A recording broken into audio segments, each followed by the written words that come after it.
If I don't do nothing else, I'm gonna talk that law. Let's talk about it. But before I begin, for those who may not know me, I'm a Texas trial attorney, going on my 5th year in the game. Y'all see the law license on the wall, signed by the 9. Just to the Supreme Court, I was minding my business. I was drinking my water. And somebody said that we having another day of trial, so I decided to get on. Thank y'all. If y'all don't mind hitting the like button whenever y'all see this video, y'all may not see it till a day or two from now. Let me do this, share screen. And it does, I was trying to wait for the trial to start, but they haven't started yet. And we know today is the day that they having Mounk Tounk's probation revocation hearing. And the state said in their motion that they will seek the maximum of 30 years in prison if it is found that he violated his probation. And I think it was a discrepancy in the paperwork. One had 30 years, one had 35 years. But motion in any way should affect our time in this case, and we should move forward. And that's my position. I put it in writing, but. All right. Well, what I'd like is if there are any post new evidence code cases with similar facts to ours.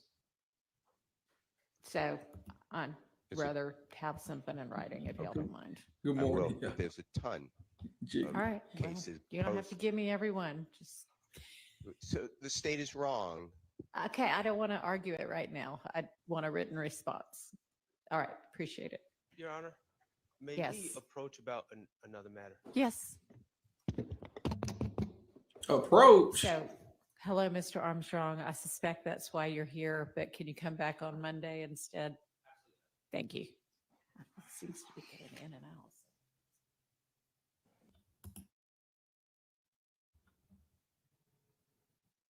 Yeah, good morning, y'all. I don't know what that was about. I don't know what that was about. But we are already starting off. So I guess the state filed a motion and Brian still said they wrong, which wouldn't be surprising. But the state said, for the court said, put it in writing. I don't want to hear your argument right now. Put it in writing. Give me time to read the case law, and then you can make your oral arguments later. Here comes drama. Say starting off with a bang. Come on, right? That is interesting. When I saw him there, because we only have one YSL ponytail, and that's Harvey.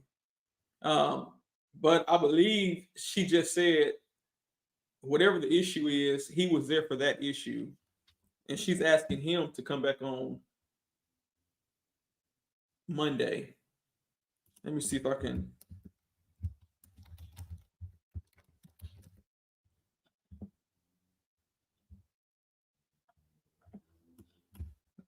Let me see.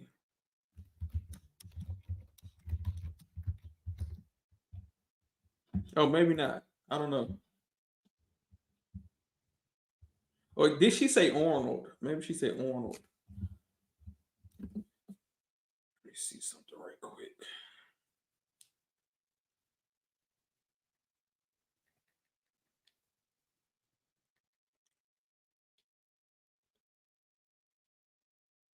Jiggy said probably to do with that large in-chamber meeting they had in the courtroom instead.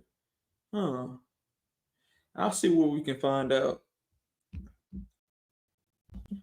Marla Knight Gibbs. Good morning. Thank you for stopping by.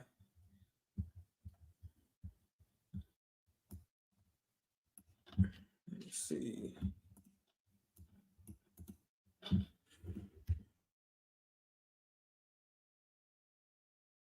What's going on, Tia?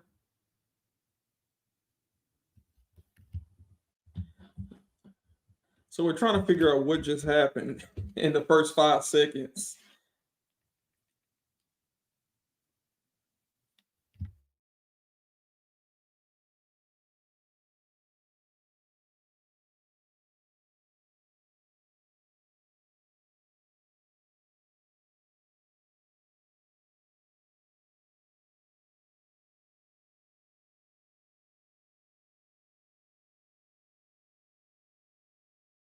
Hey Tia, if you find out anything, let me know.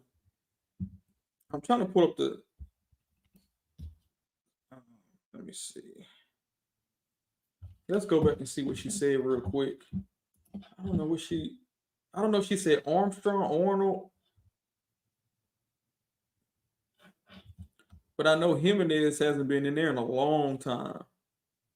It affect our time in this case, and we should move forward. And that's my position. I put it in writing, but All right. Well, what I'd like is if there are any post new evidence code cases with similar facts to ours. So I'd rather have something in writing if y'all don't mind. I will. But there's a ton of All right. Well, cases. you don't have to give me every one. Just So the state is wrong. okay. I don't want to argue it right now. I want a written response. All right. Appreciate it. Your Honor, may Yes. we approach about another matter? Yes. So, hello, Mr. Armstrong. I suspect that's why you're here, but can you come back on Monday instead? Thank you. Seems to be getting in and out. Oh, okay. And this is him and let me see where he at. With similar post new evidence code cases with similar facts to ours. So I'd rather have something in writing if y'all don't mind. I will. But there's a ton of All right. Well, cases. you don't have to give me every one. Just So I the can't state is find it. wrong. Where he go? okay. I don't want to argue it right now. I'm trying to see if we can find Like. That's my position. I put it in writing, but All right. see if we Well, can what find I'd it. In the court, it's not like back yet. is if there are any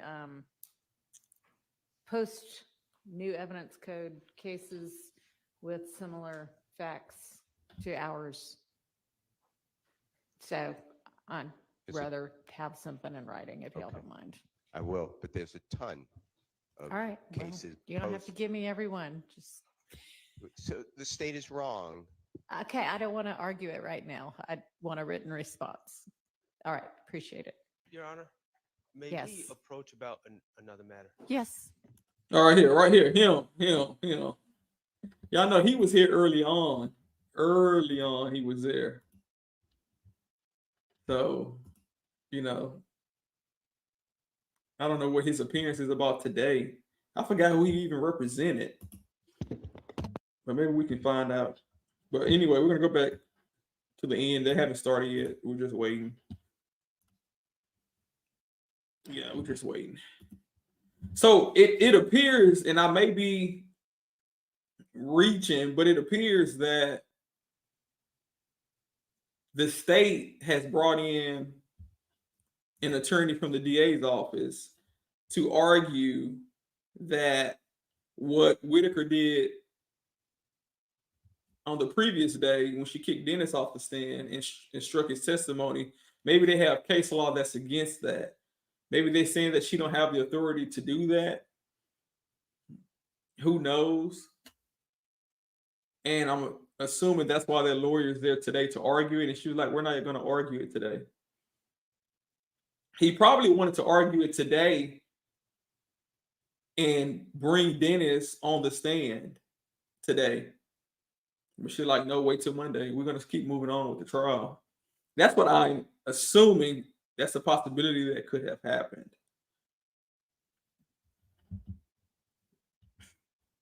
Oh, okay. Yeah. State filed a motion for reconsideration. And I'm assuming it's reconsideration of that issue because that was like the biggest thing and the only thing that happened. Besides us seeing a fight at a strip club on yesterday. So it's crazy. Oh, man. What's going on, Keys Mobile? Good morning, y'all. Oh, I remember, okay, when Mounk Tounk came over here and talked to us, I think he said that's the person that they did not know. So maybe, I don't know what he's doing there. Good morning, Queen T. Right. If they bring Dennis back now, it's still gonna be crazy. Like what? You came in, you were kicked out. They took the notes, struck the record, and now the DA's office want to bring him back again. Yeah. That'll really be a complete mess. I don't even know how you can clean that one up. Yeah, what else would the state need or want to be reconsidered? Good morning. Yeah, absolutely. Mounk Tounk.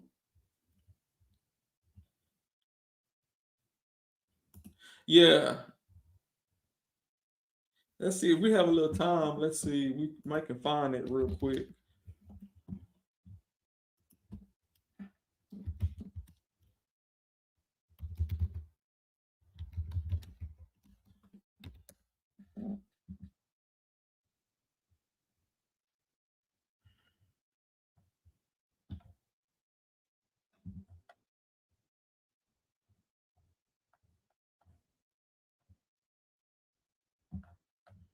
Let's see if this was a good one.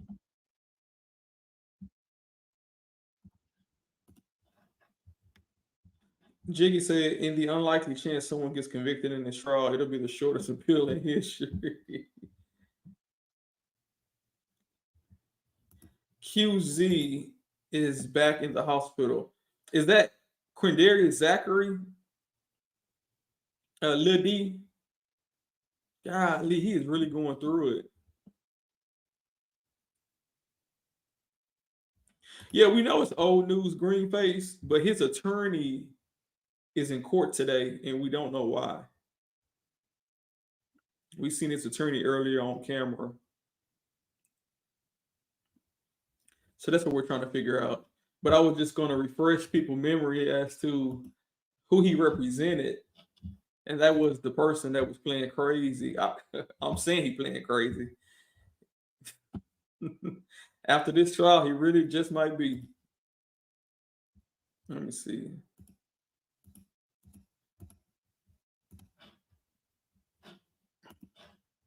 Share real quick. Turn this audio down some. Following some bizarre behavior in court, and it's on video here. Just days ago, Cordarius Dorsey, also known as YSL Polo, was making some unusual hand gestures in court. On Friday, Young Thug's attorney filed a motion to sever from Dorsey, claiming his behavior could negatively impact Young Thug's chance for a fair trial. Well, the motion reads that Mr. Dorsey displayed unprofessional and unacceptable. So y'all know who that is. And for the people popping in, the trial is still on hold. It's a break. So we're just going back.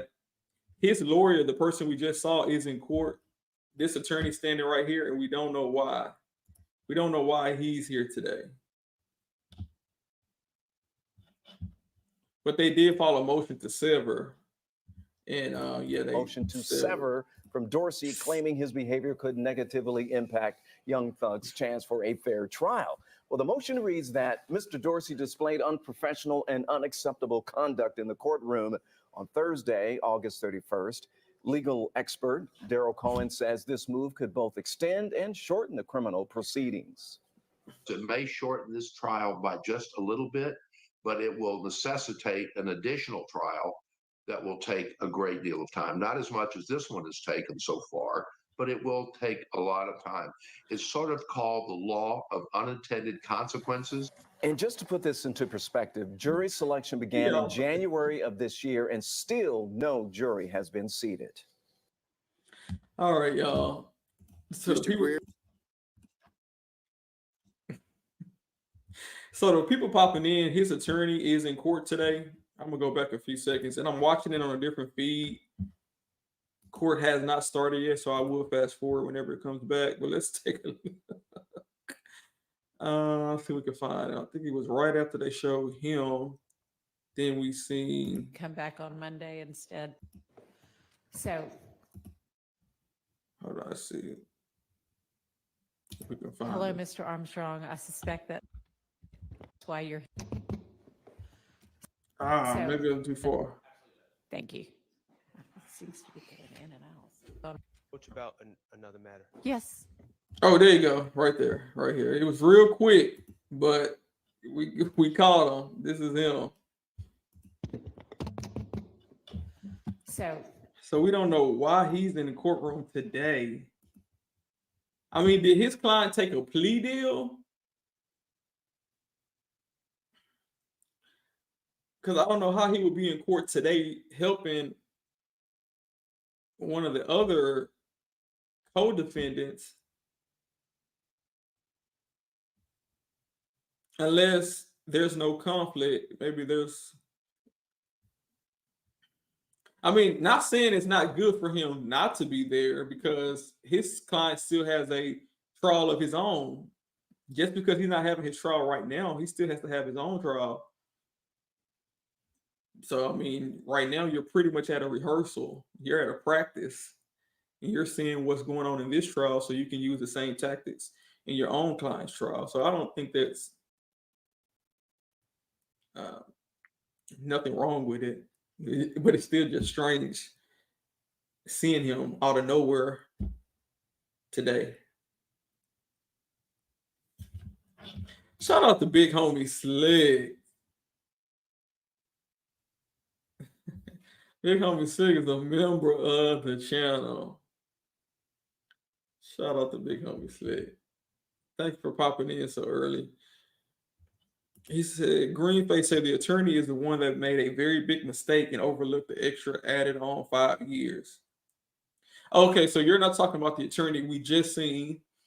For the people that may not know, you're talking about Mounk Tounk's, Antonio Sledge's attorney. And we know Mounk Tounk have his probation revocation hearing today.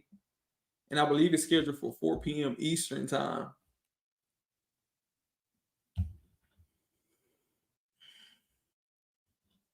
And I'm sure an appeals attorney, appellate attorney will, maybe consider your comment. At the end of the day, was it his attorney's responsibility to check, recheck, triple check that paperwork? But in any event, that's not even the one issue that the state is trying to revoke his probation for. That's just one thing that was in the paperwork.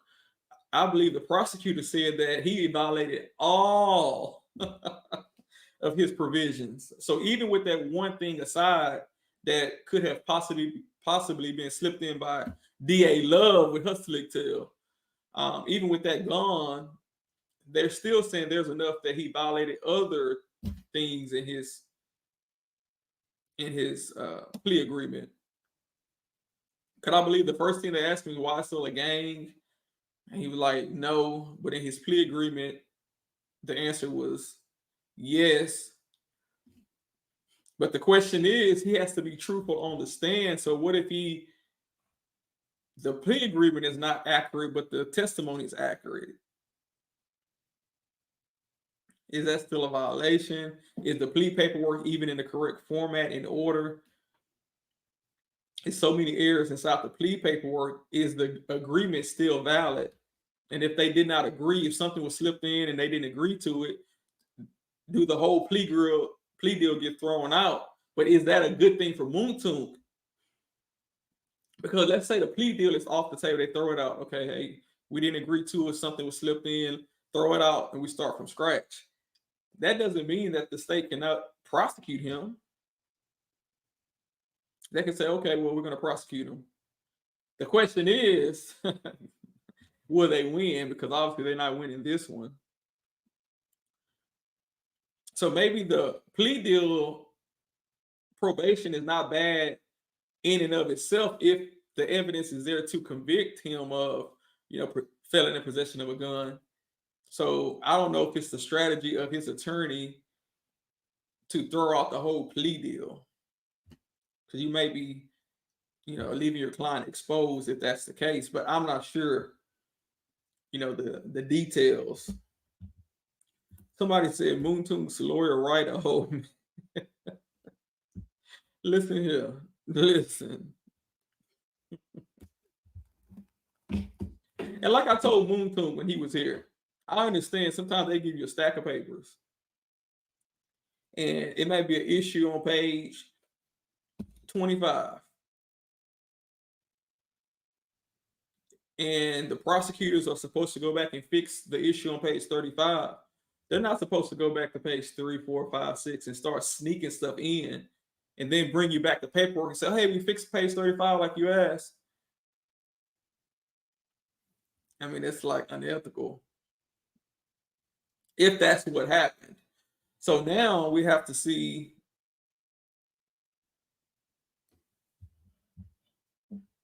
if the plea deal itself is valid.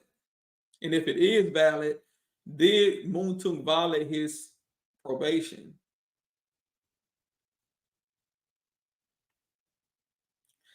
And I think even the judge kind of acknowledged that Mounk Tounk's lawyer thought that it was slipped in. And she even told Love, because Love wanted to call or insinuated she wanted to call another lawyer as a witness for a defendant. And she said, you don't want to call another lawyer because the first lawyer you called, which was Attorney Wright, didn't go well for you. She said, Wright's a home. Maybe we can get Attorney Wright on one day to come talk to us.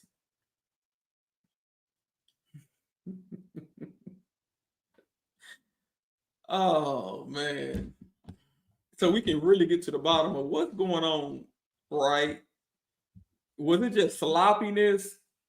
Were you just sloppy or taking shortcuts and you didn't want to go back and do the work and read it all over again? Or did you in good faith believe that they went to the back really quickly, a minute or two, and came right back with the change for the last page or whatever page it was, not the earlier pages? And Mounk Tounk even said, he said, my lawyer was cool with the DA. You know, they talk and stuff, like they kind of know each other like that. So maybe Wright got too comfortable thinking, okay, you know, DA Love is my friend. He better not say that. He better not come over here and say that. Boy, y'all can be friends. If y'all got a case, y'all at war until the case is over with. Ain't no friends when we talking about some work. When your client's life is on the line. But yeah, for people popping in, we're waiting on the court to start. But if he really believes that, hey, he testified, his lawyer said, when I looked at the paperwork, it was not there. We had about 3 or 4 changes.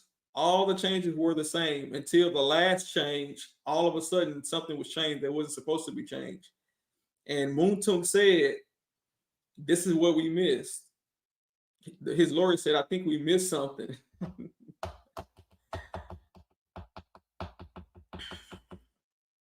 So the question is, did they both miss it, or was it the lawyer's responsibility not to miss it? And could that be grounds for an appeal if he is somehow punished for violating his plea agreement today? If he is sentenced to prison, then I do believe that an appellate lawyer, and I understand Mounk Tounk and his lawyer have a relationship, friendship over 15 years. I understand that. And all that is good. But when it comes down to business, it's business. I'm not going to sit in prison, you know, if I was Mounk Tounk for 30 years because of my friendship with my attorney. If my attorney messed up, you know, and that's what I got to do to get out of prison, with my newer lawyer, my new appellate lawyer saying, hey, your attorney messed up, ineffective assistance of counsel, then that's what I got to do. I mean, we understand that Mounk Tounk has kids, he has children, a family. So he shouldn't sit in prison for, you know, the next 30 years because of something that wasn't his fault. So that's maybe an avenue, but from my understanding, someone said that Mounk Tounk said that he's not changing lawyers and he's not really worried about it, which is, his decision. And I haven't spoke with him, so I don't know. But he did say, Mounk Tounk did say that he would come back in and talk to us once all this, all this died down some. Because the last thing I want him to do is come over here and say something, and next thing you know, the DA's office trying to use what he said here or any other platform to, go after him. Hold on a second. Thank y'all to the people popping in. Pinker Jensen said he's gonna tell us how he was left in Memphis.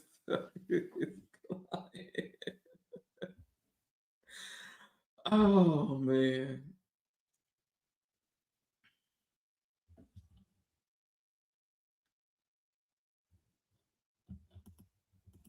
If that's true and Love snuck it in, that calls the entire DA office integrity into question. GNR, if you let me tell it, I really have to search around to find what integrity. Is there any left? I mean, it just seems as if all the DAs, I mean, I think Hilton started off pretty good, but she's been around Love so long.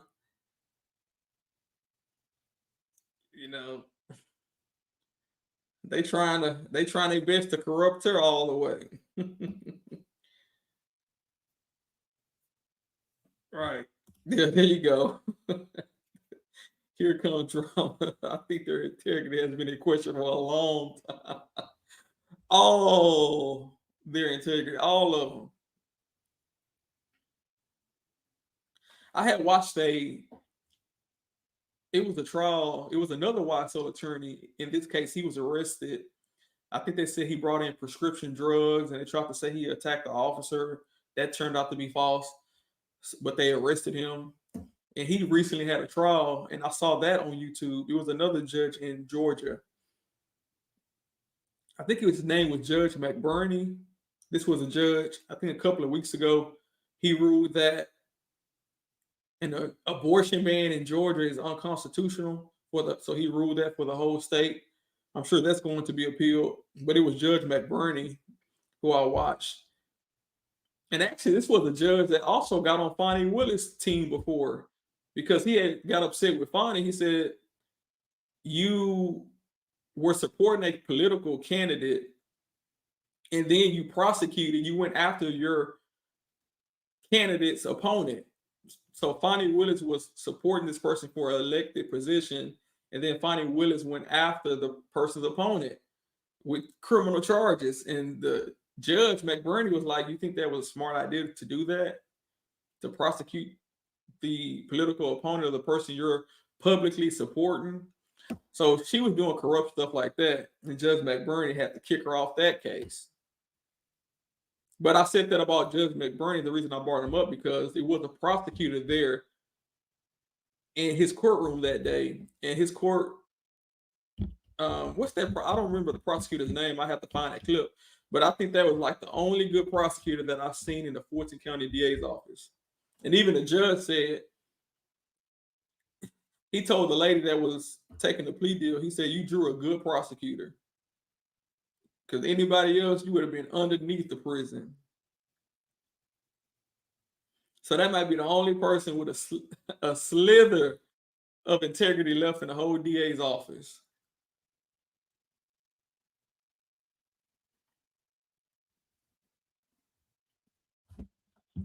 It was a young man, a good prosecutor. And a lot of times in work, I find myself coming across a lot of good prosecutors that really care.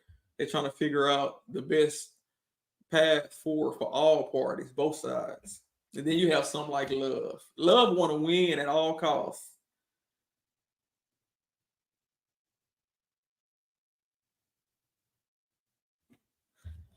Tia, what are you saying? Tia said that attorney cannot stand in for YSL Harvey team. Wait a minute now. So Harvey, we know Harvey's been out, but he sent in that lawyer that we just saw as a stand-in attorney? No, really? Now they knew better than that. So y'all, for the people that may not have been here, when the clip first started, we seen a man in court. Let's see if I can find him real quick. We seen him in court, and we were trying to figure out. We said, "Why is he there?" Hello. I'm gonna mute it. We were trying to figure out why is he in court. So come to find out, he's there as stand-in counsel for somebody else. But him right here, him. But the issue is, he has a client that's currently facing the same RICO charges. And, that's strange. Let me see if we can pull that back up for the people that just popped in real quick.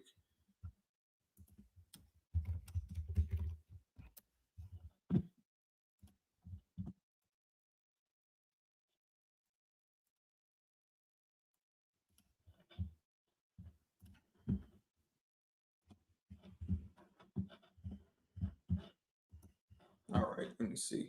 So he represents this guy. The guy that's playing crazy. Well, so the question is, why is he now here today standing in for Harvey?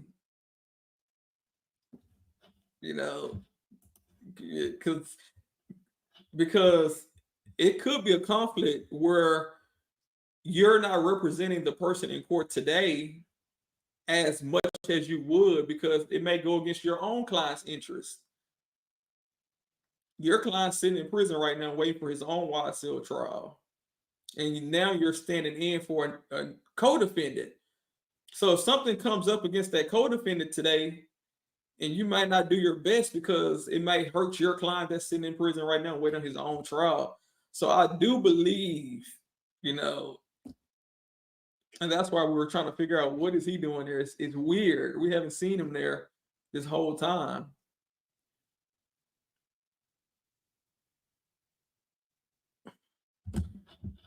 And then he was a former prosecutor that interviewed Tick, DK, or Woody. Yeah.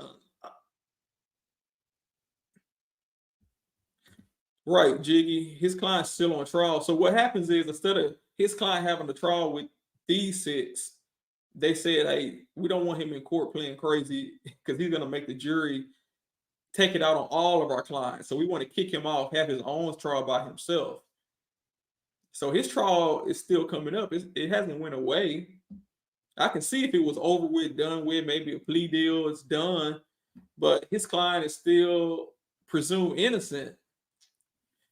So I just find it hard to believe that Harvey, as a seasoned attorney, YSL Ponytail, will send in the other YSL Ponytail to stand in on his behalf with knowledge that the person he's sending has another client interest that he needs to protect. I mean, I don't understand that. So thank you, Tia, for giving us what we were trying to figure out why he's there. That is insane. I know they didn't try to do that. That's crazy. In any event, y'all, let's go. We're still waiting on the trial to start. It hasn't started. I'm just going to catch us back up. It's still.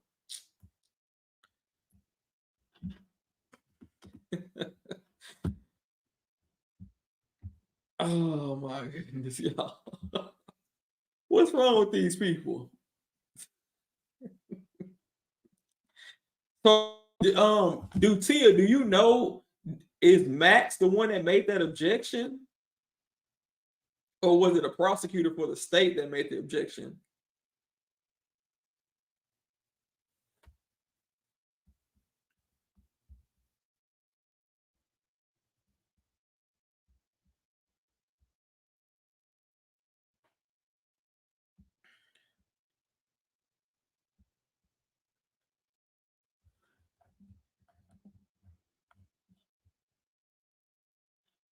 She said, not sure. Miss D55 said they had to edit him out one of the interrogations because he was in it. This is insane. I wish they had this on camera so we can figure out, like, who in their right mind thought that this was a good idea.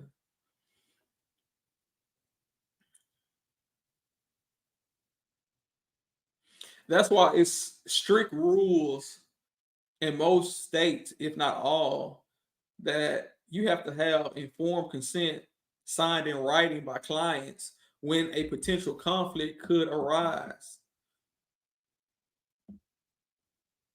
For example, if two brothers are accused of stealing a car and they want the same attorney, the attorney just can't say, okay, I'm gonna represent both of y'all, we're good. Let's go to court. Let's go to trial. Because you can have a conflict, even though they're brothers, you can have a conflict. One brother might say, it wasn't me that stole that car. It was really him. It was really my brother. Now the lawyer is stuck looking crazy because you cannot point the finger at your other client and you can't say what your other client told you about it. So a lot of times, if something like that happens, you have to stop representing both of them. I mean, it'll turn into a mess. That's why it's generally a bad idea to represent two clients. I think we just had a trial. It was a student that shot up his school, and they charged the mom and the dad for letting the child have access to the gun. And I believe it was the right thing to do for them to have separate attorneys. Not only did they have separate attorneys, they had separate trials. And I think that was for the best for sure.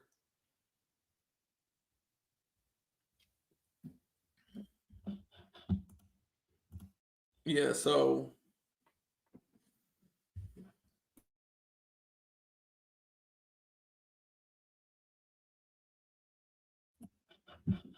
because their interests were different. Like I believe the mom was, I can't really remember the facts of the case. The mom wasn't really involved. Like the dad, I don't know if the dad got him the gun. The dad was taking him to the gun range, or the mom was supposed to lock it up. They contacted her from school, so they had different levels of responsibility, allegedly.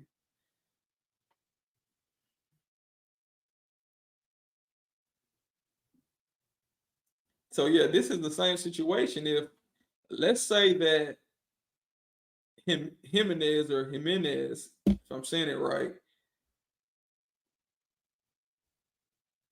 was to sit in today and a conflict comes up, he could put the whole trial in jeopardy where they have to start all over again. It won't be a mistrial with prejudice because it's not the fault of like the state. It's the defendant's fault. They created that mess.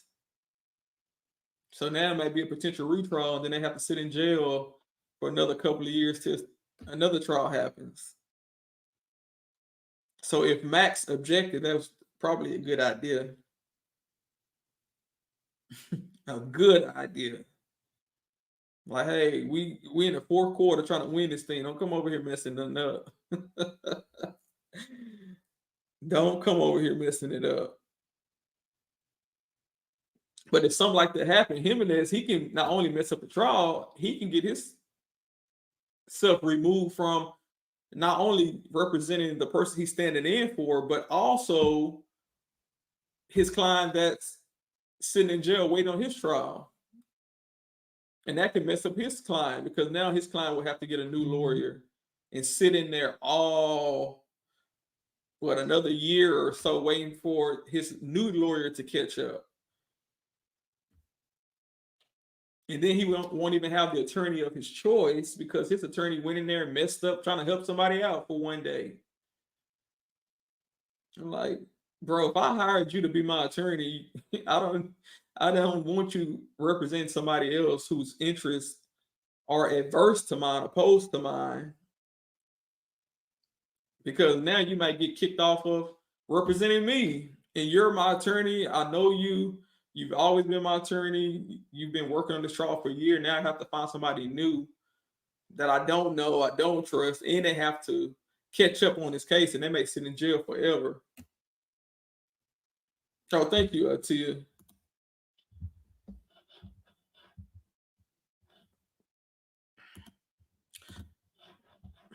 So yeah. He said this got so much going on. Thank you, Tia. Let me see if it came through.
He said I'm late. What happened?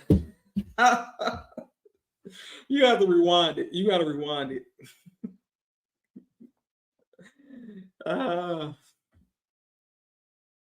If I go through that and say that every time, somebody new pop in, we'll never get moved forward. But yeah, I'm just talking until the court start.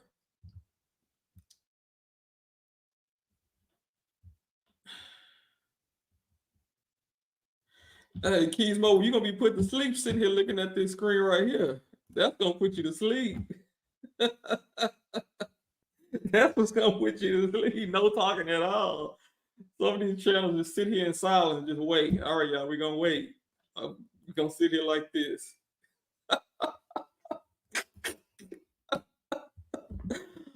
Oh man, that's funny. Oh my god. Y'all funny. He say y'all gonna go to sleep. Well, what I don't want to do is jump in here and start. Well, we can kind of go through it just a little bit, y'all. Because I'm sure as soon as we get going, they're gonna come back on. Let's see. Move out the way.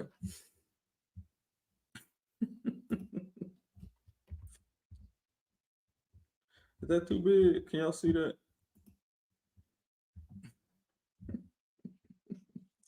All right, y'all. So this is pretty much what Tia shared with us and what I kind of assumed. The state filed a motion to reconsider the oral order striking witnesses' testimony in related exhibits. She said, throw it all out. Brian still said, throw out his testimony, throw him out, throw his exhibits out, the notepad that Hilton was writing on, throw that out. Throw her heels out. That's all I've been seeing on social media about her feet hurting. They said she couldn't stand up in them shoes. She had it going on. She had that outfit put together, but her feet was killing her. You can tell. That's what everybody been talking about. They said throw the heels out too. All right, y'all. And I'm gonna just kind of skim through this so we don't run into. we gotta find it later on. Man, I know y'all women be having it hard sometimes. Cause she didn't have on a little bitty wedge heel. She had on some high ones. All right, y'all, here we go. We're gonna just kind of skim read this. Comes now the state of Georgia and respectfully moves this honorable court to reconsider October 17th, which was the previous day, oral order striking the October 17, 2024 testimony of investigator Dennis. Not only his testimony, but any related exhibits. So when Hilton was up there writing all them numbers down and stuff with her marker and, all the other stuff she was doing, the videos, do y'all remember the videos of the strip club that we saw, the fight, the picture of whoever that was standing on top of a car, all of that has been struck from the record. And not only strike his testimony, but preclude his future testimony. They said not only striking, but preclude his future testimony. Don't allow him to come back ever. Don't allow him to show his face again in Atlanta, because he shouldn't have done that. and they said that it was inadvertent. It was an accident. This was an inadvertent, non-responsive answer during his testimony. This is what the state's saying. It was inadvertent, it was an accident, and they want you to reverse what you threw out.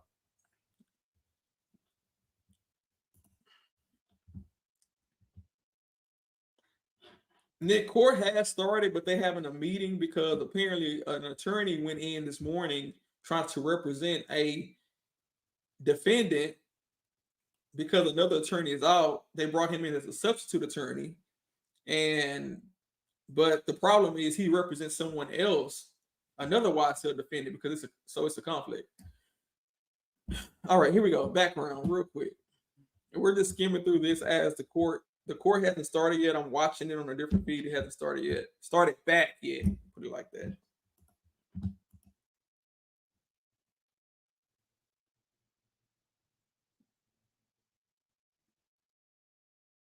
Oh, good morning, Six Sigma. Good morning, y'all. Y'all don't mind hitting the like button. Let's go. Background. Okay, so during investigator Dennis' testimony, Dennis referred to actions defendant Diamante Kendrick performed immediately after his release from custody.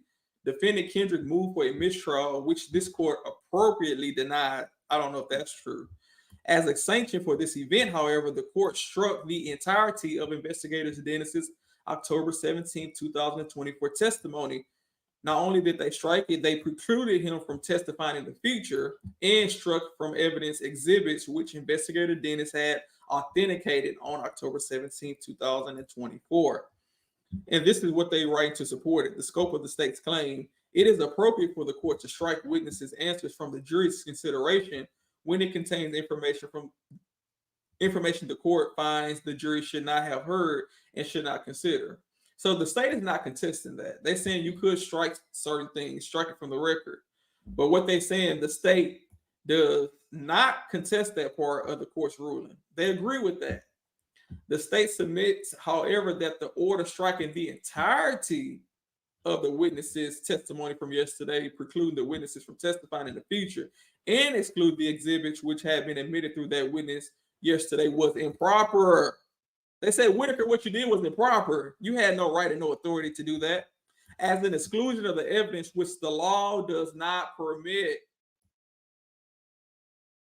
The state thus respectfully moves the court to reverse those portions of the court's oral order.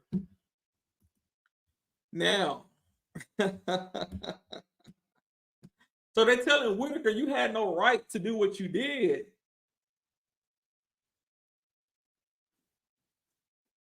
Now, I wonder how that's going to go well over with them. And sometimes, I get it. Sometimes if the law is clear, the law says one thing. Sometimes we have to tell judges, like, hey, judges, you stepped over your authority. The legislature did not give you that authority to do that act. You're only allowed to do this, not that. These are your choices. You can't sentence somebody to 20 years in prison when the legislature set the maximum at 10. That's exceeding your authority. So they're saying that she exceeded her authority. Let's see what their support and evidence of that statement is. The analysis. They go on to say evidence exclusion is an extreme sanction and one not favored in law. This is so strongly a part of Georgia's law that even the most well-established privileges are narrowly construed as the ascertainment of many facts as possible leads to the truth, the discovery of which is the object of all legal investigation. See the issue I have with that. She talking about Keys Mobile talking about falling asleep. This gonna do that too. But in any event, we here now. For people popping in, we're waiting on the court to start. The court hasn't started yet. You see that here. We're just waiting. See, my issue is first they said that it does not happen. It's not allowed. Let me see if I can find that.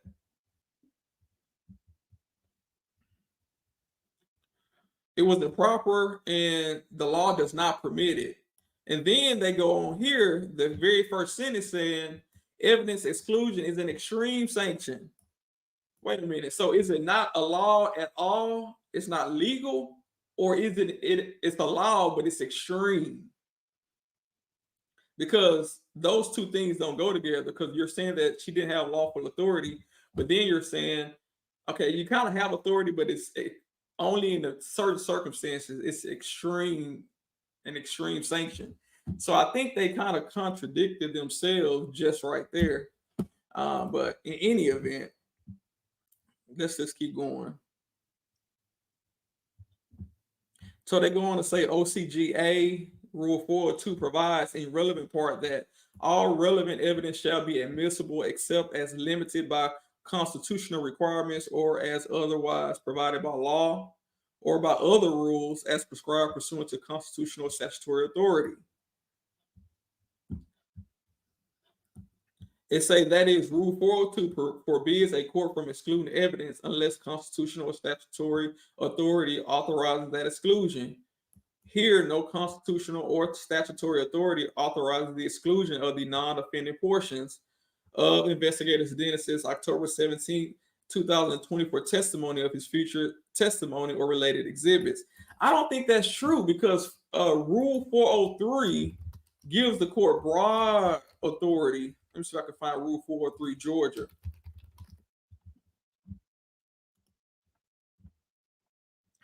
I'm just going to do it real quick from here. Rule 403 states that relevant evidence, not irrelevant, relevant evidence, even if it's relevant, may be excluded if its probative value is outweighed by the risk of unfair prejudice, misleading the jury, confusing the issues, undue delay, waste of time, presenting cumulative evidence needlessly.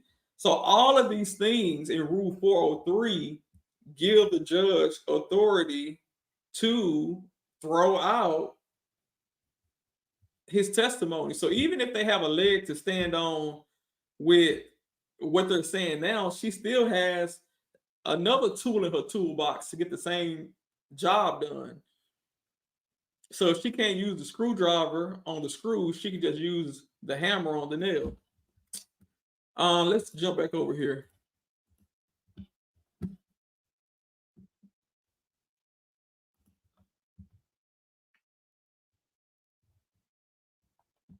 It goes on to say, where a purported ground for evidentiary exclusion does not come within the exceptions enumerated in Rule 402, it finds no home in any of these specific and detailed exclusionary rules included in the new code and is unsustainable. As the Supreme Court of Georgia has said, the universe of specific exclusionary rules is limited by statute. First, Georgia Rules 402 explains that otherwise relevant evidence may be excluded based on rules grounded in constitutional or statutory authority. And I'm trying to skip through and find the good parts. And they got certain rules. They're talking about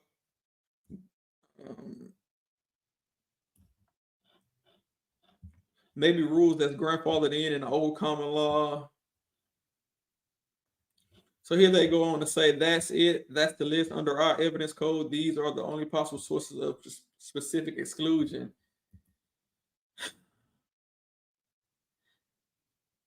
Let's see, maybe we have to read it. The evidence code specific and detailed exclusionary rules are the obvious example. Okay, we have the evidence code specific exclusionary rules, and we just read rule 403 that they kind of just skipped over. I mean, that's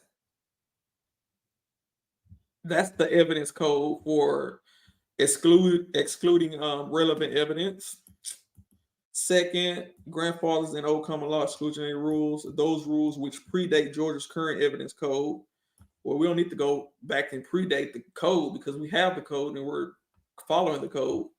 In rare instances, if there are any, when such rules haven't been modified by statute. So basically, they're saying if there are some rules from the old common law, sometimes you can use those rules even though they haven't been wrote down on paper by statute in the legislature. But they saying that under evidence code, these are the only possible sources of specific exclusionary rules, which, obviously is not true. And y'all, we're still waiting on the trial for people that's popping in. We're just covering the motion that was filed today. Tia said still wanted to argue it today, but the bipolar judge told him to put it in writing. So this is the state's motion we're reading and still was ready to argue it. But the judge said, no, I'll put it in writing. I want to research this and look at it myself. And still was like, I got so many reasons why the state is wrong. And obviously, right now, I'm just glancing at it myself and I can see the obvious mistakes. Nick said, so your channel stay live all day while court is in session. I try to, if I'm not in court myself, because I'm not retired, I'm not a full-time YouTube attorney, then I try to stay. Now, if something comes up and I have a hearing, I might step away, jump on Zoom or something like that, but I will leave the trial up while testimony is being heard. Yeah, they still out, Tasha. So thank you for stopping by, Nick.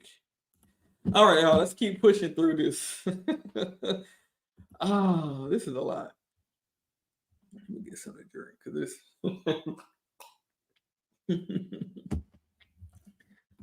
The state was big mad. They brought in a lawyer today to argue this motion.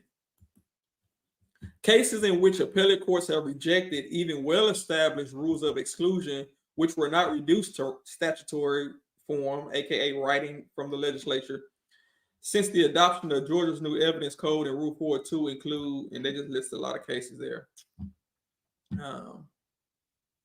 Let's see if we can find some good stuff.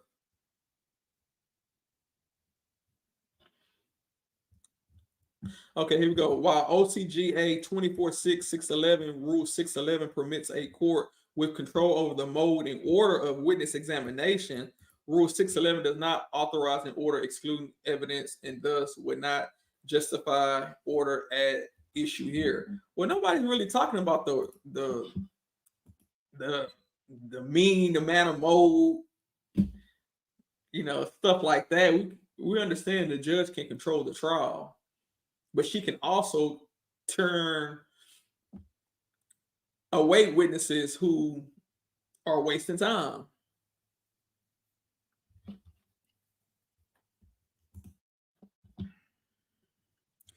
Rule 611 mirrors the federal rule. Okay, so they quoting Rule 611, but I don't think 611 applies here. We can pull up 611 if we, but I don't think that's what we're talking about.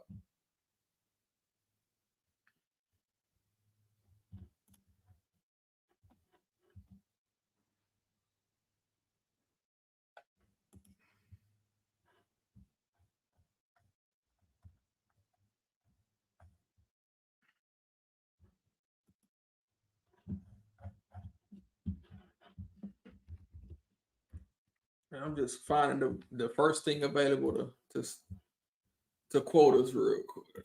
To quote. Okay, Rule 611, molding order of examining witnesses, present evidence. Okay. Control by the court. The court should exercise reasonable control over the molding order of examining witnesses to make those procedures effective by determining the truth, avoid wasting time, and protect witnesses from harassment and undue embarrassment. Okay. Well, even here, it said the court should exercise reasonable control to avoid wasting time. But I don't believe that's what the defense attorneys are saying that she has her authority from. All right, y'all, let's keep going real quick. Unlike the vast majority of the other evidence rules, Rule 611 does not purport to regulate the admissibility of evidence. See, I can understand they quoted Rule 611 if the judge said, Dennis, get out of my courtroom. You're not testifying anymore pursuant to Rule 611. But the judge never said that she was relying on Rule 611 to kick him out the courtroom. I guess they just wanted to put it into motion. So let's move on past 611. We get that. Oh, if we move on past that, we running out. We ain't gonna have nothing else to read. Instead, the rule gives the trial courts broad powers to control the mode and order of what is otherwise admissible evidence. Okay, we get that. The rule does not provide an independent ground for excluding otherwise admissible evidence. Where a trial court orders such an exclusion, the Fifth Circuit, which is not even covered in Georgia, the Fifth Circuit is here in Texas. So y'all quoting law from a circuit that is not binding. That means the court does not have to listen to anything the Fifth Circuit has to say because the Fifth Circuit does not cover Georgia. I believe the 11th Circuit covers Georgia, but in any event, let's read it.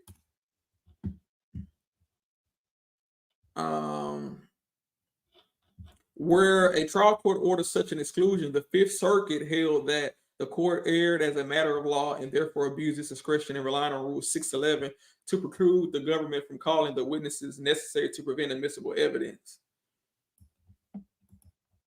Right. And see, this will apply, like I said, if the judge relied on Rule 611. She did not rely. She never even said 611 out her mouth.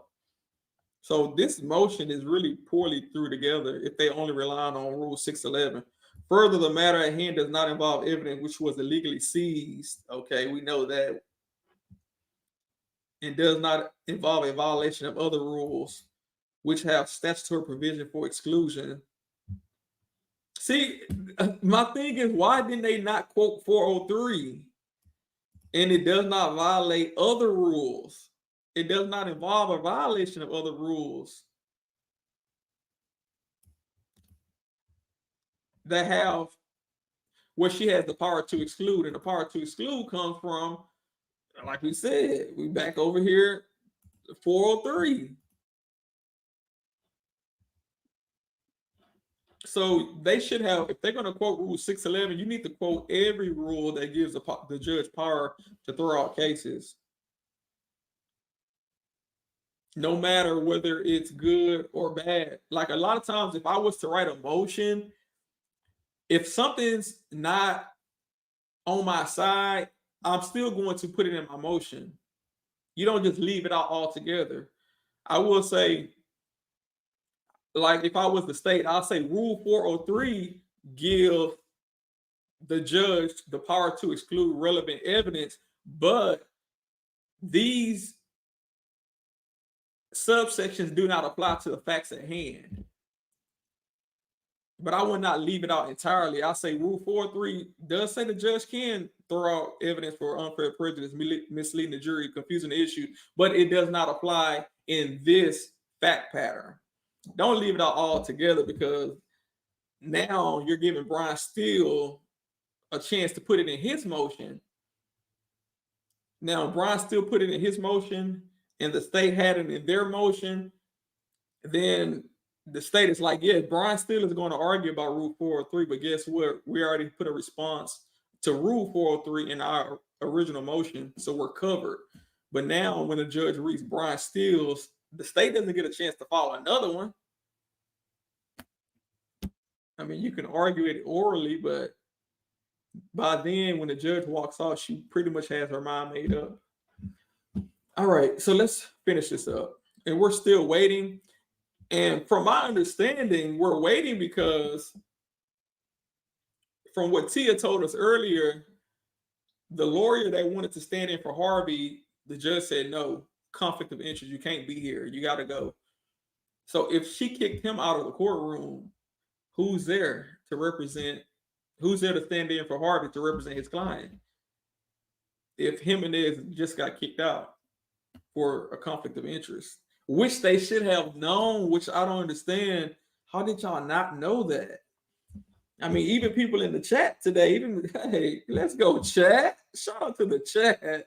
The chat was saying that's a clear conflict of interest, and they went to nobody's law school and stayed up late at night and took a bar exam, and they even know.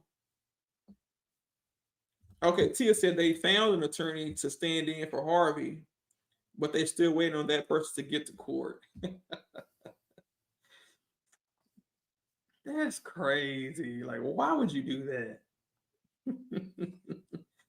I'll be upset if I'm the client. Imagine if a client was to hire you as their attorney and you're not there. They're sending in any other attorney they can find. They may pick somebody in a suit. So every day you're looking at somebody different. And I'm like, man, where's the attorney that's supposed to represent the client? Where's the attorney that I hired? I hired you. Somebody said, I hope it's not. Don't do Kayla. Don't do Kayla like that, Yolanda. She said, I hope it's not. Kayla, hey, they gave her a hard time, but that was Glanville that gave her a hard time. I bet you they don't want to see Kayla coming. I bet Love will roll her eyes so hard if she see Kayla walk up in that courtroom. Shout out to Kayla. Kayla just started her own YouTube channel and just took off.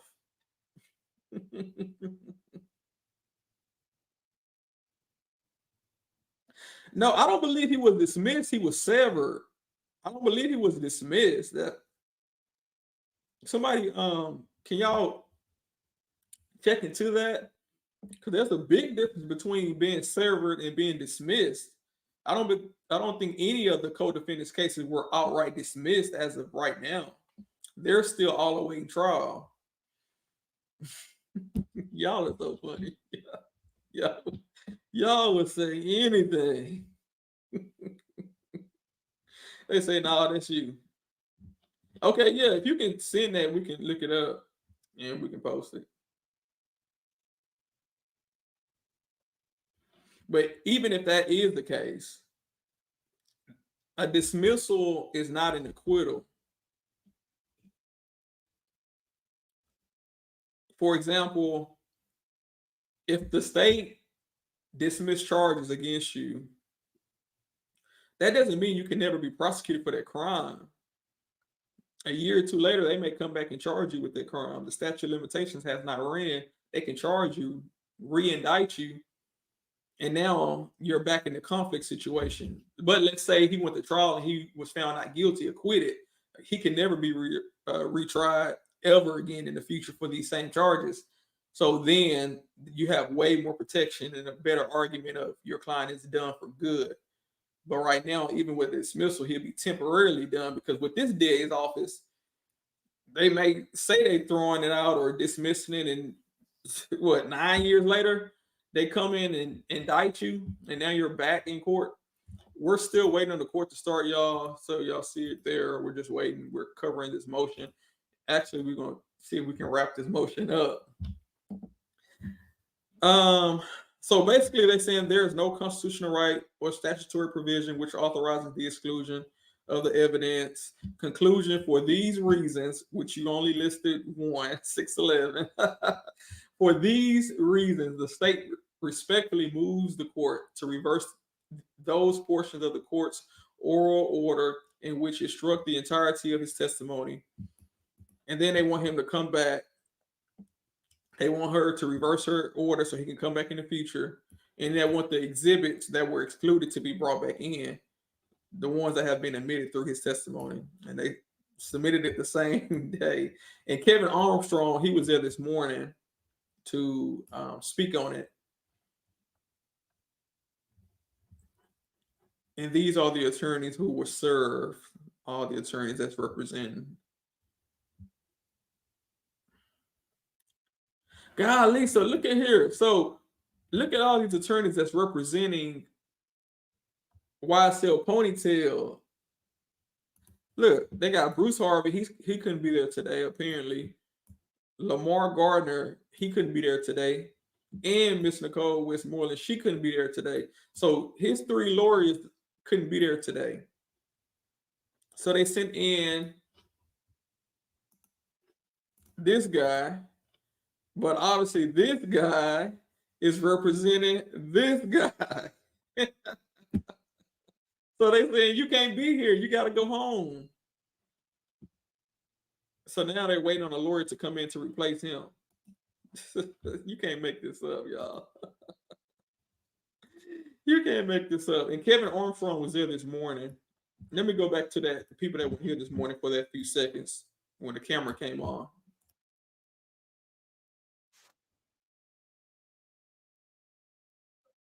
That's my position. I put it in writing. It's a live stream. It's still running, so the buffering's probably going to be crazy. If it's going to let me go back. Motion in any way should affect our time in this case, and we should move forward. And that's my position. I put it in writing, but. All right. Well, what I'd like is if there are any post new evidence code cases with similar facts to ours. So I'd rather have something in writing if y'all Okay. don't mind. I will, but there's a ton of All right. Well, cases. you don't have to give me everyone. Just So the state is wrong. okay. I don't want to argue it right now. I want a written response. All right. Appreciate it. Your Honor, may we Yes. approach about another matter? Yes. Y'all see him? Y'all see him right there? May Yes. we approach about another matter? Yes. So he was supposed to be coming in, I guess, to fill in for Harvey, but they're like, no, sir, you can't do that. That's a conflict of interest.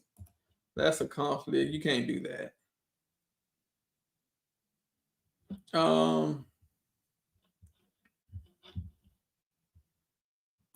So apparently Tia said they found someone else, but that person is still heading to court.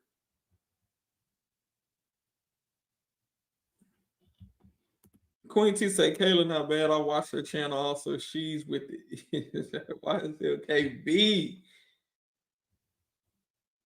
And we're still waiting on old lady YD to see if she can find us something that she was talking about. But where is... So apparently they're looking for the attorney to come in.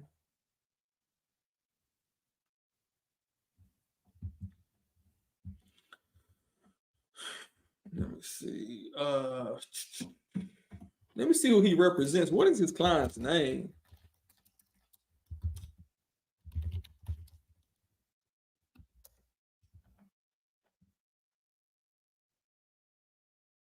Oh, Nichols, defendant Nichols. That's who he represents. Harvey represents Nichols.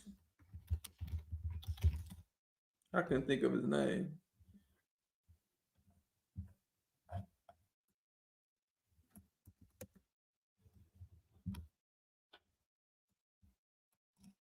Let's see if I can pull it up.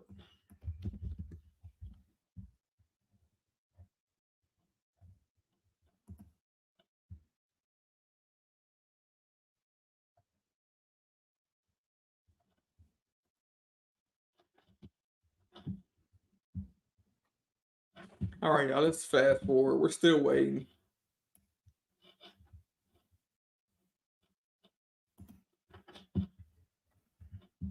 Somebody asked, what did they ask?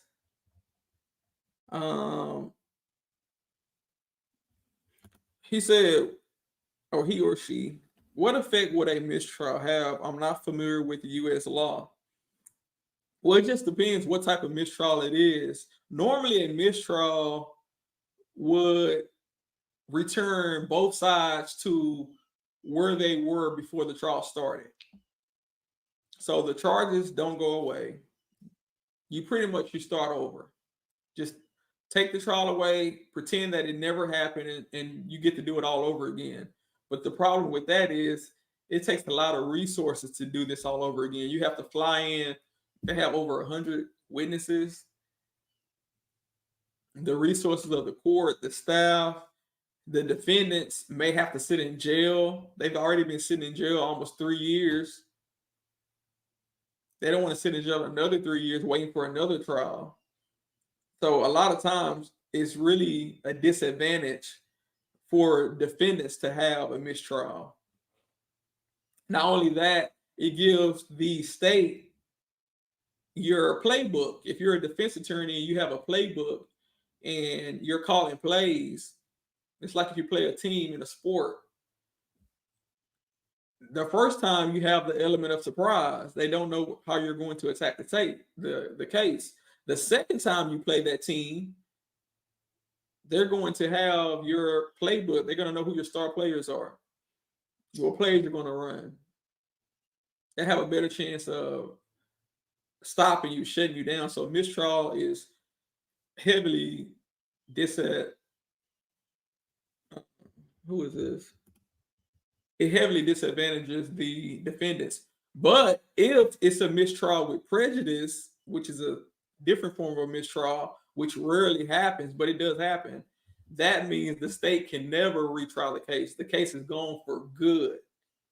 That means, let's say the prosecutors did something so bad to where the judge threw out the case, then it can never be brought up ever again. But that rarely happens. And that doesn't have as much power as an acquittal of the defendants being found not guilty. Basically, that's what an acquittal means. They found not guilty. They can never be tried again because we have what they call double jeopardy. You can't be tried twice for the same crime, punished twice. But if it's dismissed with prejudice, an appeals court might say, oh, we don't think that should have been dismissed with prejudice. We're going to allow the prosecutors to reinstate the charges. Then you can have an issue on your hands.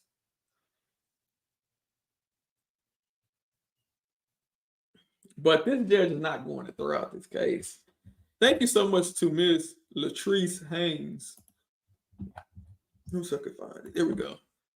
Thank you so much for becoming a member. Oh, let me see something right quick.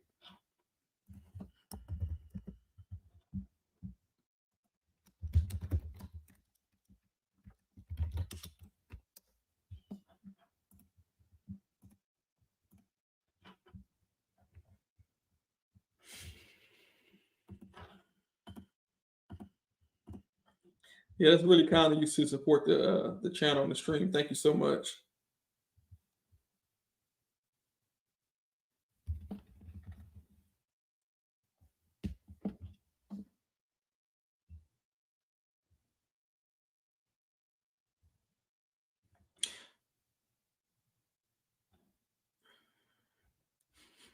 Okay, so apparently we do have an attorney at the courtroom.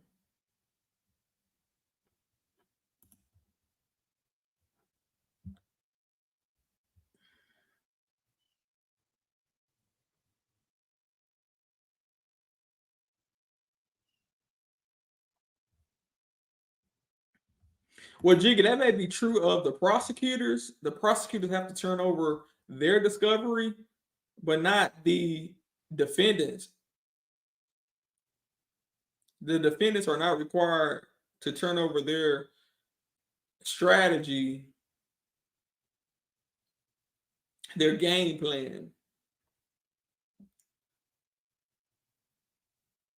Like right now, we don't know if Young Thug or any of the other witnesses plan on testifying.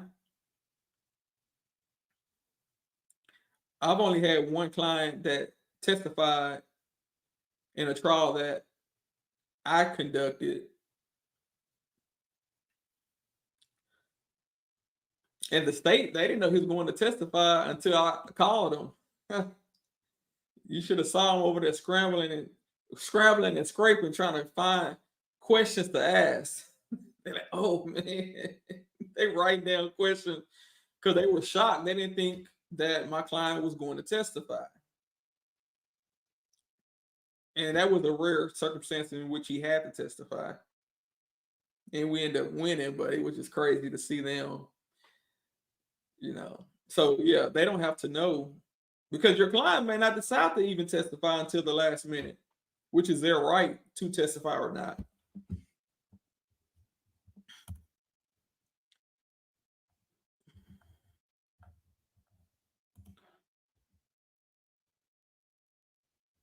That's okay. Yeah, I said my pleasure. Are you new to the channel, Miss Latrice, or have you been watching in the bushes?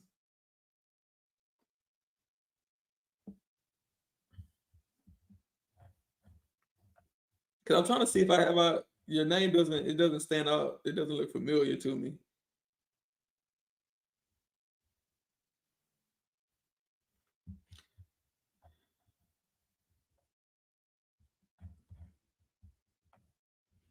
Golly, Slick, you just got into the membership status and already making all type of demands. I see you, Slick. I see all your comments that you put up here. And I'm scrolling past them.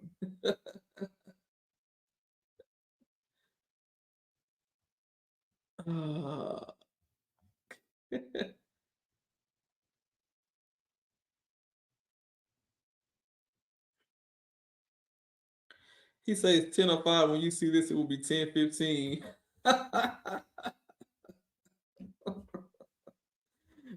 You was almost right too. Yeah, if y'all don't mind liking that.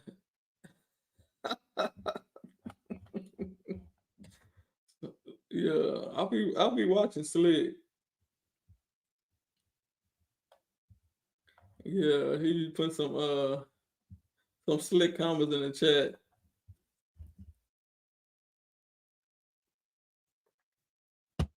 Let me find out. Let me find out. Tasha said 10:11. Yeah, boy.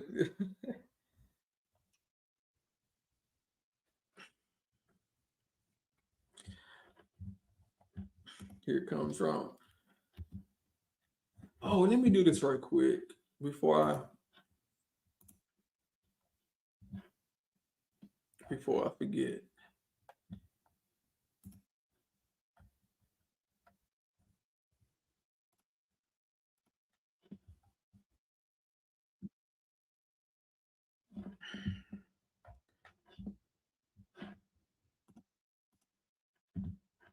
So one of the channel supporters should take Slick membership back. Don't worry about it. Don't worry about it.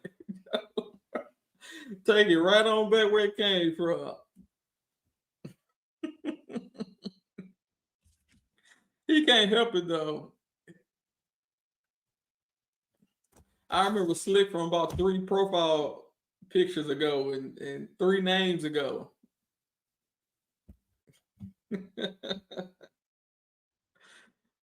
And he's been the same the whole time.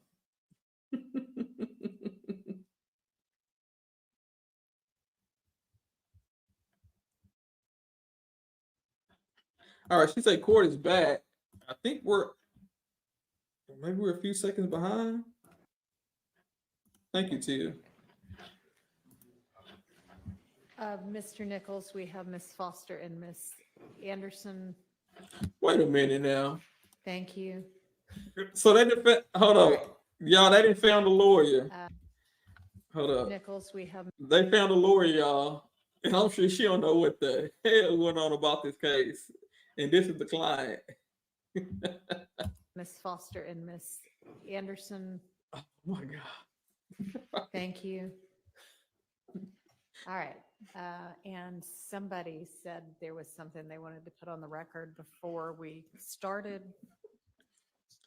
Yes, Your Honor. So in one of, and it's not being published today, but I had very fruitful conversations with Mr. Atkins and Mr. Abate. There is, in one of my clients' phone calls, there is a comment where he says, I just went to court and they let everything out. F him, in the context, it's D, Woody, and the other D. In that context, he just came back from a prelim. So to someone that's not a lawyer that practices in Fulton County, you would get the impression that Woody and D and the other D let everything out in court, when I think it's pretty clear he's referring to the detectives the detective that testified at the prelim. Okay. So we're going to work on a stipulation that lets the jury know that a detective testified at a prelim on that date to add context to that Okay. that statement, That- if it makes sense. that's- Because otherwise, I would have a 403 misleading objection. Okay. All right. Anything else before we get the jury in? All right. Let's get the jury in, and y'all can go ahead and be having your next witness make their way in. Somebody said they just found somebody with a bar card and stuck them in there. Just like Love, when she need witnesses, just grab a deputy out the hallway. He got a police uniform on, or bet. Put him on the stand. We need a witness to kill time. Shout out to, they say he got his little Rod got his glasses on.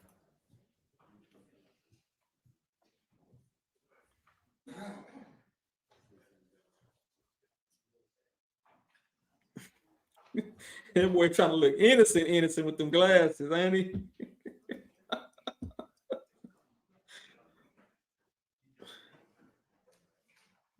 That's the one Lil D liked. Boy, quit chewing gum in court.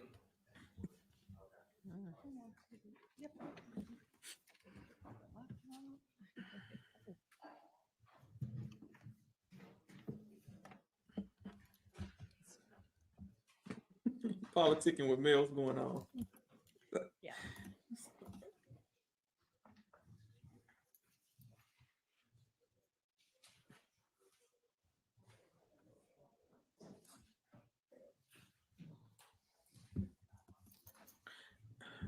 Legally,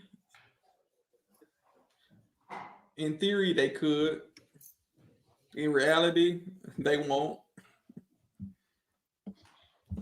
The feds don't like to lose. All right, thank you very much. Everybody can be seated, and I see we have Mr. Sprinkle back on the stand. Mr. Sprinkle, I'll just remind you that you are still under oath. Go ahead, Mr. Abadi. Thank you, Judge. Good morning. Good morning, Mr. Sprinkle. Good morning. How are you? Good, thank you. Can you tell the jurors, I know you have previously testified, and I know you spoke briefly about the fact that you had reviewed. Excuse me, Mr. Abadi. I'm sorry. Could you use the mic, please? Yes, I apologize. Thank you. And if you want to move around, that's fine. There's a lapel mic somewhere if you'd prefer to use that, or you can hold one of those mics. I hate the sound of my own voice, so the lapel mic really bothers me. Okay. So, Mr. Sprinkle, so you talked a little bit about the fact last time that you had, I guess, reviewed and gone through some jail calls as it related to the case involving the murder of Donovan Thomas. You remember that? I do. Okay, so I want to kind of start there and follow up a little bit about how you do that and what system you use. Okay. So could you tell me a little bit about the system that you utilize or are able to use in order to preview or listen to jail calls? Well, in this case, the system would have been Securus.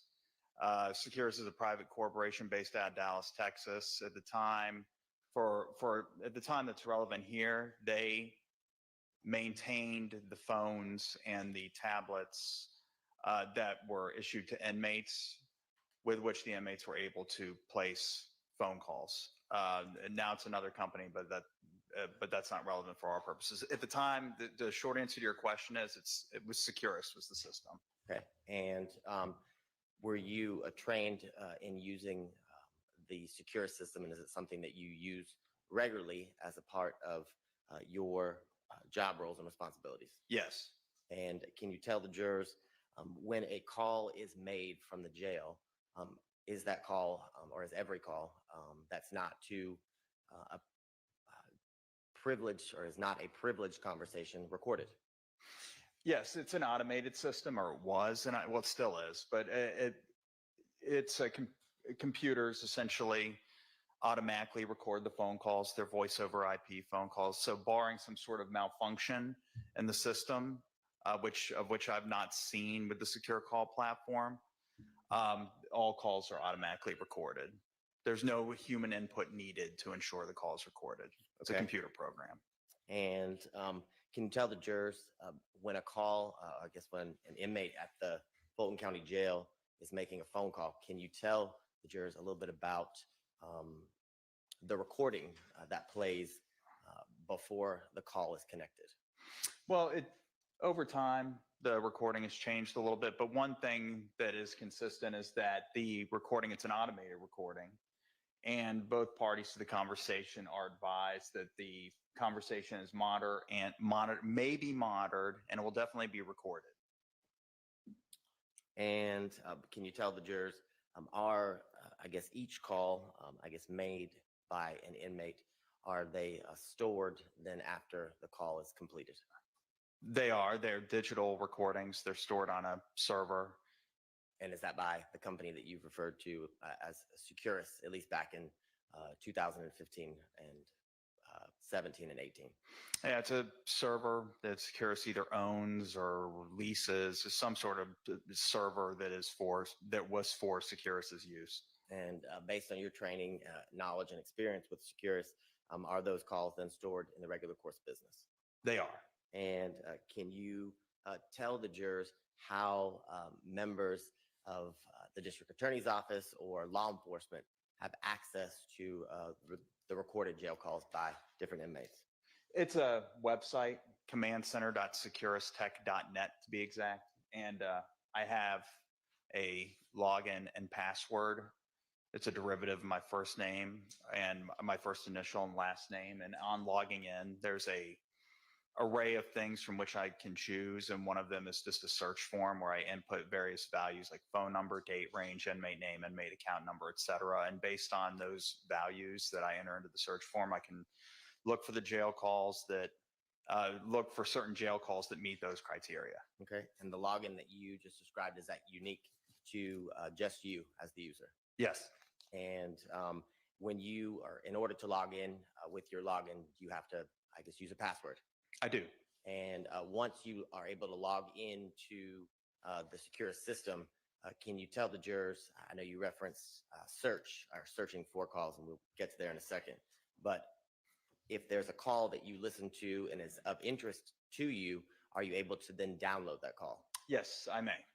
And can you tell the jurors how, I guess, you are able to download calls that you intercept or that you listen to that are of interest to whatever you're working or investigating? There's a variety of ways, but as I testified previously, they're just digital calls. They're either in MP3 format or WAV format, and I just ask the web-based software or the web-based platform to essentially compile the calls that I've selected for me, and I select a button to download them. And generally, there's multiple ways to do it, but the most common that I utilized with Securus was I would designate the calls I desire to download, essentially hit download, and then I'd get an email and that with a link that I would then download the calls and in what was an ISO format, which is essentially a zip file. And that would be how I would preserve the calls and place them in the case file. And can you tell the jurors with the ISO format that you just described, can that format be altered or I guess changed in any way by you? Well, no, not the ISO that I download from Securus. I'm not sure. There probably would be a way that somebody, if they wanted to be nefarious, would be able to unpack the contents of the ISO and then repack them. But I mean, I didn't do that in this case.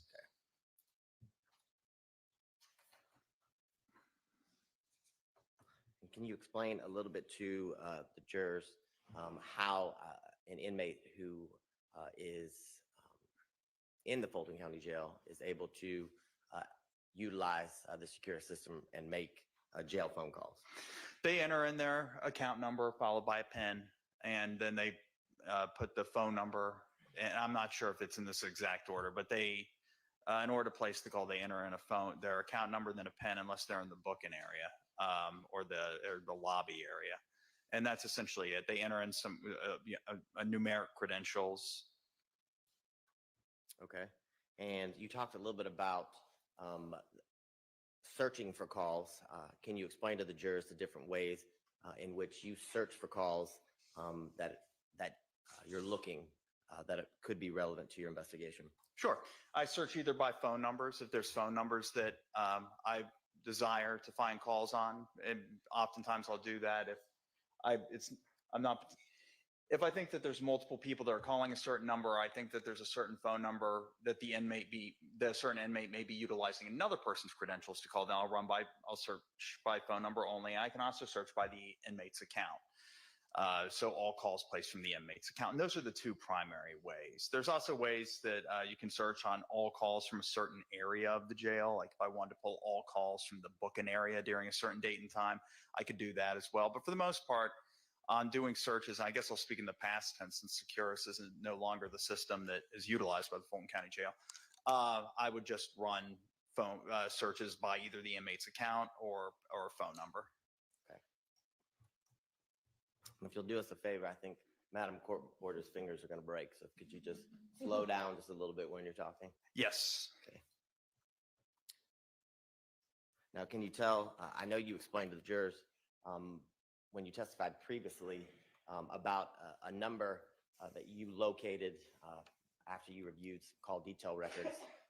It was a number that you found in common with all those records. Do you remember talking about that?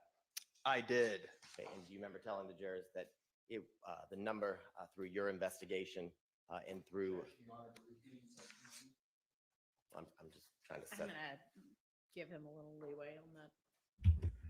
All right. Do you remember that you testified that through your investigation and after receiving the call detail records, that phone number belonged to Mr. Bradford? I do. Okay. And can you tell the jurors how you utilized that phone number that you found in common as it relates to the jail calls and the jail phone call system? Well, so as I started to review the case, I found that the phone number 404-957-8008 could be found as a contacted number or a number that was contacted. It appeared in the phone logs of the records for Darius Zachary, Demise McMullen, Kenneth Copeland, and Kelvin Treadwell during the relevant time frame that I was looking at. And so if on seeing that, common sense dictates this is whoever has this number, somebody that those four people know, or those handsets that contacted that number were nevertheless in the hands of somebody that knew that person. It was a number of interest, basically. So I ran 404-957-8008 through the Fulton County Jail call system to find any calls that were placed by anyone at the Fulton County Jail, anybody who was incarcerated at the Fulton When you County. did that, did you locate any calls that were relevant or of interest to your work on this case involving the death of Mr. Thomas? Yes. And can you tell the jurors the PIN that you located as it relates to these calls? Who was the inmate in which the PIN was assigned to? Are you asking me which inmate placed the calls? Yes, which PIN number? Yes, which inmate who is, I guess, attached to the PIN placed the calls? It was Martinez Arnold. And can you tell the jurors how many calls did you download any calls as it relates to inmate Martinez Arnold's PIN number? Yes. And how many? I don't recall how many. Okay. And can you tell the jurors, were there any, I guess, how many specific calls did you listen to and that you determined were relevant as it relates to your investigation? There to 404-957-8008. Yes. Well, there were two that were particularly relevant, two that were particularly relevant, and then there was a third that was also relevant, but there were two that particularly piqued my interest. Okay. And can you tell the jurors the two calls that you located that were relevant to what you were investigating? What dates were those calls placed? January 10th, 2015. And what times or what time were both of those calls placed? They're within an hour following the homicide. Okay. And after finding those calls and listening to those calls, did you download them as you described earlier here before the jury? I did. Okay. And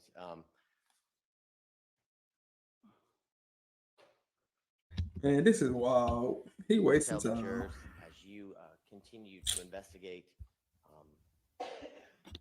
this case, did you search, I guess, for any other calls related to Mr. Shannon Jackson or Shannon Stillwell? I did. And can you tell the jurors, were you able to locate calls in which Mr. Jackson's PIN number was being used to place calls? Yes. And can you tell the jurors how many calls, if you can recall, did you listen to and download as it relates to your investigation? Well, as far as the number of calls I downloaded, it was over 700. As far as the number of calls I listened to, that I don't recall. I don't remember. And can you tell the jurors when you download a large number of calls like you just described, 700, explain to the jurors how you kind of narrow your search as it relates to such a large number of phone calls? Well, there's a number of things that I do. For one thing that I do is I try to anticipate when someone may say something that would be relevant to me. If it's the call was placed at around the time of an event that would yield a relevant topic, such as, for example, calls made right after the arrest in the booking area, calls made right after a hearing where the case was discussed necessarily, that I would anticipate that perhaps the inmate would like to discuss what happened that day with whomever they called. I also look for calls to numbers that aren't contacted very often, thinking that perhaps that indicates there's been some sort of that this is, if it's somebody that's not called very often, then the discussion may not be as mundane as it would be with someone that they speak to 5 times a day, and that's pretty much it. And you, when you talk about hearings or things of that nature, is a prelim, for example, a type of hearing that you would use as a date for potential calls of interest? Yes. Okay. And is that something that you utilized in this case as it relates to phone calls that Mr. Jackson made? I did. And can you tell the jurors very briefly, at a prelim, is that a type of hearing in which the detective, typically the lead detective, is the only person who testifies about the facts and circumstances of the case during that hearing? Generally, yes. It's hearsay is permitted, so generally that's the only witness that would testify at a preliminary hearing, rather. In your experience, as it relates to phone calls that you pull after the date of a prelim, is it common for you to find calls in which the inmate is describing what happened during the prelim and the facts and circumstances that the detective may have testified about? Yes, it's very. And is that something that occurred here in this case as it relates to Mr. Jackson after you pulled calls on November 19th of 2015? Yes. Okay. Dude, get to the point. Now, specifically, did you also pull calls as it relates to Mr. Kendrick? I did. And can you tell the jurors, did you utilize the same procedures you kind of just described to the jury when talking about the calls that you pulled and reviewed for Mr. Jackson. I did. And I want to show you State's Exhibit.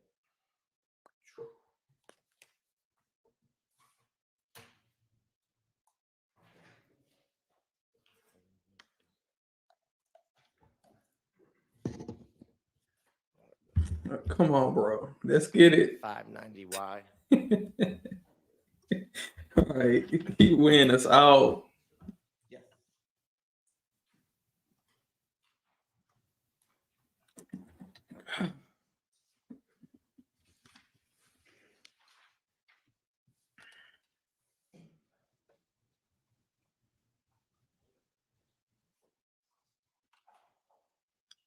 Y'all see the court reporter be taken off. This is not the original court reporter. Your Honor, may I approach the witness? You may. She taking her mental health days. You recognize State's Exhibit 590Y.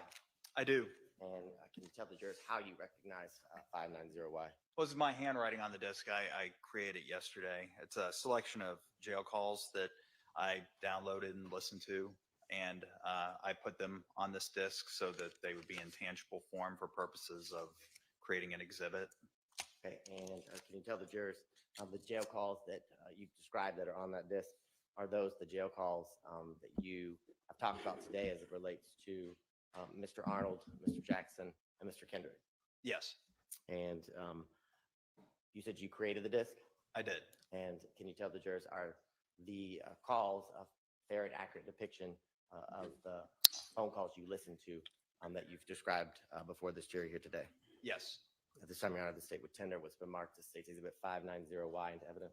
Your Honor, just reasserting the prior objections that were made, I guess, a week or two Understood. ago. Thank you. Those are admitted. Any objections are preserved. Are we gonna hear the 911 calls or jail calls, whatever it is?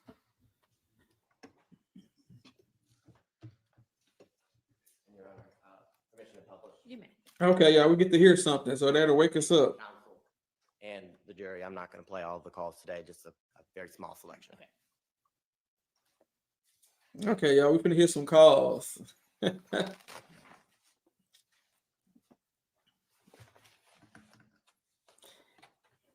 Even though I don't know how they come in through this witness. He just another lawyer that works at the DA's office. But okay. While Mr. Atkins is pulling that up, for the record, the counsel, the court, and for the jury, this is a call that took place on November 19th, 2015, as it relates to Mr. Shannon Jackson. Tasha, you funny.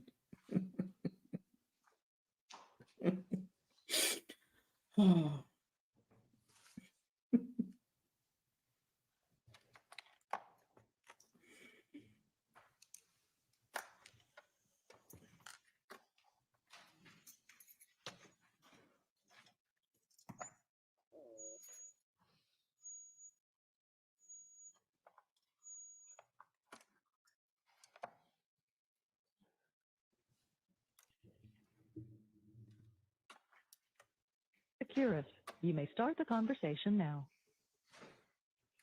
Hello. When I was crying, the tears was on the screen and kept pressing phone, so I hung up by itself. I answered the phone, but it kept pressing phone. Yeah, I'm gonna just wrote me said D said what's your number. Man, fuck D, bro. Fuck them nigga, bro. Oh, just like that, bro. Fuck you. Straight up, huh? All that fake friend shit, bro. Fuck these folks.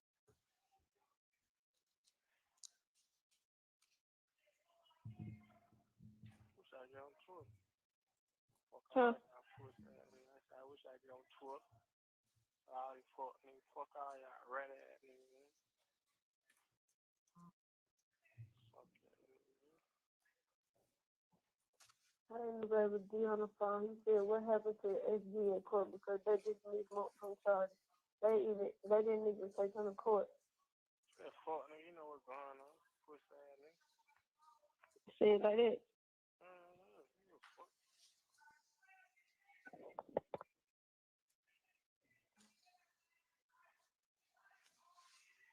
Let's see.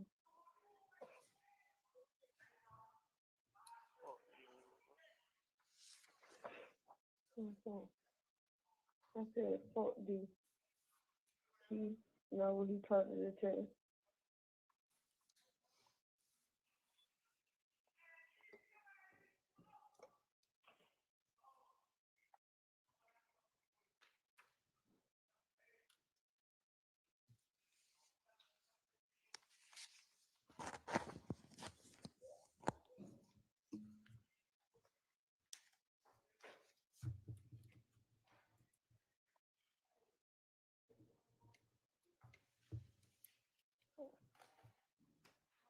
All niggas got, bro.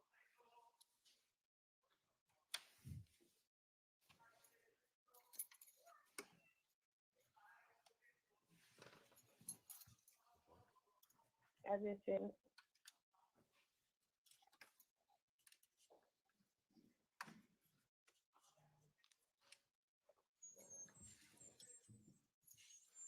she just read it. She look like she want it. You text no your number? Huh? I don't got your number. Y'all been having enough when you said, what you say? Some old shit now. Wait, what happened to baby? That fuck nigga rat. They just went till I had went to court and they just let everything got to that fuck nigga rat. Him and Wood and the other people.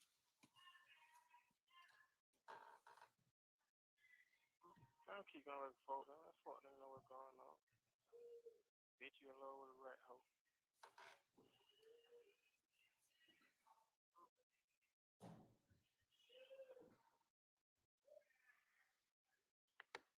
Everything that came out.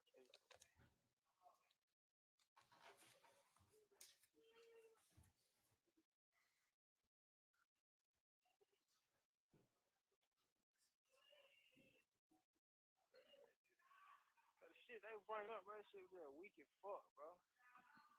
I'm talking like eating their ass up. Man, do not leave her in here. This is not the time right now. Everybody get out.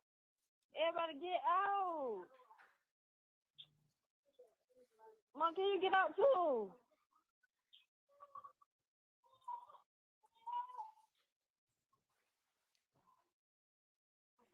Shut though. I don't know, call the phone.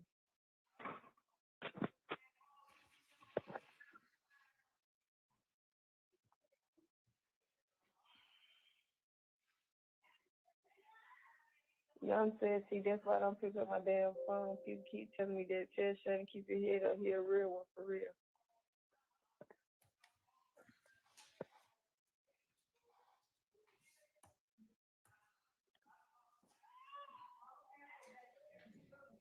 That's all you hear. Oh, you're real. Man, that shit don't do nothing for a nigga. That shit don't make a nigga feel good. That shit don't do nothing for a nigga.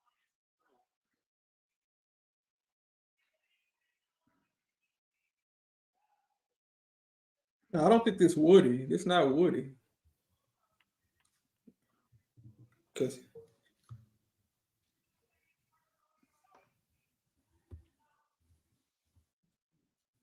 Mika.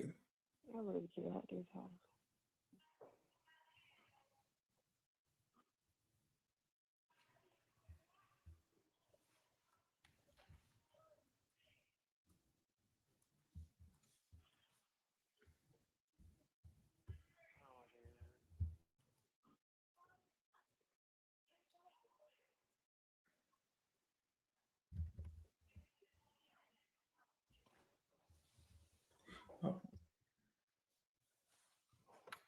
Talking about a do-what name, nut name, yak name.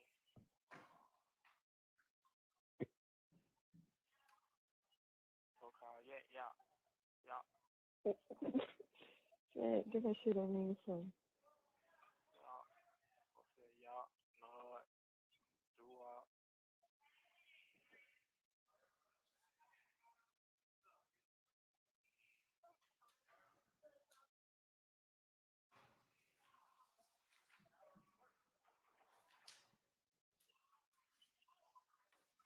Oh, man. My head hurts, man. I'm going to stop it there. Thank you. There's 41 seconds left in the call from November Go. 19th, 2015. Mr. Sprinkle, are there 9 calls as it relates to Mr. Jackson on State's Exhibit 590Y? Yeah, 9. That sounds about right. And as it relates to Mr. Arnold, are there 4 calls that were pulled that you downloaded on State's Exhibit 590Y? That sounds right. Yeah. And then as it relates to Mr. Kendrick, as we spoke to, earlier, are there 3 calls on 590Y as it relates to him? Yeah, I think so. I think that all those numbers sound correct. And when you, I guess, are listening to the phone calls from your computer, is the sound system a little better than what we have here in the great courtroom here in Fulton County? Yes. So sometimes with jail calls, they've split the inmate side of the call. I don't know if that's what was happening here, but generally that's what happens. They split the inmate side of the call in one, like the right channel or the left channel, out, whichever one, and then the called party side and the other channel, so they're in stereo. And for whatever reason, the inmate channel is sometimes a lot lower than the called party channel. It sounds like that may have been what was happening just then, because I too was having difficulty hearing. And for the court, for counsel, and for the jury, the state's going to play the rest of the calls at a different time when we can utilize a better sound system. To Okay, yeah, because we were all struggling, I think. I'm not sure anybody heard anything. Now, Mr. Springer, I just want to ask you a couple questions about that call. As it relates to your investigation, was someone with the nickname Little Woody someone you investigated and was a part of this case? Yes. And did you hear his name during that call? Yes. And did you also hear Mr. Jackson reference doo-wop, nard, and yak? I did. I heard that part. Yeah. And were those individuals that you also, through your investigation, I guess, were familiar with? Yes. Okay. Look how the judge looking at him. Look how the judge looking. Now, can you tell the jurors the nickname Little Woody? Who do you know that nickname to belong to? Kenneth Copeland. Okay. And when you received the case file from the Atlanta Police Department, were there a number of recorded statements or interviews inside of the file? There was. And when you received it, and as you continued to work on the case, did you review those statements? I did.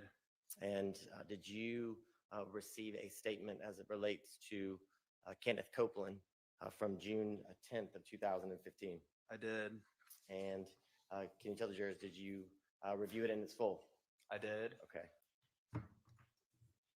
Now, during that statement, does Mr. Copeland provide his phone number as well as the phone number for his girlfriend?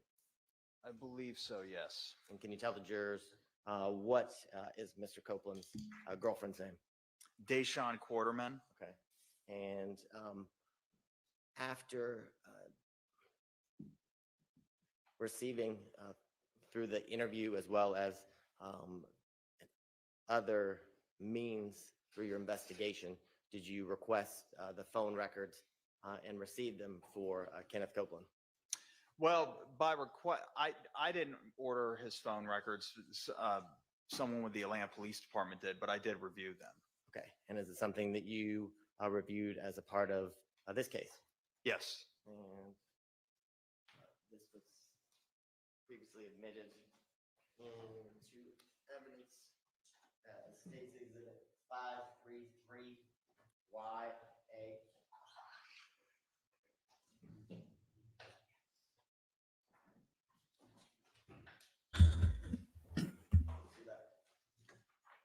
Here they go again. We're going to exclude these exhibits too.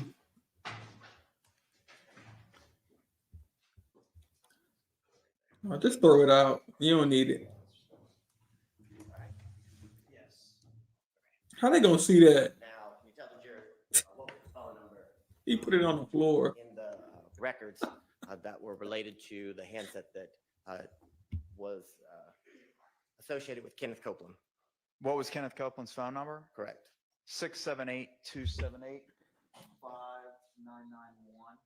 Okay. And after listening to the June 10th of 2015 statement with Mr. Copeland, Hang on just a second.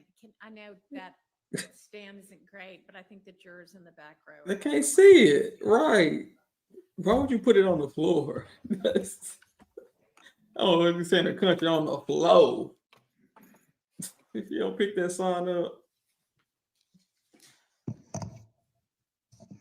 And it looks like he got a whole lot more back there. While he is, Look at all them signs. Atkins is putting up the board. Can you tell the jurors, did you review Mr. Copeland's phone records in light of the statement from June 10th of 2015 that you listened to? Yes.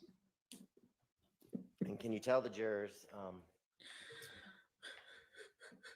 when did, I guess, activity on Mr. Copeland's phone or through his phone records, when did it begin in the early evening of June 10th of 2015? Well, I guess it would depend on what you define as early evening. For me, I started inspecting the records as at 6:20 p.m. Eastern Standard Time. Okay. And can you tell the jurors, was that an incoming or outgoing call? His girlfriend, Deshaun Quarterman, called him at 6:20. Okay. And did Mr. Copeland? Simply, who called? I understand the handsets. Sustained.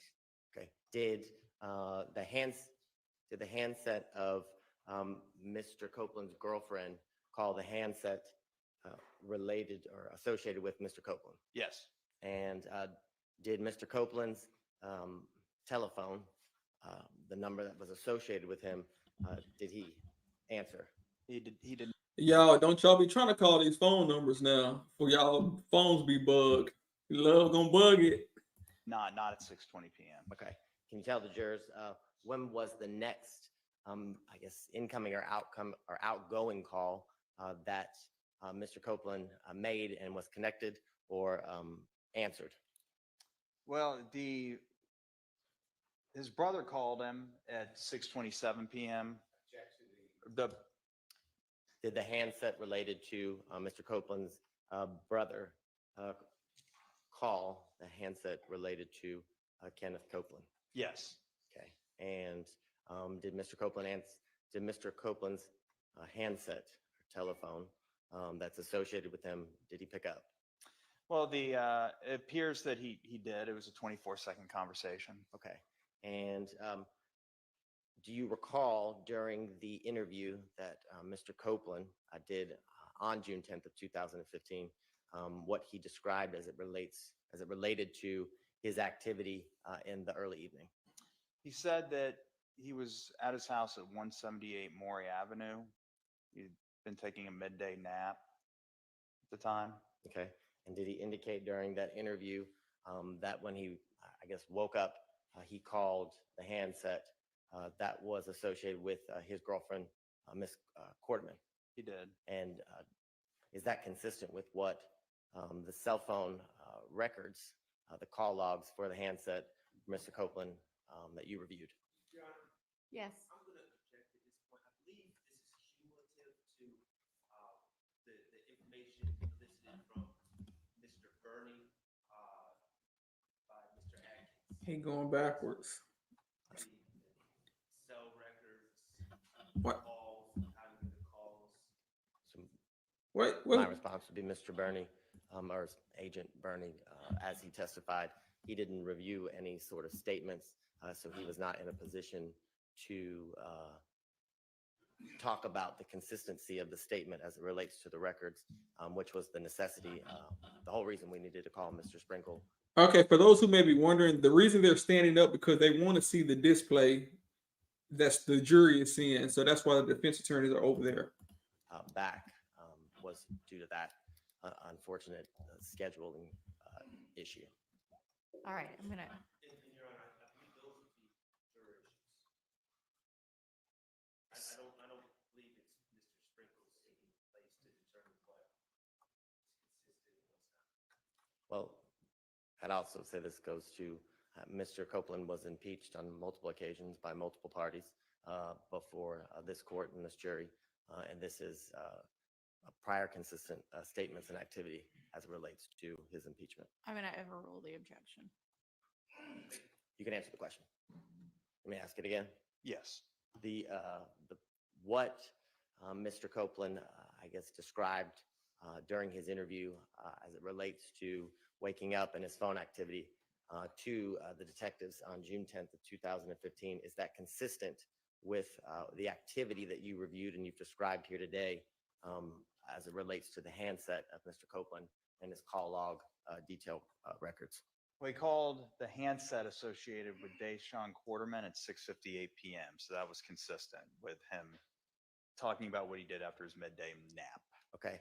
And can you tell the jurors, did you also, as a part of your investigation, plot different calls as it related to the call detail records that you received with Mr. Copeland? I did. Okay. If you also had an opportunity to review similar, I guess, plotting of Special Agent Bernie? I did. Okay. Now, during the interview that day on June 10th of 2015, do you recall where Mr. Copeland described, I guess, he went next as it relates to his activities that night? He went to the Green Store, which is, I believe, at 322 Glen Street. That's what he said, yeah. And in your review of Mr. Copeland's records, can you tell the jurors, were his records consistent with him going to the Green Store shortly after he called his a handset related to or associated with Ms. Quarterman? Mr. Sprinkle's expertise, and these are questions for Agent Bernie, which have been asked. Okay, so if that may be true, if I'm understanding what it is that Mr. Sprinkle's testifying to. I can lay a foundation. Okay. Mr. Sprinkle, do you utilize or do you review call detail records on a regular basis as a part of your job responsibilities and duties with the District Attorney's Office? Yes. And can you tell the jurors how often do you do that? Multiple times a week. I don't want to go so far as to say every day. I'm sure there's days that I haven't, but it's thousands upon thousands of times, thousands of sets of phone record, at least over 1,500 sets of phone records, and that's a conservative estimate. So yeah, I look at phone records all the time and have been doing so since 2012. And in the phone records, or in many of the phone records, or the call detail records that you receive, do they have longitude, latitude, or cell site location data related to the different phone calls within the call detail records? Yes, depending on the type of phone logs, call detail records that I have or that they are, yes, they will sometimes have cell site location information. And can you tell the jurors, as a part of your job responsibilities and duties with the District Attorney's Office, how often do you map or plot different calls as it relates to the cell site location data contained within the call detail records? All the time. Another objection on foundation for this part of the testimony As it relates to what, I really need y'all to use the mics. All right, so, I'm laying the foundation. okay, he's in the midst of it. So how often do you plot and map different call detail records, cell site location data? Very, very often. Maybe not on every single case, but on many, many, many cases. How often? I would say at least once a week. Again, that's a very, very conservative estimate, but most cases have cell phone records, and I will generally, if there are cell phone records, want to look at those to make sure that the data is what we believe it to be. Okay, and can you tell the jurors a little bit about your experience in the sense of how many years have you been utilizing cell site location information to map or plot different sets of phone records and specific phone calls within different sets of records? Since 2012. Okay, so roughly how many years? We're looking at what, over 10? Yes. And within those 10 years, can you tell the jurors how many sets of phone records do you believe that you have mapped or plotted cell site location information related to call detail records? That would be hundreds. I don't keep a tally. But the number of cases that I deal with a year since that time, it would just be in the hundreds. A lot of cases. Okay, and in the cases that you have done what you just described, do you often work in tandem or in conjunction with different members of law enforcement, such as the Atlanta Police Department or other agencies within Fulton County? Yes. Okay, and have there been times that you also have worked with members of the FBI or different task forces as it relates to mapping and plotting call detail records? Maybe like consulted with. Work would imply that I was like part of the team, or with respect to the FBI, that is. No, I mean, I've consulted with them. Okay, so as it relates to this case, did you utilize cell site location information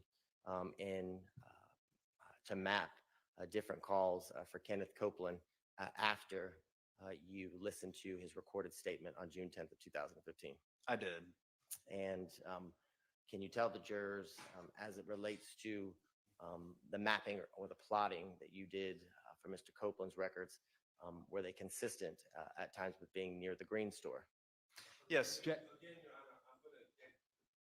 Cumulative, Agent Bernie has already testified to these matters.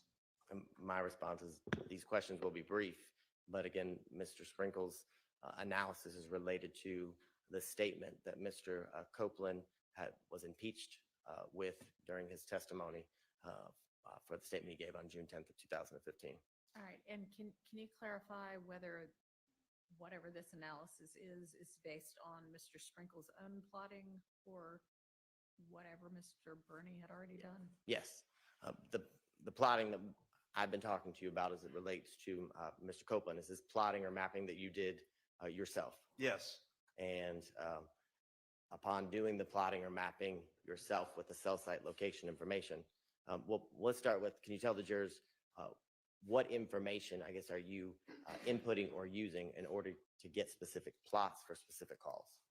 So basically what I do is I'll have the phone records. I'll have a set of phone records, and there will be some cell site location information that's in the same row as the date and time and the phone number's called. And I'll use Google Earth. Sometimes some phone records are real easy. If they're from AT&T or T-Mobile, they'll just have the latitude and longitude of the tower actually in the records. Other phone companies like Sprint at the time or Verizon, they just put some sort of number that's unique to them. Like it's a number that identifies the tower for them. It'll be like 14732 or something. That's by no means a lot. That was just a number I just came up with out of nowhere, but it'll be some sort of number, and I'll have to cross-reference another spreadsheet where that spreadsheet will have the latitude and longitude. But long story short, though, I just take the latitude and longitude of the tower, I put it into Google Earth, and then I use a graphic plugin in Google Earth to create I get what I call a pie slice that represents the approximate area of coverage, or basically just points in the direction of the antenna or the azimuth of the tower. Okay, that was a long story. Oh. So can you tell? Yes, India, the volume is already all the way up. Is anybody else having trouble hearing? It sounds clear to me on two separate devices. I'm listening to it. So let me know if y'all can't hear it. Thank you, Stephanie. It's really kind of you. Let's jump back in. Tell the jurors in your review of the phone records, what time,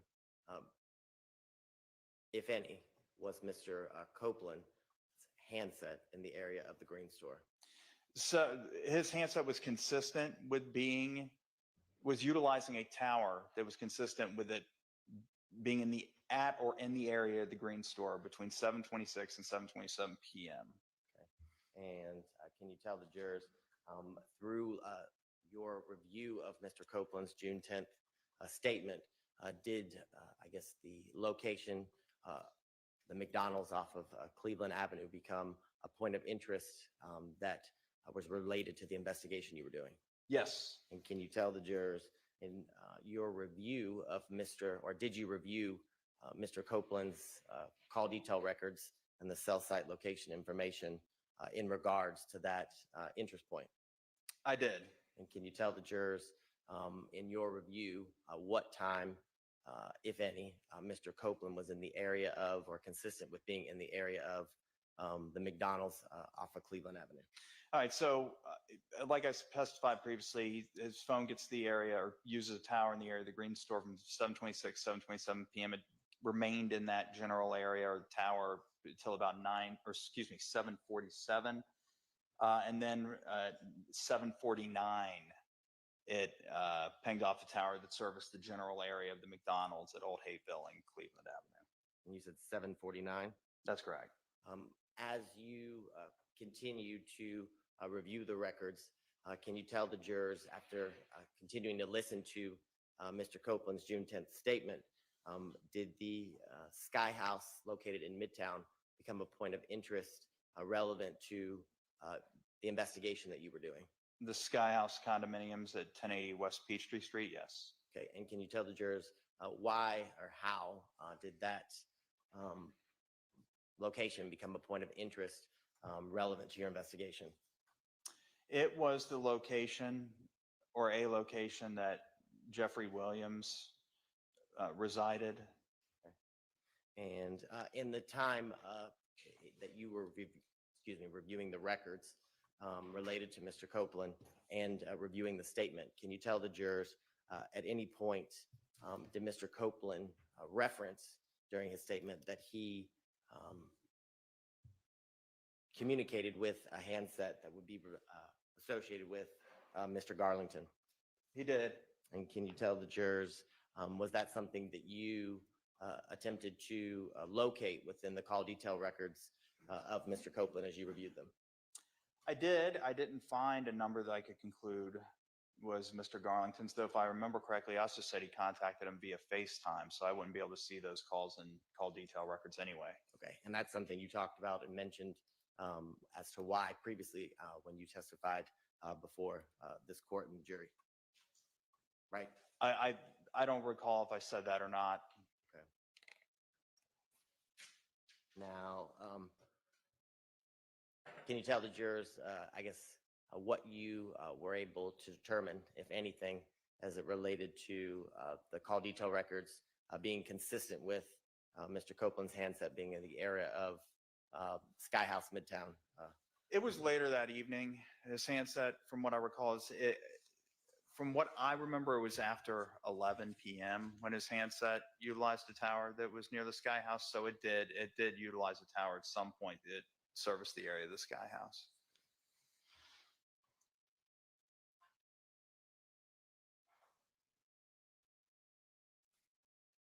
And can you tell the jurors, the Sky House Midtown, how was that building, I guess, related to or relevant to the investigation that you were doing as you continued to review the statement of Mr. Copeland and other materials that you received from the Atlanta Police Department?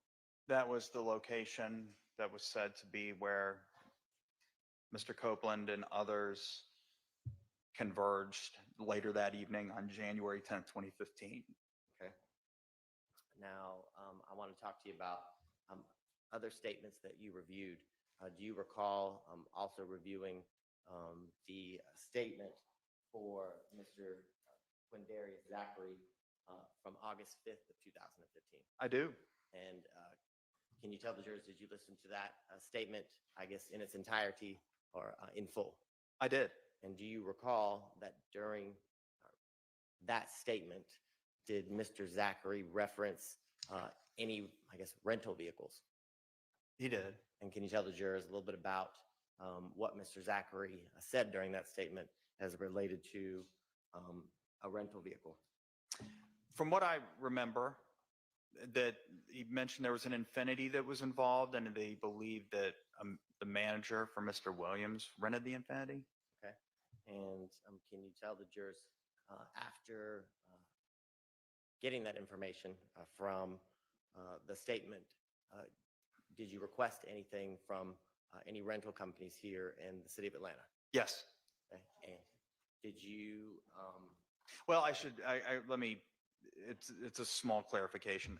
I requested information from rental companies, and I didn't just specify from their physical locations only in the city of Atlanta. I asked from the rental car companies that they give me records of any rental cars that were rented by a list of people during a time, regardless of where the location was. Okay. And did you do that in relation to Mr. Jeffrey Williams? Yes.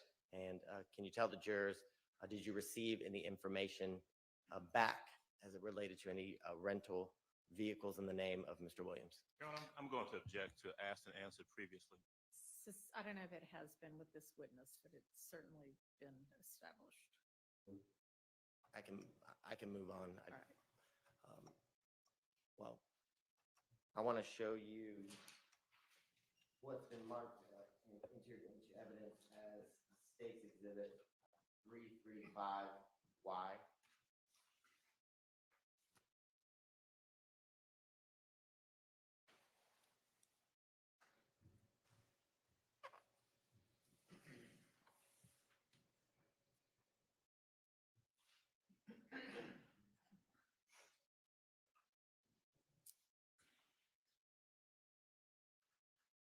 And when it gets up there, page 7, 335Y.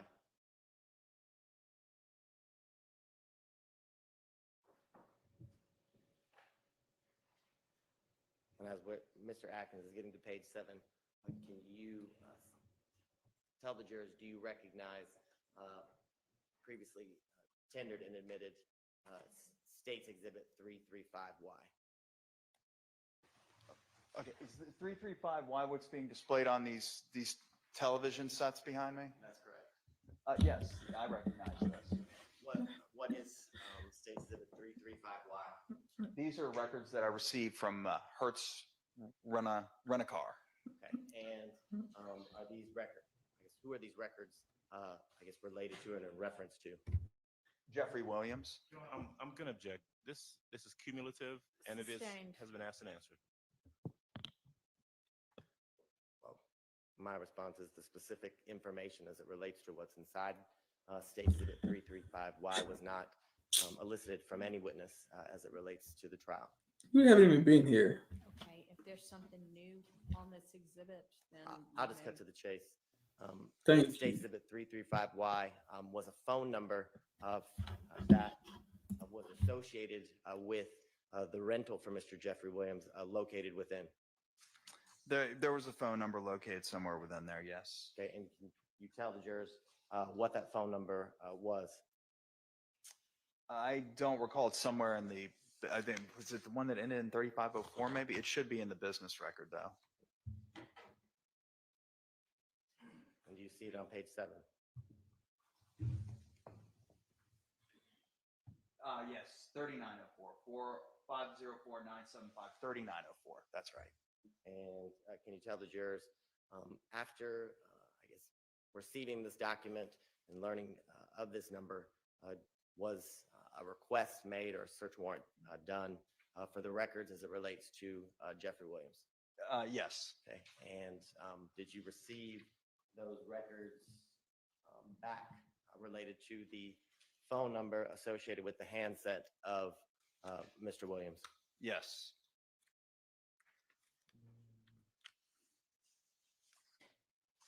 All right.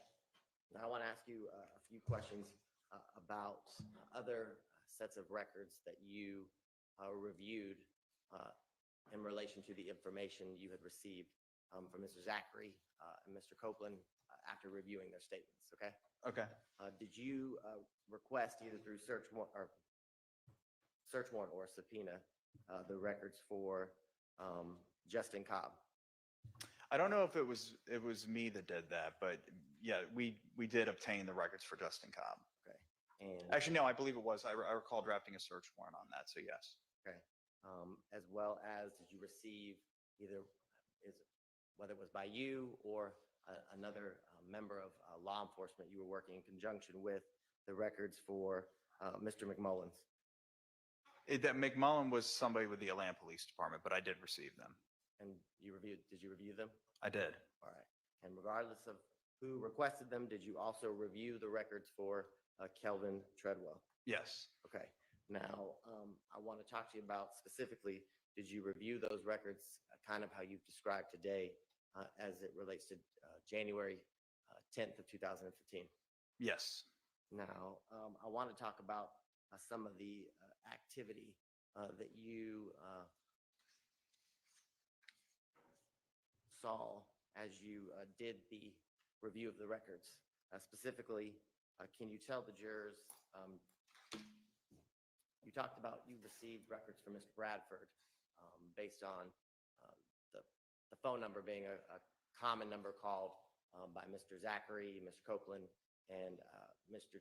Treadwell, I believe you said, correct? Yes. And can you tell the jurors in reviewing the call detail records, did you review the records as it relates to the point of interest of the Texaco off of Cleveland Avenue? Yes. And can you tell the jurors, as you reviewed Mr. Bradford's records in relation to that Texaco, what you determined from your analysis? What I determined from my analysis of Mr. Bradford's tower logs was that his handset utilized a tower that was in close proximity to that Texaco, and therefore 330 McDaniel Street, the incident location, between the hours of 7:11 p.m. to 7:19 p.m. And I should have asked you this first, but as you were reviewing statements and call detail records, did you also receive and review any video surveillance? I did. And is that the surveillance that I think you briefly described previously as it relates to the Texaco off of Cleveland, as well as the barbershop not far from the Texaco? Right, the barber shop, like between 60 and 100 yards, yes, away. Yeah, that too. Okay. And I want to show you State's Exhibits 591.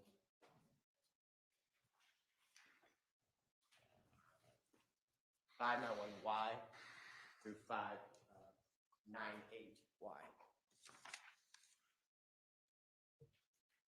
And prior to your testimony, have you had an opportunity to review those photographs? I did. And do those photographs contained in State's Exhibits 591Y through 598 fairly and accurately depict the Texaco from July 10th of 2015? January 10th, 2015? Yes, I'm sorry. Yes, they do.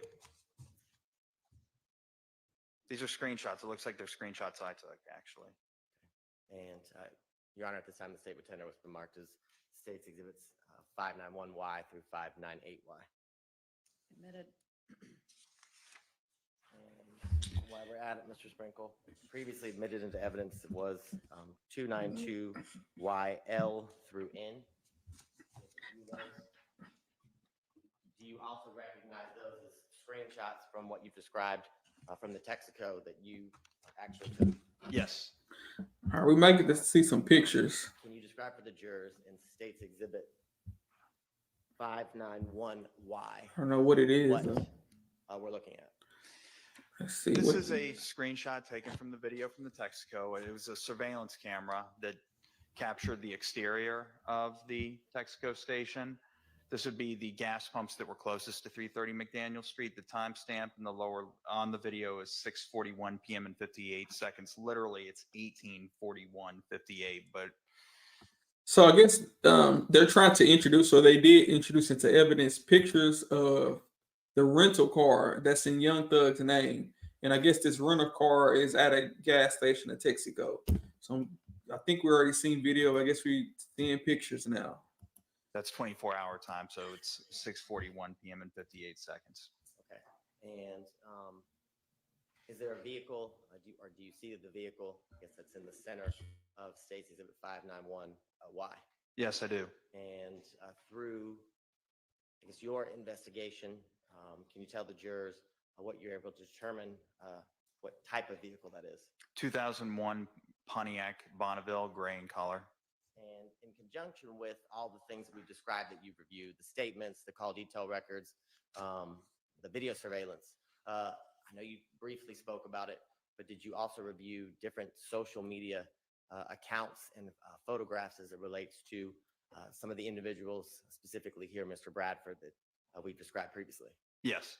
And can you tell the jurors in your review of Mr. Bradford's social media and contained in previously admitted exhibits, State's Exhibits 360Y through 363Y, what you found in Mr. Bradford's social media that caught your attention? He often posed in photos with a 2001 Pontiac Bonneville. I mean, he'd be leaning up against it, et cetera. Looked like it was just a car that he was with frequently. Okay. And prior to your review of Mr. Bradford's social media account and seeing these photographs with him with standing next to or near a Pontiac, had the Pontiac that's contained in State's Exhibit 591Y I guess been an integral part of your investigation at that point? Well, not integral, no. Okay. Was it something that you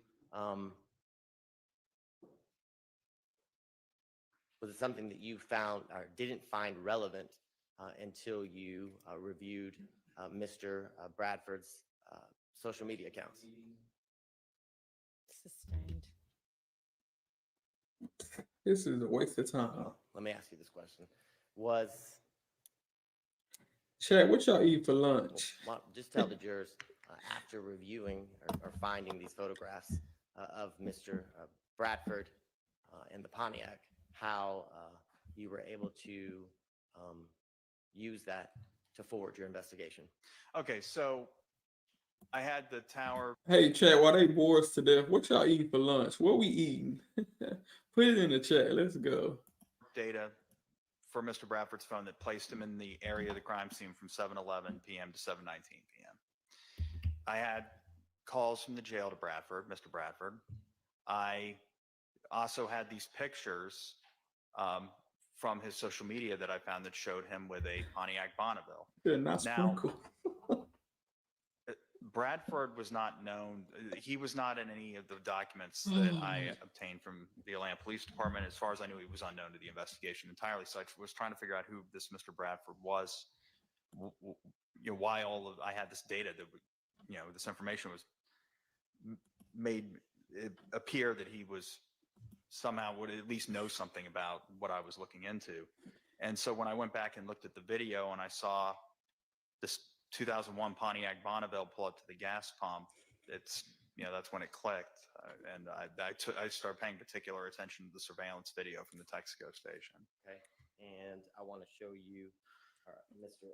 Atkins is going to put on the screen a State's Exhibit.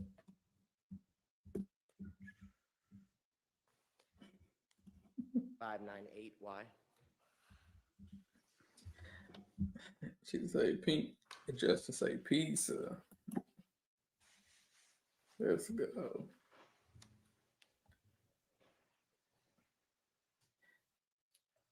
Okay. State's Exhibit 598Y. Can you describe to the jurors what they're looking at? Six Sigma. The relevance it was KFC. to your part of the investigation and working on this case. So 598Y is a picture from Mr. Bradford's Instagram page. And it is one of a few photos that showed him next to a Pontiac Bonneville, like I testified to previously. Okay. And I obtained that photo around the time that I identified his phone number and got his phone records and Who is tower this? usage data that placed him in the area of the crime scene, as I testified to previously. And the photograph that's next to him standing in next to the Pontiac. Can you describe to the jurors where that's from? There's two photos contained with them. How are they relevant to each other? Well, the one on the right is a still shot from the surveillance footage from the night of the murder, from the Texaco station. And can you tell the jurors in your review of the video surveillance, you said in State's Exhibit 591Y that Pontiac arrived to the Texaco at what time? Just throwing about 6:41 p.m. And can you tell the jurors in your review of the surveillance how long in total was that Pontiac seen on the video surveillance? If I may refer to my reports, I get the numbers. If it will help refresh your recollection, yes, just look up when you're done. It do look like a fake picture, like he's copied and pasted in. Yeah, it do look kind of fake.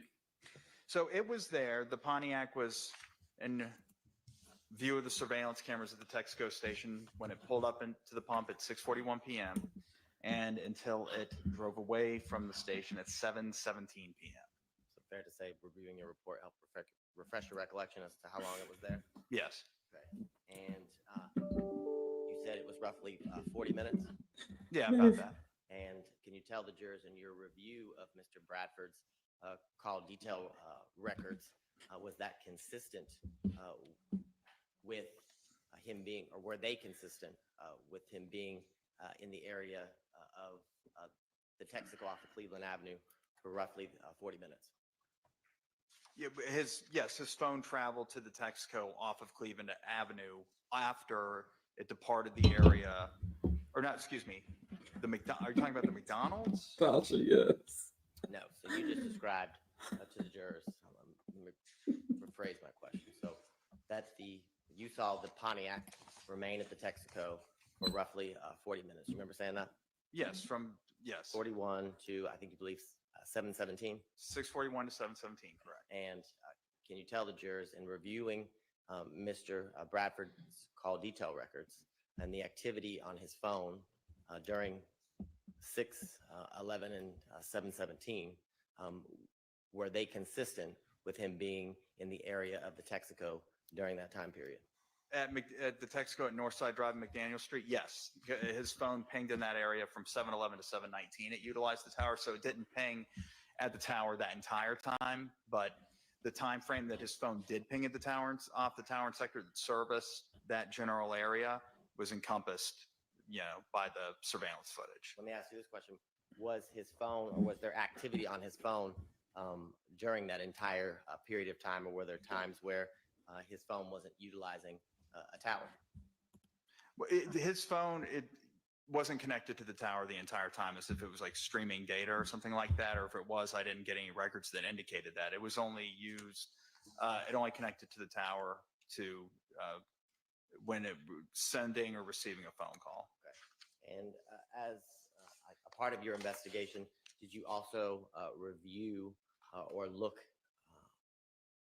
into the social media accounts, or the Twitter account for Mr. Kendrick? Yes. And can you tell the jurors in State's Exhibit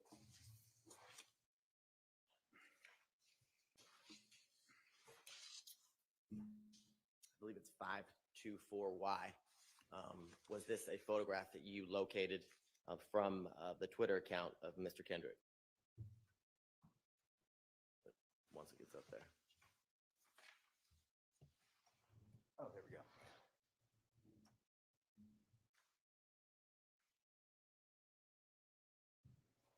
It is. There's a, and I don't know that it's part of the exhibit, because I seem to remember this gray bar going across the screen with the other exhibits as well. Yeah, now it's moved. But yes, I do recognize that. That's an image from Mr. Kendrick's Twitter account. Okay. And can you tell the jurors, was there anything about the jacket that Mr. Kendrick is wearing in State's Exhibit 524Y that you, after seeing this and also reviewing the video surveillance, that was helpful to your investigation? So yeah, the interior surveillance from the Texaco, at 6:41, the Pontiac 2001 Bonneville, pulls up to a pump, and the front seat passenger exits the vehicle and walks into the convenience store attached to the Texaco. And in so doing, came in very close proximity to an interior surveillance camera. And so this footage revealed the outfit donned by the front seat passenger. And that image from the Twitter page that you just displayed on the monitor behind me, or the television behind me, that man, Mr. Kendrick from the Twitter page, was donning what appeared to be the same jacket as the man from the video, the surveillance video from the Texaco. And is that what we're looking at? The comparison that you just described that you did in State's Exhibit 593Y? That's the, yes.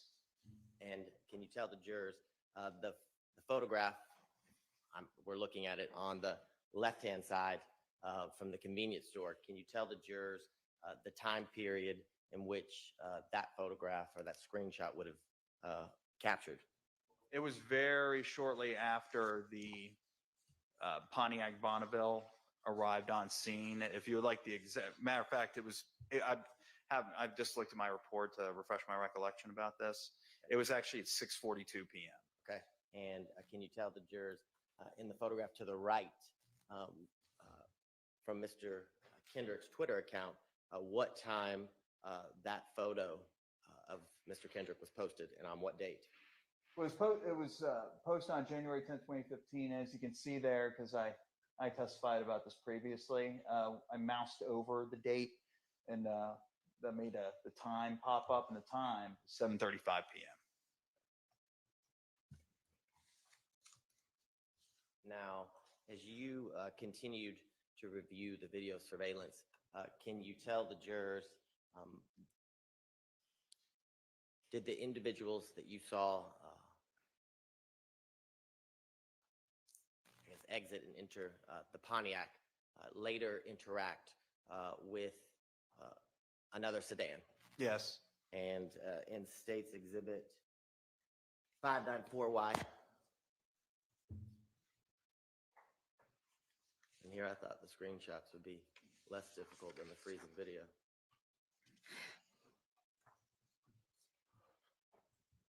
Objection, Your Honor. This is cumulative of prior testimony that we've had. This is a at lot. least once, if not twice, in this case.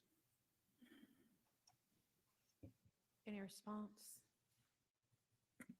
I mean, there's been no. Is this going to be a comparison? Yes. Okay, overruled. She gonna help him. Can you tell the jurors, were you able to, I guess using your number of years of experience, able to determine the type of vehicle in which we're seeing depicted in front of the Pontiac in the middle of the screen? The Volkswagen CC VR6 Sport. Okay. And when you previously testified, you talked about someone you had, I guess, a name that you had come across during your investigation, Miss Ariel Bax. Yes. And can you tell the jurors, in getting her name, were you able to use public databases to determine any vehicles registered in her name? Yes, I was. And can you tell the jurors what type of vehicle was registered Ms. Bax's name during this time period of January 10th, 2015? The Volkswagen CC VR6. Okay. And in your review of the make and model and year that Ms. Bax had, was the vehicle consistent with what we're looking at in State's Exhibit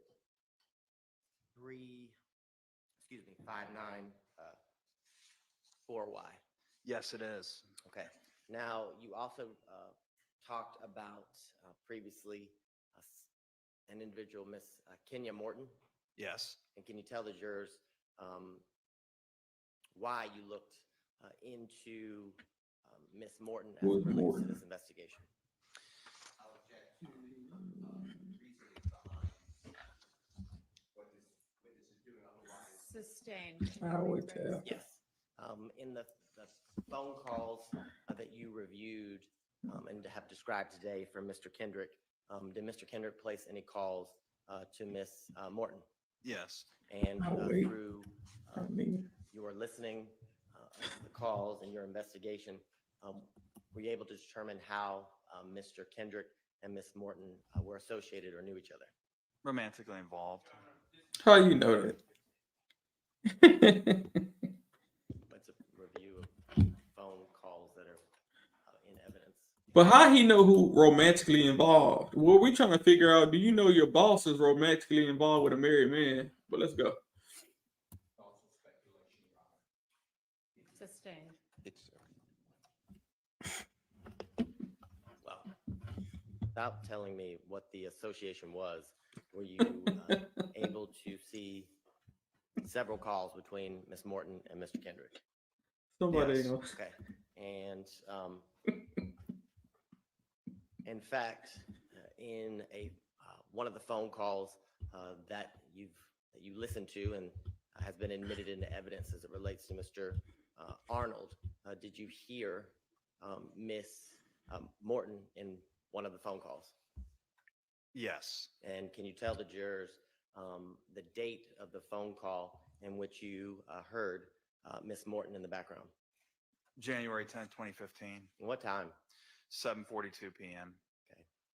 And that time in relation to how was that time, the 7:42 p.m. that you heard Miss Morton in the background, related to or the time in which Mr. Donovan Thomas was shot and killed? Well, the 911 call is placed contemporaneously with the shooting, and that 911 call is placed at 7:22 p.m. So that call was 20 minutes after the night.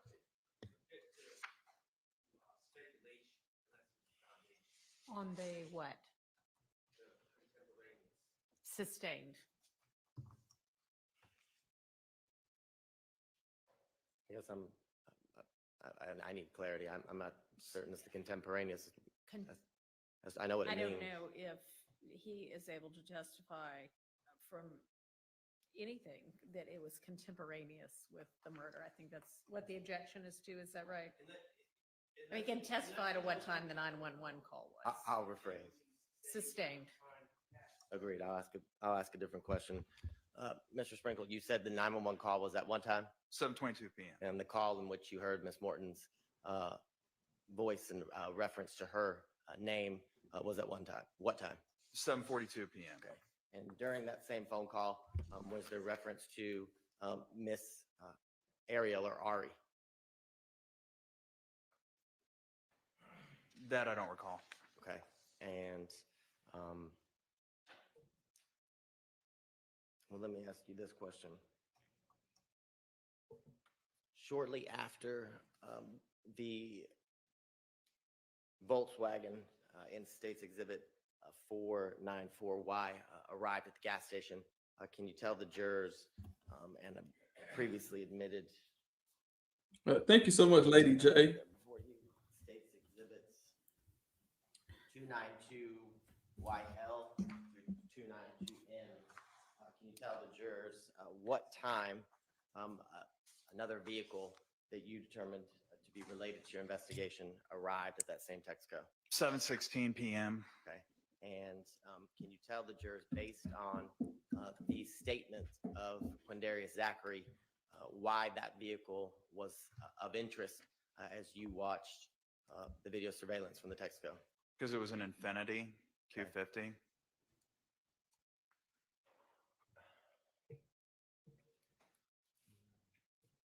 Now, can you tell the jurors during what time did that Infiniti arrive? 7:16 p.m. Okay.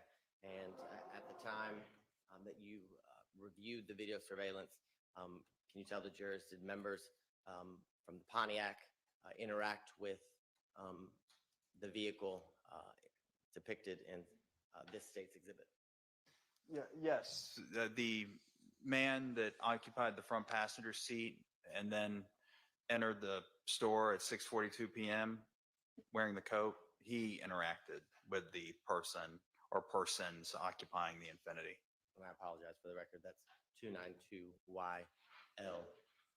Now, Mr. Sprinkle, can you also describe for the jurors, did an individual get out of the rear passenger area of the Pontiac. Yes. And can you explain to the jurors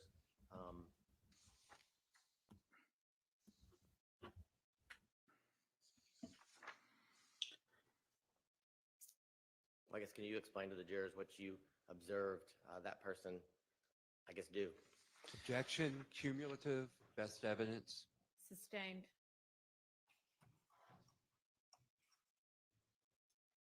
Come on, y'all. This getting old. Let's go. Mr. Sprinkle, how long, based on your review of the video surveillance, did the Infinity remain within the Texaco gas pump area? About a minute, if that. It pulled in at 7:16 and pulled out at 7:17. Okay. And can you tell the jurors, is that what we're looking at in State's Exhibit 596Y? Yes. You may. Well, I'll ask another question. I know what you're seeing with this technical.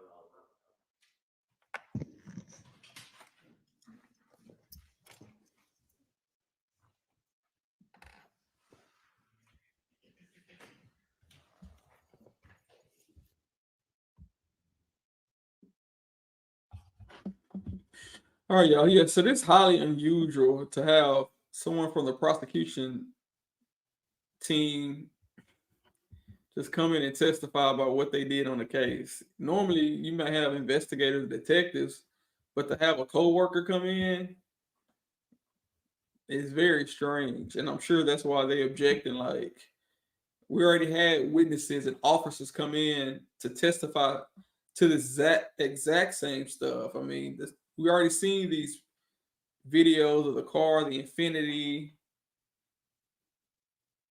like all of this stuff. So why are we seeing it again? Could it be that y'all are wasting time because y'all don't have another witness ready? Could it be that y'all filed a motion thinking that Dennis was coming back today because y'all filed a motion for the judge to reconsider? But even if y'all filed that motion, y'all should have took into account the judge may deny that motion.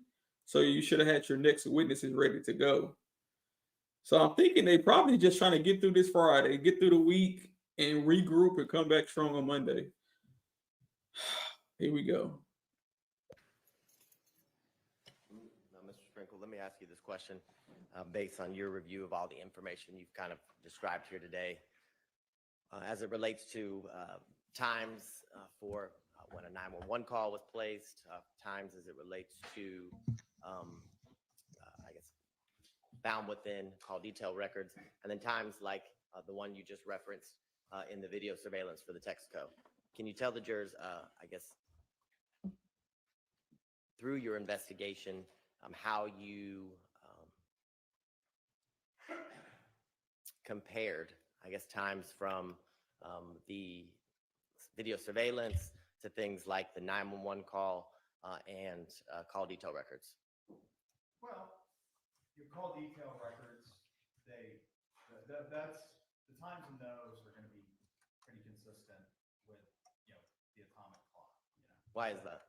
Well, they're a cell phone provider and they're computerized records, and they're just going to be synced up because they're on a computer system with like an internet time protocol, or which is synced up with the atomic clock. So that's a good gauge as to the exact time of something.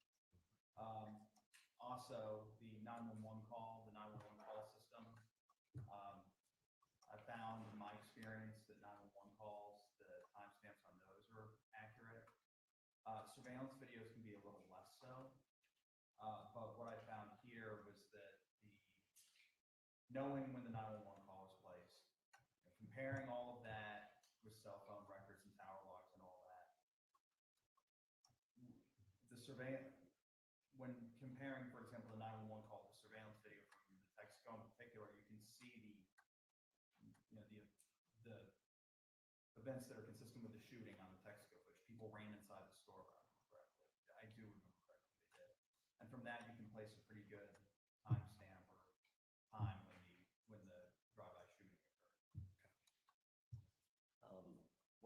testimony today that all of the times are, I guess, synced up exact as it relates to each other. For example, the call detail records and the Texaco video surveillance. No, I can say that they're linked up exactly. Surveillance videos, it's not uncommon to be a minute or two long. I'm sorry. You gotta use the mic. Can you speak into the mic? It's not uncommon for Can't hear you. surveillance videos to be a minute or two off. So I can't say that basically the watches of the surveillance video and the cell phone records were synchronized. Okay. And we talked earlier a little bit about the phone records or the additional phone records that you reviewed. For example, Justin Cobb and Mr. McMullins. You remember that? I do. And can you tell the jurors upon receiving those records, however which way they were requested, did you utilize, I guess, review? Hold on, y'all. Who was kicked out the courtroom? We know Dennis was kicked out. I didn't know they kicked out the vlogger. Yeah. Okay. Yeah, I just saw that. Y'all keep going. Doing those records as it relates to the things that we've described previously here today, the video surveillance, as well as the statements of both Mr. Zachary and Mr. Copeland. Yes. And I want to draw your attention specifically to the time period, roughly 7:29 p.m. All the way, I guess, 10 minutes to 7:39 p.m. So that 10-minute period, okay? Okay. Can you tell the jurors in your review of that activity, was there any activity as it relates to the handset associated with Mr. McMullins and the handset associated with Jeffrey Williams? Cumulative. Agent Bernie already testified to all this. Sustained. Oh, they kicked him out the whole building. That's crazy. But why they kicked out Let me ask you this as it relates to your review of Mrs. Sylvia? the call Hey. detail record, specifically the call logs of Boy, that's Mr. crazy. Williams and Mr. Treadwell. Can you tell the jury how many incoming and outgoing calls there were between Mr. Treadwell and Mr. Williams? Oh, that's what she reported. Sustained. That's Number crazy. of calls between Mr. Treadwell and Mr. Williams, I don't believe was ever Boy, discussed. they be hating. Boy. They don't want you. They don't want the cameras in there at all anyway. All right, I'll ask you this question. As it related to your review of the call detail records for Mr. Copeland, okay? Did you, during that time period of 7:29 to 7:39 p.m., locate any calls, whether it be incoming or outgoing, between Mr. Copeland and Mr. Williams? 7:29 to 7:39. Correct. If I may look at the logs. No, my short answer is I don't believe so. And that remains my answers on reviewing the actual phone logs. There were no calls between Mr. Copeland and Mr. Williams. That would have been in the phone logs from the company. Again, during Mr. Copeland's statement, he said he called Mr. Williams earlier that evening on FaceTime. FaceTime calls are not going to appear in phone records from the phone company. Okay. But from Oh, your just review, Dennis. Okay. Is it your testimony you didn't see any calls between Mr. Copeland and Mr. Williams? That's right. How about as it relates to Mr. Copeland and Mr. Bradford, Mr. Cobb, Mr. McMullins, or Mr. Treadwell? Not that I found, no. Okay, and I'd ask you the same series of questions as it relates to Quindarius Zachary. Did you see any activity on Mr. Zachary's records between Mr. Williams, Mr. Bradford, Mr. Cobb, Mr. McMullins, and Mr. Treadwell? All right, well, I'm reviewing, and I'm looking at his records right now too, just to make sure I'm not mistaken. What were the names that you just gave me again? Mr. Williams, did you see any activity as it relates to Mr. Zachary and Mr. Williams? I do not. And between Mr. Zachary and Mr. Bradford and Mr. Cobb? I do not. And were there any, I guess, incoming or outgoing calls between Mr. Zachary and Mr. McMullins or Mr. Treadwell? Not that I see, no. Okay. And I want to ask you lastly about Mr. Antonio Sledge and your review of his call detail records. Did you see any incoming or outgoing calls between Mr. Sledge and Mr. Williams between the time period of 7:29 p.m. to 7:39 p.m.? They were talking about yesterday, Six Sigma yesterday, not today. But thank you. But this is crazy. This is really a waste of time.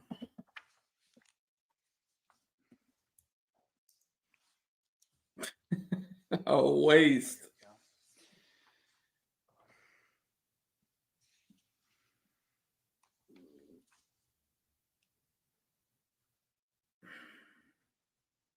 No, I don't see any. And what about between Mr. Sledge and Mr. Bradford or Mr. Cobb?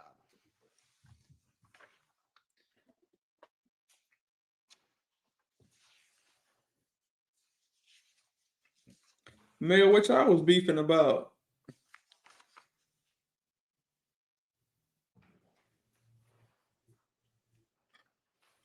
Since we ain't got nothing else, they ain't talking about nothing. Between what time frame again? 7:29 and 7:39 p.m. Justin Cobb called Javaris Bradford at 7:31 p.m. And I'm sorry, I need to be more clear.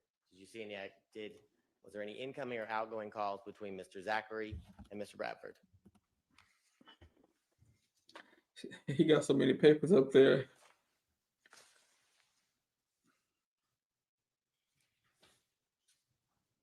Oh man, never mind. I shouldn't even ask. Okay, okay. Thank you, Keys. Shout out to Keys. Yeah, Keys, and we're trying to work on all that stuff. I think you had mentioned that I'm reviewing before. Mr. Zachary's records. I do not see any. And in your review of Mr. Zachary records, did you see any incoming or outgoing calls between Mr. Zachary and Mr. McMullen?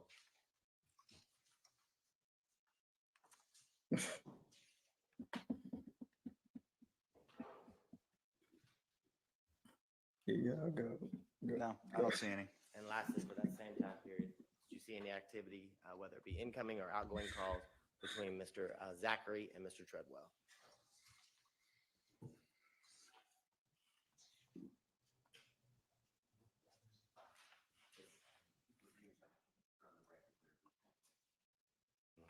No, I don't see any.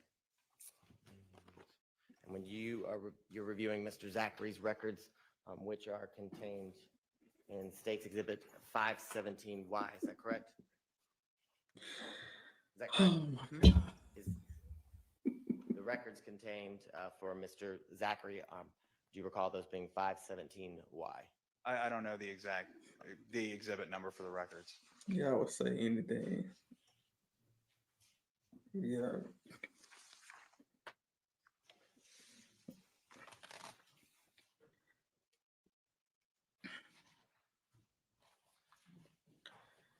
Boy, I don't know why they try to kick people off the courthouse. I guess because they don't want cameras in there. They so embarrassed at the job they doing.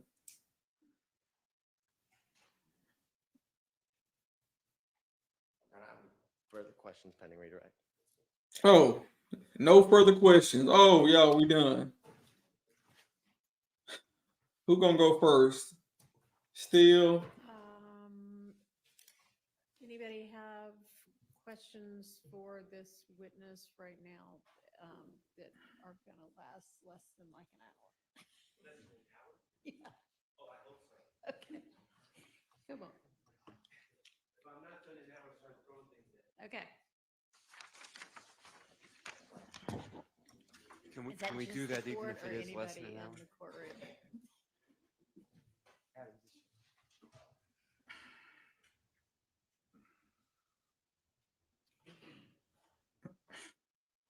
Mr. Franco, good morning. Good morning. How are you? I'm good. I'm good. And of course, we know each other. You know who I represent, right? Yes. Okay. Hey. I want to start out by talking to you about the jail calls and specifically my client, Shannon Stillwell's jail calls. Okay. I believe you testified that you downloaded, you estimated, I believe, 700. So, yes, the batch that I downloaded from 2015, maybe the calls descended into 2016 as well. I don't remember. I think it was around 700 audio files. So that would represent 700 calls. It's not 700 exactly, but that's what I remember. I understand. And you, do you have a ballpark of how many you reviewed? I didn't review all of them. Okay. And a matter of fact, I probably reviewed like maybe 50 to 75. Okay. And regardless of how many you personally reviewed, when you downloaded them, they are saved onto your computer, your hard drive. All correct? of them are saved, yes. Okay, and they would have been passed on to the prosecution team in this case, so they could review all of them, correct? That's correct. All right, cool. All right, I just want to, your job actually with the DA's office right now is you do prelims. You cover prelims for cases, correct? Amongst other things. That's correct. All right. And I just want to unpack a little bit about what you said about preliminary hearings, is when I say prelims, preliminary hearings. You said typically a lead detective testifies. That's right. Okay. And you said hearsay is allowed, meaning the lead detective is allowed to testify about what other people say. That's correct. Okay. And you are aware that jail call that was played that was tough to hear, a little bit low, that was from Hearsay. November 19th, 2015, correct? That's right. All right. And November 19th, 2015 is the day that Shannon Stillwell had his prelim, correct? That's what I recall, yes. Okay. And that's why you had interest in that call. That's right. All right. And that call was made later in the day after Mr. Stillwell would have returned back to the jail from his preliminary hearing. That's right. All right. In Shannon, in Mr. Stillwell's preliminary hearing specifically, I know you said lead detectives generally are the only ones that testified. Detective Thorpe testified in that preliminary hearing, correct? Yes. Okay. Kenneth Copeland did not testify. No. Demekion Garlington did not testify. No. Quindarius Zachary did not testify. No. Okay. And I know it's hard to hear, but we're going to bring some volume to it, okay? Mr. Stillwell on that call said, I just went to court. Hey, he said, I know it's hard to hear, but he's about to bring some volume to it. Let's go. Let's go, Matt. And I know it's hard to hear, but we're going to bring some volume to it, okay? Mr. Stillwell on that call said, I just went to court and they let everything out. That sounds right, yes. Okay, and that was after Detective Thorpe testified, correct? That's right. After he heard Detective Thorpe's testimony. Correct. Okay, he said they threw out, and it was tough to hear, so I want to make sure we're clear. On that call, he said they threw out yak, doo-wop, nard, correct? I don't recall that they threw out And yak. I'm not suggesting throughout the case. I'm saying throughout the names. That sounds right. I definitely heard him mention those names. Okay. So I took it to mean maybe like their names were mentioned, maybe. Right. And because it was hard to hear, I'm just trying to make it clear. He's not saying, and nowhere in that call did he say he was with those people or anything like that day. No. Okay. And again, those names were mentioned by Detective Thorpe, correct? That's right. All right, cool.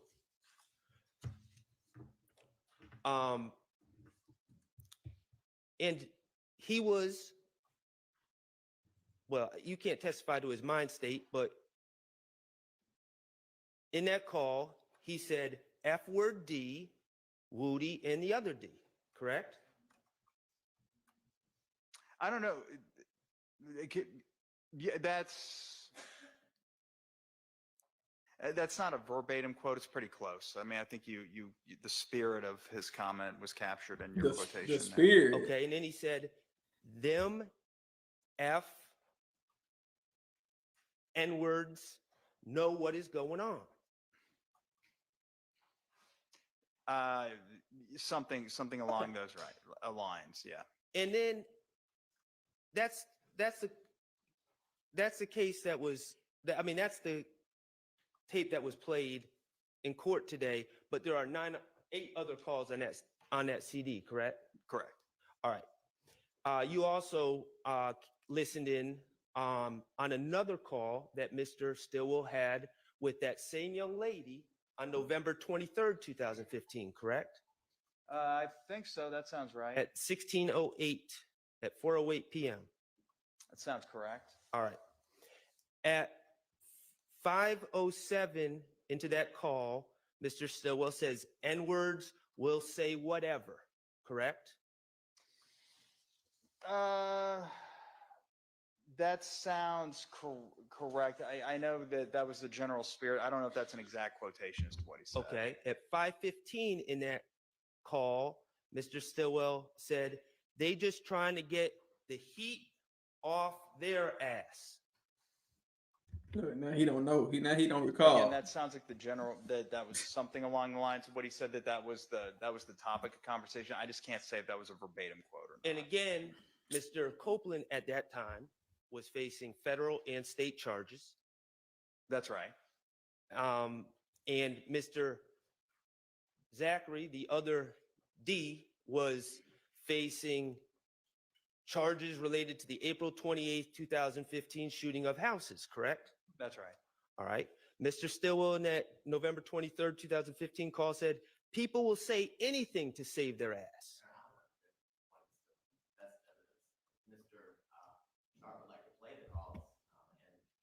Sustained.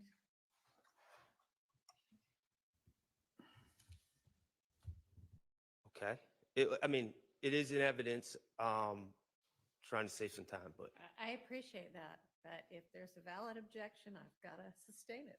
Oh, please. Okay. Paige, please. You ain't been sustaining for the for the defendants. I twisted his arm. Okay, so now he withdrew his objection because he don't want Sharp to play the tapes and keep him there all day. Let's go back. Okay. All right. Thank you. I twisted his arm. Also in that call, and this is just one more, and then we'll move on. Mr. Stillwell said, they will sit right there and lie.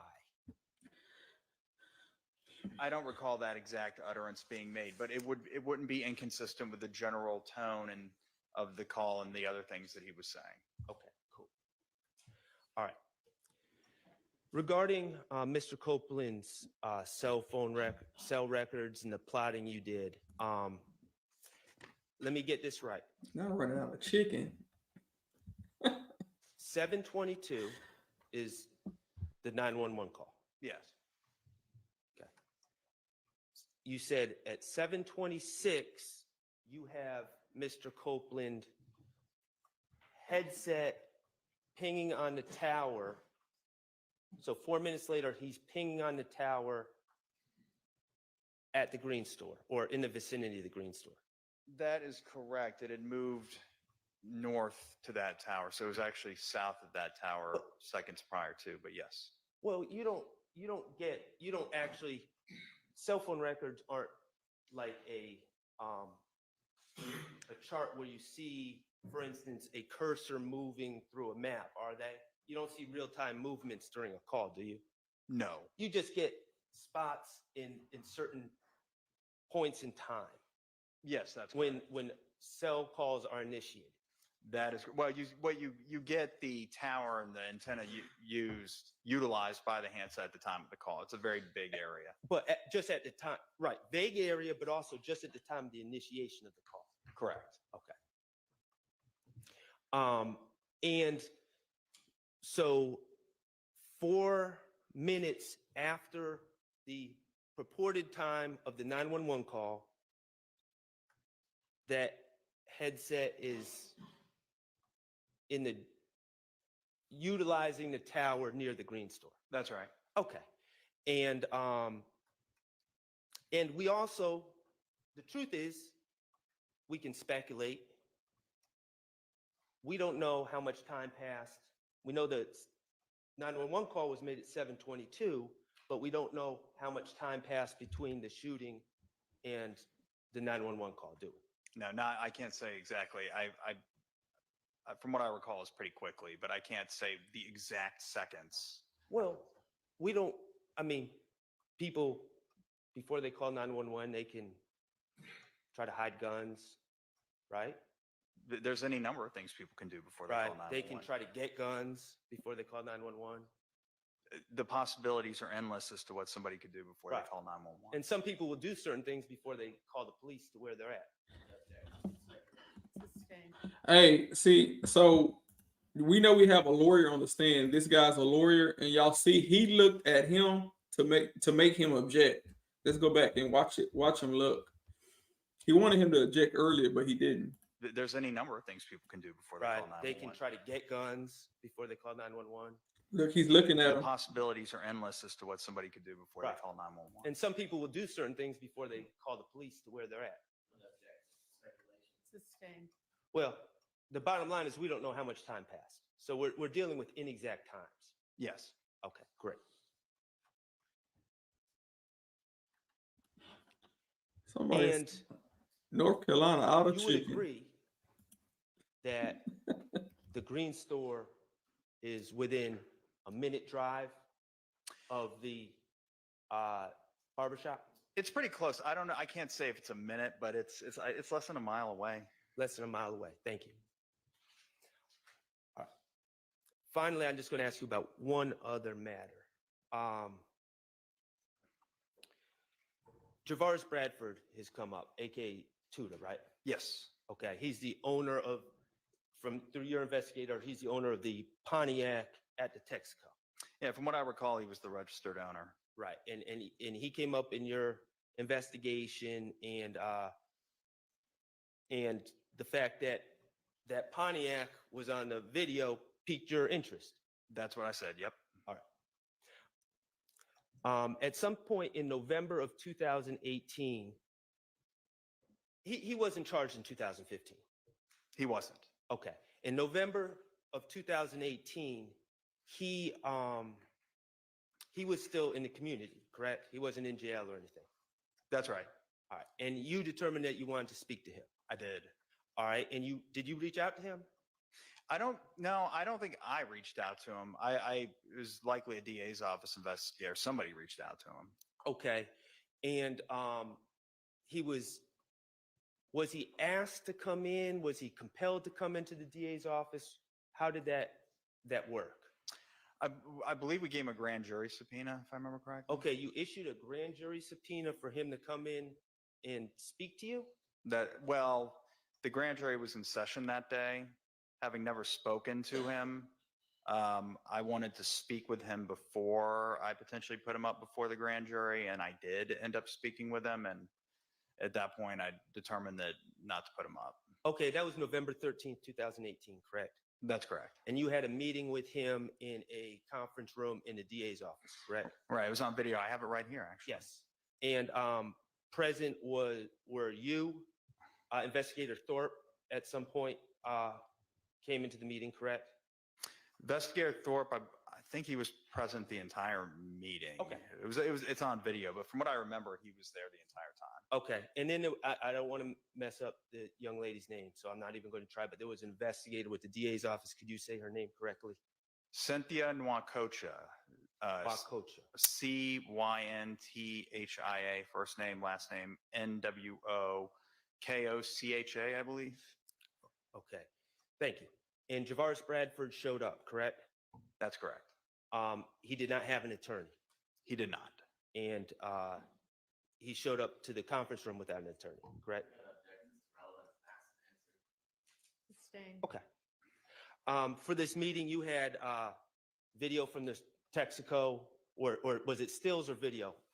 There were definitely stills. I think it may have, I can't recall if I played motion pictures of the surveillance video or I just had stills. He was at the very least showed still images. And you want You told him, in fact, that you were investigating the homicide of Donovan Thomas.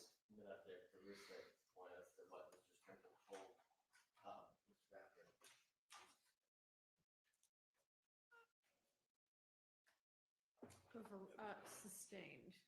To what? I'm not asking what Mr. Bradford told Mr. Sprinkle. I'm asking what Mr. Sprinkle told Mr. Bradford. Oh, okay. Overruled.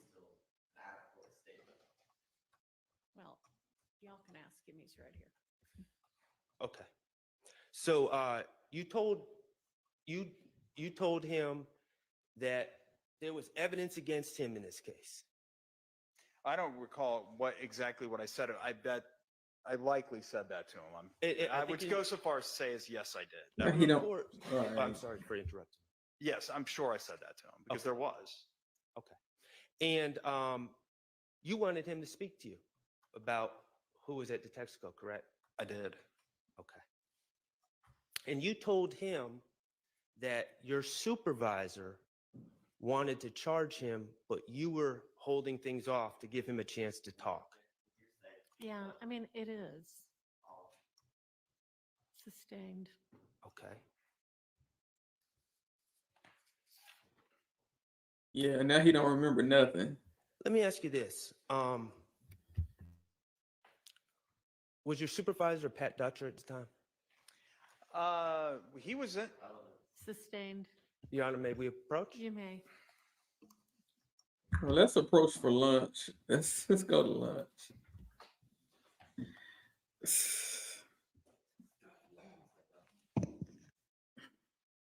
So they saying it's a rumor on X that Love got demoted. Didn't they have this rumor going a couple of days ago when she came up missing? Or is this another rumor that she's now demoted because of what happened?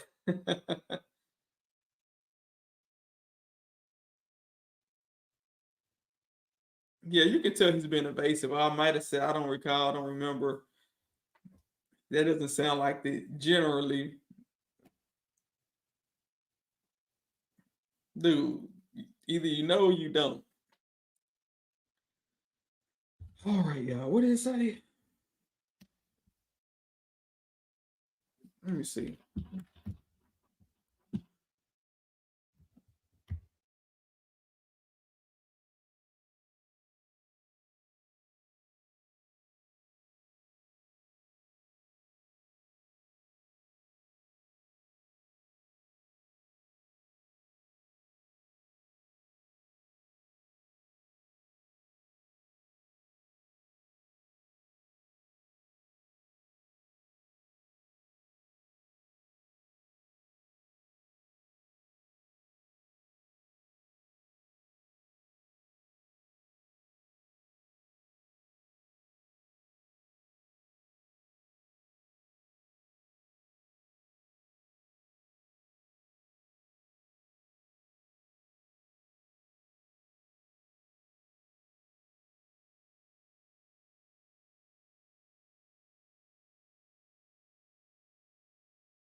Your Honor, based on the court's ruling, I do not have any more questions, and I'll note with like 50 minutes to spare. That is correct. All right. Is any other defense attorney going to have questions for Mr. Sprinkle? Briefly. Okay. All right. I think we can fit in another one or maybe two.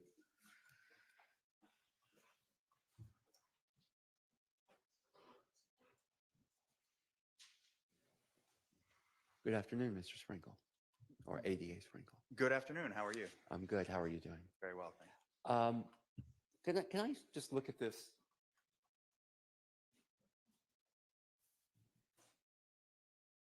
Just pick it up, pack it off with you. You can see this demonstrative, right? I can. I'll leave this here.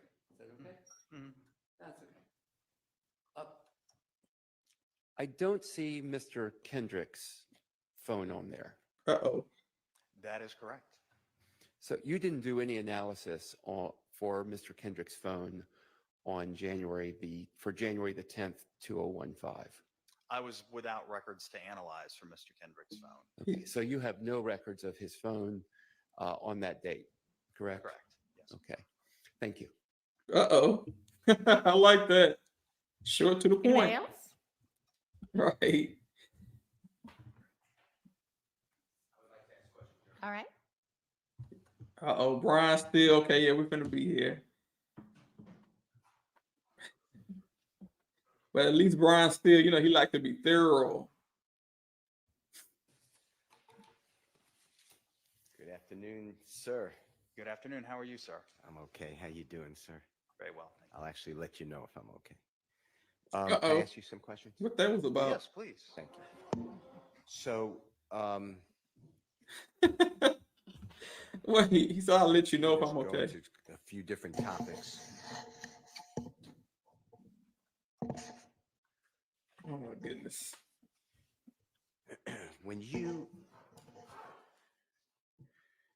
The way this was set up in your office, and you specifically work in this case, I think you made it clear. I'm going to be very brief, but if I'm wrong, just say I got it wrong.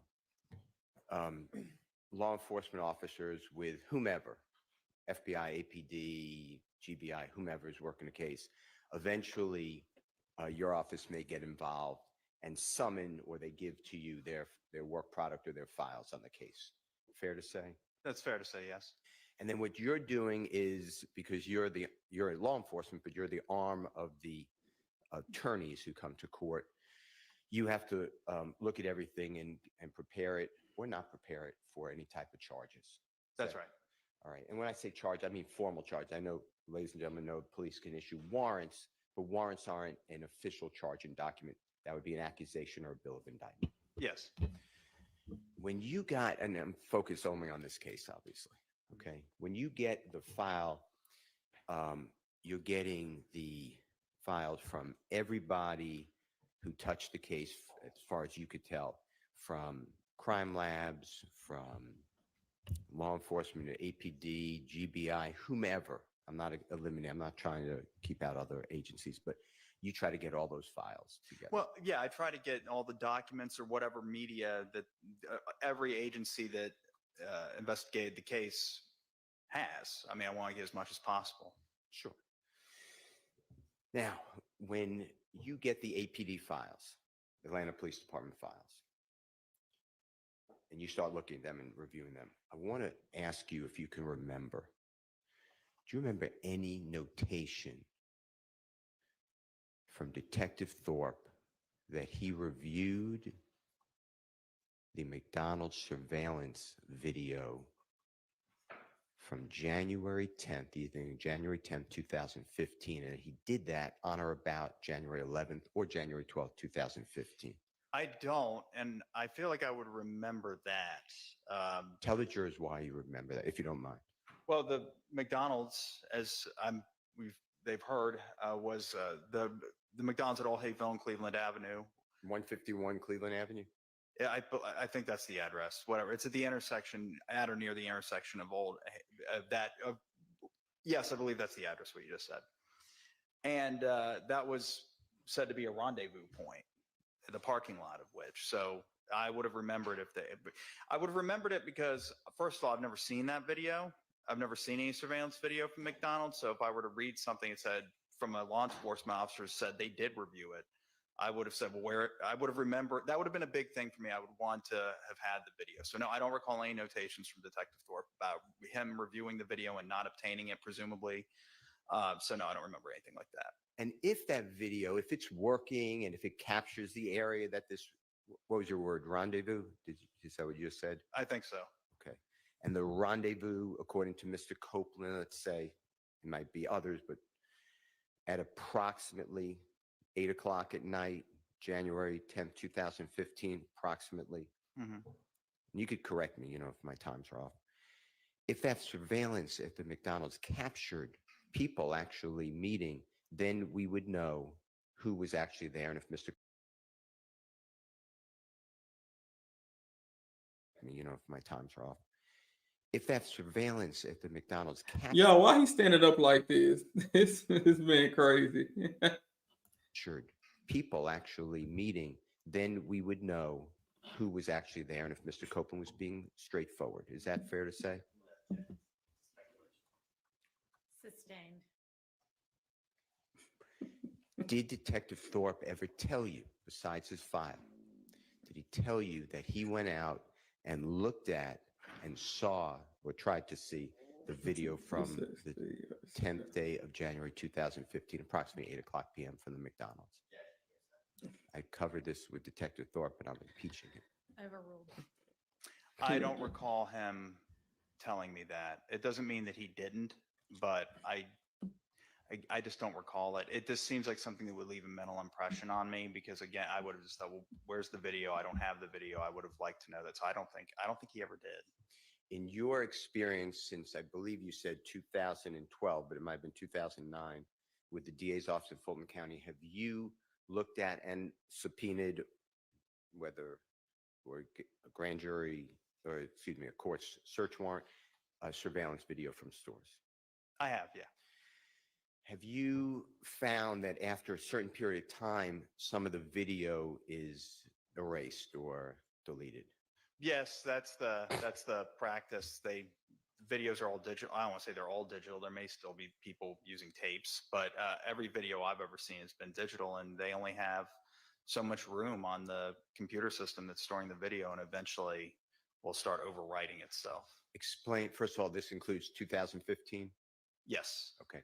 Tell the jurors what you mean. I know you're comfortable with it, but overriding itself, just explain that process from your experience, knowledge, and work with these. Well, just like every computer surveillance system, cameras are hooked up to essentially a computer.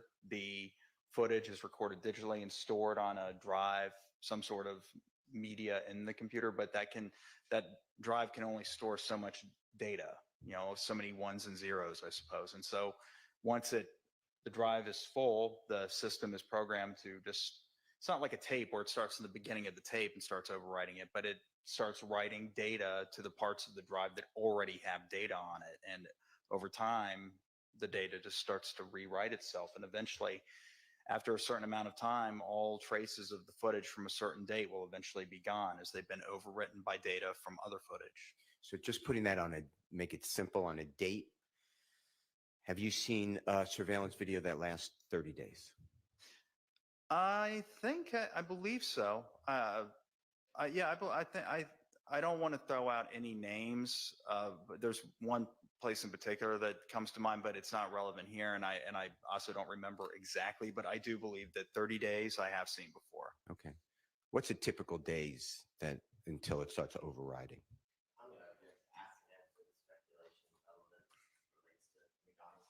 I'm impeaching Detective Thorpe. I feel maybe 2 weeks. That's always what I kind of mark in my mind as if it's within 2 weeks of an event. I mean, you want to get the video as soon as possible, to be clear, but I really start losing hope after 2 weeks. But again, it depends on this. It could be a big retail outfit. Now going back to 2015, it may be a little different, and maybe they just have petabytes of storage for their video and it's stored off site. But your typical, like a gas station, particularly in 2015, where it was stored within, probably on a DVR, you're going to want to get that as soon as possible. You can start overwriting after 48 hours. And when you say then it writes it over, so if I'm just using 2 weeks, okay? Mm-hmm. January 1, 2015, 2 weeks would go to approximately January 14, 2015. Right. On January 15, 2015, does the entirety, in your experience and your dealing with this, does the entirety of everything in those 2 weeks go away, or is it on a rolling basis? Not of this witness. And speculation as to this witness. He's asking within his experience. Overruled. Okay, so are we talking about one location and one, if we're talking about surveillance footage, one location and one computer system, we're talking about in the entire world of surveillance footage. McDonald's, 2015, January 10th, surveillance, just typical McDonald's, your experience, hypothetically 2 weeks. I want to know on the 15th day, so I'm just after the 2 weeks, would you explain to jury, does day one, January 1 override, or the entirety from January 1 to 2014? That's my question. To lack of foundation at this point. Sustained. I want to pause real quick. Thank you so much to Miss Lou Rose for donating 5 more memberships. She donated 5 yesterday, and she donated another 5 today. So thank you so much. If y'all received a membership from her, if y'all don't mind saying thank you in the chat, it's really kind of you. Thank you so much for that. In your experience with a 2-week camera, does it override just 1 day at a time? As the next day comes in, the first day's gone. Vague as to your experience to a camera in a 2-week period. Any camera? I mean, Sustained. When you say override, tell the jurors what you meant by that. asked and answered. Sustained. I don't believe he just Yeah, he used the did. word. He explained it in detail. All right. Did you or any of your members of your team, I'm including the prosecution team, you understand what I'm asking? Mhm. So prosecution team are all law enforcement, GBI crime lab, your office, whomever, okay? FBI. Did you ever find out from any source that McDonald's, how long, if at all, they had that surveillance video? The record retention period for surveillance video, if I knew it, I don't remember it now. So no, I can't answer. I don't know what their retention period was back then, nor do I know what it is now. Did you ever hear from a detective, you know who Detective Gaither, Detective Dennis, they worked together, gang unit in 2015, January? Yes, I know them. Okay. Did they ever tell you or put in writing in any way that they went to the McDonald's in June 11, 2015 and inquired about the surveillance? Objection hearsay. I am impeaching Detective Gaither's testimony. And who are you asking about at this point? Detective Gaither, January 11th, 2015, going to McDonald's and inquiring about the video. And that is hearsay, and it's not impeachment unless they specifically confronted Detective Sustained. Gaither. I did confront Detective Gaither. With Yes. telling Mr. Sprinkle as to whether they got video surveillance footage or not. I want to know if was it's not in. the comment. I want to know if it's in the Detective Gaither records. was not confronted with that. Okay, sustained. I want to know if it's in the records. That wouldn't be, then that would, rephrase your question. That question, the objection is sustained. Do you have any information from any source that you looked at in your records, conversations that Detective Gaither and or Detective Dennis went to the McDonald's on the day after interviewing Kenneth Copeland, June 11, 2015, and inquired about their surveillance equipment? No, I have no notes that indicate that, and I have no memory of any conversations that I had with them where they told me that they did. Did you ever obtain personally or have a member of your team, or it was done before you got involved, Sky House, you know, the condominium that Mr. Williams was living at in January 2015? Yes. Okay. Any surveillance from there? No. How about the Green Store? Any surveillance at the Green Store that Kenneth Copeland states that he was there, personally there, at and around the time of the killing of Donovan Thomas? Any surveillance from there? No, no surveillance. Did you or members of the prosecution team, I'm including all law enforcement, ever interview the people or persons that Kenneth Copeland said in June 10th, 2015 that he was with at the Green Store at the time around Mr. Donovan Thomas's murder? Well, there's a little Rick that he mentioned, if I remember correctly. No, I didn't, nor do I know if law enforcement did. No. How many cell phones did Kenneth Copeland have access to that he can use on January 10th, 2015? All I know of is the one that I testified to. And you do know that Kenneth Copeland testified in this court, and if you don't know, just say I don't know, that he had multiple cell phones. I'm going to object at the rule of sequestration. I mean, I would hope he doesn't know. Okay. Since he's Do you witness in this case. do you have knowledge that Mr. Copeland did not have 2 or more cell phones on January 10th, 2015 through your investigation? Asked and answered. He just answered that question, that he only knew of the one cell phone. Sustained. Well, thanks. You Let answered me it. ask you this.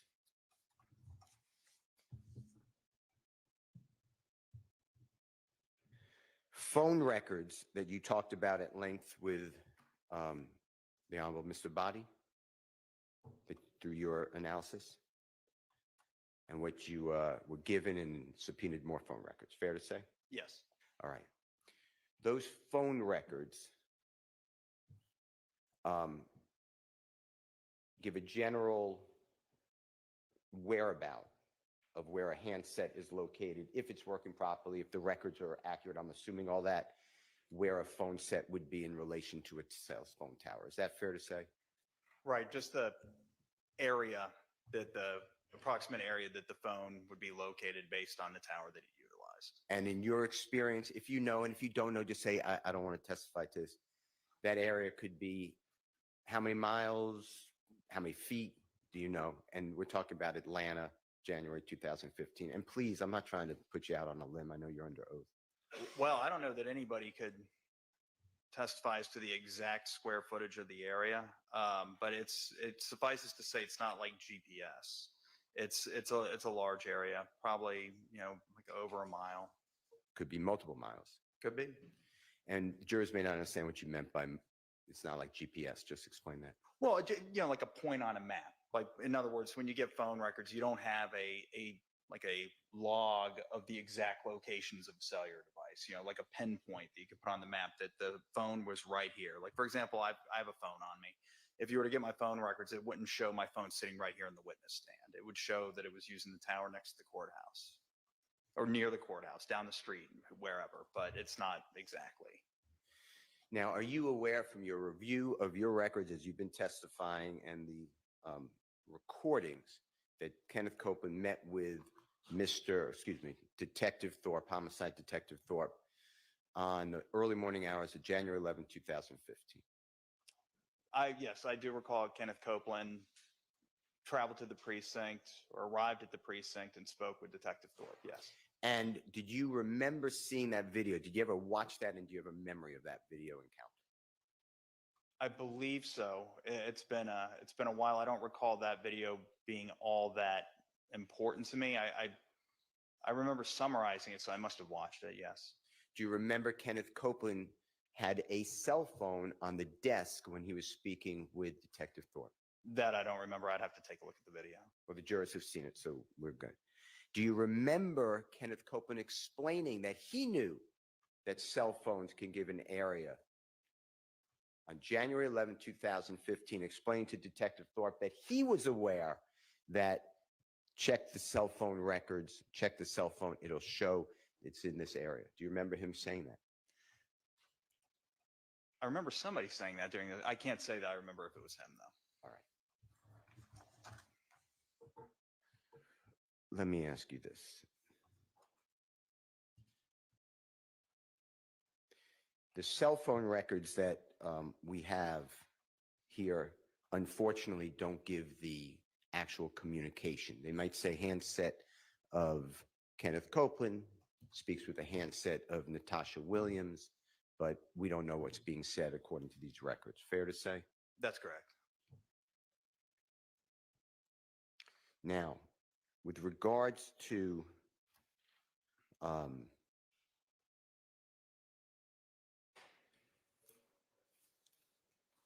Nyesha Williams, Nyisha Williams, typical Yes. spelling. Do you know that person? I do not. Okay. Do you remember seeking and obtaining and subpoenaing cellular telephone records for Nyesha Williams? I do remember doing that. And do you remember why you did that? They appeared in there was a number that appeared in Kenneth Copeland's cell phone records that evening. And when I say that evening, I mean the evening of January 10th, 2015. And specifically, so I'm clear here, it was 404-621-0102. I'm looking at Kenneth Copeland's records to refresh my recollection. And because of the times that there were phone calls sent or transmitted and received by that number, I thought it was relevant. So I subpoenaed both the call logs and the subscriber information. The subscriber information was the name of Naisha Williams. And sometimes people can, it's nothing wrong with it, people can use a cell phone that's not registered in their name for various reasons. Is that fair to say? It's very fair to say it happens all the time. So a Naisha Williams, I'm just using that name since we're using it, she could be on the Verizon call as a registered person, but she can freely give me her cell phone and I could use it all the time. That's right. But it would come back if somebody like you subpoenaed it, it would look like it's Naisha Williams' call. In the name doesn't mean she's using the phone. That's right. And you, through your research, took Kenneth Copeland's statements on June 10th, 2015. And when he said he called Mr. Garlington, you wanted to know what number Mr. Garlington was using then. Is that fair to say? That's fair to say. And through your deduction, whether it's right or wrong, you said the Naisha Williams registered phone might have been in the custody, control, and use of Demeke and Garlington. It's possible, but I do not know. I'm not saying anyone knows, but that was your deduction. That's right. That's why you then targeted the jail records for Naisha Williams' registered phone, because you thought it may relate to Mr. Garlington. Do you mean the cell phone records for her phone? Did I say that? I think you said jail records, but yes, I obtained the cell phone records for I her said phone. jail record. I meant cell phone record. Yes. Okay. Now, when you obtained those records, you specifically did not request, you testified to this before, you specifically did not request historical cell site location data for Naisha Williams' phone. That's correct. And what that means to the jurors who may know what it is, but don't, that means you don't get the longitude and latitude of which tower that phone is employing at the time of the handset speaking with the cell tower, then it goes to switching station. That's essentially right. You just get a log of incoming and outgoing calls, the times, the numbers, but the columns that tell you the location of the tower that was utilized, you don't get that. You need a search warrant for that.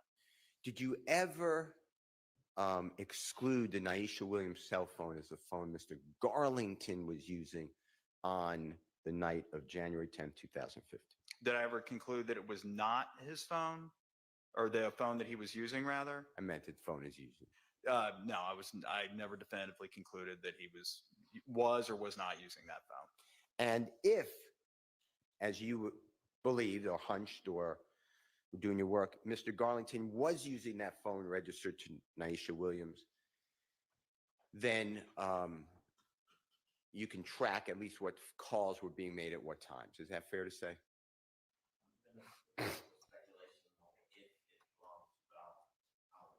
All right, go ahead. You can answer. You mean I can at least see the phone, Yes. like the list of calls that were sent and received, text messages sent and received by the phone, the True. handset? Yes. Yes, I believe I obtained those records. All right.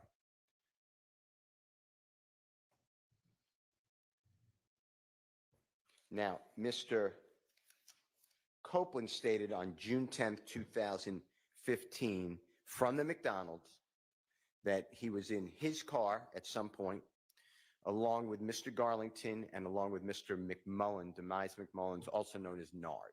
If I remember correctly, I think you said it was his brother, Rontrez Brock's Dodge Charger. But yes, all three of them were at the McDonald's in that car, a car that he had possession of. Kenneth Copeland did, that is. Okay. And Kenneth Copeland said that I'm not saying it's true, but Kenneth Copeland said on June 10, 2015, he left the McDonald's. I'm using 8 o'clock. If I'm wrong, just correct my time, but approximately 8 o'clock. He was driving the vehicle, the Charger, along with Mr. Garlington in the front passenger seat and Mr. McMullen or Nard in the rear driver's seat. That sounds right, yeah. I don't recall what the exact seating arrangement was, but the occupants of the vehicle, that sounds correct. And then he has that car, the Charger, going up, following another vehicle, a Nitro, white Nitro, to around Jeffrey Williams' Sky House condo. That's what he said. And did you look, when analyzing the calls from Naisha Williams, records rather, from Naisha Williams, and realize that during that relevant period of time on the supposed drive from the McDonald's to the Sky House, the Naisha Williams call that's potentially with Mr. Garlington and the Mr. McMullen calls, the number associated with Mr. McMullen, were in communication with each other. Are you asking me, did Mr. McMullen and or the phone subscribed to by somebody named Naisha Williams communicate? Is At that the relevant time of when supposedly Mr. Copeland is driving them together in the same car to the Sky House? Yes, that's my question. I don't recall. I do recall Mr. McMullen was a very frequently contacted number within the Naisha Williams phone records. I don't but I don't have, well, I do have Mr. McMullen. If you could check it, I'd appreciate it. And just tell the jurors whether at the time they're supposedly in the same exact car, these two phone numbers of the Naisha Williams and the Mr. McMullen are communicating together according to phone records. Okay, so we have what?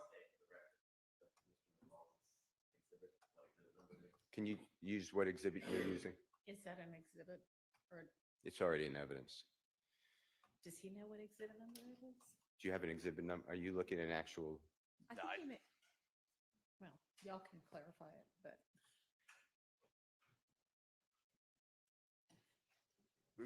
is there an exhibit number on what you're looking at? No, I just brought No, the phone, I printed them out and brought them to court. This so- is, what is it that you're looking at? The phone records for 470-217-6080, Miles McMullen. All right, thank you, Cheryl. Does anybody know what exhibit number that is? Yes, 464Y. Thank you. Mr. Steele has requested it during my direct. Okay.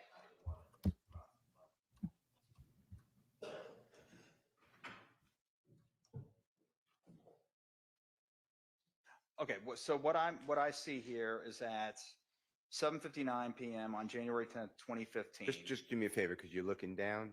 Can you just go a little slower? Yes. What I see. Actually, let me stop. How much longer is your examination of this witness going to be? 45 minutes? All right, let's stop and break for lunch. 2 an hour and a half, because I don't want to eat it. 45 minutes to hour. I'll see y'all back at.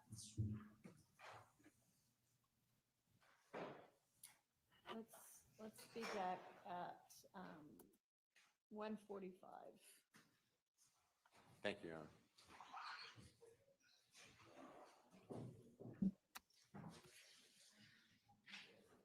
All right, y'all. So we're gonna be at lunch.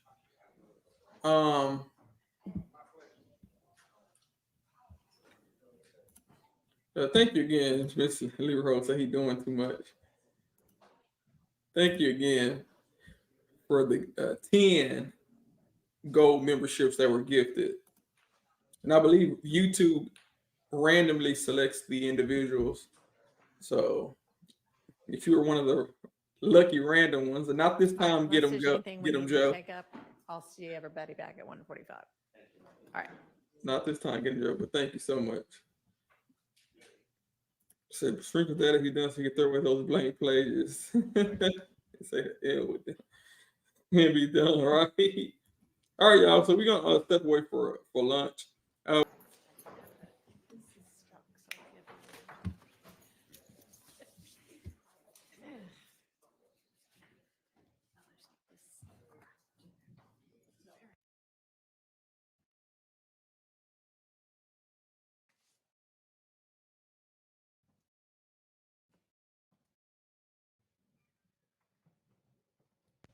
And did Brian still? I was just gonna say, Tasha, Brian still is saying that he has at least 45 minutes to an hour and a half left for reasons unknown. Brian, can we do 30 or under? Oh, folks used to say, don't take all that. Thank you, Your Honor. Good afternoon, Mr. Sprinkle. Good afternoon. I think we were at a point where you were about to testify, I believe, obviously, tell me I'm wrong, that at 7:59 p.m., according to the phone records, Aisha Williams' associated phone, who may be Mr. Garlington's phone, that handset that he had, connected to Mr. McMullen or Nard. And just if I'm wrong, I didn't mean to be wrong, just correct it. Yes. So I see that actually there's a call at 7:53 p.m. And just to make sure we're oriented, this is all Eastern Standard Time, and we're talking about January 10th, 2015. Yes, All right. Eastern Standard Time, January 10, 2015. So I see a call from the handset associated with Demise McMullen to the handset associated with a subscriber named Naisha Williams at 7:53 p.m. I then see that at 7:59 p.m., and I believe that's where we left off, that the handset associated with Naisha Williams calls the handset associated with Demise McMullen. And again, that's at 7:59. And then I don't see another call between those two handsets, at least of the variant that would appear in phone records, until 11:01, when Naisha Williams, or when looks like the handset associated with Demise McMullen calls Naisha Williams, the handset. Now, from your view, the reason we even got Naisha Williams is because Kenneth Copeland gave a statement on June 10, 2015, articulating that he made calls at a certain time to the handset of Mr. Garlington. And you deducted potentially that would coincide with Naisha Williams' handset. Yes, I thought that was a possibility. But like I said before, he also said that he called Mr. Garlington on FaceTime. Now, he didn't specify if all the calls were FaceTime calls. Some were voice calls that would show up on cell phone records. But apparently there were multiple ways that, according to Mr. Copeland anyway, that he would have contacted Mr. Garlington. So I surmised that based on the time of the calls, that perhaps this 404-621-0102 number that was subscribed to by somebody named Naisha Williams may have been Garlington. But again, I don't know. I understand. And I appreciate you telling and educating the jurors. Now, Mr. Copeland said around the 8 o'clock time, so 7:53, 7:59, I'm including that time, that he was in a car with Mr. Garlington and Mr. McMullen, also known as Nard. So I don't recall Mr. Copeland pinpointing the exact times that any of these things happened. We may just have to deduce it based on everything else in the case. So to be exact, I don't know that he ever said I was in a car with these people at this exact time. Let me do it a little differently then. From the McDonald's going to the Sky House, he had traveling with him Mr. Garlington and Mr. Demise McMullen, also known as Nard. Yes. According to Mr. Copeland. Mhm. Okay. But you have the handsets of Naisha Williams and the handset of Demise McMullen, also known as Nard, contacting one another around the times that this Mr. Copeland's car would be traveling from the McDonald's to the Sky House, if he's true. That is correct. All right. Do you know of a reason that people would call one handset to another handset in the same car? It's speculation. Sustained. It All is right. speculation. Let's go to Mr. Copeland's claim on June 10, 2015, that he traveled with his phone that we have, that he says he had with him, from the McDonald's to Jeffrey Williams' Sky House condominium on January 10th, 2015, approximately. I'm using the 8 o'clock time. I understand 7:53, whatever, but around that time. Do you have any phone records to show on Mr. Copeland's phone that he says he had with him that he was ever using a tower near the Sky House of Jeffrey Williams after leaving the cell tower of the McDonald's on the evening of January 10, 2015? From what I remember, he did use a tower near the Sky House at 11:14 p.m. that evening.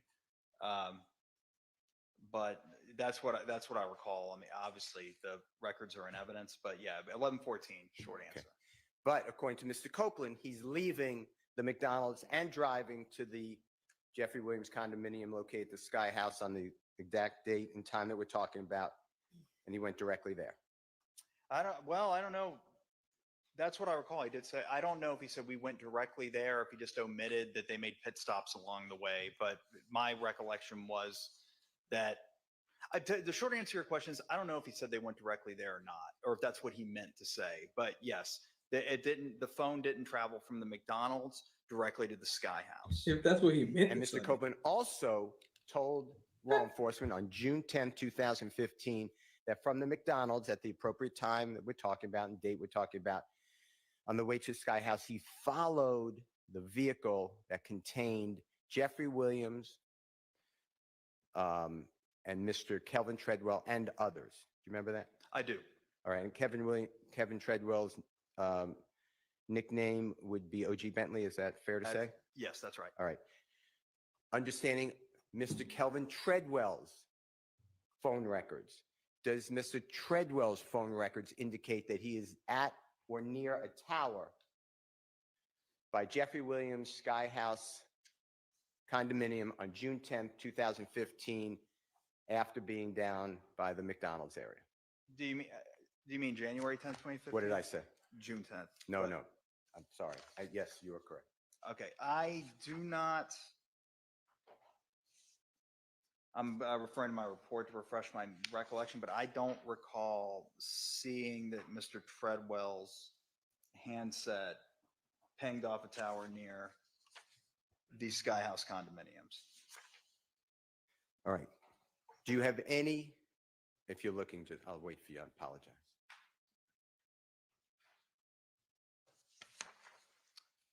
All right.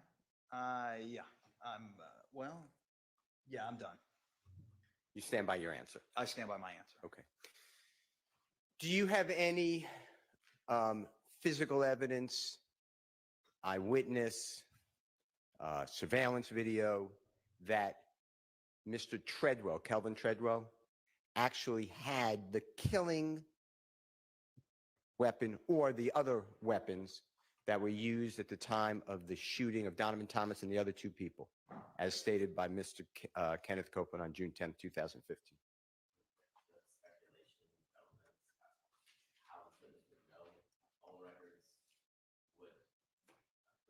Objection, Your Honor, to the speaking. Okay, well, he's making a whole lot of objections, so overruled as to relevance, and he's not limited to the phone records, so overruled on that. And what was the other one?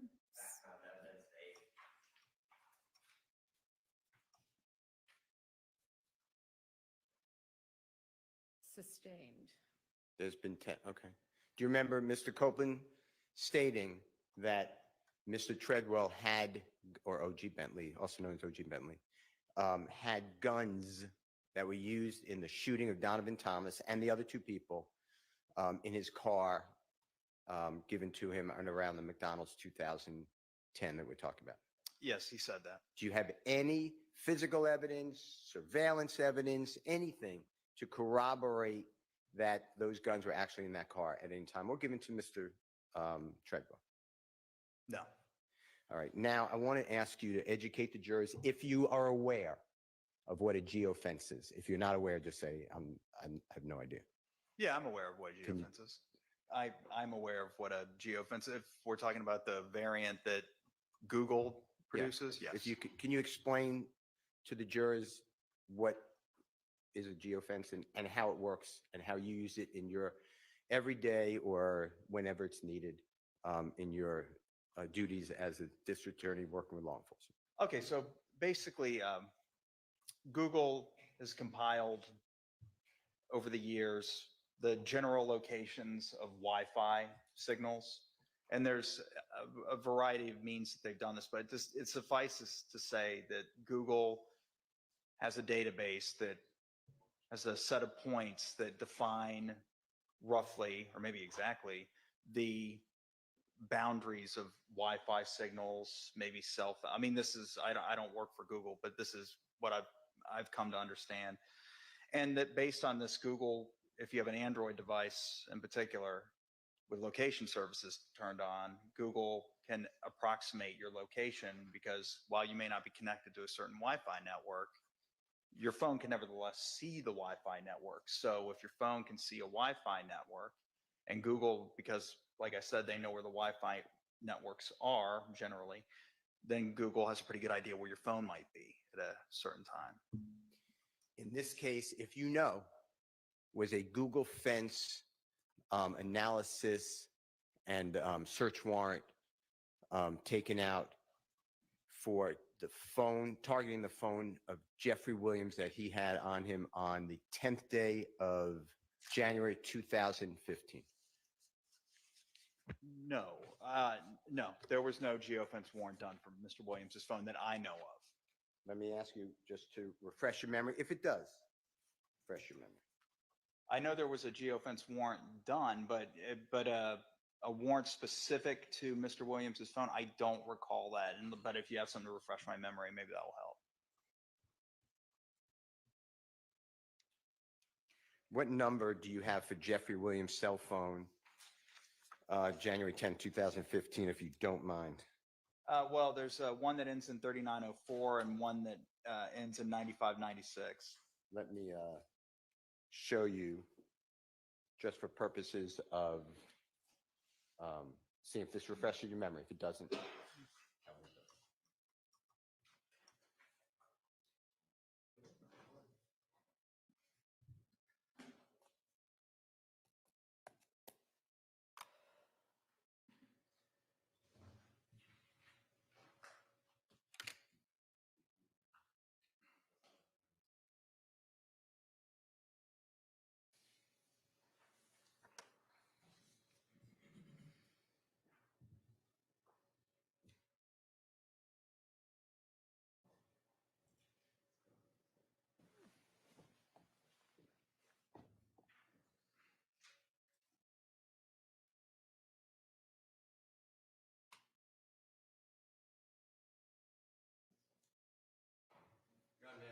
You may. I'm showing you a document. Do not, may I approach you? Yes. Just give me a peek at it. Just tell me if you've seen it before, and if you were involved in it, and if it refreshes your memory, and if it doesn't, tell me that as well. And on the second page, second to last paragraph, you should see that phone number you just articulated. I have not seen this. I was aware that I know who this investigator is. I was vaguely aware he was working on things like this, but this was not a search warrant that I drafted. All right. You weren't involved in that part of this investigation. I recall looking at a warrant that he did for a geofence, but that's not what this is. I know. I don't know. I see what maybe he was trying to do, but I don't recall ever seeing that one. All right. Your Honor, may I retrieve the document? You may. I will not ask you about this, sir, okay? Okay. All right. Let me ask you this.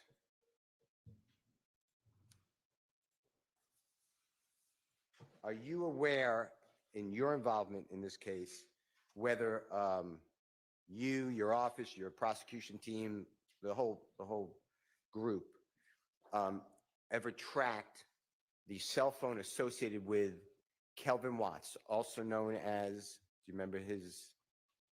I do remember. I know who Kelvin was. Shell, same person? Yeah, I know who he is. Yes. Okay. Tracking his cell phone historic data related to these shootings in 2015. Well, for Mr. Watts, the one case that I recall was a shooting of a fatal shooting of a young lady named Tiara Jones. We did have phone tower logs, and that would have been September 2015, but that's the only case I remember. Did you or your coworkers, the prosecution team, ever analyze the cell phone historic data Co-workers is for crazy. Kenneth Copeland's phone from these shootings in 2014 and 2015? Well, apart from what we're talking about right here, January 10th, 2015, I don't recall now.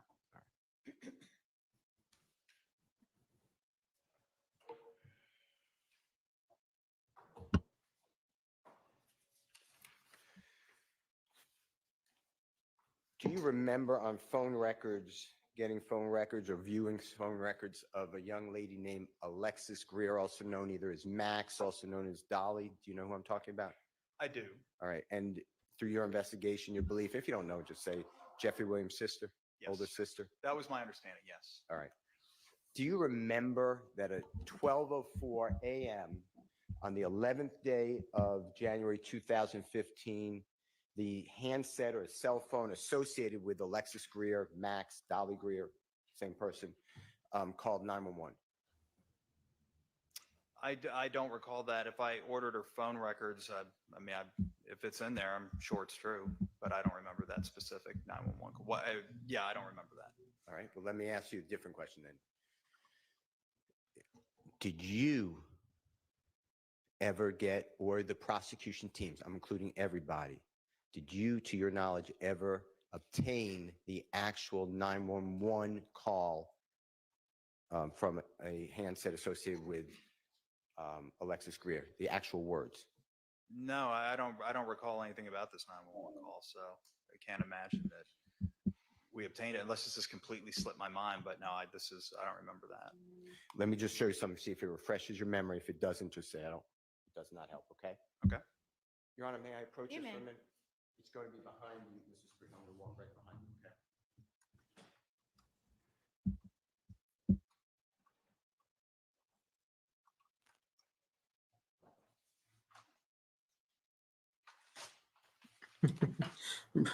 Brian still got his own exhibits.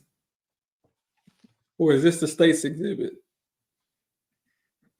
that he's using that's already in evidence? What is it?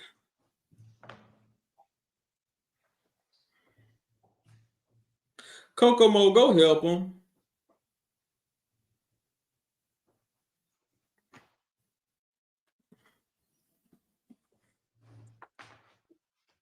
Your Honor, may I, it's already used as a demonstrative. May I publish? You may. For one moment. Mr. Sprinkle, I'm just going to hold this up if that's okay with you. Okay. And if I block you, I can just let you know. Do you see on here, can you read that exhibit number? It's exhibit 533YF. Show that to the jury, lady, Your Honor. And I am looking on here specifically at the fourth line there. Do you see that 911 says 104 seconds? I see that. And do you see the 1990? I do. Do you know if that corresponds to Dolly Greer? I can help you with that too. Yeah, I might need my memory refreshed. I don't recall. It's right here. I'm just going to pull this back on this one.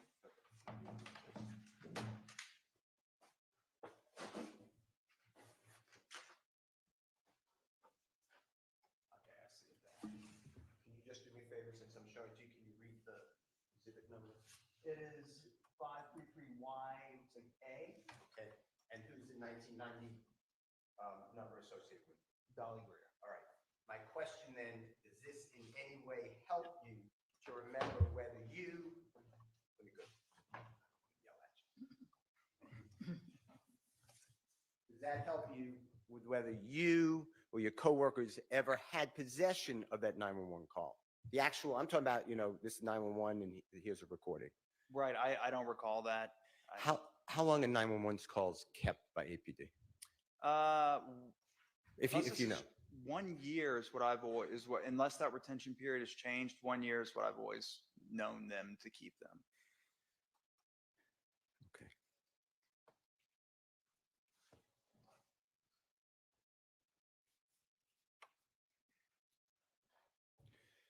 I want to ask you,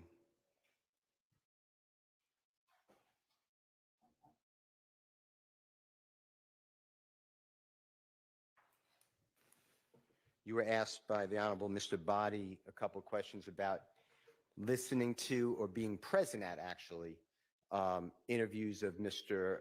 Zachary, also known as Little D. That's correct. All right. And there's two Little Ds.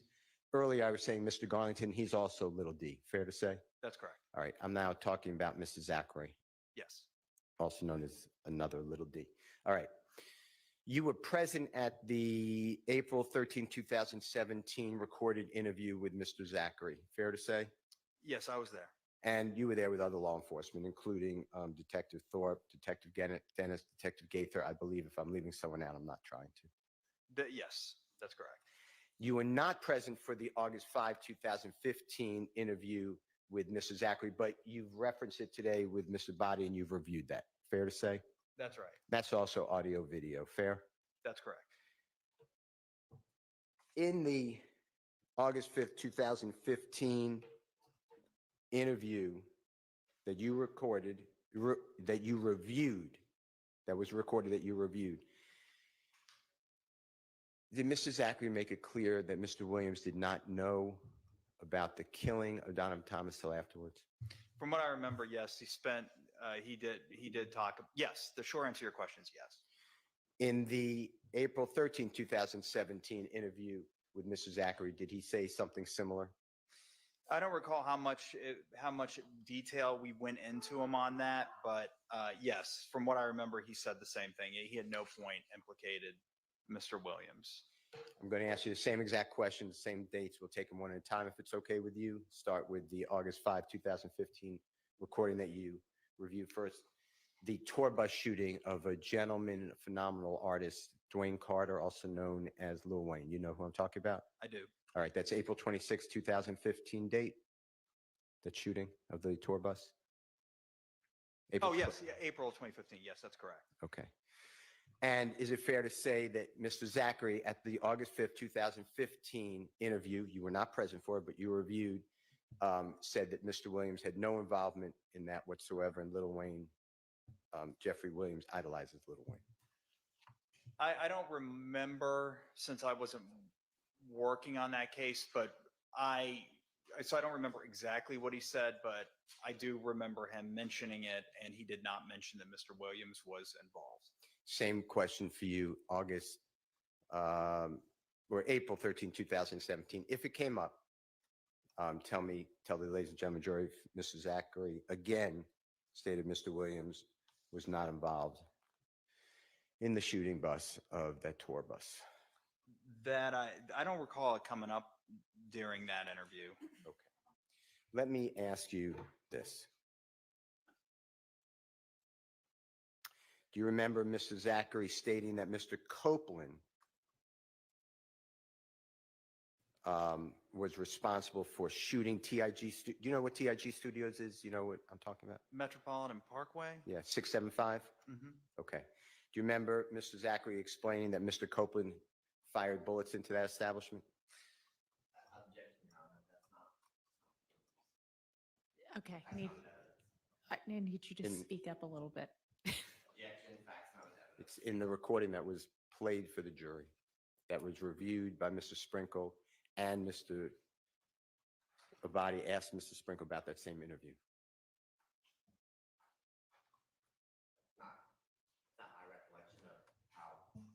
Sustained. Do you recall Mr. Zachary stating that Mr. Copeland and Tay, do you know who Tay is? Tay, T-A-Y. I'm spelling T-A-Y. Which Tay? Threat. No, I don't recall this. You don't remember? I do not remember this. Do you remember Mr. Zachary stating that Mr. Copeland and another person were responsible for shooting Rich Homie Kwan's father at the barbershop? Different barbershop, not the January 10, 2015. No, I don't remember that. Okay. All right, let's talk about. Hey, they didn't say they shot his father. That you talked about here and your studies, and I'm not mentioning everything, but your interviews, reviewing interviews, cell phone plotting,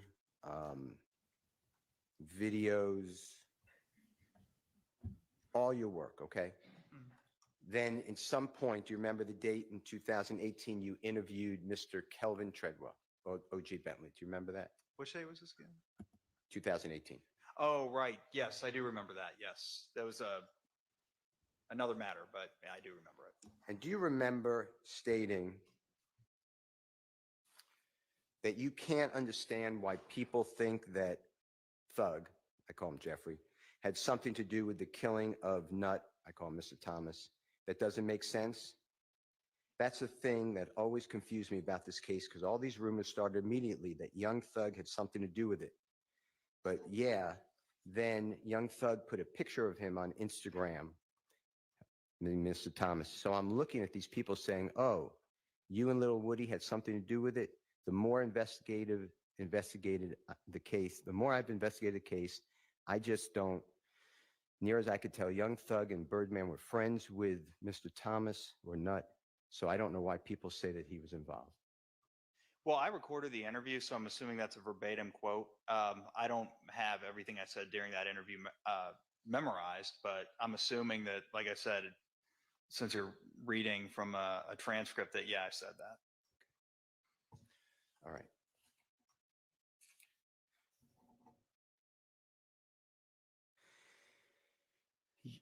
The jurors may not, they're getting insight now into how jail phones work, jail recordings work, things like that. But I'd like you to explain to him, if you know, people who visit people at the jail, 2015, okay?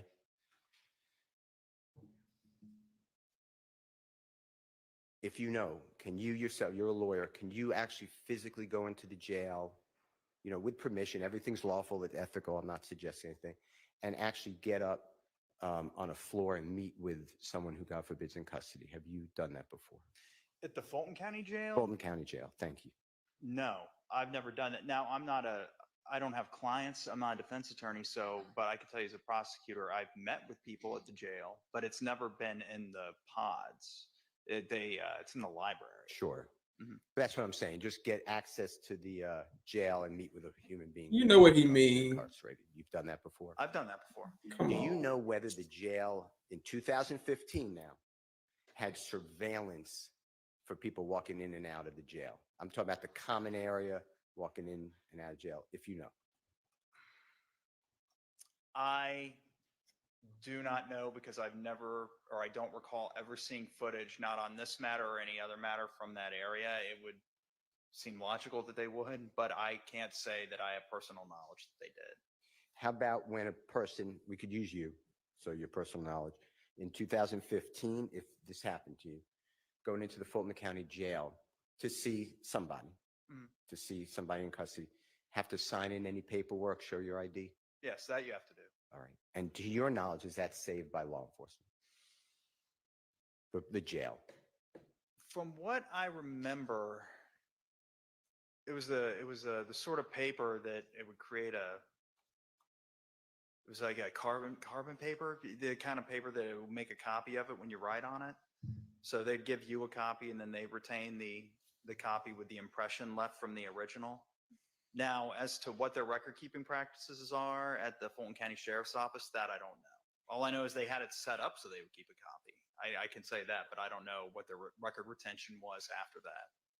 And for people who may not know, who's in charge of, who is constitutionally in charge of running the Fulton County Jail? I'm going to object to relevance. Sustained? All right. Your Honor, may I have just a moment? Sure.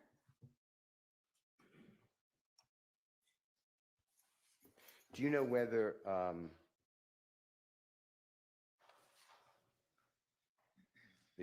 the sheriff officials ever log? Do you know what Odyssey is? I do. Just tell the jurors what Odyssey is. It's a database. It's just a piece of software made by a company called Tyler Technologies. I believe they're out of Texas. And it's used here by the staff in the Fulton County Justice System, staff at the DA's office, the courts, and the jail. And it's basically just all of the data. All the cases in the system are maintained in this Odyssey database. The DA's office keeps their records, part of their records anyway, in the Odyssey database, and the jail keeps their records in this database. Does the jail on Odyssey, you can access that? I'm going to object to relevance again. Sustained, as far as I can tell. Okay. People visiting people in the jail, is that also on Odyssey? Yeah. I'm going to object to relevance. It'll come up with the witness in the future. All right, I'll give you some latitude. So yes, there is in the what's called the jail module. When you click on a booking number, there will be a tab called contacts, and I've seen entries made. Now, Reason why I'm going to hesitate a little bit here is, and I can't remember exactly when, but I from what I remember, there have been times when I knew a visit was made and it didn't get logged. Because everything in Odyssey has to be entered by a human. Not, well, maybe not everything, but something like contacts would have to be entered by a human. So the data is only as good as the people are tasked with entering it. So yes, I can tell you this. There is in the jail module that the sheriff's office maintains, there is an area for them to enter data regarding the date and time of a contact and who came to contact that person. But I don't know that every single contact they're diligent about logging every single one, or if there are variants of contacts that they don't log, you would have to ask somebody from the sheriff's office about that.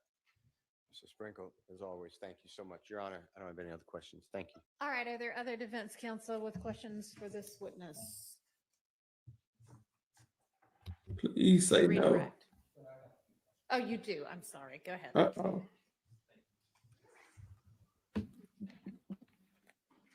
And he normally don't take long, so he should be in and out. ADA Michael Sprinkle. Good afternoon, sir. Good afternoon. How are you? I'm doing well, thank you. I have a few questions for you. When you testified some days and weeks ago, you were giving the jury some background in terms of how long you've been with the district attorney's office, right? Yes.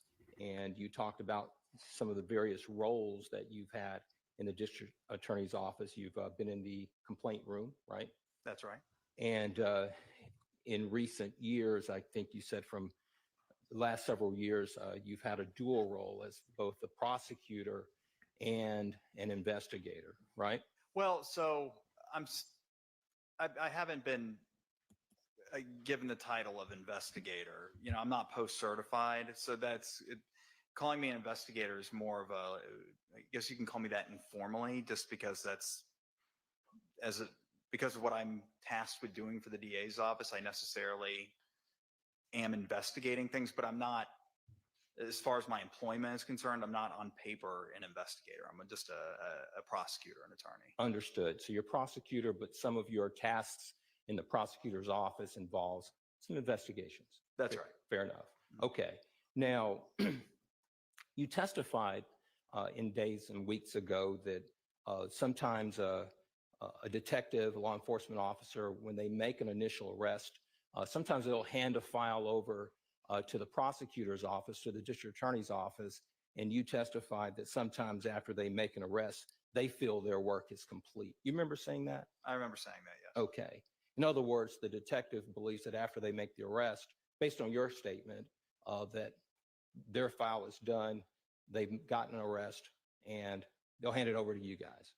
I've definitely seen that, yes. Okay. And when your office gets it, it sounds like either an investigator who has that official term investigator, or someone like yourself, a prosecutor who informally has the role of investigations, will pick up the file, blow it off, and continue some investigations in the particular file. Is that fair? That's fair. Okay. Now, some of the things that you would expect to see when you get a file from the police department, from law enforcement, you would expect to see police statements from witnesses, right? Yes. A lot of times you might want to see video surveillance if it's there, if it's available, right? That's right. Sometimes text messages, phone records, things of that nature. That's right. When it's not there, you'll then. Sustained. So when those items are not there, you get the file, or someone in your stead will get the file and continue the work of investigations. Now, in this particular case, I want to talk to you about a specific time frame around April 26 or so, 2019, an alleged armed robbery that is supposed to have occurred at 741 Morosco Drive Northeast, 12:39 a.m. in the morning. Do you know anything about a case involving an armed robbery of supposedly involving Mr. Marquavius Huey concerning that particular time frame? I don't have that exact date and time memorized. I'm familiar with Mr. Huey. That address sounds familiar, but I don't remember the facts of the case. Okay. So that being said, without having that memory, so you don't recall you specifically doing any investigations concerning requesting any potential video surveillance of any VIC cameras in that area of 741 Morosco Drive? No, I'm afraid I don't, unless you have something to refresh my memory. I don't. I'm not saying you do, or it's not a trick question. I'm Yeah, not no, saying I you don't. were involved. I'm asking you if you were. Okay. Yeah, no, I don't have any memory of that. Okay. Are you familiar with Google image search capacity? Yes, when you upload an image into Google and it tries to find like images. Yes. To your knowledge, well, you didn't take any actions or do any actions on the alleged armed robbery from April 26, 2019. I think you've already indicated that. Is that correct? Well, I don't want to say I didn't. I just can't. I just don't remember. Some of those dates and the locations sound familiar, but I also have dealt with hundreds of cases, so I could be getting cases mixed up. If just a date and time and address isn't enough to go on. So I just don't remember. Okay. And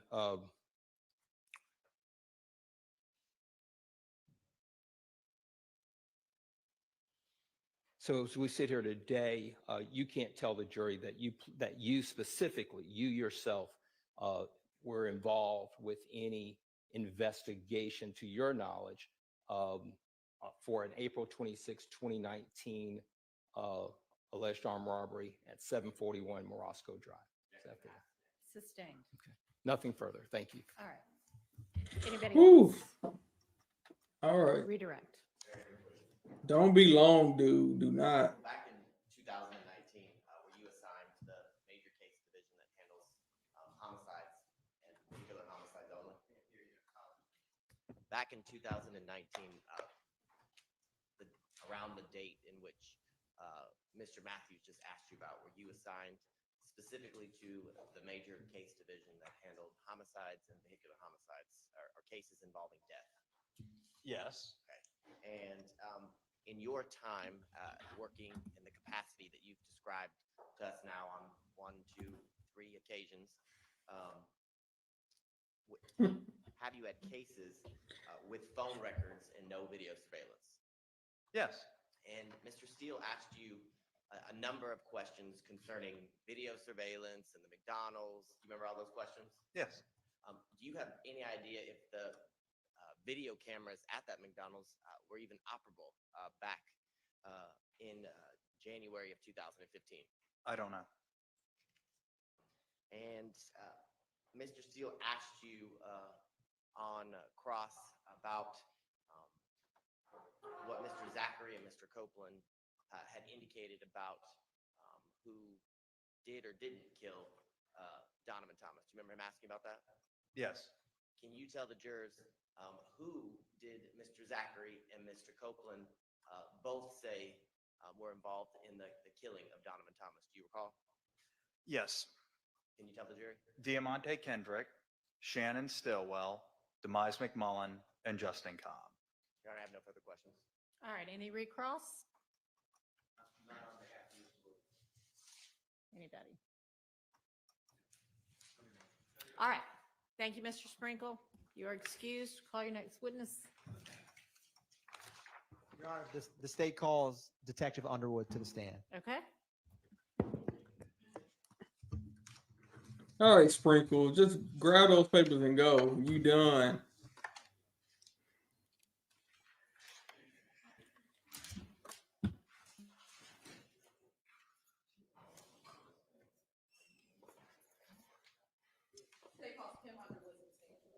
Look at Hilton.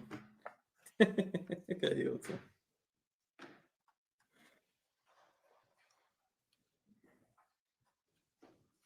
I thought that was love. Say what?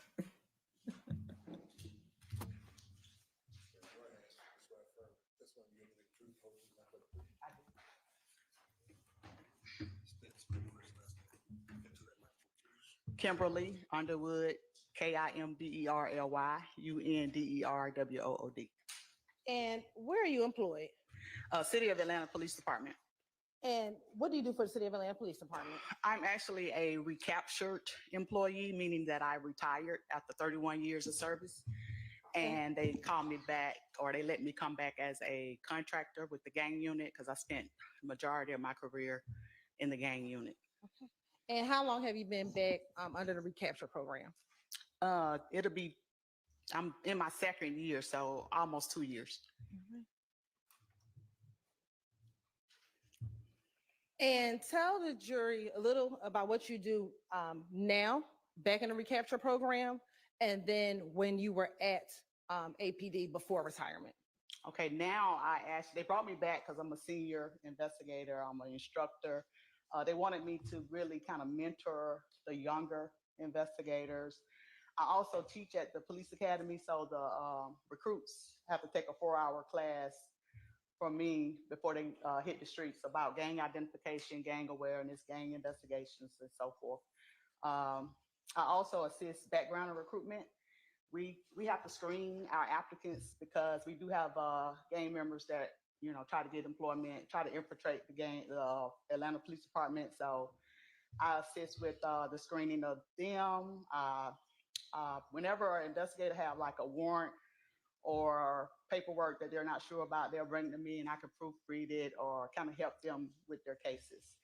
Before that, like I said, I spent 14 years before I retired in the gang unit. Prior to that, I was in licensing permits as an investigator. I was Zone 3 CID as an investigator. I did most of my career in Zone 3. So I've had, like I said, 31 years of experience with the police department. And do you hold any degrees or certifications pertaining to law enforcement? Yes, I have a degree from Columbia Southern University in criminal justice administration. I got my associates in criminal justice from Georgia Military College. I have over 2,000 hours in law enforcement training, and I still go to training even though I'm retired. I have over 1,000 hours, maybe hundreds of hours in gang training because even though I'm retired, I still go to trainings and meetings and stuff like that to stay up on the gang trends. And are you a member of any law enforcement organizations? Yes, I'm a member of Georgia Investigators Association, Georgia Gang Investigation Association. Is that short GGIA? Yes. And you spoke briefly about presentations. Have you ever made presentations on law enforcement topics to any professional organizations? Yes. Back when I first started teaching, which was back in 2011, I used to do a lot of the Atlanta Public Schools because I was a resource officer as well at Atlanta Public Schools. So I would teach the administrators on what to look for when it came to gangs in schools. I would do block captains in neighborhoods. I would go to City Hall and the block captains would come in and I would kind of give them a gang presentation on what to look for in their neighborhoods. I've done grading EMS. Whenever they go to calls, they like to know what they're getting into when they're dealing with victims, whether they're gang members or whether there's going to be like retaliation while they're trying to triage a patient or whatever. I've done the military.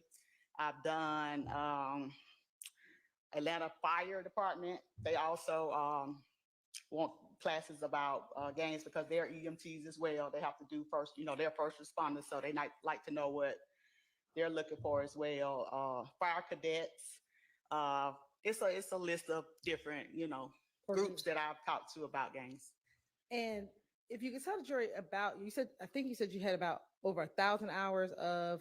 Maybe close to 1,000 hours. It's over 100. I know it's hundreds of hours. Again, I can't tell you exactly. I did probably submit my training from like at my daughter maybe, but it's hundreds of hours. Where your paperwork at? Give just a synopsis of some of the courses that you take as a part of that 100 hours of training, over hundreds of hours of training. Well, I started out when I first started the gang unit. I had no idea about gangs, even though I grew up here in the city of Atlanta, where we really didn't have gangs. I say, but I started off in California. I went to California, did some gang training. It was mostly like gang So awareness. I need you to slow down for me just a little. I'm sorry, Slow ma'am. down. Okay. Gang awareness, gang identification, interviews and interrogations of gang members, courtroom testimony, training. So anything that was pretty much dealing with gangs, I have been trained or either have trained people. Outside of formal training, have you had the occasion to, in your personal experience as a investigator, speak with, interview individuals who identify as part of gangs? Yes, pretty much my whole career as a gang investigator, I've done that. And you talked about some of your trainings, talking about the national gang trends. Are those some of the topics that you learned as part of your gang training? Yes. Have you had the occasion to study gang trends here in Georgia? Yes.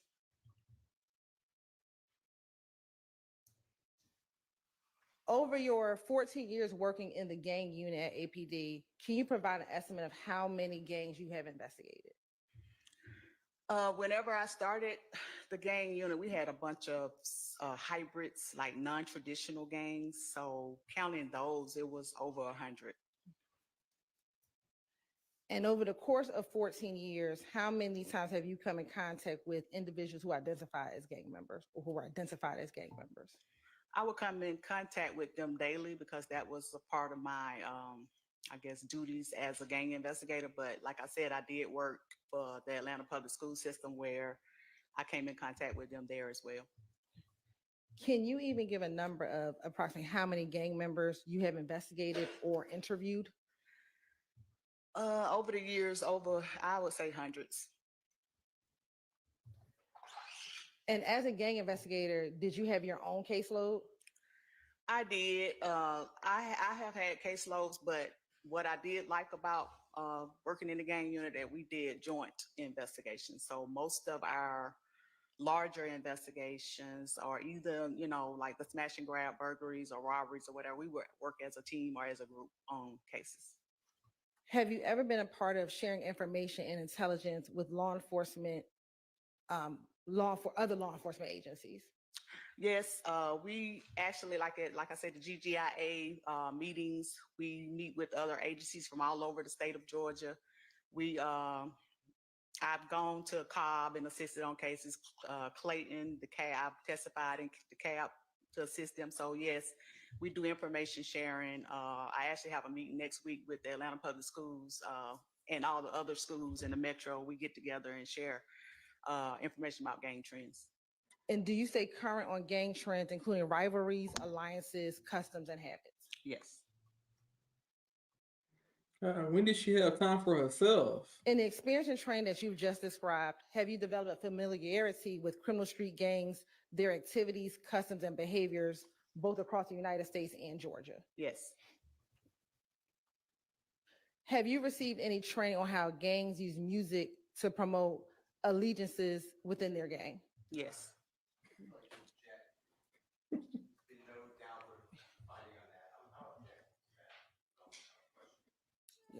That's overruled. Oh my God, Tasha. Have you received any training on how gangs use music to promote violence? Yes. What about how gangs use music to promote fear in other gangs? Yes. What about how gangs use music to promote cohesiveness within their gang? Yes. And what about how gang members use music to send messages to rival gangs? Yes. Have you ever been qualified as a gang expert here in the state of Georgia? Yes, in Fulton County Superior in federal court, because I left out the part about me being a task force officer for 6 years. Of course you did. While I was doing my time at the gang unit Of from course. 2013 to 2020. Federal court, DeKalb County Superior Court. And you said you were a federal task officer for what agency? For ATF.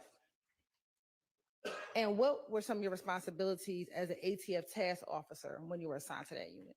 my responsibilities over there was to mainly focus on the VROs, the violent repeat offenders, who, when I went over there, I really didn't want to go over there, but when I went over there, I was Yeah, you did. told by my superiors that I could still work gang. I had been in gangs and I wanted to do gangs. So when I went to ATF, I was told that I can actually focus on the violent gang members. So when I was at ATF, that's what I did.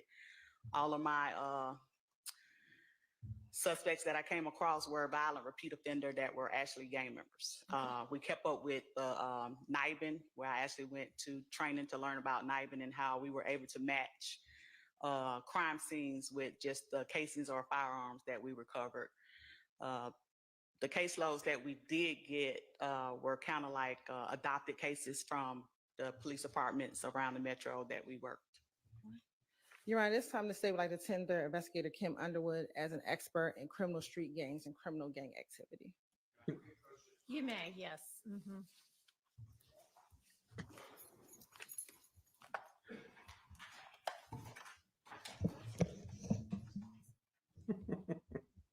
They need to find out what movie she watched, and she a rap fan. Hey, where did they say Gaither? Where she security somewhere? Yeah, I remember that. She, I don't know if she's security for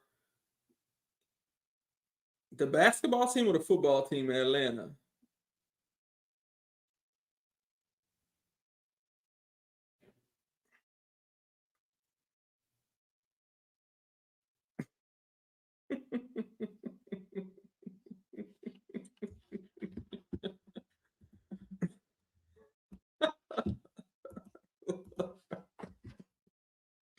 If they fall, do you know what? They better not fall out on this witness stand.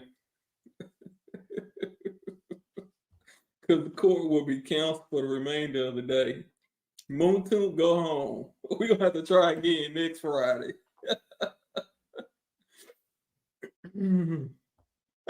Go home.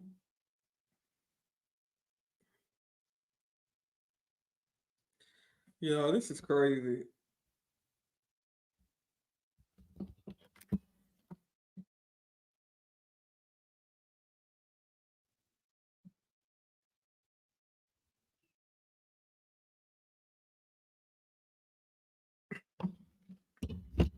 What y'all say?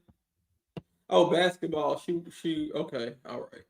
No, because I saw this detective had something on her neck, like a sports logo, but maybe it didn't say Hawks. Maybe it said the Atlanta Falcons or something like that. We'll see when they go back.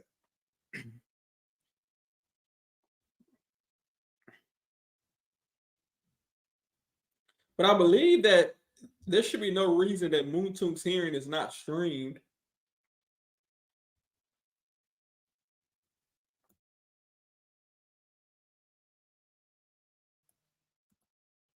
Yeah, so I believe it's going to be streamed. They didn't say it was, like a private meeting.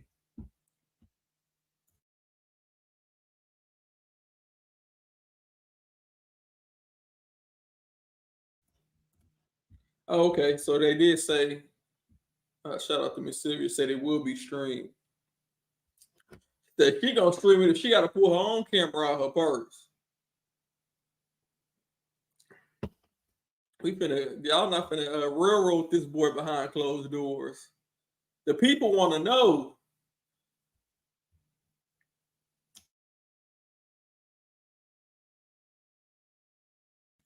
And I am going to make a legit effort to talk to his attorney, so we can find out what's going on, right?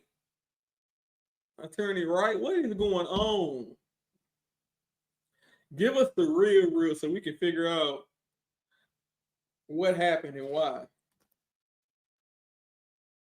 But obviously, we want to wait until the outcome of this hearing is determined. And matter of fact, let's see what are the.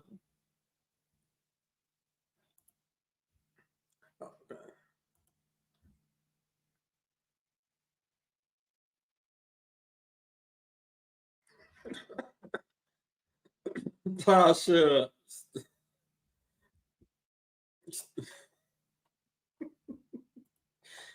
Tasha. Y'all know what?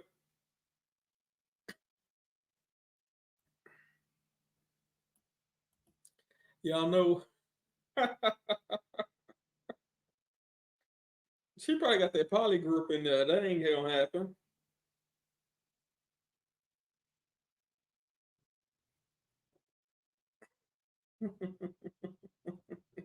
That ain't gonna happen. Allegedly.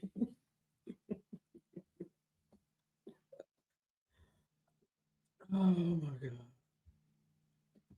Let me see something.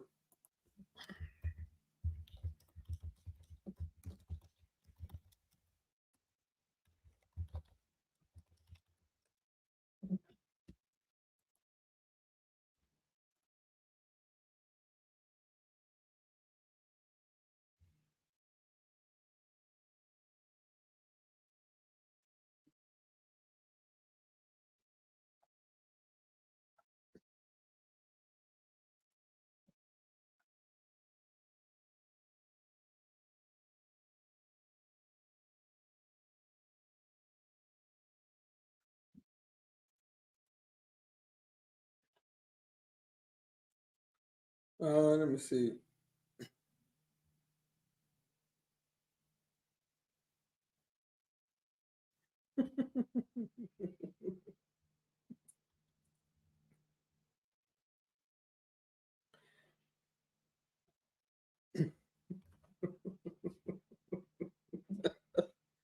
Y'all are funny. Y'all, what y'all talking about? What y'all saying?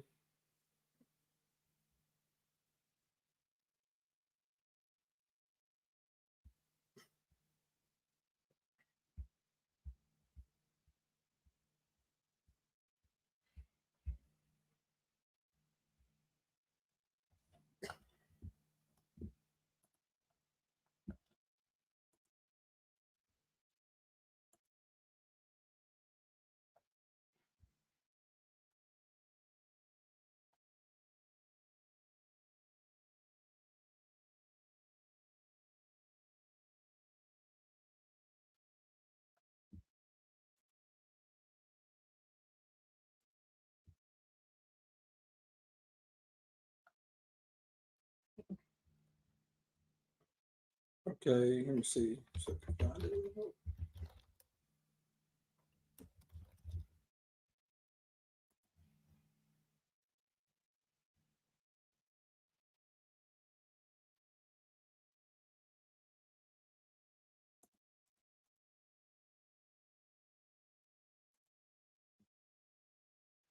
yeah, so right now they having a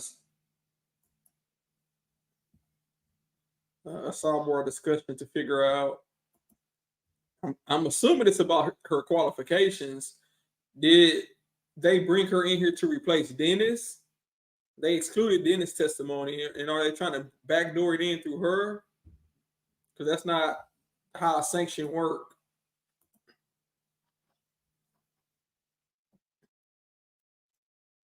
You don't get to just bring somebody else in to do what the judge already excluded. And that could be what this is.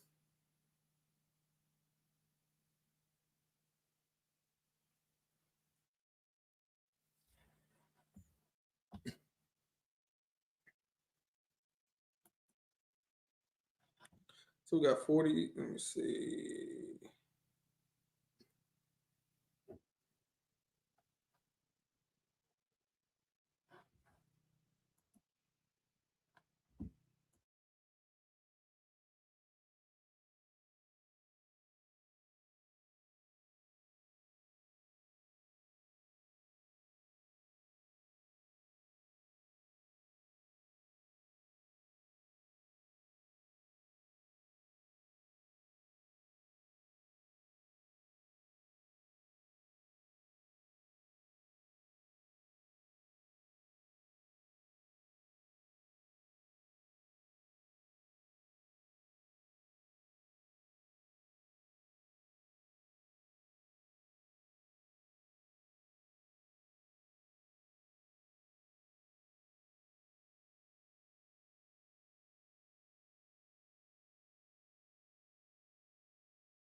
I mean, I'm sure nobody's disputing all her education and stuff. She qualified in some.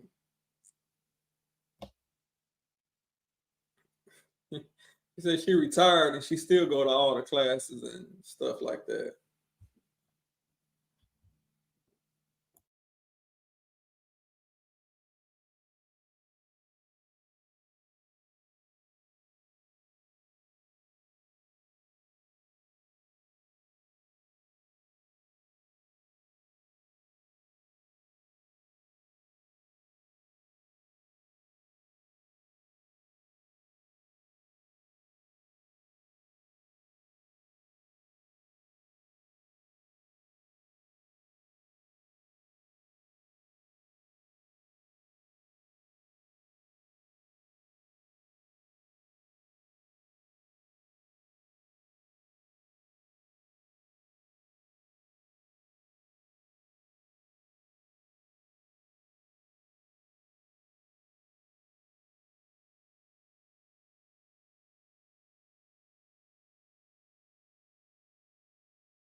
Your Honor, may we approach? Yes. Sorry.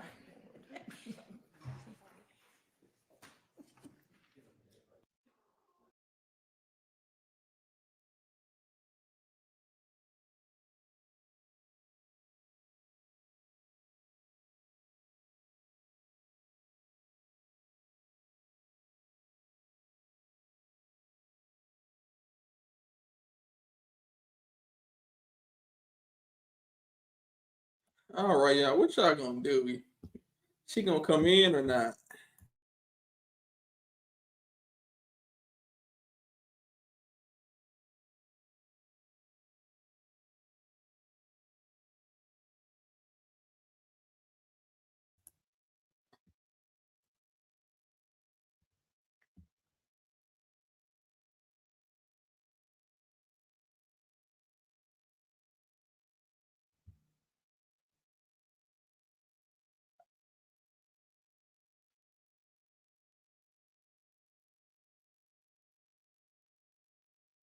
$42,834.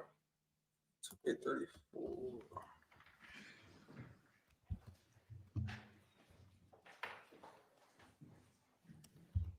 As a part of the gang unit with APD, were you familiar with a gang YSL? Yes. And does YSL go by any specific names? Young Slime Life. I've heard Young Stoner Life.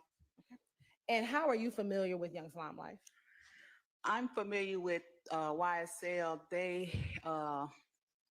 What happened was I've been in, like I said, the gang unit since 2009. Hey, what happened was All right. Let me ask you this. Was there an iteration of YSL prior to the name YSL? Yes. And what was that gang called? Rock Crew. And were you familiar with Rock Crew? Yes. And how were you familiar with Rock Crew? From gang investigations while I was an investigator in the gang unit. And about around what year or time was there a transition from Rock Crew into YSL? Sustained. Okay. Let me ask you, are you familiar with another gang, YFN If Gang? I am. And how are you familiar with that gang? They are Inglewood Family Bloods. YFN is a subset of the Inglewood Family Bloods.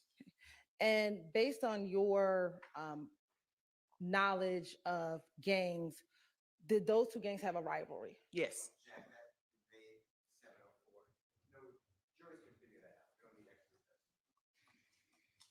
Overruled. And can you please use your mic? It'll make it easier. Sorry. Thank you. Sorry. Wish it weren't the case in here that this sounds so complicated, but it is. And just approximately how long has that rivalry been in place? Asked and answered, cumulative. Sustained. Have you heard of the term gang war? Yes. And how have you heard of that term gang war? Objection, relevance, and it's self-explanatory. Sustained. I mean, not relevance, but it is self-explanatory. As part of the gang unit, were you familiar with the facts of the Donovan Thomas murder and the retaliatory shooting surrounding Donovan Thomas's murder? Yes. And how were you familiar with the Donovan Thomas murder and the retaliatory shootings surrounding Donovan Thomas's murder? I was assigned to ATF as a task force officer. So operation planners is actually a federal name that we gave the investigation. So whenever the Donovan Thomas was murdered, the gang war ensued and several shootings around the city. So APD and ATF came together to investigate those shootings and to try to stop the gang war. And were you involved in any of those investigations? Yes. How were you involved in those investigations? Like I said, I was a task force officer with ATF. What happened was we all got together, the gang unit at APD and special agents at ATF. We all got together and we would meet like weekly about the shootings because they were rapid and happening so much that we had to do something. So we all used to get together and we kind of divided up the cases between different officers, investigators, agents, or whatever to, like I said, try to stop the gang war. Okay. And did you have any particular focus for you as a part of that kind of collaborative effort? Yes, because I was a federal agent. I was tasked with handling anybody that was a federal target, meaning that if they could go to federal court opposed to state court, I was involved in those cases because I was a federal task force officer. So I could prosecute a case federally when my partners over at APD couldn't because they were not task force officers. And as a federal task force officer, did you find that you were involved with more of the YSL side of the gang war or the YFN side of the gang war? Sustained. Okay.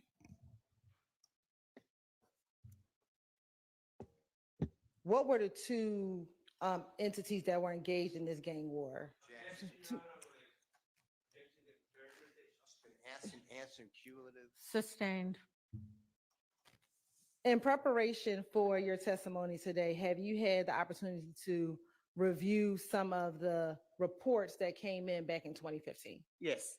Have you also had an opportunity to review some of the operation planners report that summarized some of the incidents that occurred in 2015? Yes. Have you also had the occasion to review a video from Magic City? Yes. And we'll speak about this more, but have you reviewed any type of music in this case in order for your preparation for your testimony today? Yes.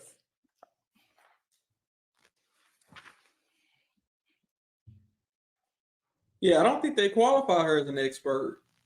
Not yet. Based on your review of the reports and your knowledge of the events in 2015, in your opinion, was there a gang war going on in the city of Atlanta? I'm clearly going to object to cumulative 704B, and this is the fourth gang expert that the state has called the same exact events. All right. Well, one of them was all of yesterday's testimony from that person was excluded. So I didn't mean to interrupt the court. Actually, that person testified 3 previous times. I know, and that was not excluded. I would imagine, why don't y'all approach? Oh my goodness. So that's what I had said earlier. It appears as if since Dennis was kicked off the stand, they are trying to backdoor it in through this witness. And, you know, if the judge allowed this, was it really a punishment? Was it really a sanction? I mean, at some point, the judge have to put her foot down and say, okay, no, I excluded it for a reason.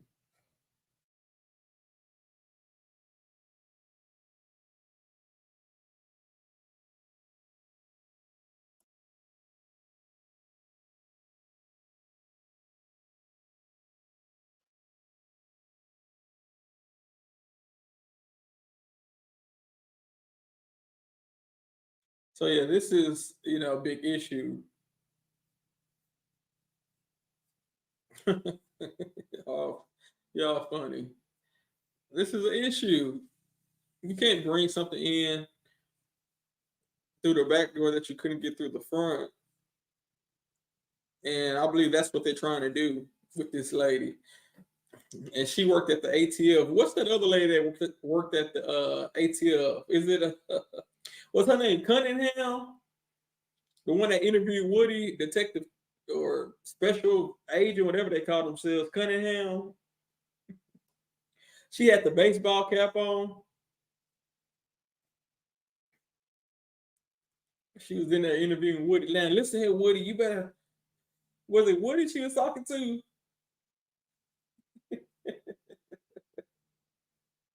Oh, man.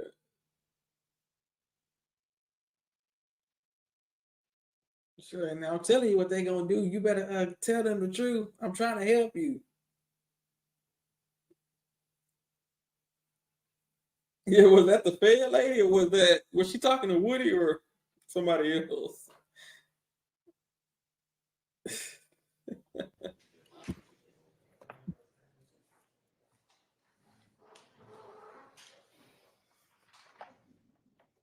All right, y'all, let's see.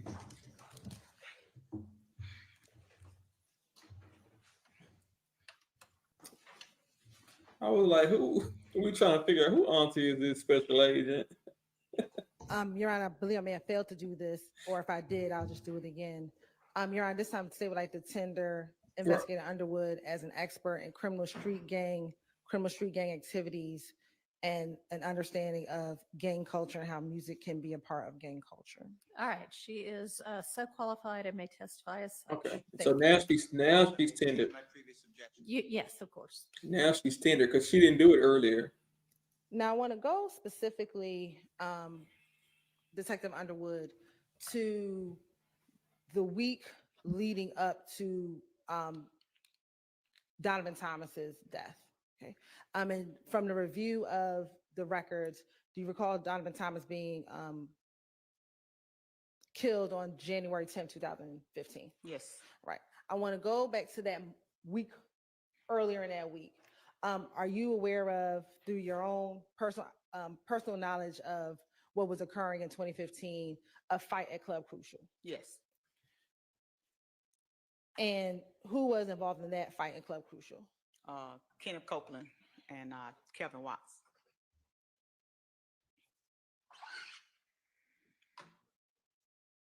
After that fight at Club Crucial, did you become, and I'm going to ask just very specifically, about a shooting outside of Club Crucial?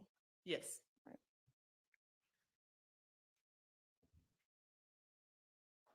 And on that same day, Mr. Arnold being stopped by police along with another individual? Yes. After that incident on January 6th, were you aware of any other incidents that occurred that week of 2015 before Donovan Thomas's murder or the killing of Donovan Thomas?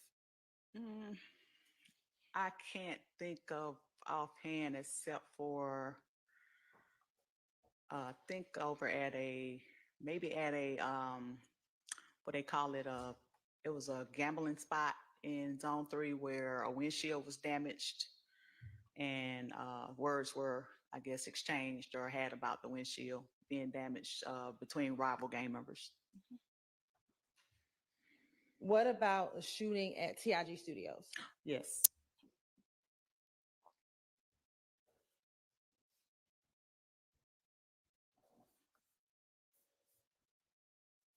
Now, after the death of Donovan Thomas Jr., in your opinion, based upon your understanding of what occurred in 2015 from reports and your own parts of your investigation, after the shooting of Donovan Thomas, was there a main target of individuals associated with YFN or If Gang?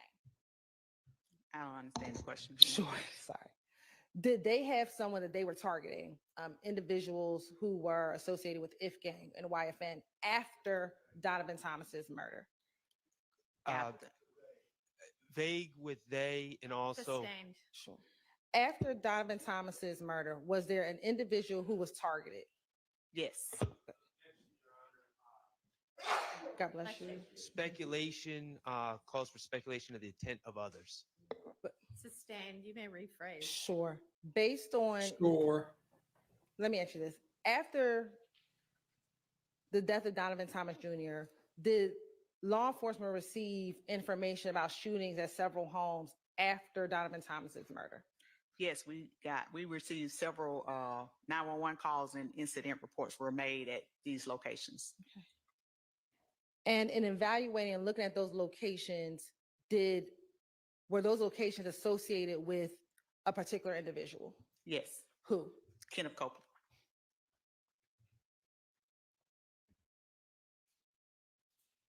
And the homes that were targeted, that were in relation with Kenneth Copeland, do you know where those homes were located? One was on Van Ira. I think I remember Deshaun Copeland's girlfriend. That was her mother's house. I remember his sister's house was targeted on Oakland over in Zone 4. And his brother's house was targeted on Hendricks Drive in Zone 3.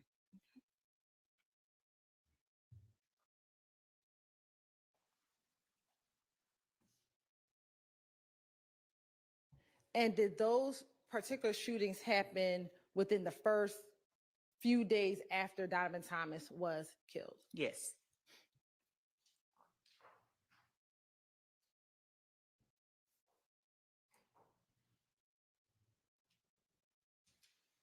Now, in January of 2015, were there any shootings that came into the Atlanta Police Department in which the locations involved individuals who were associated with YFN? Yes. What were those locations? I remember Rayshawn Bennett, aka Lucci's mother's home being shot over on Hill Street in Zone 3. I'm going to object to previous testimony already given. It's cumulative. Okay, go ahead and get to whatever point there is. How many times was her home shot? Twice. Okay. I'm going to ask her about the first time. Were there individuals from YFN who were at the location when police, because that's going to form what I have to ask next. You're right, this is part of what occurred yesterday. Go ahead, I'll give you some latitude. Thank you. The first time her home was shot, were there individuals at her home when police arrived? Yes. Who were those individuals? Kelvin Watts, Jermaine Hardiman, and Jamal Ward. No, Jamal, I can't remember his last name. Does the name Jamal Bynes sound familiar? That sounds very familiar. And were those individuals associated with any gang? Yes, they were Inglewood family blood members.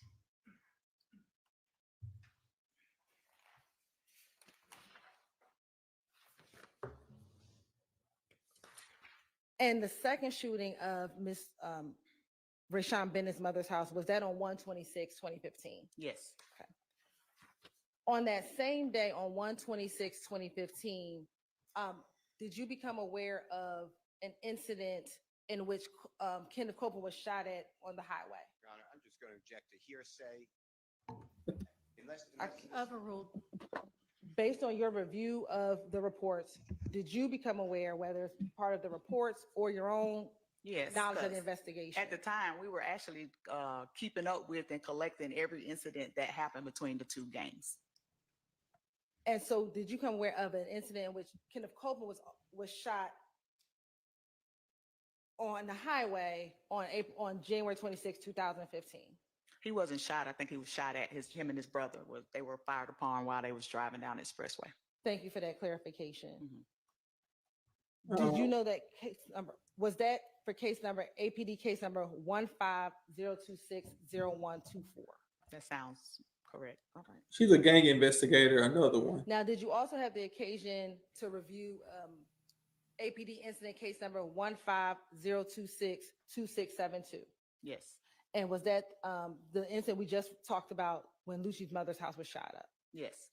And did you also have the occasion to know of and look at APD case number 150262801, the shooting of Trevante Turner? Yes.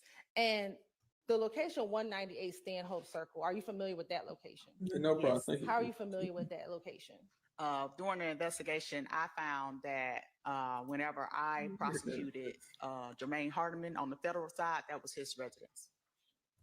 And Trevante Turner, from your investigation, was he associated with a gang? Yes, he was a 9 Trey Blood, but he hung out with his bestie, Kenneth Copeland, who was YSL. And in looking at those three case numbers, 15-026-0124, then 15-026-2672, and 15-026-2801.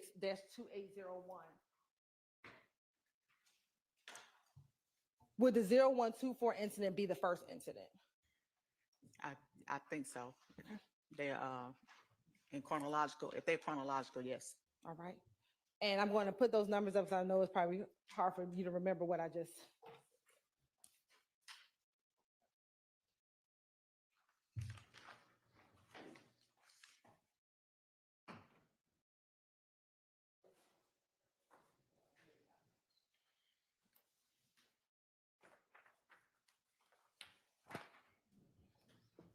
They finna block her face.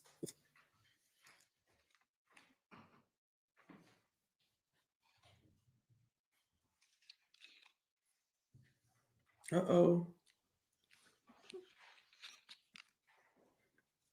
Yeah, we tired of all the charts and all the graphs.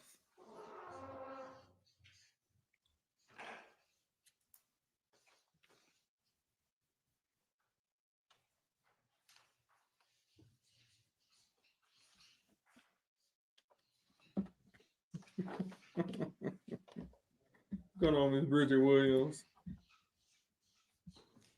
Yeah. Ken got us. Thank y'all for popping in. Yes, of course.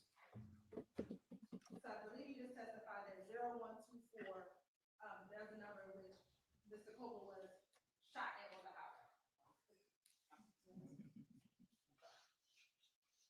And Copeland, was he associated with YSL? Yes. Then on 15-026-2672, is that when Lucy's mother's home was shot? It's the same. What, if any, gang was he associated?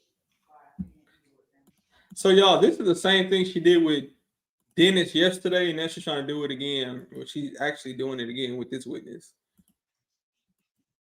What? They try to be sneaky. And then 15-026-2801. You said the location was in Whitehead, near Whitehead member's home? Yes.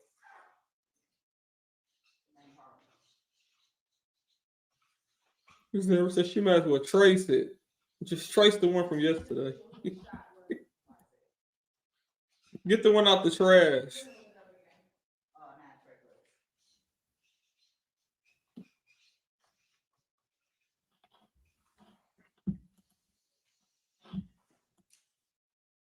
Now I want to ask you about some incidents that occurred in February of 2015. February 10th specifically, you recall looking at an APD case report where there was a shooting of Kelvin Watts? Yes. Do you know where that shooting occurred? It was over in Zone 3 on University Avenue, but it was very close to 30 Deep territory. And Kelvin Watts, was he associated with a gang? Yes, the Inglewood family was.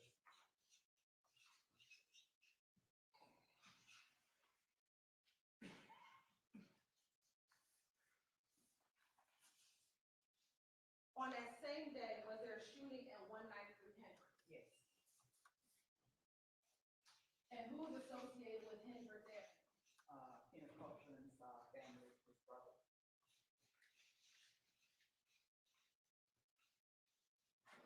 And again, same Kenneth Copeland as above? Yes.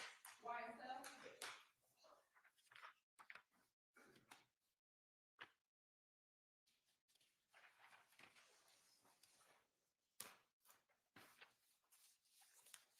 And then on February 19, 2015, was there a shooting involving Kenneth Copeland and his child's mother? I'm going to object to leaving, Your Honor.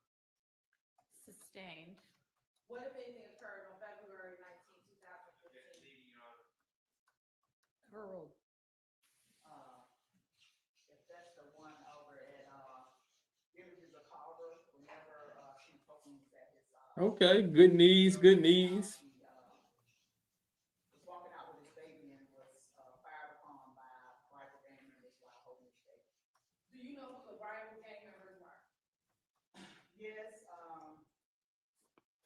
I'll have to look at the report to refresh my memory, but I remember Biden Hardy being involved because he got blood in the car. So they actually crashed the car. It was Deontay Fleetwood, it was Josiah Johnson, and I never think of the last guy's name, but it was his girlfriend's car that they showed up in. The reason why I was able to solve the crime. Because Octavius,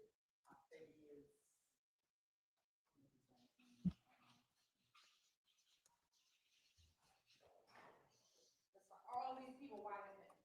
They are actually Inglewood family brothers.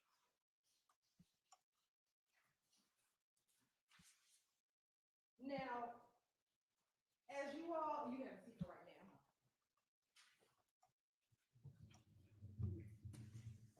Now, within the first 6 months of 2015, did there ever come a point in which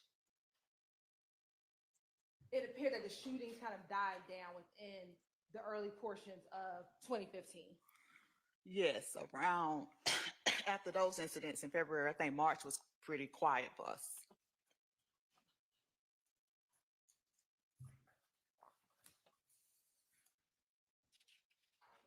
You said March was pretty quiet. Yes. Right.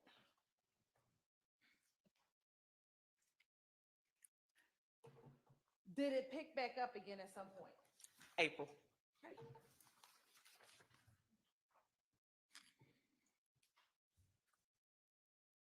As a part of your familiarity with Operation Plans and what was happening in 2015, was there a shooting on April 12th involving an individual by the name of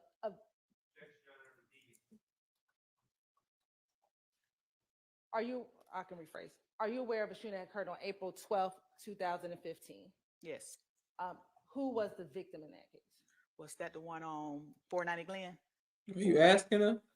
Let me ask you a better question. Right. Are you familiar with an individual by the name of Dexter Montgomery? Yes. Okay. And were you familiar with a shooting involving a Dexter Montgomery? Yes. Did that occur in April of 2015? Yes.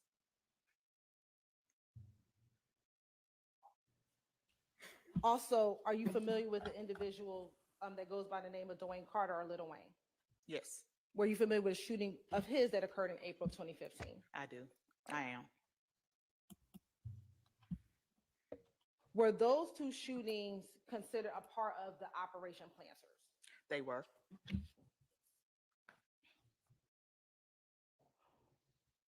Were those two shootings particularly determining part of the gang war between YFN and If Gang? Yes. Relevance. Sustained. Pink of justice. She don't know. Now I want to take you specifically to April 28th, 2015.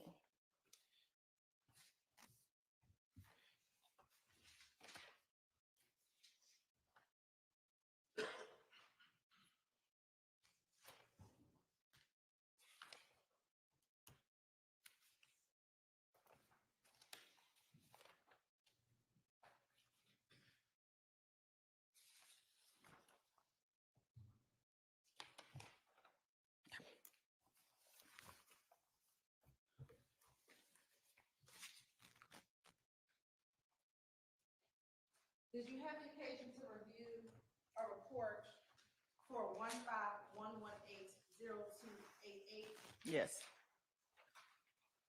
Not flipping a page.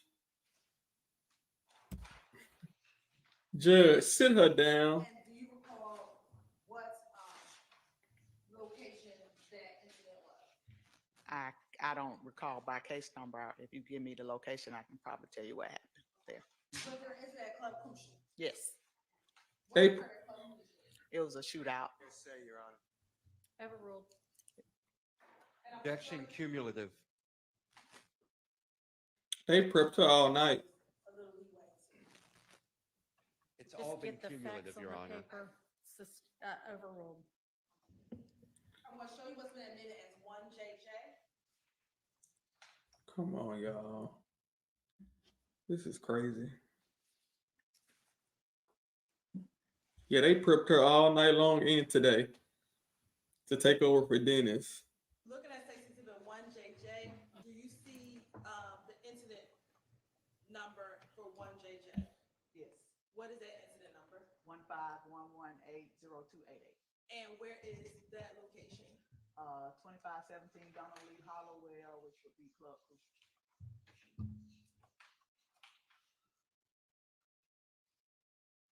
Can you also show me what's been admitted as 2 Tango Tango?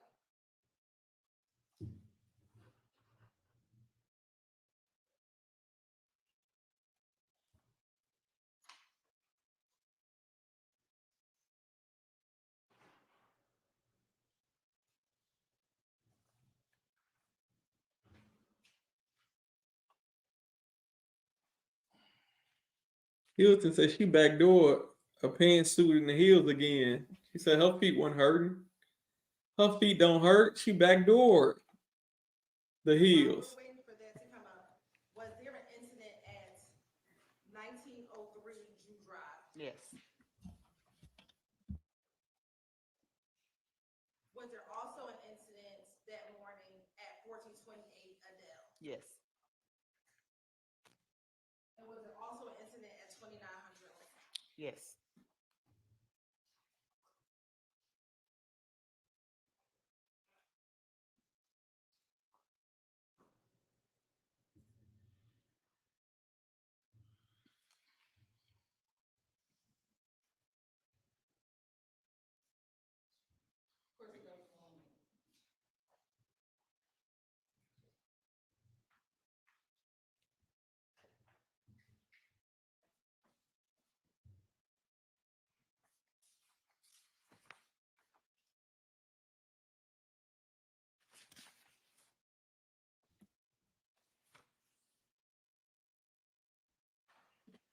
While we're waiting, the incident at Club Crucial, who was involved in that incident? Objection cumulative. Yet again. Was the individual a YSL? Yet again. Yet again. Yes.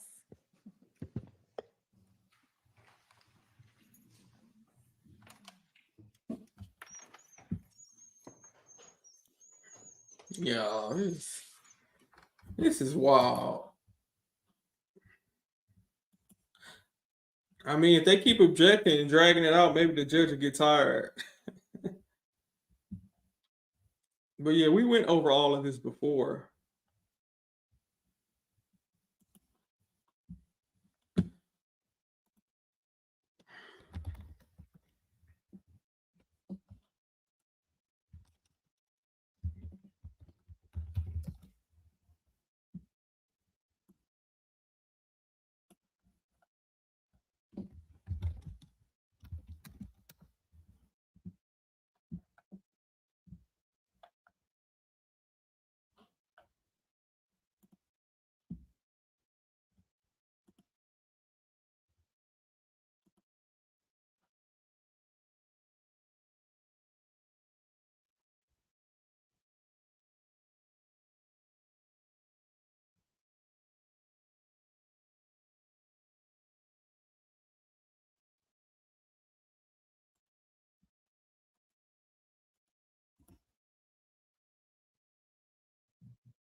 Y'all, let me see if I can find it.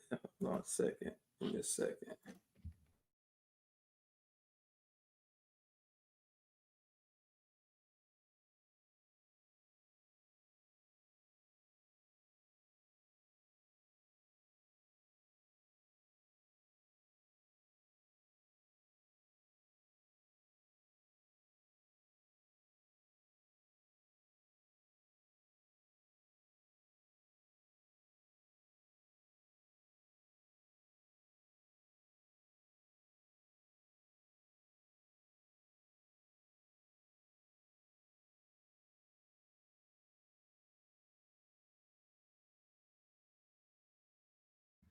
Yeah, I see they have been showing if I can find it, I can, all of this stuff just be popping up. So it's like a,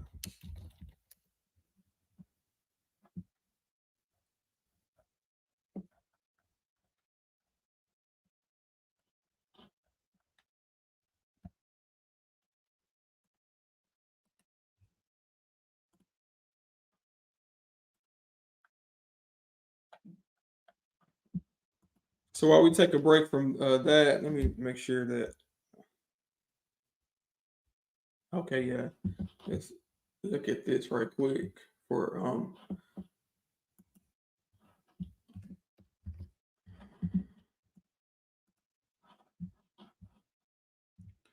so I guess it would be published. Oh, the court, we'll come back to this. The court's jumping back in. We'll go back to that. It looks like they started back.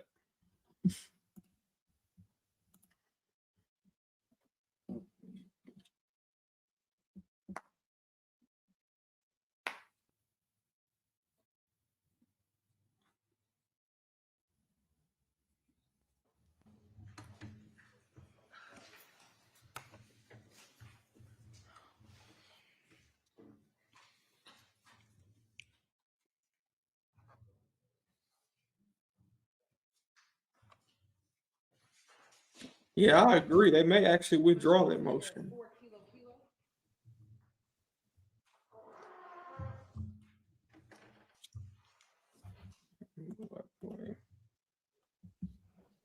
And what incident is for, what incident number is 4 kilo? 151180462. And what's that incident location? 1428 Adele Avenue, Southwest.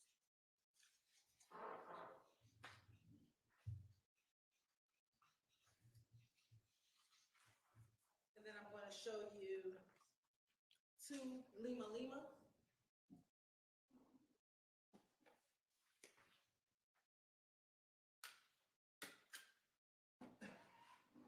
What is that incident number? Incident number 151180588. And what's that incident location? 1903 G Drive, Northwest. Apartment 1, no, I thought it was apartment, no, B110. Yeah, apartment 1122.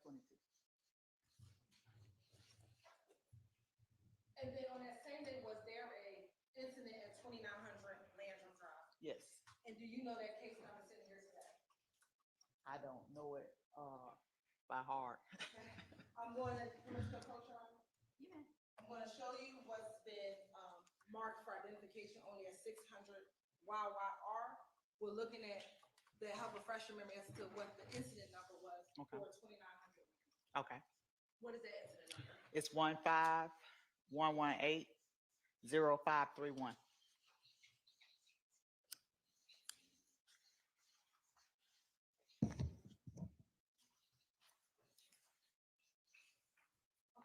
Now, looking at, if you want to come here, you can, please. Looking at the first, would this have been in chronological order? Yes. I think we talked about for 0588, was that the location where the medium, some have to the medium law? Yes, he was shot at the club. And the medium law, who did he associate with? YSL.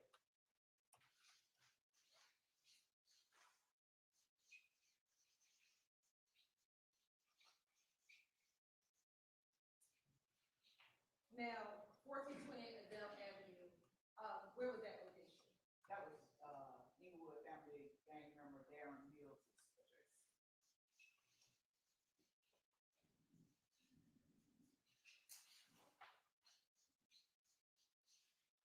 And what occurred at that location? Was it a shooting? Yes, the house was shot up, and I think a lady was shot. Right? 2900 Landrum Drive. Who was associated with that location? From what I remember, it seemed like Summer Good was over there visiting and was targeted. She's from there exactly, sir. And from there exactly, what gang was he associated with?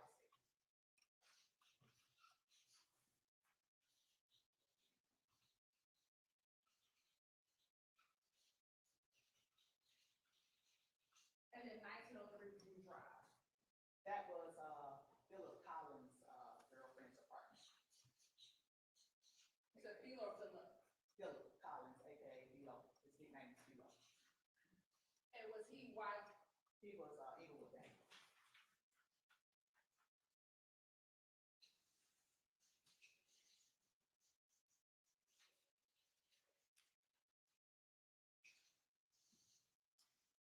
So on April 28, 2015, there was an incident involving a YSL gang member at the club being beat up. Yes. And then right after that, there was a shooting at. Sustained. Is this what occurred on that day? Yes.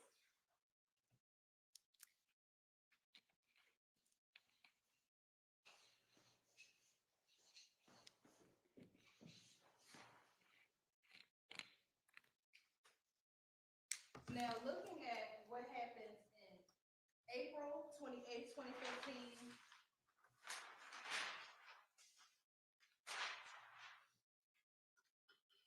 February 10, 2015, and January 26, 2015, was that the kind of example of the back and forth that was happening over the course of those first 6 months of 2015? Yeah, I object to the example if they want to prove them individually. Otherwise, I object to the characterization of the example. In your Oh. opinion, Go ahead. in your opinion, was that the back and forth that was happening based on police reports in January? Same question. January through June 2015? Sustained. Was this what was happening? Yes. Was it a lot of back and forth? Yes. No, the only thing that's back and forth is his testimony that we done heard 10 times. That's the only thing back and forth. What? Sustained. Was this what was happening? Yes. Okay. Was it a lot of back and forth? Yes. All right, sister. This is what was happening.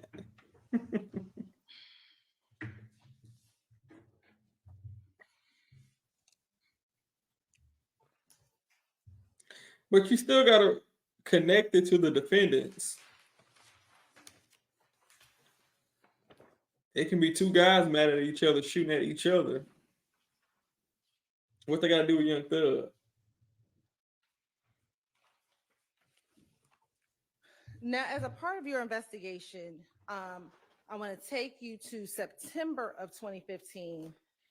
Were there any incidents involving an individual by the name of Shannon Stillwell as a part of your operation planners? Yes.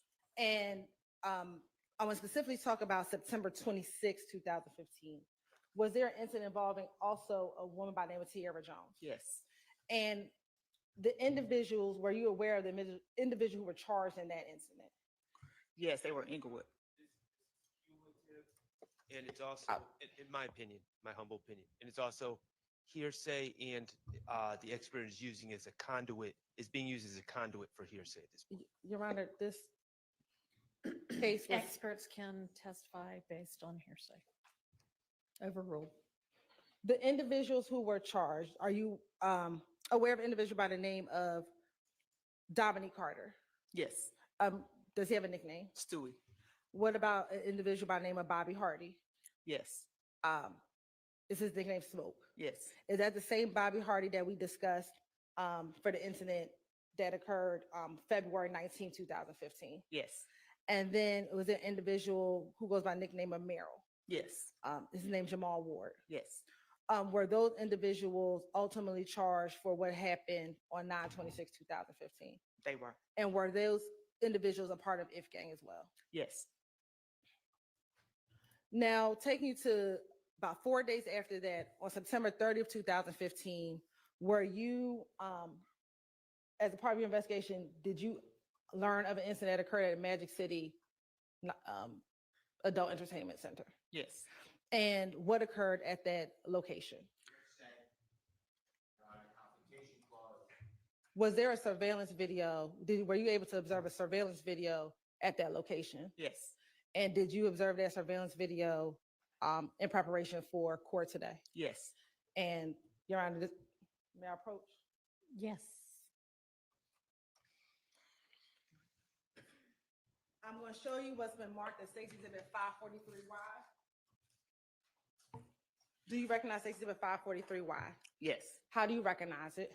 It's a video that I initialed. It's a CD rather of a video from Magic City that I initialed today. And does that video contain an incident involving a person by the name of Martinez Arnold? Yes.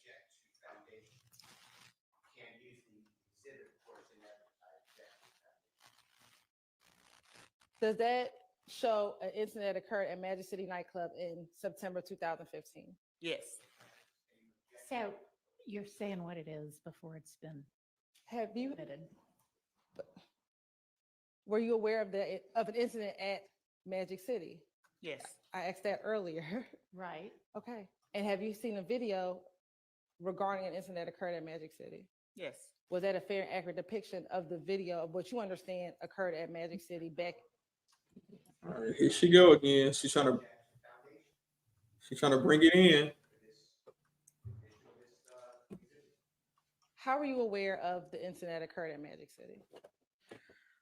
I was aware because it was a YSL member that was jumped inside of the club, and so. Okay, I think we're gonna break for the day. We'll sort this out. And I know that somebody needed to leave early today anyway, so it seems like a good place to stop. Thank I'm you. gonna see y'all all on Monday. Thank you. and I'm wondering,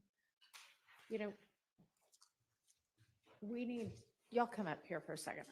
Y'all can go ahead and be gathering your stuff, but I may have y'all come in at 9:30 instead of 9, but I need to consult on some scheduling first, so don't leave before you get the show up time for Monday. Remember, don't talk to anybody about the case. Don't let anybody talk to you about the case. Do not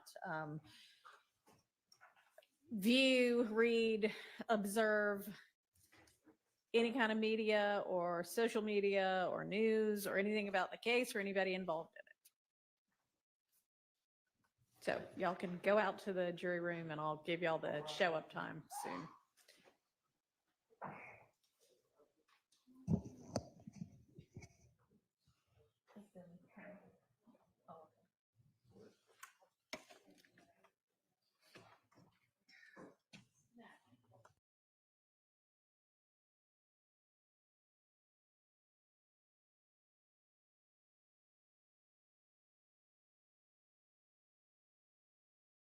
All right, y'all. So it appears that they were trying to everything we saw yesterday with the strip club and the fight inside of that At establishment. 8:30 on Monday. And I know that we need to get through motions in limine 64, 65, and 66. I don't know that the motion to reconsider is really gonna, I think it might be mooted. Well, to the extent I'm gonna need to entertain that, we'll have to deal with that as well. So I don't know that we can do that in 30 minutes. Do y'all think so? All of those things? I mean, maybe, but instead of having them show up at 9 and not reach them until 9:30 or 10.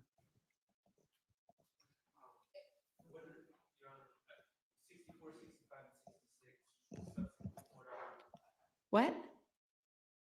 I just don't know off the top of my head. I mean, I don't know. They're the last 3 motions in limine that Mr. Steele filed that we never reached because we've been in court all day. I mean, all week. Oh, yes, thanks. But you don't know what time to be back either, but they'll let you know. Sorry.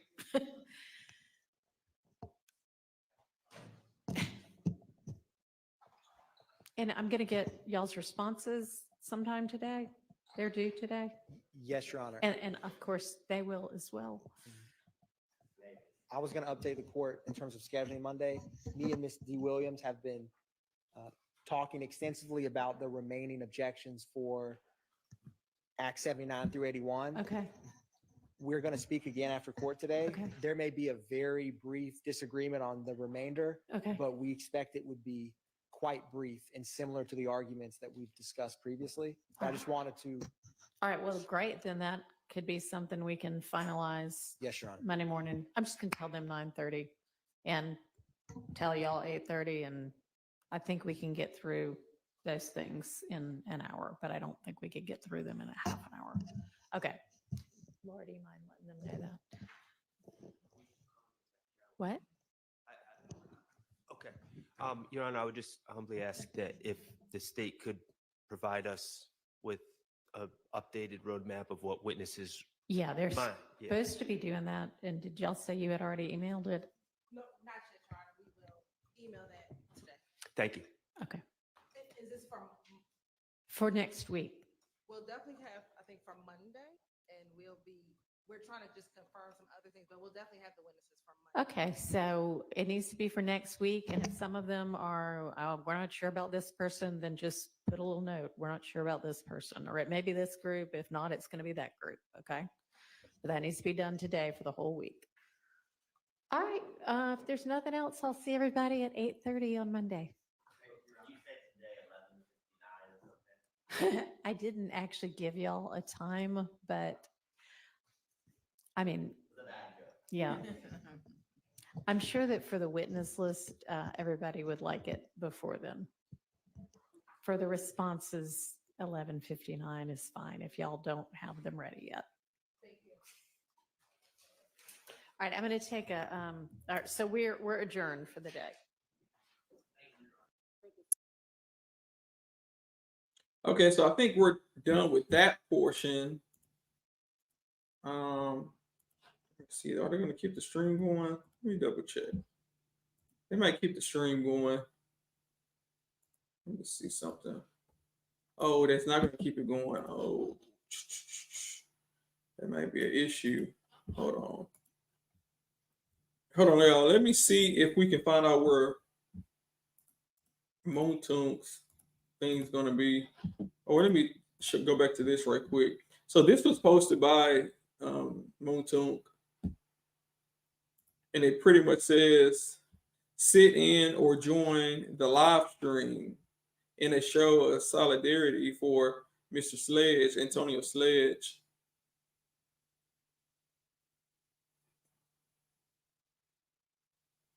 Friday, and that's today at 4 p.m. So that's in about 15 minutes. And it goes on to say at the bottom, the Fulton County DA's office filed a motion to revoke probation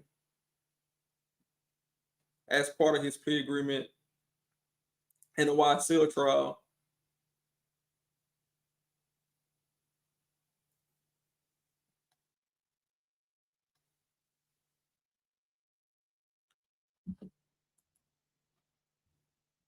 Oh, they said it's a lot. Yeah. I'm trying to see if we have a stream. I don't know if y'all can see. It's so small.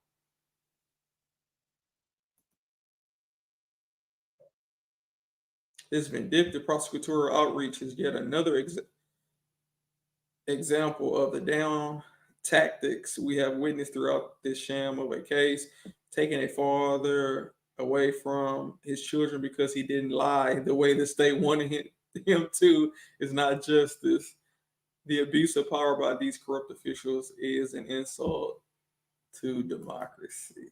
So I don't know if he posted that or someone made that on his behalf and he just shared it, but that's where we're at right now. And these must be his two baby girls. Yeah, I see the chat. Which woman is? Look at the chat. What about it?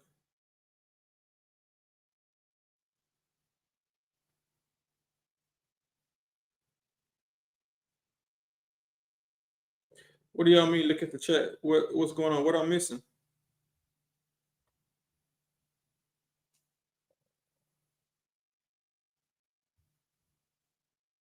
Okay. Thank you, Tasha. Let's see. They said 11 Alive is streaming. Let's go to 11 Alive and see what they're talking about.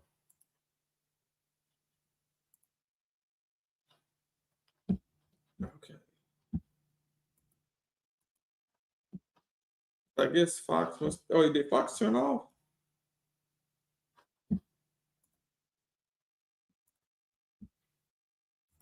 Yeah, Fox actually turned off. Yeah, this one. Okay, so this is the stream from 11 Alive, and it's still going. Let me see.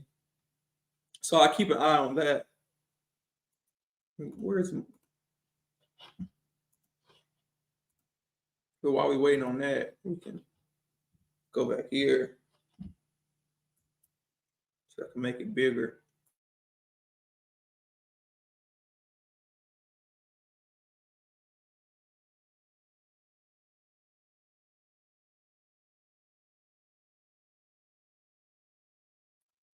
So the question is, why they're trying to send him to prison for the maximum term. And his plea paperwork said it. If you do not follow this plea agreement, we are going to ask for the maximum. One document said 30 years, the other one said 35 years. And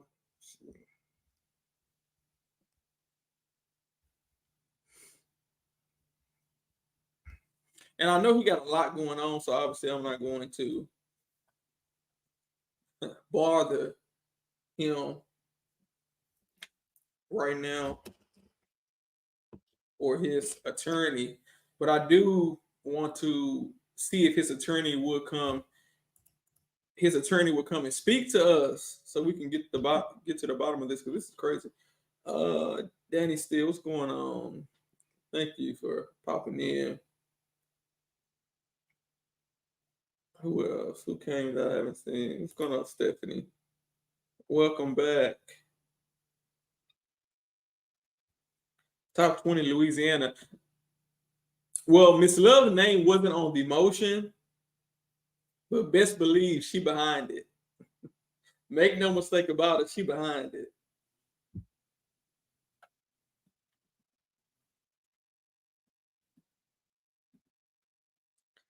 What's going on, Miss Chris? Thank you for popping in.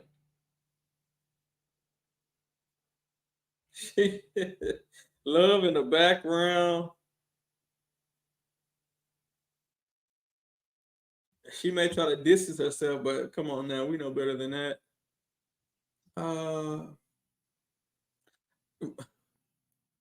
Law Malcolm say he shouldn't have lied. What did he lie about, Law Malcolm? Tell me what he lied about. Mookie say Love wrote it up and the other dude signed it.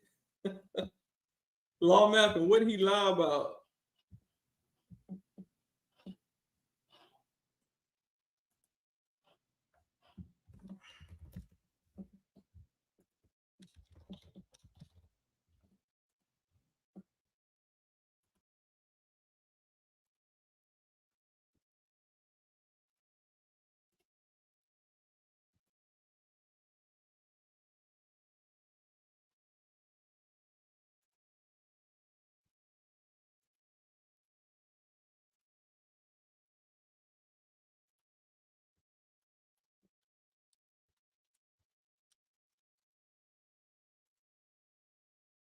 Yeah, so we're waiting for the link to the hearing. It should be starting soon. Okay, top 20 Louisiana say Adam got his file with him, and he's ready.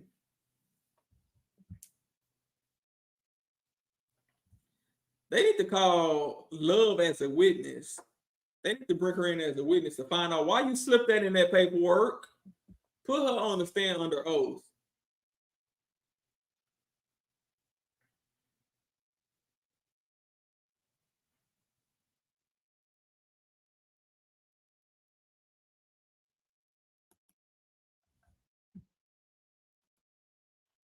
Yeah, I still don't see no, and I'm watching the movement. I don't see anything yet on the.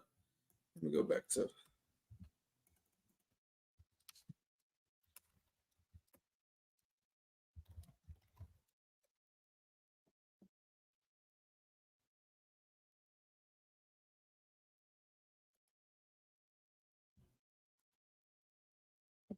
Yeah, so 11 alive. Nothing started yet, and we still have 8 minutes, so we're not behind.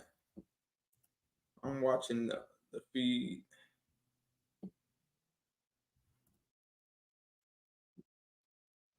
Oh, what was that? Hold up. Oh, so 11 alive cut their stream. Hold up. 11 alive cut their. Let's go back to law and see what law crime. Which y'all own? Oh, I didn't know that other woman trial started. I didn't know the suitcase. That suitcase case started. The woman supposedly put her boyfriend in the suitcase or whatever happened with that.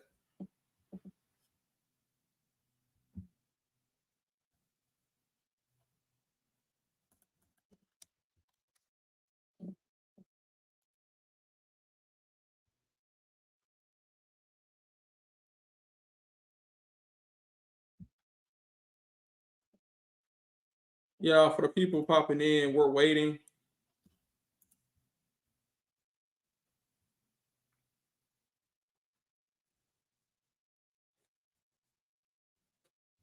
All right, Tia, let me know if anything started because I don't know. I'm seeing online nothing started yet, so but I believe they said Law and Crime will be showing it. I saw it in the comments.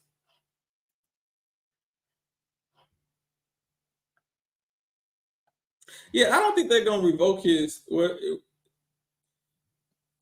probation. Yeah, I don't think they will revoke his probation because it's so much going on. I mean, if Whitaker locked this man up, she would shock us all, especially when she had a front row seat to the state's antics. She know love ain't no good. That woman ain't crazy. She know. She know love is sneaky and tricky, unprofessional, unprepared. And whatever they said she did it. Yeah, she slipped in that paperwork, stuff that wasn't supposed to be in the agreement. But I really hope Mookie, I'm looking at your name. Mookie. What's up, Mookie? I really hope Mookie like, hey, don't put me in that. I ain't there. I really hope that Mounk Tounk's attorney like stand up to love and say, don't be nice to her. He said, well, maybe she slipped it in, or he said maybe it was put there on accident. I don't know. I don't remember. I don't remember seeing it. No, you need to be more assertive. You need to say it wasn't there and she snuck it in behind your back. Okay, so she said Fox 5, Fox is going back live. And any other day, Fox would leave their stream up all night. And now all of a sudden today they close their stream on time. This is crazy. Let me see.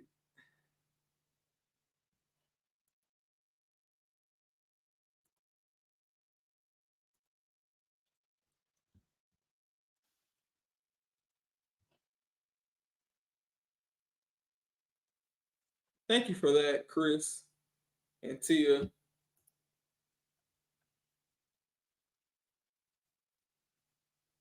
And it does say that, y'all. It does say hearing for Antonio Sledge. So it looks like, oh, let me move out the way so y'all can see it. Yeah, hearing for Antonio Sledge. So this might get good.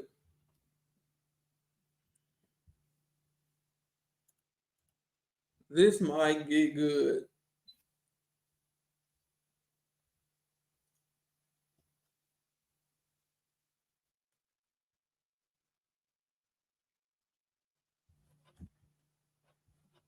Let's see. Looks like we see some movement in the courtroom, and I think it's been confirmed that Mounk Tounk's attorney is there. Attorney Wright is in the building. Yeah, it should be starting in about 3 minutes. I would say 4, but everybody in different time zones, so 3 minutes. 4 o'clock Atlanta time, 3 o'clock Central.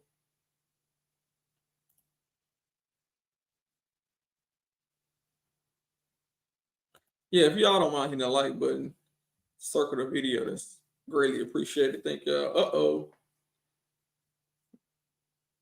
What we got?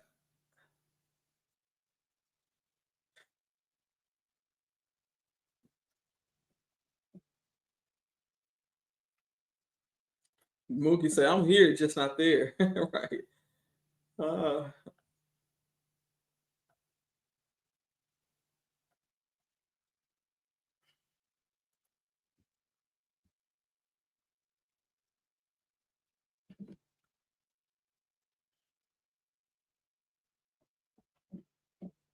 Now, normally judges have certain things they can do. If they think probation is violated, they can continue you, put you back on probation. Say it wasn't serious enough to revoke it. They can extend your probation. They can add special conditions, maybe shorten your curfew or make you do more community service, take a class.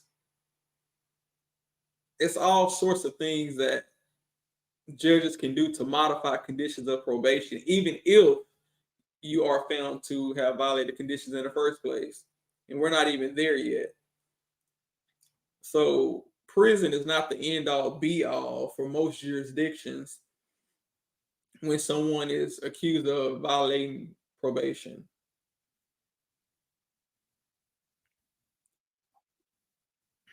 It's just normally a little tougher because you don't have a jury trial. It's whatever the judge said. You already pled guilty, so you can't withdraw your plea. You don't have a right to a jury trial, so whatever the judge say goes. That's the only thing about being on probation. But I don't think Whitaker is going to take this serious.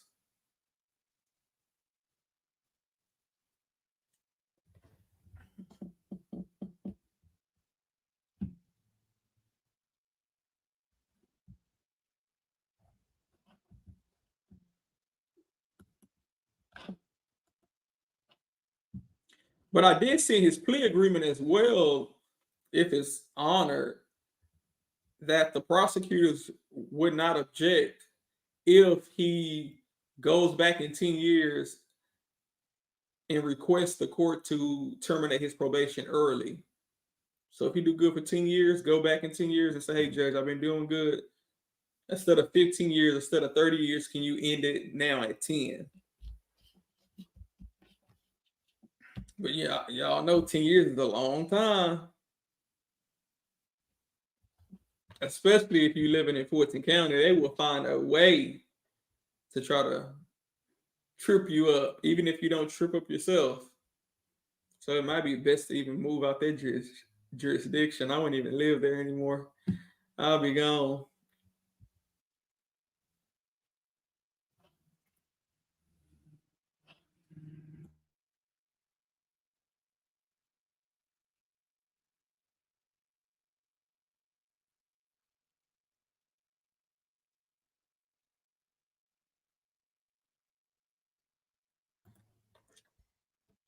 Oh, man.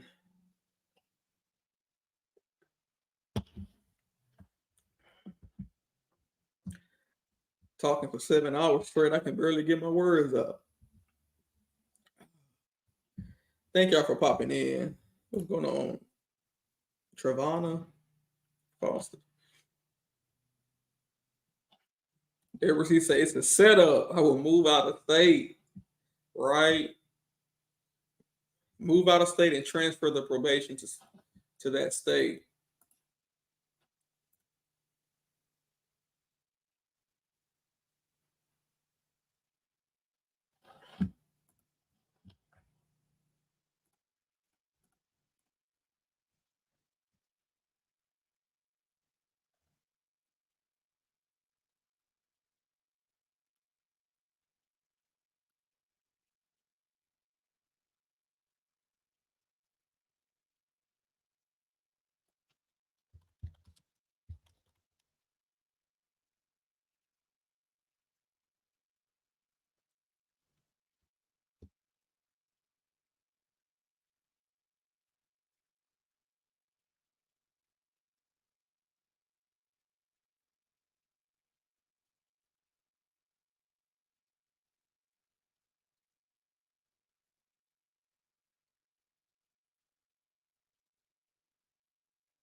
Um,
so y'all, we're waiting for the hearing to get started.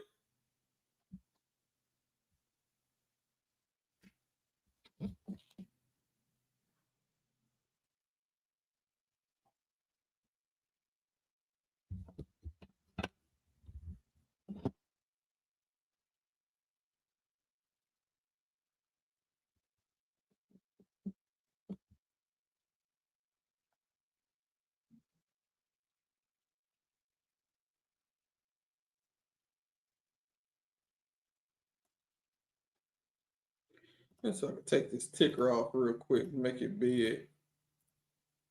There we go. Thank you so much, Ken Goddess, for always supporting. I just seen it that you sent $100 via Cash App, via Cash App. So thank you so much. That's really kind of you. You always support. Is Ken Goddess still in the chat? Just seen it.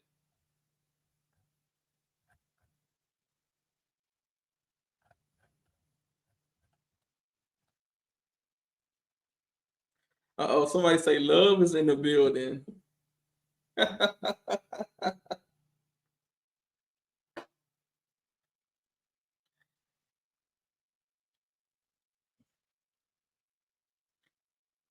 So it looks like they're running late.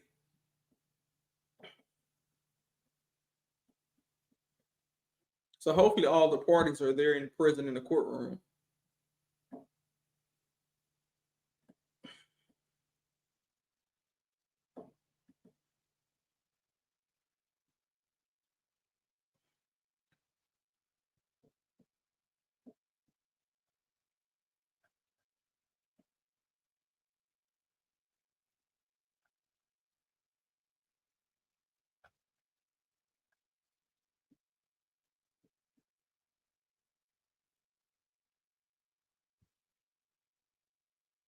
Let me see if I can do it. Let me see if I can pull some of y'all comments real quick. Yeah, King God has always come through and support.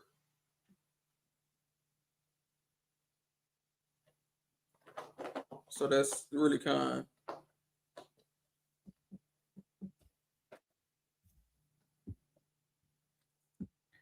Shout out to Ken. God. I was trying to find.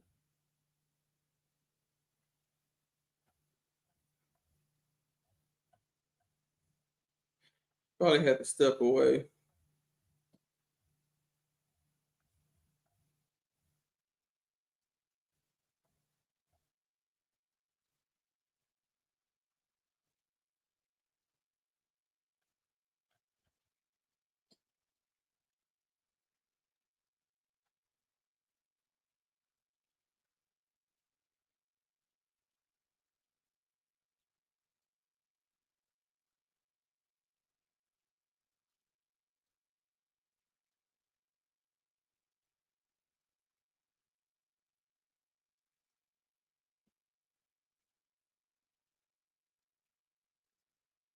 He said the judge clearly knows their assignment.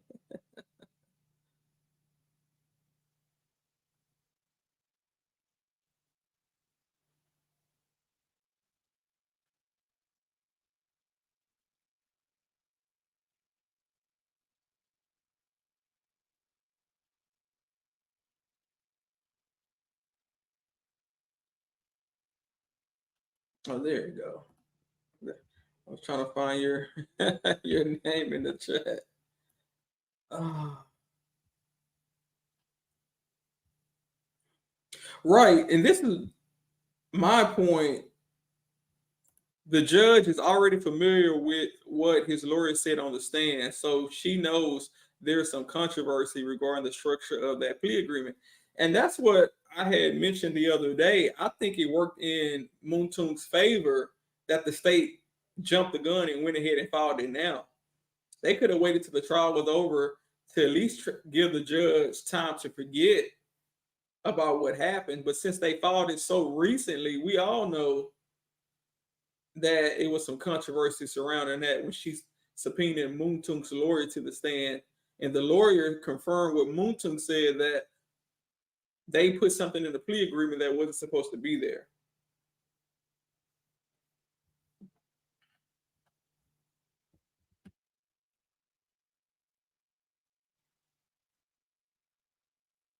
What's going on, B Mo? I'm here from the YSL chat.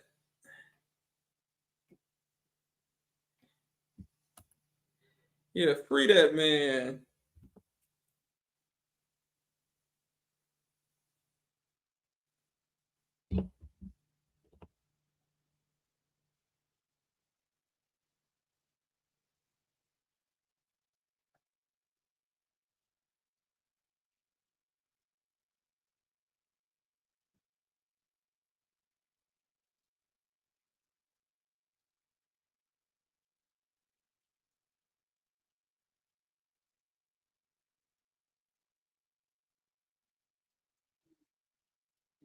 Said his lawyer already admitted to the error, and since this man is potentially looking at the 30 years in prison, this can't be considered harmless error. Oh, yeah, we got movement. Uh-oh. Here we go. There you go.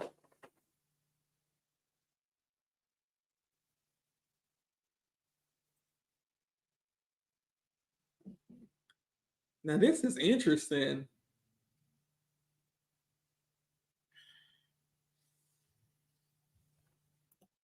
Okay, never mind. I'm staying.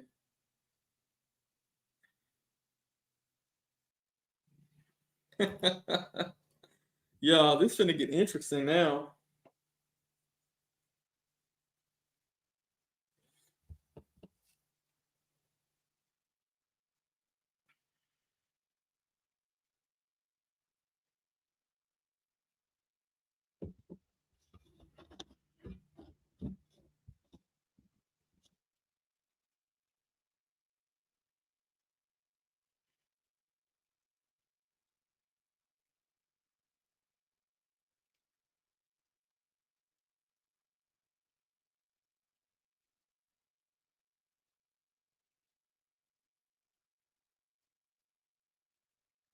She said his lawyer better be on point this time.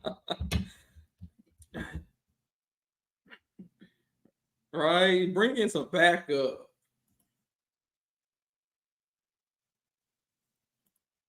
Thank you again, Ken Goddess, if he's still in the chat. That was really kind of you. Always supported the stream, so thank you so much.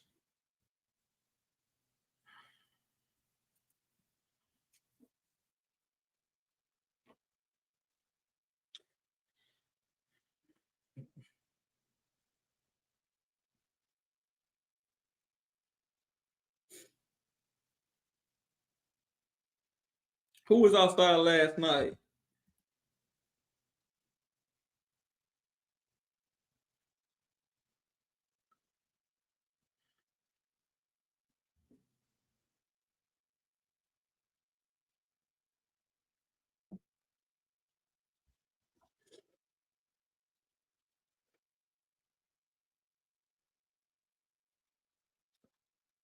Might as well get one hurrah just in case. Turn on the sound.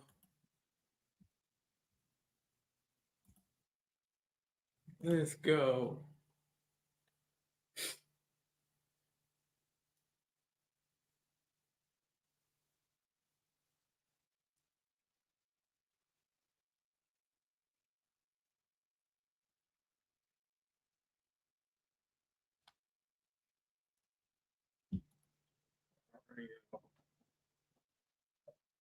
Yeah. Since Glanville was kicked off, look at Love. She got her boots on. Look at her. I think it was best to stay with Paige because Glanville too shaky for me to go back to him on this.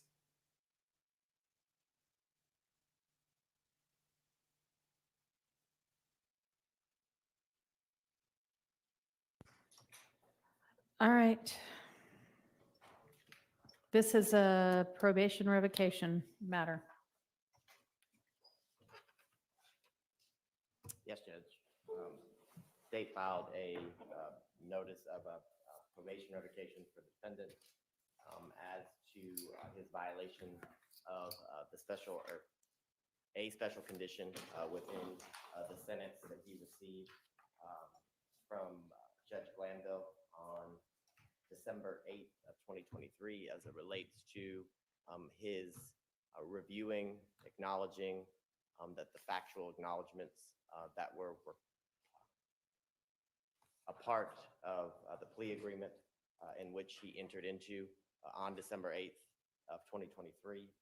I have a certified copy of the conviction for Your Honor with a certified copy of the indictment, as well as a copy of the transcript of the plea that was taken on December 8th of 2023. An exhibit within that plea transcript is the plea agreement, which includes the sections, I believe it's sections 4 and sections 5 of the plea agreement as it relates to the factual acknowledgments that the defendant swore under oath during the plea that he had reviewed, then initialed each one of the factual acknowledgments, and then signed that he, again, understood and had reviewed each one of the acknowledgments that he initialed as part of the special conditions of his plea, that when called to testify, if called to testify, that the specific factual acknowledgments within the plea agreement were true and accurate statements, and that would be the testimony that he would provide as it relates to his witness testimony during the trial of this case. So I would present to the court State's Exhibits 1 and 2, as well as a USB drive of the defendant's testimony on day 124, 125, 126, and I think 127, Your Honor, but all of the defendant's testimony can be found on State's Exhibit 3. As everyone is aware, Your Honor witnessed it and can take judicial notice of everything that occurred during the testimony in which Mr. Sledge did testify. And I believe the court during, I think it was day 125, helped direct the defendant to sections 4 and 5 of the plea agreement during the testimony for him to focus on and read and to go one by one and acknowledge or disavow is the only word I could really think as to being no longer true and testifying under oath that he was violating the special conditions of his probation, Your Honor. So this time I would tender State's Exhibits 1, 2, and 3 for the court. All right, I'm not quite sure I understand what 3 is. 3 is a USB drive with all of the testimony of the defendant. If Your Honor wants to preview it or wants to be part of the record. Is that from the official transcript? Well, it's the YouTube link, the live stream of all of the. Okay, I'll just take judicial notice of it. I mean, if you want to make an exhibit, that's fine, but I'm not going to be Watching relying YouTube. on that. Right. Since, as you know, it's only the official transcript that is the official transcript anyway, but I was here and witnessed it, so I will take judicial notice of it. Yes, I'm very much aware of that. The transcript obviously is not ready as we're still in the midst of the trial. Right. I didn't want to overwhelm the court reporter who has been doing nothing but probably working hardest out of everyone in the courtroom. So I knew Your Honor All right. either could take judicial notice Thank or you. rewatch. Can I approach this? You may. So you couldn't wait for the trial to be over and file it then when the transcript was ready. You had to do it And now. can you try to use a mic, please? Yes, Your Honor. Can I? They go to the court reporter. Nothing further from the state at this time, Your Honor. All right. Mr. Wright, Your Honor, may I remain seated or? it's probably easy. You can. It's probably easier to hear you that way. I think I'm on. Your Honor, if it'll please the court, I believe, and I have already sent to the court defendants 1 through 6. Defendants 1 through 5, I believe, were already, I think my emails between myself and Ms. Love came into evidence during our testimony. Came into evidence in the trial of the defendants that are on trial right now. Yes, Your Honor. Yes. So those are sort of resubmissions Okay. of those, but I do think they're already before the court, or the court can potentially take judicial notice of that. What is your exhibit 6? I think I Well, only got exhibit 5. 6 is the one thing, and that's just a listing of my emails in December between myself Oh, that's and this Ms. one Love. page? Yes. Okay, it didn't have an exhibit marker on it. I'm sorry, so Judge. that's fine. So succinctly, I thought it best to submit these exhibits. When you look at exhibits 1, And 2, those are admitted for purposes of this record, which is the probation revocation matter. Thank you, Judge. When you look at exhibits 1 and 2, what you see going on is plea negotiations in this case started on December 27th between myself and Ms. Love. You can see it's in the evening hours, and that's one reason I wanted to make sure that the sort of cover page along with the attachment are part of these exhibits. At approximately 4:57 p.m. is when the email first comes in from Ms. Love. You see that a second one, defendants 2, comes in at 5:06 p.m. And at some point I respond. Those are the only 2 exhibits or the 2 drafts which occur on the 27th. However, it's important to note that when you see the response that I send to the email at 5:06, I send that response at 8:42. And I point out specific issues with the draft that need to be revised. Right. Now, Yeah, and I recall we discussed this during the trial of this, the ongoing trial as well. yes, Your Honor. And the point I won't belabor it is these revisions you actually see being put into the drafts. So by the time you see defendants 3 and defendants 4, they note that there's attachments updated to. You see that those very revisions that we requested are being put into the actual drafts. And ultimately, it was defendant's exhibit 4 that if you look on defendant 6, when the email comes in, it says, use this one. That is the agreement that we thought we were executing on the 28th. And remind you, on the 28th, we're in court. This isn't where I'm at my office. I can print it out, look at it, take it to the client like we did on the 27th.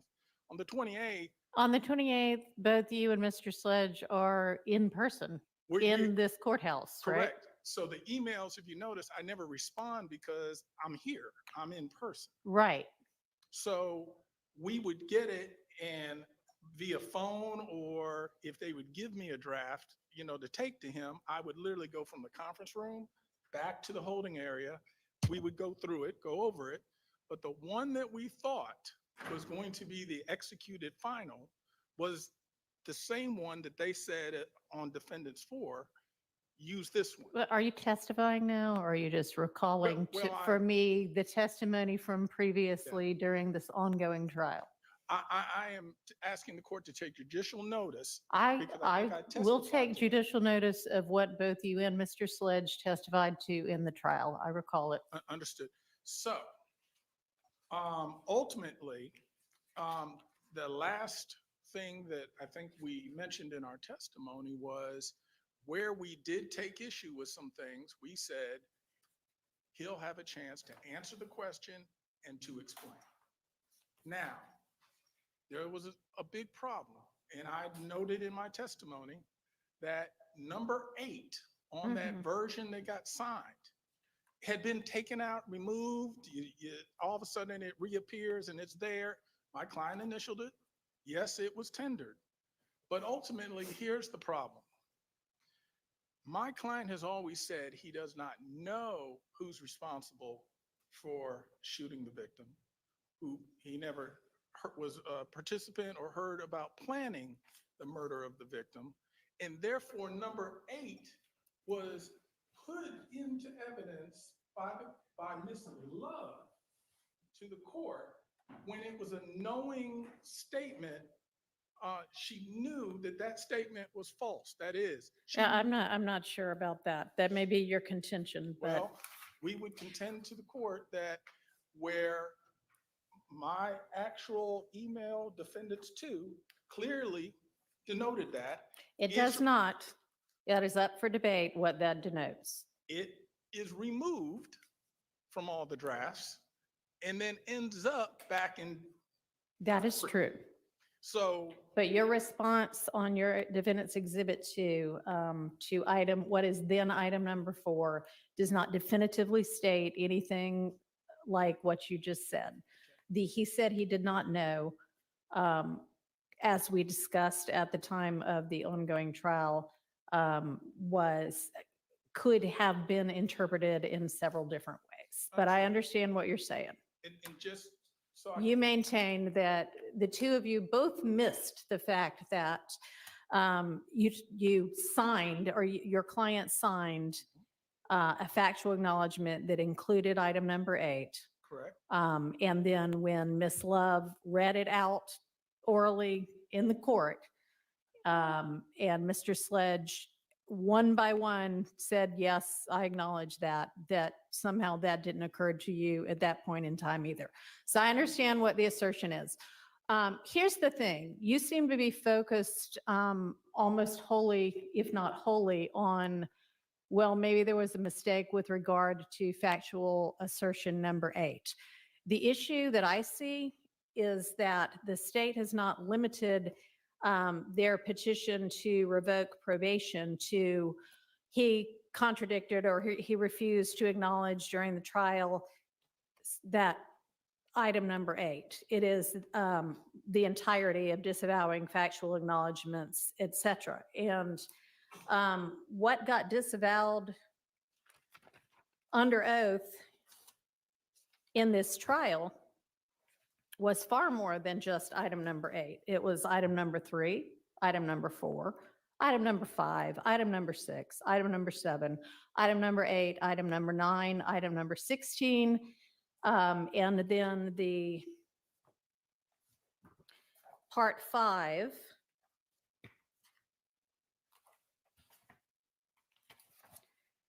Sentencing acknowledgments, number 1, number 2, number 3, number 4, number 5, number 6, and the paragraph underneath asserting that he's read and that they're true and that he understands that he's had an opportunity to discuss it and he voluntarily enters into it, et cetera, et cetera. So even if we entirely disregard item number 8 of the factual acknowledgments, there are still however many other ones that added up to that the state is still relying upon. And I don't see how you get around, and maybe you have a way to get around the rest of it, and I'm certainly willing to listen, but that one thing is sworn to in open court on December 28th of 2022, and then something diametrically opposite of that is sworn to under oath back on September 5th of this year.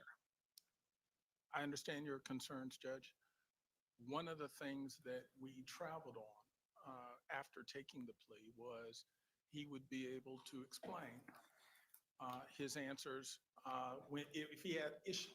Can I ask you a question about that? Is there anywhere in the guilty plea agreement in sentencing of your client in December of 2022 where you reserve that, where anybody, the state, the defense, or the court puts on the record that that's part of the understanding? It is not in the written plea agreement, no. All right. However, in evaluating my client for the purpose of this hearing, I don't think the state is denying that that is something that it was understood. Understanding it's not in the written plea agreement, but it was understood. And the other thing to also take note of, my client, when asked to make himself available, to meet with the state, to be prepared by the state, at all times would show up and do that.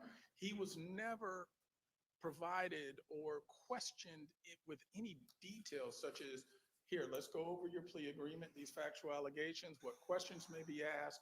In other words, what you saw at trial was someone who was now, after what was that, December of 22, was now for the first time being drilled or asked questions rather as to the specifics of all the things that he had allocated, all the questions that were going to be asked. There was no preparation of him. So what you saw was probably frustration on his part at times and shutting down at times on his part. But it was also part of the manifestation of what happens when a witness who's not a lawyer, who's not someone used to this, is getting questions fired at them.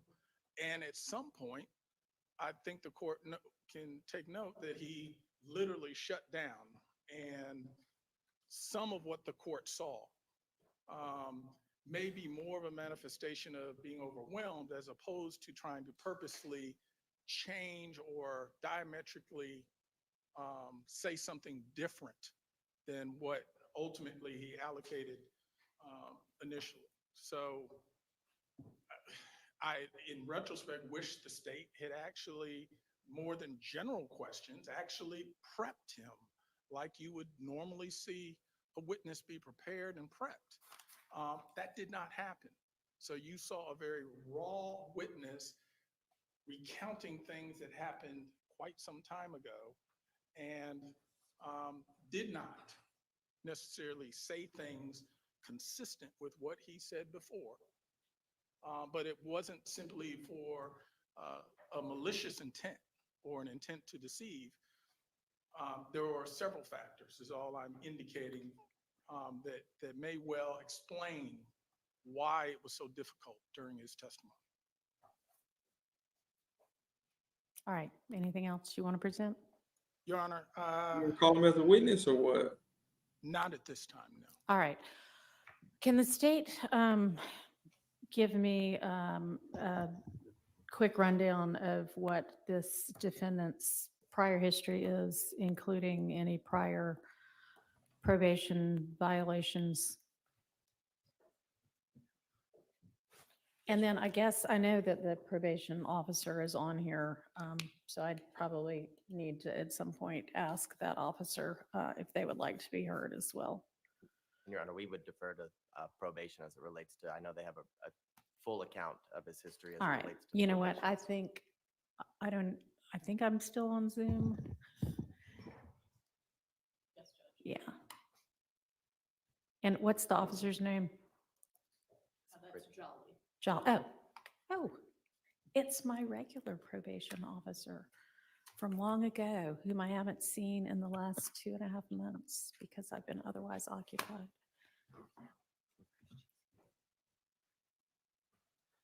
Hello, Judge Whitaker. Hello, I'm trying to, oops.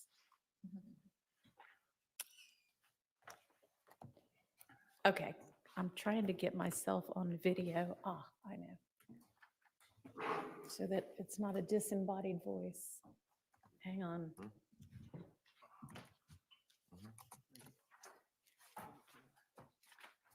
All right. Hello, Officer Jolly. Hello, Just see you. Judge. All right, what is probation's, can you give me a rundown of Mr. Sledge's criminal history? And I'm sure you heard the question I just asked, as well as any prior probation violations. Well, currently, he'd used his first offender twice, one for DeKalb County, one for Fulton County. Well, that's The lucky of DeKalb, him. Since you're only supposed to get to use it once. Okay. yes, so the DeKalb County case, 04 CR 24799, that was theft by receiving stolen property, felon, and a obstruction of law enforcement officer, which was a misdemeanor. That was May 19th, 2005. I'm sorry. He used his first offender. The second case, 04 SC 23883, that's Fulton County. He used his first offender. That was possession of cocaine, as well as a possession with the intent to distribute cocaine. That was December 10th, 2004. The possession with intent to distribute cocaine in Fulton County was January 3rd, 2014. Again, both times, all three times, he used his first offender. The next case is 15 SC 138994. That is a Fulton County case. That is the gang participation, aggravated sex battery, attempted aggravated sex battery, aggravated battery, aggravated assault, criminal damage first degree, criminal damage second degree, and possession with the firearm by a convicted felon. That was January 10th, 2018. All right, so given the fact that he had at that point a possession of a firearm by a convicted felon, does that indicate that at least one of those first offenders was not successfully completed? One Or are we moment. missing a felony? One moment.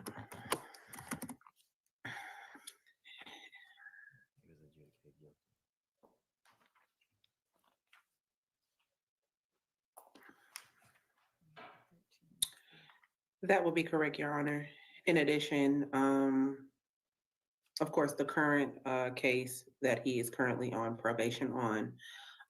As far as previous revocations, So hang on, so the 15 SC and then this 22 SC case, right? Is there anything Correct. between the two of them? there's nothing in between the two of them, no. Okay.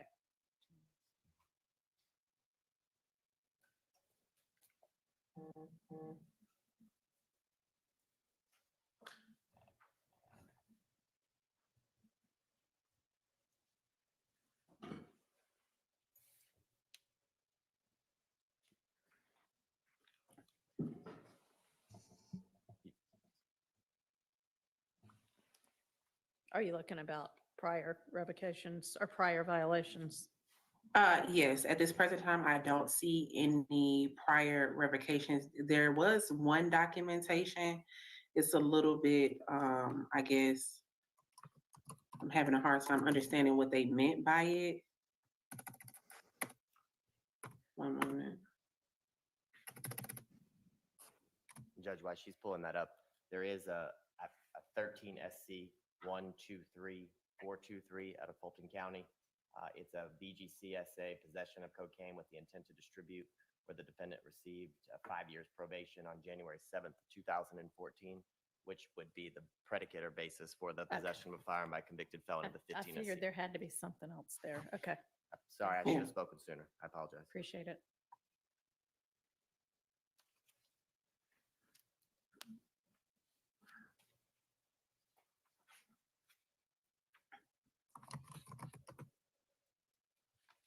Yeah, the only documentation that I have regarding a revocation just said revoke closed July 16, 2008. Doesn't really show any actual time served or any time being revoked or continued on probation back in 2008. So I'm unsure if that's an actual revocation that was completed. Okay, well, yeah, it sounds like maybe that it was revoked, but it was just wrapped up in something else is how I would take that. I don't know, but, or that that a violation was found, but we don't know what that was or anything like that. All right. So does probation have a recommendation in this case? Due to the last minute notification of this probation revocation, I would leave that up to the courts to make that decision. Okay. Oh, wow. All right. Well, I find there to have been a violation as alleged, and again, even discounting the item number 8. What is the state's recommendation? In full candor to the court, Your Honor, I'm going to leave it. The state is going to leave it in the full discretion of the court. Your Honor is fully aware of the conditions. Your Honor witnessed the testimony and how it affected the trial of the case, and I'm going to let Your Honor be the full steward of deciding what the penalty should be as it relates to all of the time that Mr. Sledge still has remaining on probation. All right. Well, I know that at least I believe in the petition for revocation, the request is that the entire 30 years be revoked. Is that right? It's not the request. Or is, oh, you're just telling me that's what he has at this point, although it can't be all of it, right? I mean, he's been on probation for at least a couple of years, and did he serve it? What's left? He just started on December 8th of 2023. I think he got credit for the time. I think he was in for 2 years. So he would have 26 and change or 25 and change. Page, reinstate him. Correct. 22. My bad. The exact number. Come on.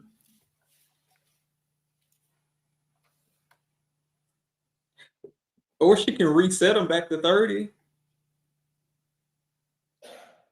While she drink her Sprite.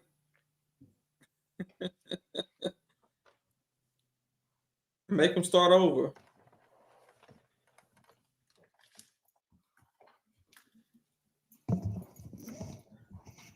That would be 27 years, 7 months, and 8 days. All right.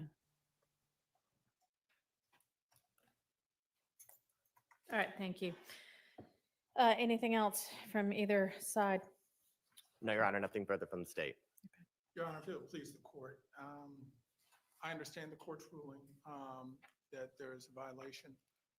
Ultimately, I guess to some degree, while it's not clearly akin to a substantive versus technical violation of probation, it is a non-violent, non-new offense kind of violation. And I would say if the court is going to violate my client, it would be more germane to treat it as a technical violation. We have expressed to the court different thoughts and reasons for the way the testimony came out. We don't know what effect, if any, one way good or one way bad, that has had. But in terms of his violation, I would ask the court treat it more as a technical. He has Talk about his kids. Child on the way. Okay. That just came There you earlier go. this year with Ms. Jaquila Freeman. So the point is, he has been staying out of the way. He's been complying with probation. I would ask the court to maybe consider if you want to put more restrictions and make his probation much more of a, not just something he's on, but something that now has more teeth to it because he's been working. He's been taking care of his family, staying out of trouble. He's turned that corner. And literally, it was always our hope he wouldn't have to come in and testify. And there was a reason the state allowed this plea to go forward so that he could step away. And in doing so, if you recall, you may have remember from his testimony, by no fault of his, he was a victim of a crime where he was shot multiple times. And I had to recover from that. So we would ask the court to consider some restrictions first, as opposed to custody. And if you do go with custody, we would ask to consider it as a technical type of violation, not a substantive violation in which you would be authorized to give him an even greater sentence.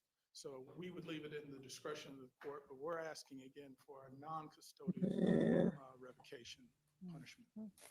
Okay, well, I don't view it as a technical violation or akin to a technical violation, considering the solemn oath that he took when he said that he understood every term within the plea agreement, factual acknowledgements, and sentencing acknowledgements, and understood and, in fact, orally answered that he understood when both asked by the prosecutor and the court at his plea hearing that a failure to abide by any of the terms would constitute a violation of the agreement, and he was notified that the entirety of his probation could be revoked. I do appreciate the fact that this particular violation is a non-violent violation. But I also appreciate the fact that some of the many reasons why this could have occurred include the fact that there is just not a proper regard for the judicial system and the seriousness with which an oath in court needs to be taken. I actually view this much more akin to perjury, frankly, than a technical violation. And the sentence for perjury is up to 10 years. I am going to revoke 5 years of Mr. Sledge's probation. And Mr. Sledge, I am sympathetic to the fact that you have generally stayed out of trouble, and I want to commend you for that. And I really hope that this revocation doesn't set you back. But we've got to take seriously the court system. So that's the sentence of the court. I find there to have been that violation. I'm revoking 5 years. And he will be continued on probation, Your Honor? And reinstate the balance. Thank you. Might I ask, is it possible for my client to turn himself in to make arrangements? I think y'all knew when you came in here that this was a strong possibility. So no, I'm sorry. All right, court is adjourned.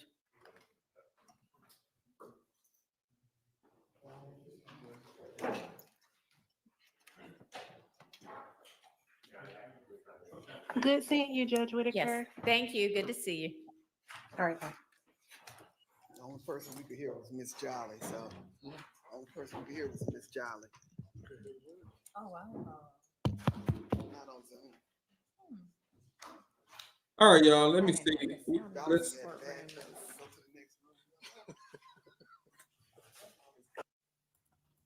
okay, so Sentence for the see if we can get it. Thank you. Get a stop. I think y'all knew. Okay, so I'm gonna see if we can get his attorney to come and speak with us, so we can see if he wants to clarify some things with us.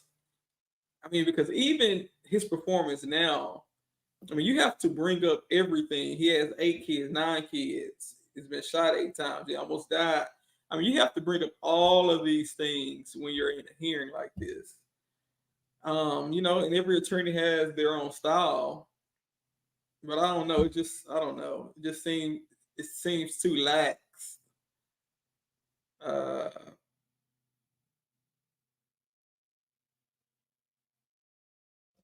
So let's go back and listen to her again to see exactly what she said, to see what her sentence is. Because the way she said it was kind of weird. He was shot multiple times, and I had to recover from that. So We would Yeah, ask the court he to almost consider died. some restrictions. Let's see what she Entirety said. of his probation could be revoked. I do appreciate the fact that this particular violation is a non-violent violation. But I also appreciate the fact that some of the many reasons why this could have occurred include the fact that there is just not a proper regard for the judicial system and the seriousness with which an oath in court needs to be taken. I actually view this much more akin to perjury, frankly, than a technical violation. Right. And the sentence for perjury is up to 10 years. I am going to revoke 5 years of Mr. Sledge's probation. And Mr. Sledge, I am sympathetic to the fact that you have generally stayed out of trouble, and I want to commend you for that. And I really hope that this revocation doesn't set you back. But we've got to take seriously the court system. So that's the sentence of the court. I find there to have been that violation. I'm revoking 5 years. And And he reinstating will be the balance. continued on probation, Your Honor? And reinstate the balance. Your Thank Honor, you. Might I ask, is it possible for my client to turn himself in to make arrangements? I think y'all knew when you came in here that this was a strong possibility. So no, I'm sorry. All right, court is adjourned.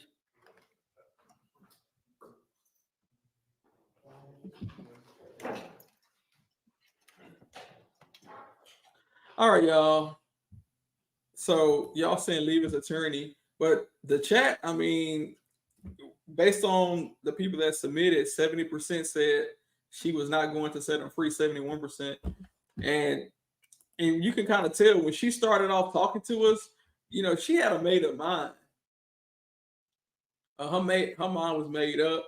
And even though it may not have affected the ruling, you still want to put out everything for the record, for record purposes, about his life, his history, his struggles, his education level in school, what type of classes, was it regular classes, not regular classes? It's a lot. But I'm not sure the rules of probation. We have to get someone that's familiar with the probation laws in Georgia that can come on and explain to us the percentage. Does he have to do the whole 5? Is it 25%? Is it, you know, what would he have to do? But I said this earlier, that even without number 8, or the one that was slipped in, the prosecution alleged in their motion that he violated all of his conditions of his plea. So I'm surprised his attorney did not have a response for that. He only talked about one thing. Oh, she slipped it in. Okay, even with that one gone, you still have to account for everything else that's left over. When he said YSL is not a gang, and all of those things.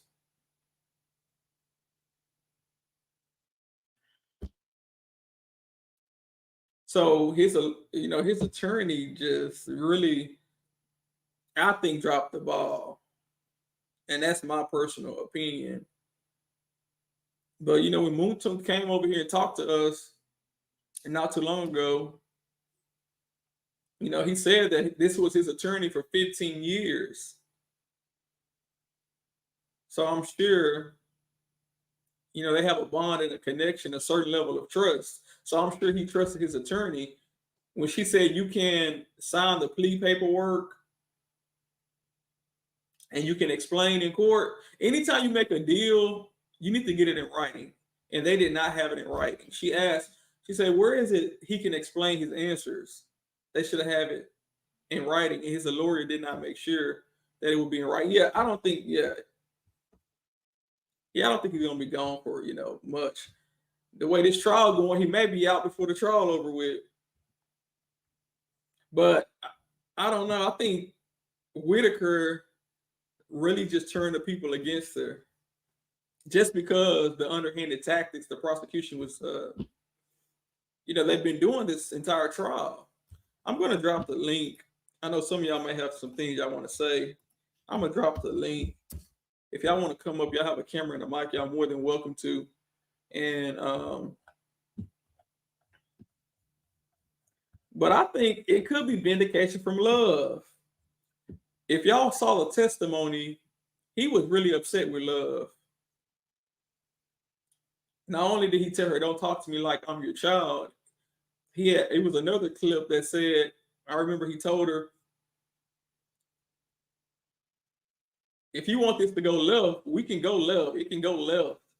So I don't think she liked that. Yeah, I understand. He got, and I'm not sure the percentage. Maybe he don't even have to do the whole 5.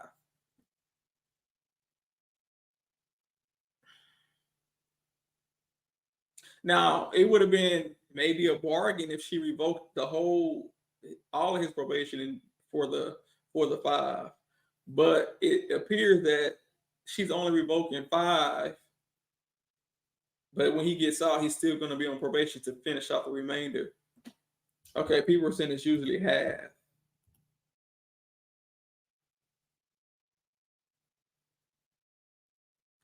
And it's crazy to me when she said that he has to respect the system, take our system seriously. Are you serious, woman?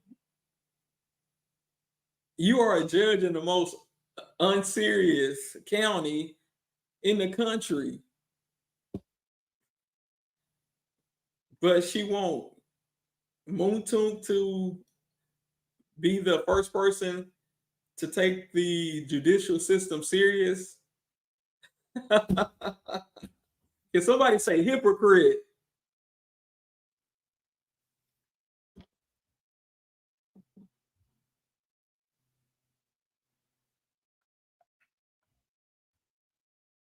But it seemed as if he was in good spirits. Nobody have nothing to say?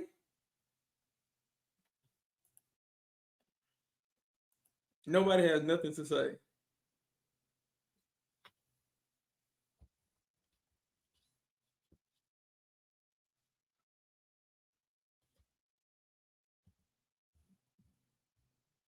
And the thing is, where would he be now? Would he go to the 14? Well, I guess he'll have to go to the Fulton County jail right now until they turn him over into the custody of the state. So how do y'all think he will be treated once he gets to Fulton County? And we know who's at Fulton County. A lot of the other co-defendants. Are they upset with him for taking a plea deal? I mean, we did know that his mom was dying. That was his last time he was going to see her. So he signed the paperwork. And sure enough, when he got out, he was able to see his mom, and she ended up passing away. She ended up dying. So who knows? Maybe he really didn't want the plea deal after all. He took it to get out to see his mom, and maybe he's comfortable knowing that he did the right thing. And maybe him going into custody may actually fix his reputation, because everybody was saying, he's a snitch. Oh, what's going on, Miss Keys? Hey, Keys, can you hear me? Oh yeah, I was about to put in the chat, like, don't leave me back here like it's a line of people. Ain't no line of people but you. I was waiting. I said, okay, everybody in the chat, I know somebody got something to say. But what's your thoughts? And thank you for coming up. Yes, no worries. Wait a minute, let me turn this TV down. Okay, I'm speechless for real. And I think Mounk Tounk was taken by surprise, because he was live last night, and so I don't think he was expecting to go to jail today. just from the last couple of days he been on live, and because people at first he was like, I really don't want to talk about that. I ain't worried about that, or what have you. But people kept saying stuff and sending out prayers and different stuff like that. So he was saying he wasn't worried about it. I just don't believe he was expecting to go to jail today. Like, he had been making plans to do some meet and greets and different stuff like that, selling his merch.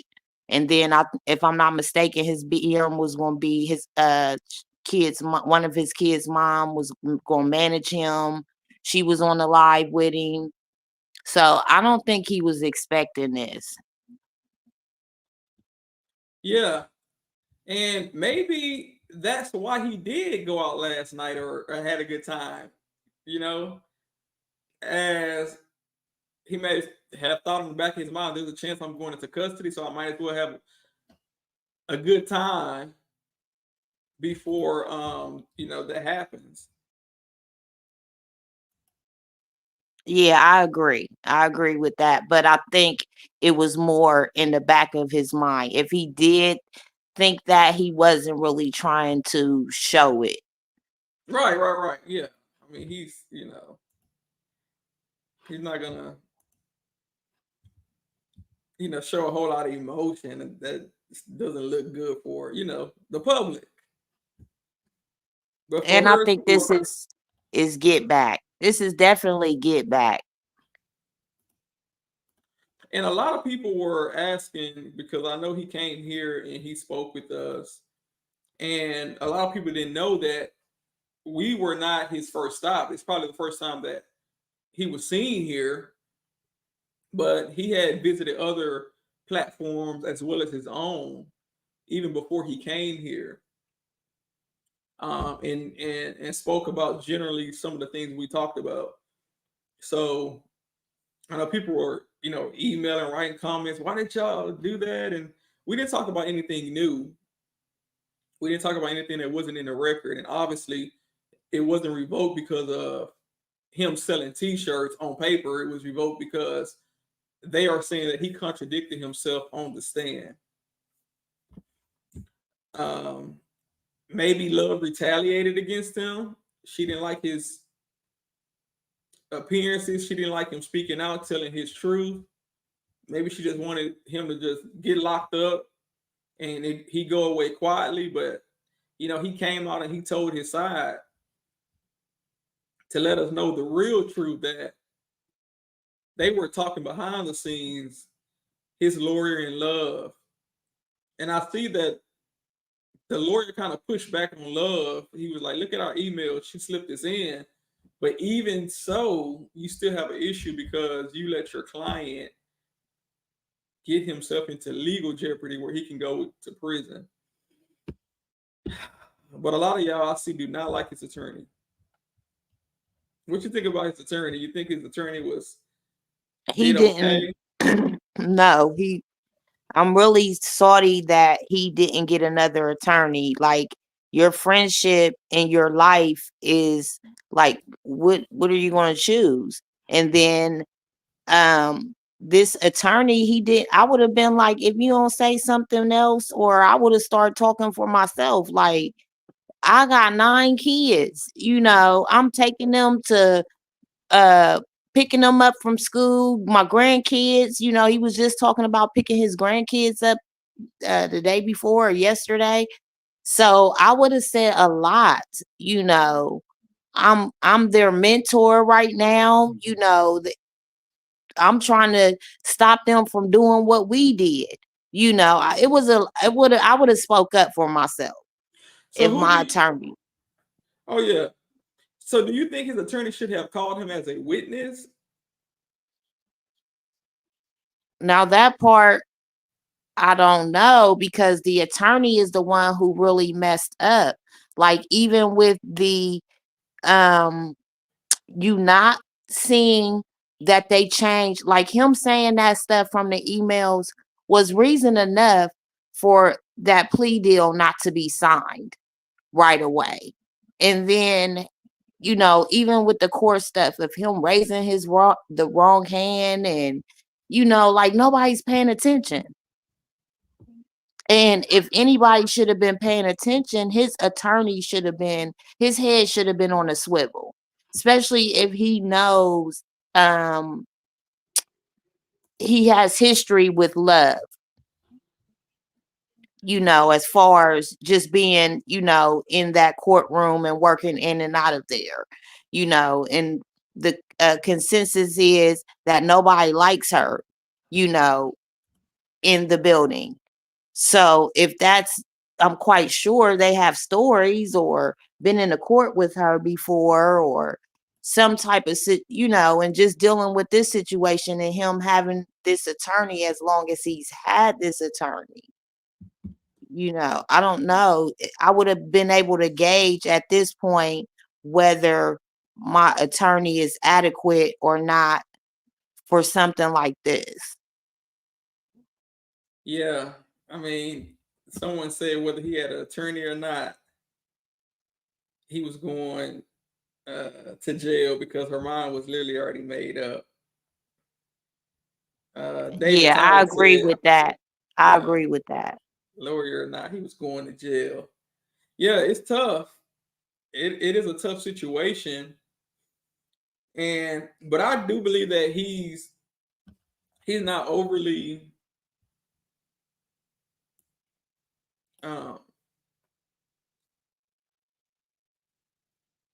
like concerned, because I think he knows in his heart he did what he needed to do. So he actually took care of both things he wanted to do. He was able to see his mom before she passed away. He was able to check that box off, because obviously if somebody passed away, you don't ever see him again. So he was able to see her before that happened. And then he was able to tell the truth about Jeffrey Williams and the other co-defendants, that Jeffrey Williams really wasn't a bad person. He wanted better for all of them. And he was getting on them when they do something out in the streets. He's like, why y'all doing this? I'm rising up. I'm becoming a star. Y'all got to leave that street stuff behind. So Jeffrey was trying to pull them up, give them jobs. He let Mounk Tounk be security for him, pick out his security detail when they travel. So he really wanted him to do what they probably thought couldn't be done coming from where they came from. And they were making it happen. And now all of a sudden, the state is upset with that. And maybe, who knows, maybe somebody says the t-shirts. Maybe she want to send a message to the witnesses coming up. But someone said 5 years is a deal. If 5 years he got, I don't know how much credit he has, because he was in jail a long time, even before he took the plea deal. So I I wonder if think they said he had 2 years credit. So I wonder if that's going to count, because every state's different. So when you start factoring things like that, if that 2 years count and he has to do half of this 5, and we have to confirm that he might be home in 6 months, like before the trial over with, for all we know. So I think he's going to be okay. I knew when that guy in the pink shirt was standing in the corner, I was like, he going to jail. Oh, the lady, the deputy. The male deputy that was standing, he just got it's Cancer Awareness Month, but he was standing in the corner, and I right there. I see. Yeah. I see him. I see him. Yeah, Yeah. and I was like, he going to jail. I was like, I already knew. I had a client that recently picked up a new charge, and we had a court date. And I already knew when the judge, when we walked up to approach him, she called my client's name. She called the bailiff as well to approach with us. I'm like, oh man, she gonna try to take him into custody for picking up a new charge while out on bond. She gonna make him go in and bond back out again. And sure enough, the bailiff, he already knew what time it was. And so I had a situation, my client had to, when you're on bond, you got to be extra careful not to pick up new charges, because then they revoke you, take you into custody, and then make you bond back out again, waste more money. So he had to do that process. But I already knew what time it was. And like you said, when you see when the deputy's right there waiting, they already kind of got a heads up, like, oh yeah, you going to jail. A lot of times Yeah, you could they try to tell. they try to cuff you, or get you into custody as soon as possible, because they don't want incidents to happen. I done seen people do crazy stuff. I was Try going to to say the same thing. I've seen people boat out the courtroom, like right. in Oh yes, Ohio. I They see that do it a all the lot. time. I see it in Yes. person. The last one I seen, the guy, I was outside talking to one of my clients, and the door just flung open, and this guy was running out with handcuffs in the front of him, because they didn't cuff him in the back, and he was gone. But by the time he turned the corner, that bailiff was on his tail and shot that taser and hit him, and he went face first into the concrete, because his body, froze up. I'm like, man, Right. what are you running for? Oh, he had a out of county warrant for nothing, and now he got another charge for trying to escape. So yeah, I Yes. see And it. usually the runners it be a petty charge. Oh yeah, it'd be nothing serious. It was another dude trying to escape the courthouse in Houston, and we're like 20 floors in the sky. So even if you got out the courtroom door, you still gotta wait on the elevator and get all the way down to the bottom where they're gonna be waiting for you. So he was running around, jumping on the table, trying to get away, and a defense attorney just grabbed him and tackled him and body slammed him on the floor. I was like, what is going on? So, but I think Moon Tooth's gonna be okay. I think he's mentally prepared to do this the rest of his time. He's been, he's been in and out, so it's not new to him. I think he's able to go in. He knows the prison culture. He's able to protect himself. Things of that nature. He has other associates that can look out for him. So I don't think he's going to be like in so much danger compared to. And if I had a person that never been in prison before, like somebody, a high schooler or college student, then it'll be a different scenario. But I think Moon Tounk, I think he's going to be okay. But I think it will be a high price for Page and for his attorney, because it's so much you have to lay at the feet of the attorney. Because I remember watching the trial, and the first question they was asked, he was like, Love asked Moon Tounk, is YSL a gang? He was like, no. And I was like, lawyer, why you're not saying nothing? Because that's a direct violation of his plea agreement. He would have did Right. that. Right. He would have probably came out better by saying he don't recall. Right. But since he answered, and I really hate she put that idea of perjury out in the atmosphere, because who knows what the Right. DA may try to, I don't put nothing past them, even though that might be. I think he let Love, because even QZ knew not to, go out the line. Right. He stayed on course. He said a little bit, I don't recall, and then he said what he did remember, to the point where he gave him a little enough,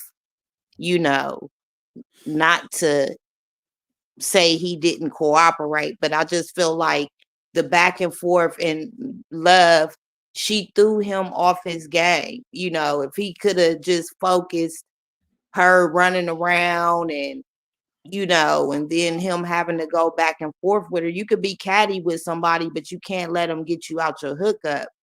And I think to a degree he did, because he didn't stay on course. Yeah, and even it was a good point brought up when Love had him circle the numbers on the plea agreement. Because she had went through each one. Number one, was that true or false? And he'd say false. Number two, true or false? He'd say false.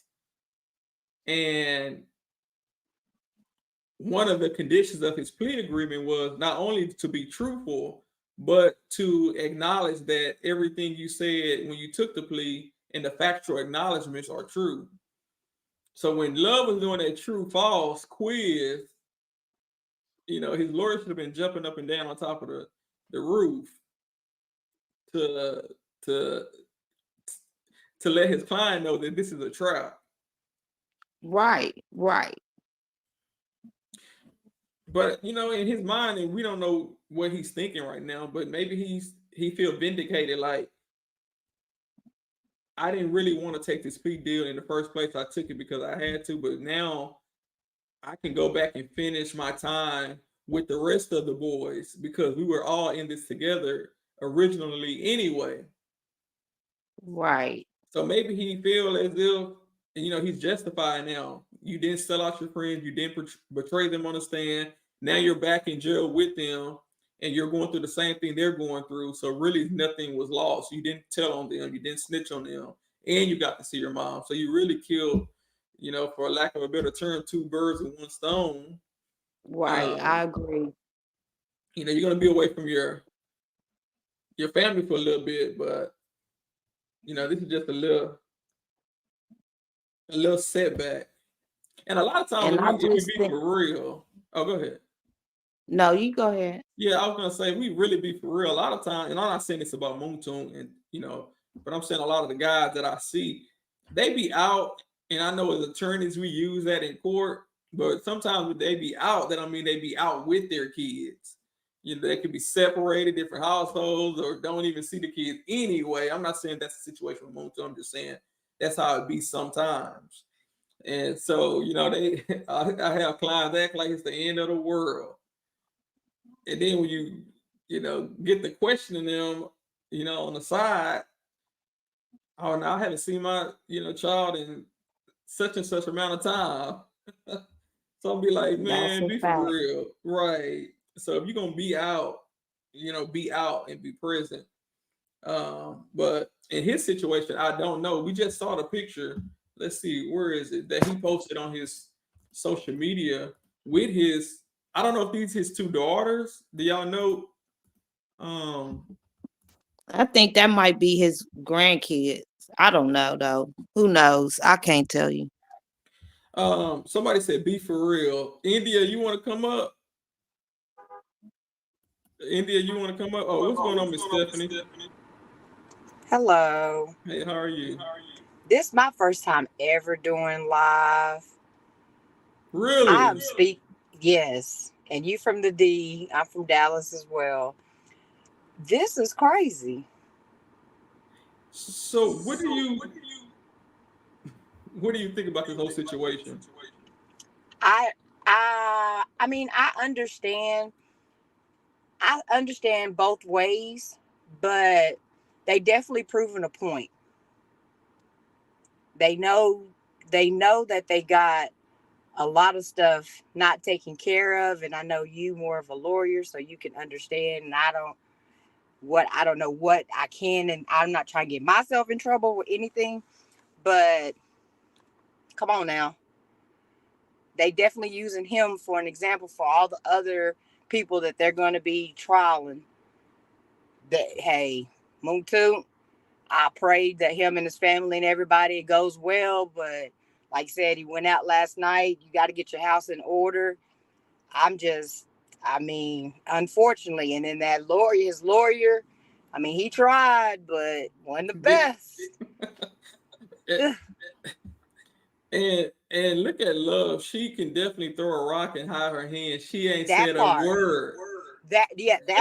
And they knew. That's another part. Judge Whitaker probably knew. Oh boy, that talked for her. Whitaker just sit there. Yeah, and that's the part. Like this is crazy, man. You got to watch who you around and what you doing. Oh yeah, for sure. And she sat back like she had nothing to do with it. She didn't say not one thing. And even though Whitaker came to save the day, and regardless who team Judge Whitaker is and all this, and part of the rules of your job, but at the end of the day, she told her, well, the one count don't really, that's just one count, but all the other counts, and start breaking it down. It's like, yeah, and his lawyer backdoored, and it was like, okay, well, with all the rest of them, and unfortunately, he didn't have it in writing. In any job, you got to have it in writing. Let me ask you this right quick. Do you have YouTube pulled up? If you can exit out YouTube so it doesn't be an echo. Thank you, Politicking with Mel. I don't know how to do that. Like I said, this is my first time. If I do that, I might come off the chat, but I'll try it. Okay. It should be separate. I'm gonna mute you right quick. YouTube should be a separate than the link you click. No, I think I'm on both of them. Do you think oh, wait a minute. No, I'm just gonna mute it till she close off the YouTube so we don't have the echo. Just if you close out YouTube itself and leave open StreamYard, you should be good. Okay, while you do that, what you were saying, Ms. Keys? I was gonna say Love's body language to me show that she was just there. Like they had to have her there. And I don't believe that like I don't know if she got demoted or anything, but I feel like they are pushing her to the back because they don't want her to mess this case up. It could be. I mean, just because even though because normally she'd be out front. Just her body language. She had her hand on her chin, like I don't know how to explain it. It was just like she wasn't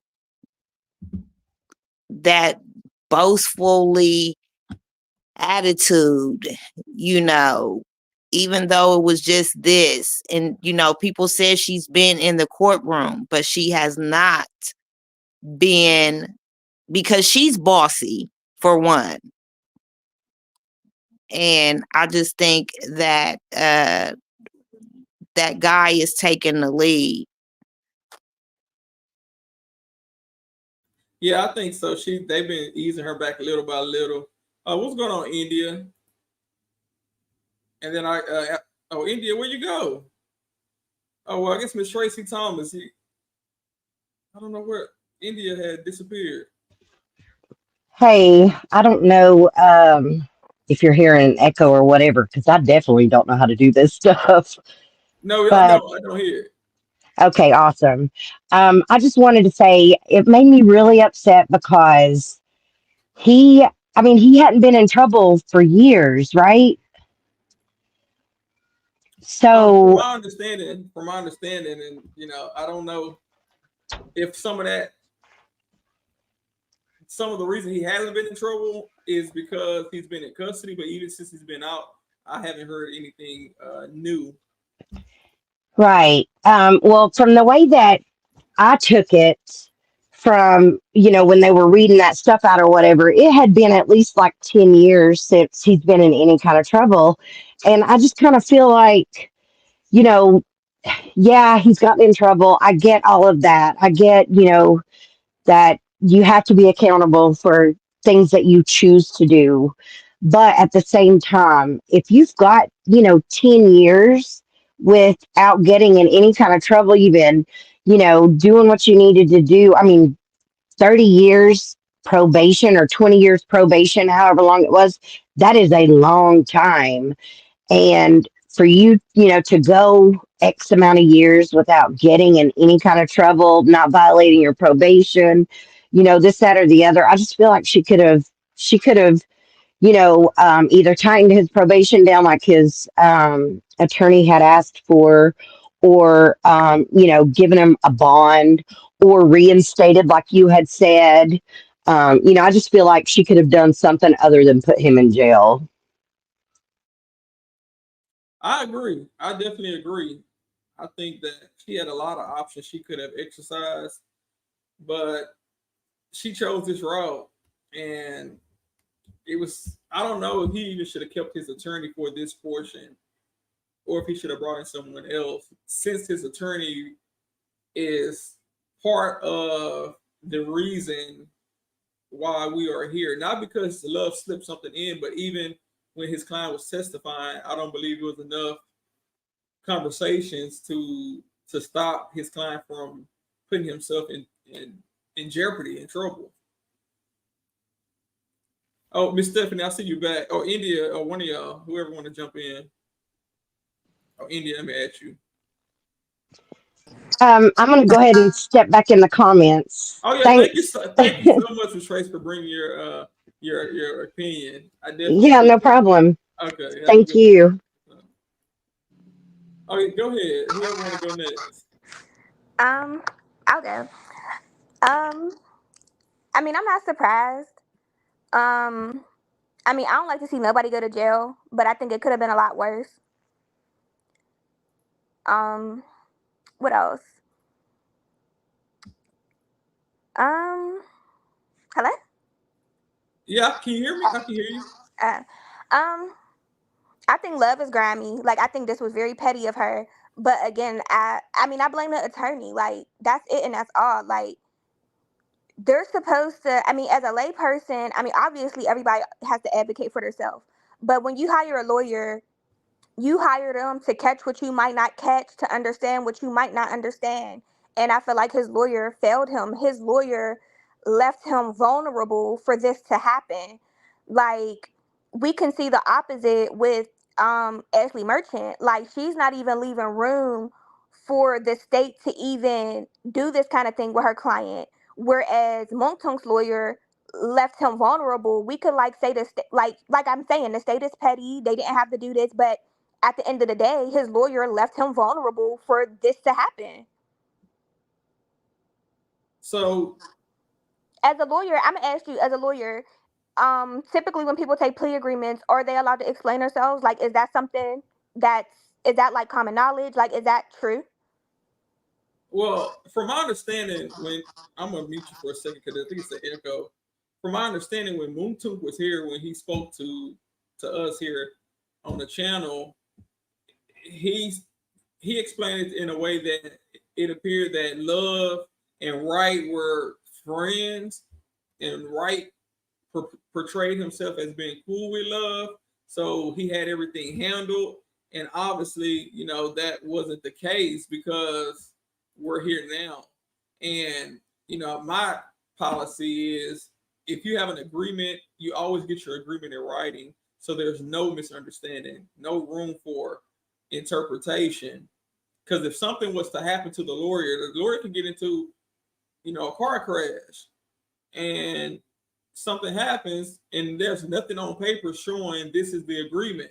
So you should always put it in writing. So if there's a special agreement that's worked out, sometimes I have clients, they may take a concurrent plea deal if they have charges in two separate counties, and it's an agreement between both counties to run them charges or the sentence together side by side and not stacked on top of each other. Then I want to make sure I have it in writing on both sides so there's no confusion. You know, the last thing I want to happen is I'm standing in front of a judge and I say, well, Judge, you know, they promised, they told me they would do it. They made me a promise. They pinky promised, they swore. And they're going to say, okay, but where is it in writing? Where is the contract? And if you can't produce that, you have nothing, because it's nothing for a prosecutor, especially one such as Love, to say, no, I didn't agree to that. And then you're standing there looking crazy. And now he can even get in trouble with the bar, because now the bar may be like, you feel your client as an attorney.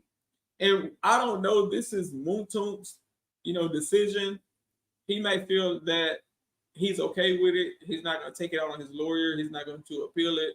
He's just going to do his time and come home. Then, you know, that's his choice. You can jump back in, India. I just muted it for it was an echo. I mean, I agree with everything you said. Like, get things in writing. Because like you said, they could go back and say anything based on a conversation. They could act like the conversation never happened. Um, and yeah, I just think his lawyer left him vulnerable. But overall, I feel like in the revocation, they were talking about giving him the max and stuff like that. So, like I said, I don't really think 5 years is bad when he was looking at potentially 10 plus. It for what the judge, considered to be perjury, basically. So I feel like, I mean, he'll be all right. Yeah, and it seemed as if she was trying to soften the blow, basically saying, "Hey, I could have gave you 30 years, or I could have gave you 10 years, treated it as perjury, but I'm being nice, so I'm only giving you 5." So in a way, it seems as if she's letting him know that I'm kind of giving you a deal when you should have got this, but is it really a deal? Stephanie, you want to go back in, jump back in? Yeah. Is there echo now? No, I don't hear myself. No, I don't. Yay, I did. Yeah, thank you so much. Well, I agree, like what India was saying as well too. When it comes to him and making the plea deal, like you were saying, if it's something that Mounk Tounk is like comfortable with, and me personally, I was going through that with my mom being sick. I haven't had any criminal issues or any of that things, but as far as family members and trying to get out of jail and or prison before mom passed away. And so I definitely had empathy and understand where he was coming from on that. And so sometimes you do have to make deals. And so he might not, feel some type of way with his lawyer and just, charge it to the game. But it's still unfortunate that the stuff wasn't in writing and he didn't have a little bit better representation. Like, I'm ready to see how this Ashley deal with her client and them not having the list of who's gonna be on the stand. Ashley is not playing with those letters of them dates. I don't know if you've seen that or not. Yeah, I had a chance to glance. I haven't had a chance to read through all of her pages, but she's trying to make sure, and I think this is a good segue you just brought up into that. She's trying to make sure that what just happened here doesn't happen to her client, because her client has a plea deal just like Mounk Tounk has. And I'm not saying it's the same exact plea deal, but he has a plea deal and Mounk Tounk has a plea deal. Now the details might be different, but Ashley Merchant is saying, I need more protection for my client. I need more immunity protection for the Fifth Amendment to make sure he doesn't incriminate himself. And this is something that maybe what is this attorney now? Attorney Wright should have thought of for Mounk Tounk. Right. Or maybe even, called her, picked up the phone, like, hey, our clients are co-defendants. Can you help me out? I mean, there's nothing wrong with asking for help if you don't know. That's not your area. You never handled a big RICO and you're not familiar with the complexities of a plea deal and immunity. You're not familiar with immunity statute. Pick up the phone. Consult another attorney that's happened to be on the same case that you're on with a client in the same situation, the same boat. So I think that would have been perfect for him to do. But some clients don't want you working with attorneys, and some attorneys don't want to work with other attorneys because they may think they know more, they know it all. I've been practicing for 30 years. There's nothing nobody younger than me can tell me. So you have a lot of that going on. But now I don't think it was worth it. I think Ashley Merchant is doing a good job trying to make sure her client is protected. And the prosecutors are saying, no, he don't need any more protection. But I think Ashley Merchant is right. Either give him some protection or his testimony will be limited, very limited, because I think she said he will assert the Fifth Amendment if he doesn't have immunity. And we got to remember, Mounk Tounk is different from Woody and Lil D. Yeah. They're not on probation. They didn't take a plea deal to get out of jail. They were never indicted or charged. So they don't have the same punishment hanging over their heads that Mounk Tounk and Ashley Merchant's client has. Can I Yeah, and that's also add that it might, I mean, I agree with everything you guys were just, I'm just piggybacking off of that. But in Ashley Merchant's client, he did the same thing as Mounk Tounk. He acknowledged himself as being in a gang. So I think that's one of the reasons she wants immunity for her client, and the same reason which it should have been, like you said, Mounk Tounk's lawyer should have, did the same thing in that aspect, because they both acknowledged that they were a part of a gang. He said the Crips, Ashley Merchant's client, and Mounk Tounk, YSL. So that, I know that's one reason she is trying to cover her client for future charges that could be brought against him. Yeah, I definitely agree, and she'd be wise to do that, considering what happened today. She may release a statement later on, I'm sure. Big Facts or Tasha, one of y'all want to jump in? And Big Facts. Oh, there you go. What's happening, man? I can't call it. What's You going done on got, in man. Atlanta? You done got Mounk Tounk locked up, man. I don't have no handcuffs. I didn't lock him Hey, man, he came on up. your show and you got locked up, man. They put the motion in. He came on your show and, hey, man. You think that's what it was? Hell no, I don't know, man. They paid his head out here for the kind of, but really, I mean, shit, he won though. I mean, 5 years, that's 18%. With his background, I mean, look at it. You know what I'm saying? He already know what it was. So, 5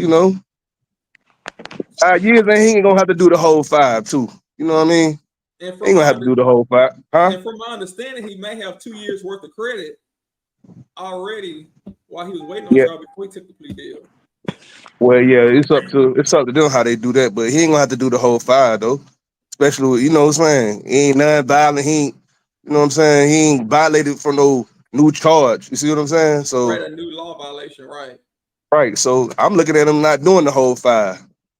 So you You know think what I'm he'll be saying? With the on? good time. But his lawyer was some trash though. Lawyer's straight trash.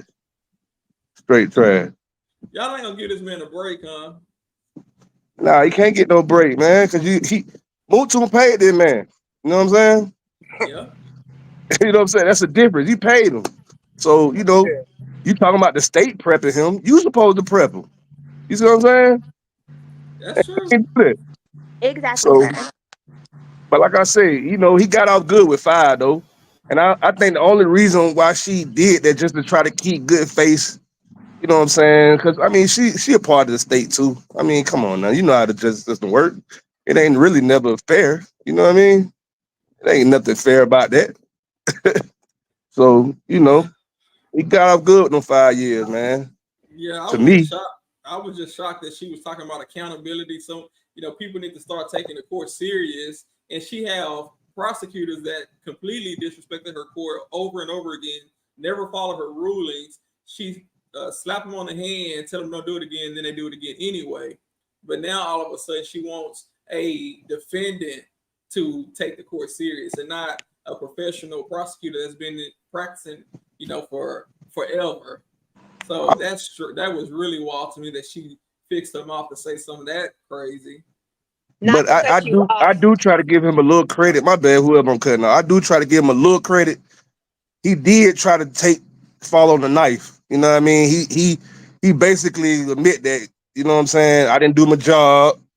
You know what I'm saying? Like, so he tried to ease the blow, but I'm like, somebody had to, she had to make somebody of an example, you know what I'm saying, for the justice system. So, you know what I mean? Like I said, he got off good with 5, man. You know what I'm saying? Uh, yeah, and on at the bright side of things, I guess that's true. What you were saying, And that's better Stephanie? than 28. Oh yeah, for sure, better than Better than 28. 28 years. Yeah. Yeah. Tasha, Ms. Deborah, see one of y'all want to jump in? Bro, I just came up here because I'm highly disgusted and I'm very upset. And this just does not make any sense. First off, let's start by this. I don't want to call a spade, but I'm about to call one. Paige is very, very, I'm going to call it, I don't think she's racist, but she has a problem with certain attorneys. And I don't know if it's geared toward inexperience or I don't want to say race, but that's what it's seeming like. And it's on both sides of the fence. I'm not just going to say, oh, it's just a defense thing or not. But like, let's be for real in this situation. You have people that have been performing like very like crazy this whole time you've been there, and then all of a sudden now you want to put your foot down. Like, you've not followed a ruling that you've set so far for the state. You keep giving them chance after chance after chance. This man did not denounce everything that you said. Now what he messed up and did was Mounk Tounk should have just acknowledged what he said in that plea deal and said, yes, yes, it's correct. Like, and then just moved on past it. When the defense crossed him, he could have said, okay, well, at this point I was lying. Like, I made, like, and you, because you've already testified to what you stated that you was going to do. But if I was him, I'm not going to hold you. I promise you I would file an appeal with a different attorney, because there's no way that you had this seasoned attorney who said he's been practicing law for over 30 years not look over a plea deal that you signed. That means he wasn't even listening in court when they read it out to him, and he didn't attest to it and say, okay, no, something's wrong. You don't get anything in writing. And who the heck would have, like, like, this whole plea deal was really ridiculous. Like, mind you, he might as well have sat down for the whole the time and went to court, because honestly he would have had a better chance of beating it at trial than taking a plea deal. I mean, the judge kind of pointed out what you just said. Not only did the plea paperwork say one thing, but they actually read it out in court. And that was a second chance for his attorney or for Mounk Tounk to acknowledge. Mounk Tounk not so much, because he following the lead of his attorney, but the attorney more so, when they're reading it out, the attorney should have jumped up and said, no, I didn't agree to that. That's what he say. No, But it's that's the a issue. chance for an appeal, correct? Yeah, I believe so. But at the end of the day, I think it's gonna fall at the feet of Mounk Tounk. I mean, Uh, it got to, but at some point, I mean, if he doesn't do it, and I'm sure that somebody in the masses is gonna send a complaint, because this is ridiculous. Like, first off, when you come into like a revocation hearing, like, the first thing I should have heard out your mouth is some type of case law, some type of something that says like why this is not valid. Like, he had nothing. He was stumbling over all of his words when he was talking. Like, he said nothing of value. He just really did everything that he said on the stand when he was talking to Love. Like, it made absolutely no sense to go over that whole testimony again and not bring anything to value as to why he should not be revoked. Like, come on. yeah. I But believe that his was just lawyer. my piece. I'm gonna drop down. Y'all, I'm Oh, upset. thank, It's hurt thank my you, little heart. thank you, Tasha. What's going on, Miss Deborah? See, thank you so much for coming up. I just got one question, All right. so I can drop down. Oh, okay. Go ahead. If you don't mind, real quick, Miss Deborah. See, go ahead, I Steph. just I just want to get clarity on this. So if they sentenced him for 5 years, and he probably won't do the full 5. Once he get out, will he still have to continue the probation stuff, or will he be done? It sounded like she said at the end the balance on probation. So I believe once he's done, he has to pick up his probation and finish off the balance of that. Now, it would have been a better deal. Now, I would have said so myself if the 30 years is revoked entirely and then the 5 is taking its place. So when he gets out clean and free, no papers. But that And doesn't appear to be the case. is that something that the lawyer could have asked then, or is that part of appeal? Well, that's something that they could have worked out because it's a plea agreement. So, it's a contract between two parties. But they didn't do it that way. So, and Well, who I guess knows? that's Maybe the lawyer tried, and maybe the DA said no. I don't. well. I guess that's my last part of it. That's part of the entertainment of it, and it's unfortunately when it's somebody else's livelihood and their family and stuff. But Right. this is crazy. This is crazy. You better not go out there to Atlanta. Better sit your butt Right. down somewhere. Stay out. I don't even want to go to Hey, the but can I airport. say this though? Can I But say this? hold on, okay. Thank you, Stephanie. I know you Oh, said my to go. bad. Thank No, you you. good. And yeah, if you don't mind, real quick, let Ms. Deborah C jump in. Oh yeah, go on, let Miss Deborah. Hey, let that knowledge come on. Let that knowledge come on in. Let that knowledge come on in. All right. Now, can you hear me? Yes, no, we can hear you. All right. Real quick. Legally, I'm no lawyer, but I'm a mother. And the whole thing is regarding RICO, I just think that this case, I'm going to say Atlanta. I'm going to say Fonnie Willis. They should have had this case laid out before it was brought out. These, I call them young men because they're a whole lot younger than me. These men, their lives are on the line. It's a life sentence. I don't care how you look at it. They will lose their lives in jail. And I'm going to tell you, it may sound like I'm preaching, but here I go. Skin folk, and I'm going to tell you, it's a whole bunch of Confederate skin folk out there, evidently. Miss Love, and I don't wish bad on nobody. My whole thing is people that, I understand that this young man, he's done some wrong, maybe a whole lot wrong. Redemption is something that the Lord always looked at.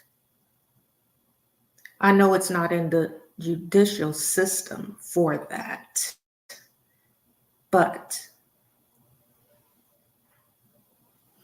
I used to have a whole lot of hope in Miss Page. I don't know more. I look at her at a whole different way.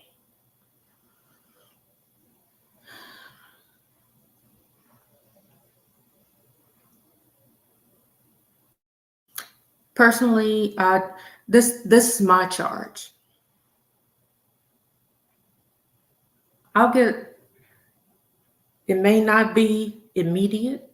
Nothing good happens on a dime. My charge will be, look, Fulton County especially. I mean, I was born in Beaumont, Texas, okay? Came back here, I'm in Austin. Basically raised in California, LA. That's the worst damn system you ever want to be in. This is nothing compared to LA. LA's bigger. If love want to know how to do some stuff, look, I'll just tell you something real quick about me. I was a LA Sheriff's deputy before I got hurt. So I know the ego mind of her ass and those like her. I don't like it. I don't like people putting life sentences, and I'm speaking of life probation, on someone. And when I look at this young man, I'm looking at him on my screen. I can pivot my screen to my nephew who served in Afghanistan. My family serves. And I'm looking at this this person. I don't like to be like that. Bless you. Thank you, TTL and the chat. Thank you for listening to me, old lady. I thought you were still going on some more, but thank you for sharing that. Look, man, I can preach all day, but not today. I'll let other people come up. Tell me how Are you gonna disconnect Oh yeah, me? yes, ma'am. I got you. I got you. Yes, ma'am. Thank you so much. And it's good to get opinions sometimes.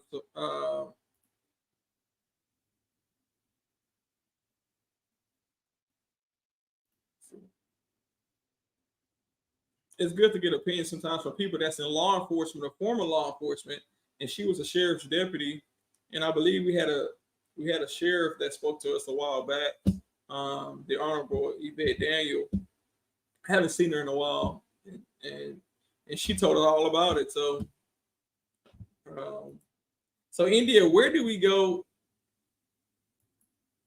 from here? And Big Facts took off.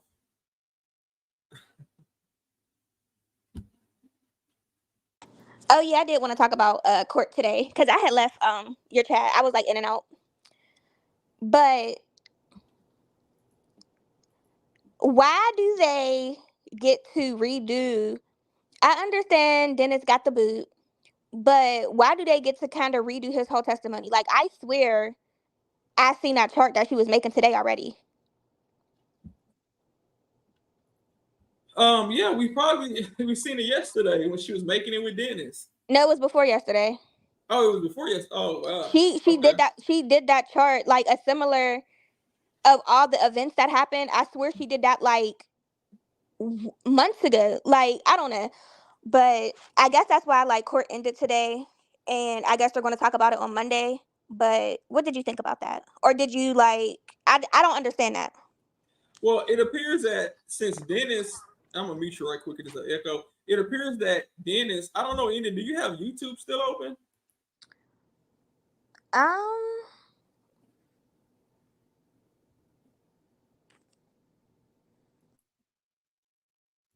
Well, I'll just mute it while you work on it. But the judge kicked out Dennis. She threw out all his testimony, all the exhibits. Everything was thrown out.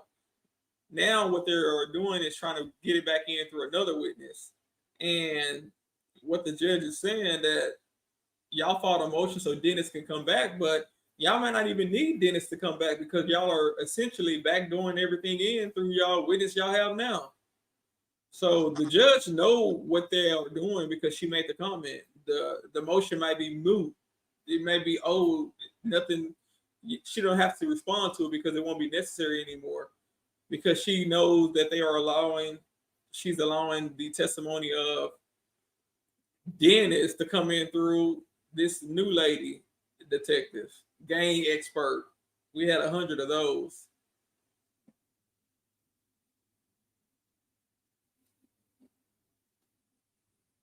Oh, thank you so much, Ken Goddess. I didn't know you stepped away from the chat, but I do want to say thank you again for being kind. You always kind to the chat, so I do, and I had posted it earlier. But thank you for the cash app. I did get it, but I think you had already left by the time I was able to post it. So thank you so much, Ken Goddess, for that. Oh, she said, how do I request to join? Oh, you can jump in, India, whenever you're ready. You can just unmute yourself. I think YouTube's closed now. Is it still echoing? No, I don't hear it. Okay, yeah. Yeah, thank you.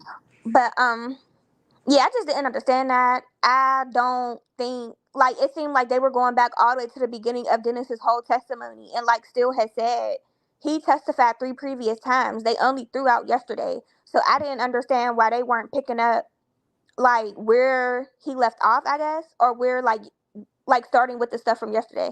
But I don't know. Um, do you think they're going to be done before the holidays, like Paige once? I think it's wishful thinking. I don't put anything past the state. I think we had an echo back. Let me see. I'll just mute it while I talk. I don't put anything past the state. There is a possibility that they drag this thing out, and we don't know how much time we're going to take for the holidays, or we're going to take a week off for Thanksgiving, 2 weeks, and how much time for Christmas.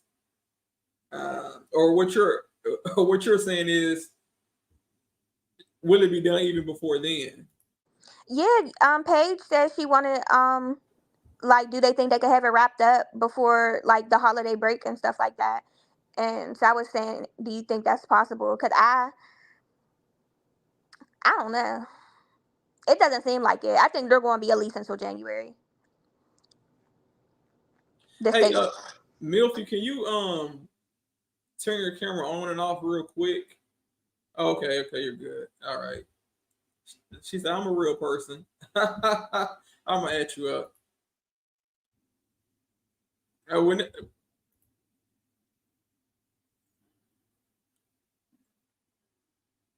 you could jump in, Milfy, whenever you. Oh, I'm saying okay. it. I'm saying your name right. Yep, you are. Oh, okay. So was I surprised? No. I think we have to be realistic. Paige she's trying to get a seat on the Supreme Court of Georgia. And she's using this case as, building that foundation. So she can't be seen as being too lenient. They definitely use Mook Took as an example. Um, I think he should have done his testimony and been quiet for the rest of the trial, at least until the trial was over. But he, saw the opportunity for money in bookings, and he did what he saw, like Woody, how he's kind of everywhere. So he was trying to follow that trend, and I think it kind of bit him in the butt because he had a completely different situation than Woody. And they had a lot hanging over him. He still had that 15 years that they weren't gonna, that they were for that, I think a gun charge or whatever, that they had pending over him. So, am I shocked? No. Did I think he deserved it? Probably not, but it's just like you have to, if they're already playing a dirty game, you can't go in surprised when they pull their cards. It was just like what Woody would say it all the time. Like, I wouldn't be surprised if they tried to lock me up. And that's what he kept saying. So I don't know.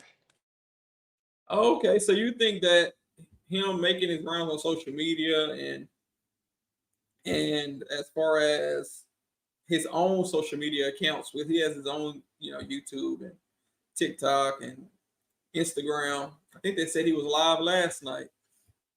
So you think these things could have played a part behind the scenes as far as love wanting revenge? Yeah, I mean, Maybe. because they feel like that, people are getting popular. They're making money off of testifying these trials. Everybody hates love.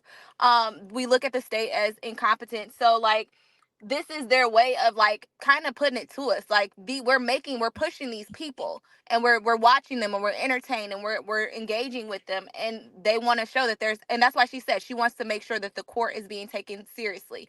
They want to show that there is a consequence in regards to, not following plea agreements, perjury, those type of things, because we're rallying around people that essentially have committed a lot of crimes. So let me get your take as far as the guilt or innocence of the defendants that's on trial now. Which way do you lean? Because I kind of can tell.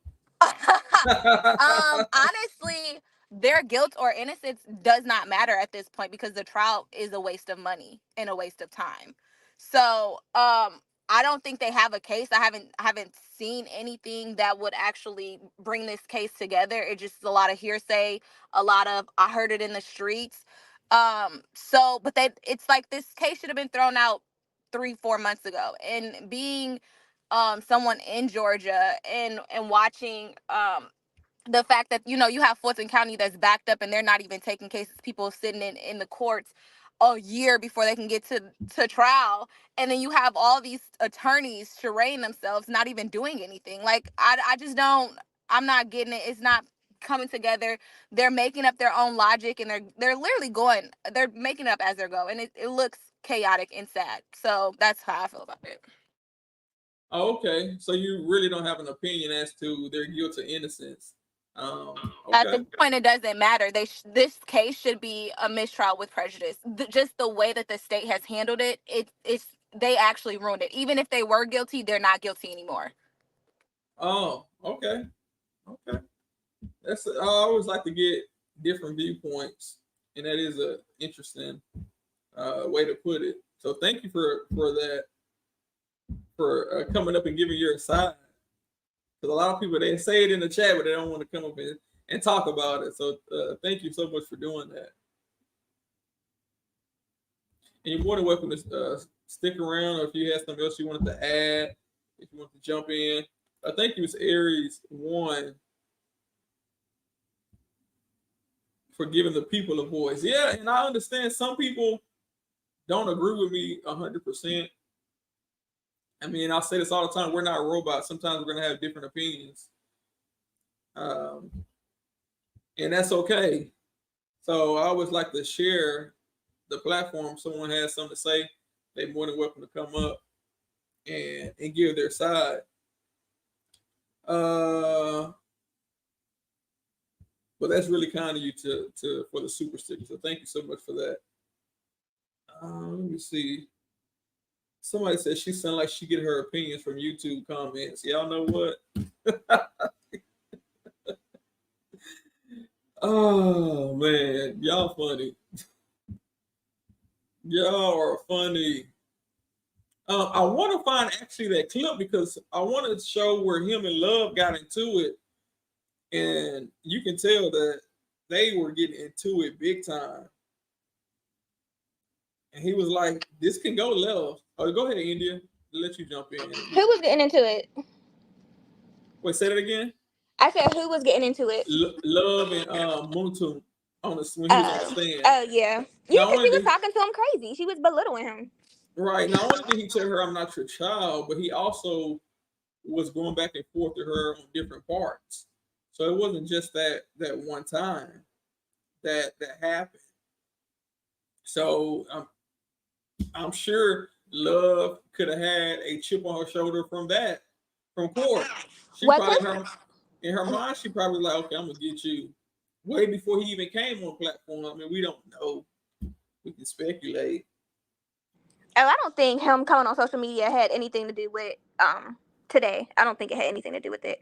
But was his lawyer present during his testimony? And what do you mean? Like when he was When on the Mounk Tounk was stand? testifying, was his lawyer there? I mean, yeah. I mean, he was. There He in might as body, not well. in spirit. There you go. There you go. Because again, it's another failure. Because like I said, I don't know. I just I'm trying to find it. you're hiring them to do a job. You're hiring them to advocate for you. And his lawyer just failed him on all fronts, even on the stand, as they were going through the plea things one by one. Mounk Tounk and maybe we didn't, as lay people, understood where that was headed. But as a lawyer, I mean, did you pick up that was where she was going when she was doing that in court, like having him go number by number? Oh yes, because it had no value. I'm gonna meet you again. It had no value for the jury.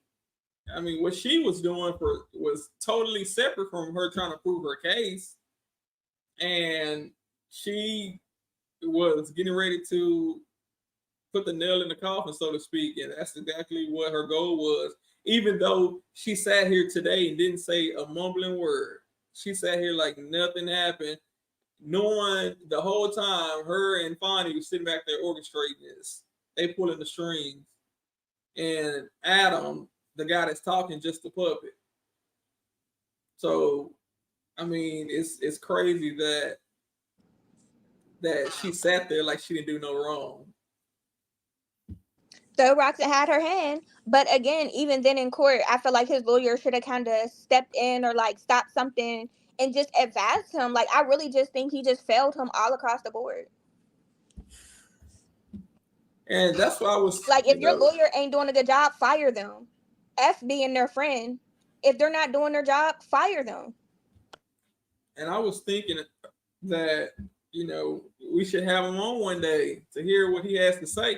He probably don't want to talk about it, but I don't know what he can say here that hasn't already been said in the public. So it's not like, the bar will use it against him, because he'll be careful to say only thing that's already out in the public, nothing new. Like I told Mounk Tounk when you come, nothing new. We're just gonna talk about stuff that's already in the public domain. And I'm glad that wasn't brought up. So we wasn't in the motion to have his probation revoked. It wasn't a condition that he couldn't use his First Amendment right to express himself.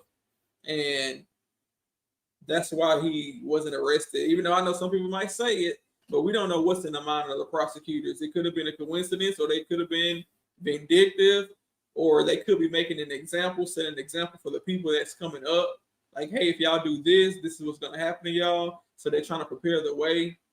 That's why they had this hearing so fast. It's, you know, it's crazy. They could have waited to do this. They had it right now. I think that was for a reason, because we have more people that's getting ready to testify, and they need those people to cooperate, because right now their case is weak. So they need those people to come in to, you know, come in strong. And I believe that's probably why they did it right now as well. Oh, let me let them back up. I didn't even know y'all had popped back in, Ms. Deborah C. and Jiggy. Ms. Deborah C., thank you for popping back up. You had some message you wanted to add for us? Yeah, just wanted to ask you, TTL. I mean, as a Black man, I mean, how do you feel just seeing, you know, one of your brethren, and I know he's done some wrong things. I'm not saying he's a saint, but to me, when I look at that, I look at people wanting his life.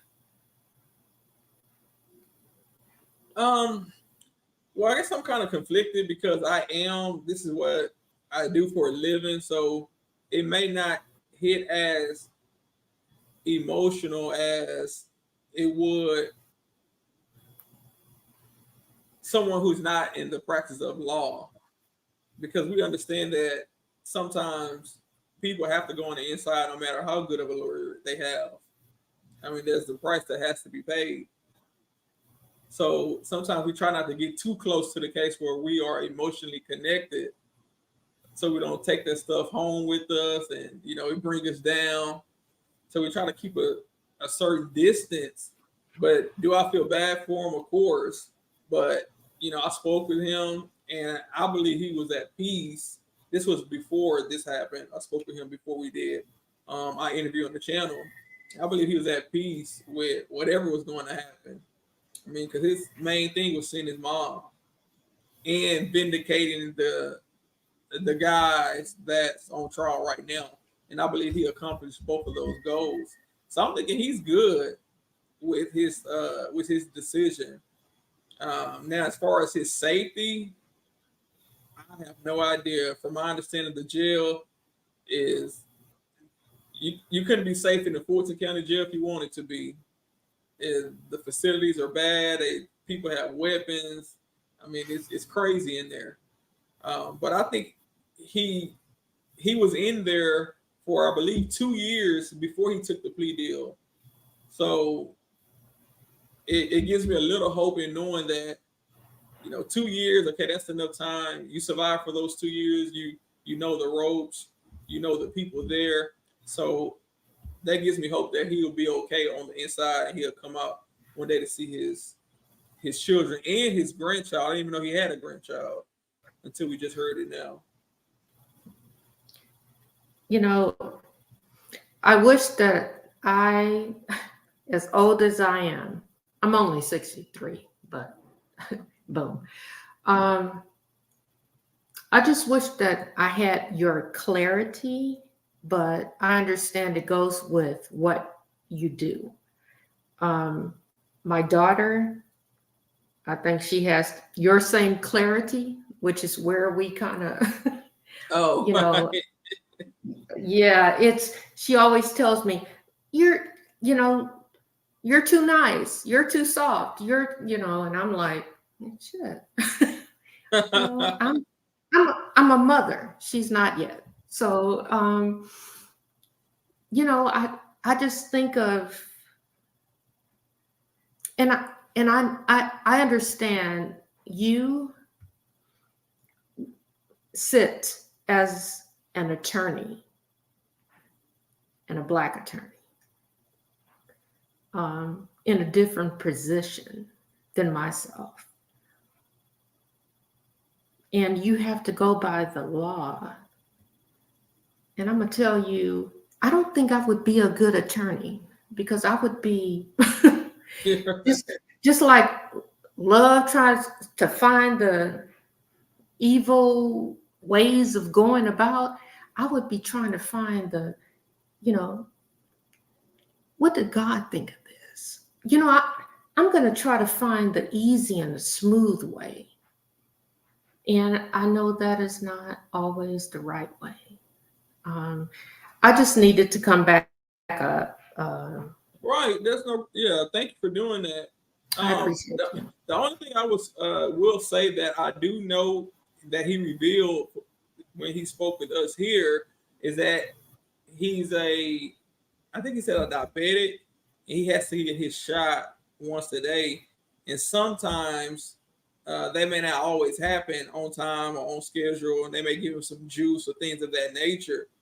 So it may be more of a medical concern than a something will happen to him in jail. And I don't even think those guys will even come after him because I don't think he hurt them in a way that put their freedom in jeopardy. If anything, he helped them by explaining to the jury that, you know, what was in that paperwork is not true. Love want me to say lies, but I'm not going to say those lies. Those guys did not do that. So I think he'll be okay once he's on the inside.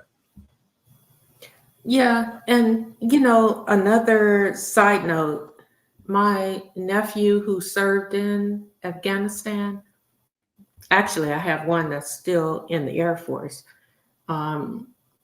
He was a correctional officer in Dallas because he still lives in Dallas. He's not, he figured that that wasn't his temperament. But he used to tell me stories of guys, and personally, as hard as he is or projects, I think he basically he saw the gentleness. Like when I look at Mounk Tounk, I look at first of all the name Mounk Tounk. It reminds me very much of my mother's maiden name is Mouton. You know, from Louisiana. And I look at him like my nephew, who would be my son, and a softness. You know, he may have been in the street, whatever, I don't know. But I look at him as a gentleness. He's a father. And you have to, at least I do. I understand Miss Page. Well, I don't understand her. Personally, I don't give a damn. Let me say I don't give a damn. I care about you. I care about you because I constantly follow you. You know. Thank you. Yes, ma'am. I'll Thank you. Drop me down again. Okay. Yes, ma'am. I want to come back today. All right. Okay. If you want to feel it, come on. All right. Thank you so much. All right. Which one? Jiggy, one of y'all want to jump in? Or Paris is my name. okay, no, thank you, because I was over here struggling. What's going on? Thank you for joining. What's your take? All right, so my only take is that you being a lawyer, would you stoop as low as the prosecution, as the state doing, to get these witnesses to testify? Oh no, absolutely not.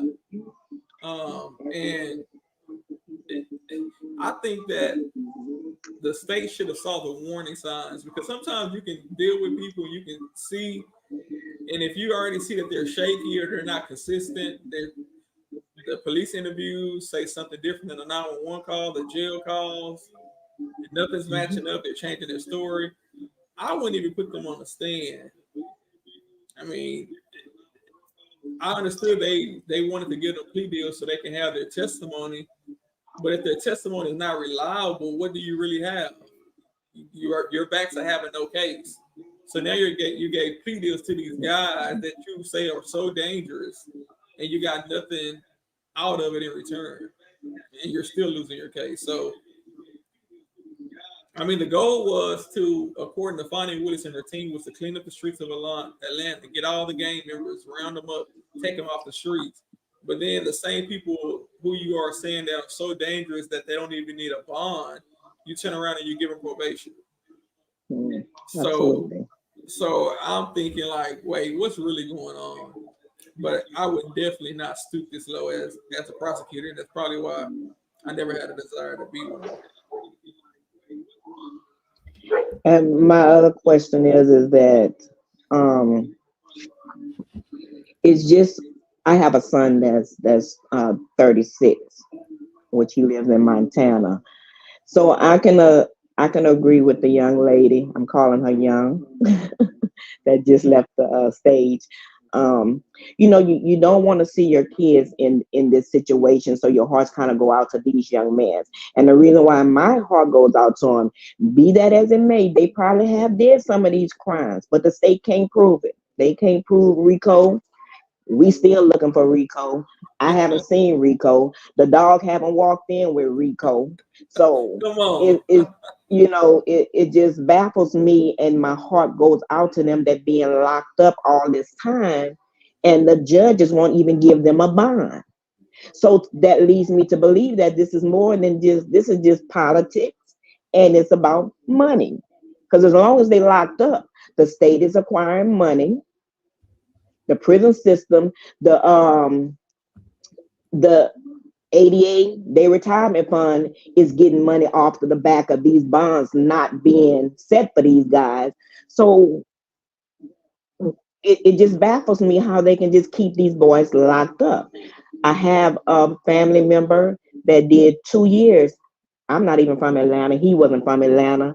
He went to Atlanta for a job, and at the one of the little clubs got into it, self-defense.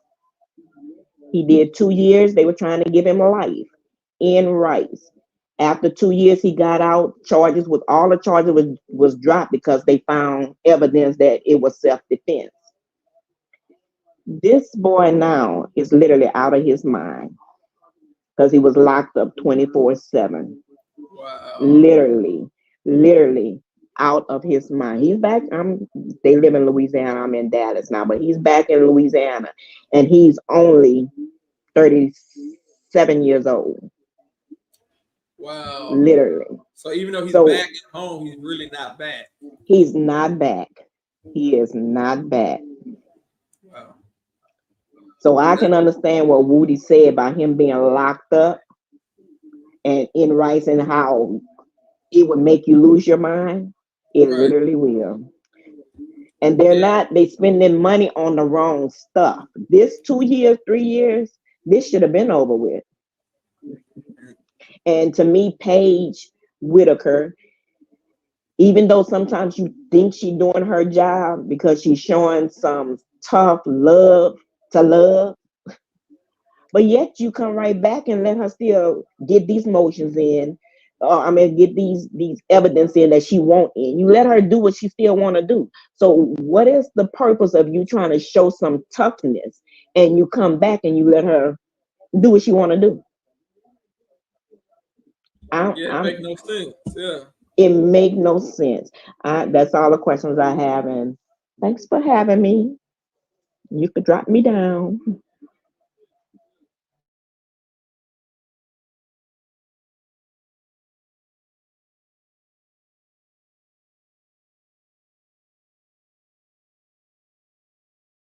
Oh, thank you. I dropped it down. I didn't even know I was muted. Thank you. And hopefully we can get you back, Miss Paris. Thank you so much for coming up.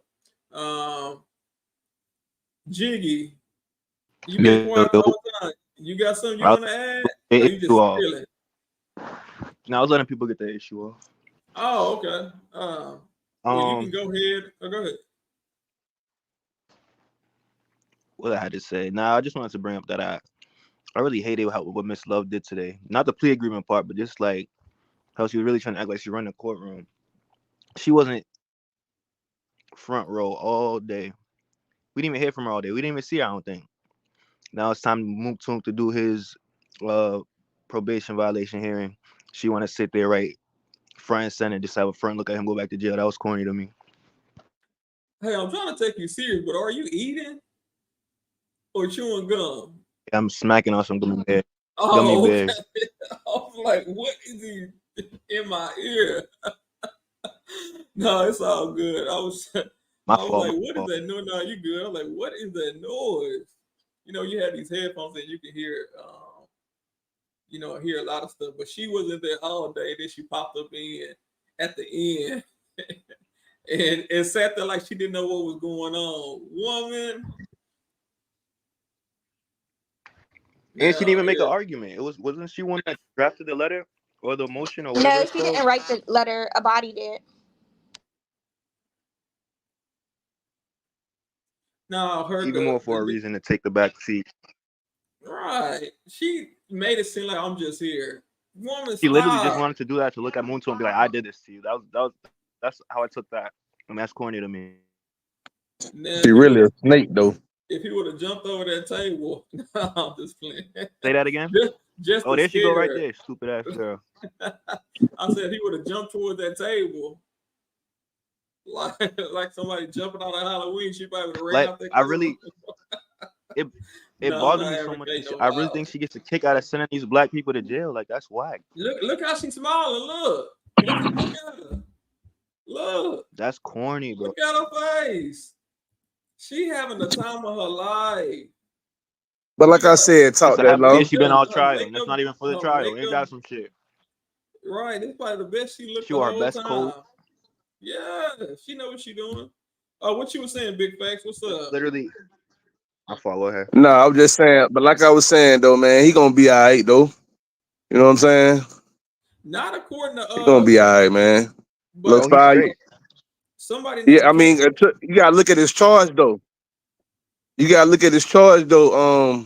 Talk that law. I mean, you know law. I mean, convicted felon with a firearm. You know, that's automatic, and then you can get a Fed charge off of that. So you know, He made out great. I mean, he got blessed, really, huh? No, but I was agreeing with you. I said he made out great. But K-Pick in the chat is saying that that's not how we see it in prison. He took the stand. He read it point blank. Soon as you take the stand and say a name, that's snitching in our book. So he said that's not how we see it in prison. So maybe he's saying that even though yes and no, he cleaned it up. He took the stand, but he had to take the stand. He didn't say nothing crazy. That's what I said. He didn't say nothing bad to hurt them, so I don't think they would retaliate against him. But you know, that's what.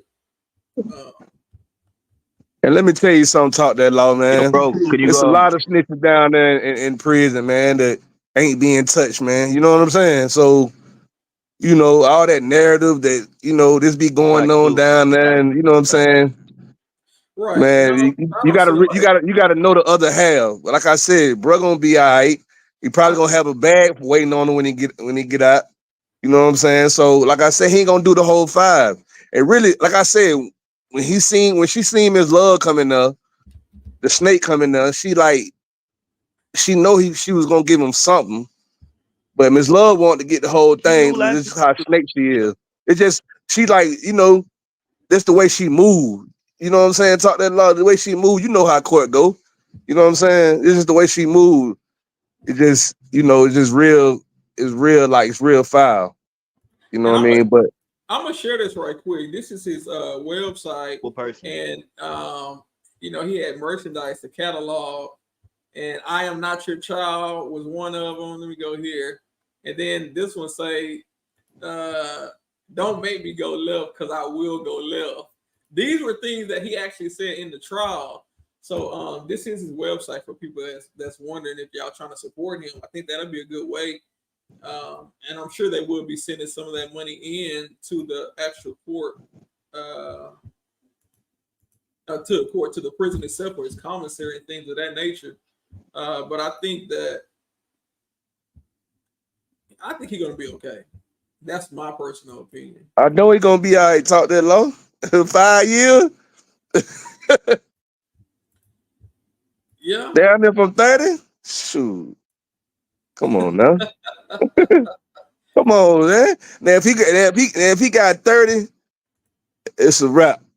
If he didn't got that 28 or whatever she was trying to give him, it was a wrap. It's like, I had put his link to his site in the chat just in case somebody wanted to check it out. I put it in the chat. And no, I'm not getting no commission or none of that. But he came on here and took the time to speak with us and You tell ain't us stop his lying. version. So I think that was good. Who said that? But Miss Love, she a snake. Like I said, the whole plea deal was all the trying to trap this boy up. I mean, and like I said, the lawyer was trash. You know what I'm saying? He don't understand. What he say? He dropped off in the 8th grade. Yeah, he dropped off in the 8th grade. So a lot of these things that she putting in and having an understanding. You know what I'm saying? She did the flip flop. You know what I'm saying? So, but Yeah. But you know what though? I'm gonna tell you something though. I'm gonna tell you something. When this case came out though, right? These people put the fear in people's heart, like they had these people dead to the right. You know what I'm saying? That's how they made it seem when she came on there and she, did her little press conference. She made it seem like they had the case like it was just a unbeatable case. You see what I'm saying? And then we come to find out it ain't all what y'all said it was. Yeah, I believe when they first came out, I mean, everybody was nervous. Are they coming with a RICO? Most Right. people confuse state RICO with Fed RICO. I mean, they going Right. down. Right. But now, when you really start to look at it, they're like, oh, hold on, they winning. So the pressure that these guys was under back then is way different than now. And who knows? Maybe, like I said, we're not inside of Mounk Tounk's head. He probably knew that he had to go back in, and probably was prepared. That's probably why he had a good time last night. He absolutely knows he was going to jail today. We on here, we may be, feeling down about it, and he might be like, "Woo, I dodged the bullet." Like Big Fact saying, "I got that 5-piece when I could have got that 30." Right. So we don't know what he's thinking. So, that's always something to consider as well for the people that may feel down and disappointed. He may not be. Yeah, because she could have gave him the whole 15 though. You see what I'm saying? Yeah. I know. She could have gave him 15. Glanville would have gave the nigga. I don't know if I can say that, but I think Glanville would have gave him 15 or more personally. You right. Nah, I fake thought she was gonna give him 15. Glanville a piece of shit. He is. He really want these boys to go down. I fakely think Buddy's lawyer was working with the state too. Like, you're not that incompetent. I refuse to believe that. He is that incompetent. I think maybe he's just old. He need to just hang it up. Maybe he's just tired or something. But he did not advocate for him. I can't point out one good thing he did. Yeah. Like yeah. the plea I heard was he trash. got. He didn't catch nothing in court or in writing. When he testified, if he was there, he could have, stopped him or like signaled him to answer questions, like to, talk to him, like because she always let them, if they need to talk to the attorney, talk to their attorney. He could have talked to his attorney about what he should and shouldn't do. Like TalkThatLaw said, when she was going number by number, if he as a lawyer peeped that, I'm sure every lawyer peeped that. So, like, I don't know, there was just a plethora of things he could have done to protect his client, and he didn't do none of them. Right. Hey, talk that law. I think you need to look that lawyer up, man, because I think he got something else that happened to him. Like, I want to say, like maybe 2004, maybe or something like that. Wait a But minute. he did. You're not going back 20 years like the RICO charges, are you? I mean, I'm messing with you. I'm just saying, man, an incompetent lawyer, man, they got to keep record of them folks, man. What did he do in 2004? I don't really know the story, but I know it's something. You know what I'm saying? That's why I was telling you, you might want to research it though on the lawyer to find out. You know what I'm saying? That just like Melnick, just another Melnick. You know what I mean? Yeah, I heard he had bad Google reviews too. Somebody said yes. Listen to him. His attorney was barred from practice back in 2004. And he kept them. That's a bozo. They both Yeah, I lame. know Well, some no, had happened. Yikes. well, we got to understand that Mounk Tounk said that he's been his attorney the past 15 years. So that won't go all the way back 20 years. 2004 is 20 years ago. So this would have been after the fact. And a lot of Still, you can check times, to see your lawyers. Like, yeah, but I can tell you now, nobody's checking that. I mean, you know, when they see somebody on internet or attorney online, they don't go to the bar website and start digging on, let me see if, you know, he's been suspended or how many times it take him to pass the bar. They like, you my lawyer, how much you gonna charge? So they're not doing no research like that. I don't think the average person would do research. They may look at some Google reviews or something like that. What's the other, Yelp and stuff like that.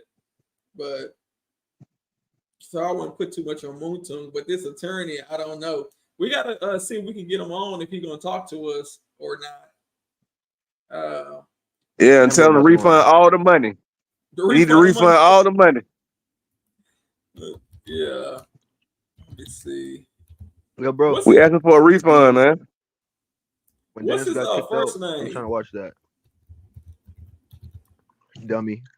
Pure shit. Y'all so crazy. Y'all crazy. But that way, you know what? Talk that law. What killed me was, man, when he said it with so much like confidence, like the state should have prepped the witness. Like, really? Come on, my boy. For real? Yeah. Like, come on, man. What you talking? Somebody say refund with interest. I'm telling you, man. That's your With job, bro. interest. You supposed to have my best interest. Thank you, Washmere. Derek, right, bro. Like what? Where he at? But he ain't gonna have to do that whole 5 though, man. Yeah, and see, and He didn't say it was a mandatory 5 though. that's another thing we can ask him if he comes on.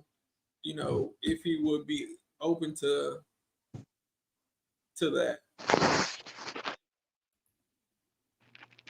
Let me see. Hey, but let me ask you something though. With that personal knowledge, right? When they say he had personal knowledge from being a lawyer, right? Is that basically saying that I have to basically like witness this with my own eyes, right? Oh, what do you mean personal knowledge? What do you mean by that? Like that's what they had in one of the plea agreement. Yeah. They say he had personal knowledge of who committed the murder on Donovan Thomas. Well, I would assume so because personal knowledge means you would have to know. I don't know if you have to see with your own eyes. You know, maybe watching some aliens video. But if somebody told you that, I mean, that's not personal knowledge. Okay, so give me the definition of personal knowledge in a legal term. I don't know if you can just break it down a legal definition, but I bet it'll be mainly common sense. I don't think there's a legal term for personal knowledge, but it would appear to be something that's non-speculative, something that you're not speculating about, something that's not hearsay you heard about, something you know about. Right, that's what I'm saying. Something that you personally seen with your eyes. I mean, I don't know, man. Right. So personal knowledge is that they like somebody told you. No, he's saying personal knowledge would be where you have to see with your own eyes, basically. And what I'm saying is, why do y'all even put that in this plea agreement? Hey, hold on, y'all, because the feedback. Okay, yeah, go ahead. No, I when was y'all just go at saying. the same time, it was feedback. Oh, my bad. I was just saying, why put that in his plea agreement when, like they said, they didn't have no phone towers with him around the Texaco. They ain't say nothing about his phone being around the Texaco, the barbershop, the green stove. So how can he have personal knowledge? That's what I'm saying. Like the whole, yeah, man, the lawyer trash, man. That's just trash. That's just sorry. Yeah, and yeah, somebody said personal knowledge is pretty much just that. something that you know yourself, something you perceive. So why would so that make it even worse that he agreed to that, because they were making it as if he knew because little D told him, not because he was They're actually there. both dumb. Right. And I think that's what he was saying. Like, I never told y'all I know who killed Donald Thomas. He said, I never told y'all that. He said, I don't have no personal knowledge of that because obviously he wasn't there. He said he wasn't there. Collective. Collective. You want to come up? They say, are y'all watching the same trial?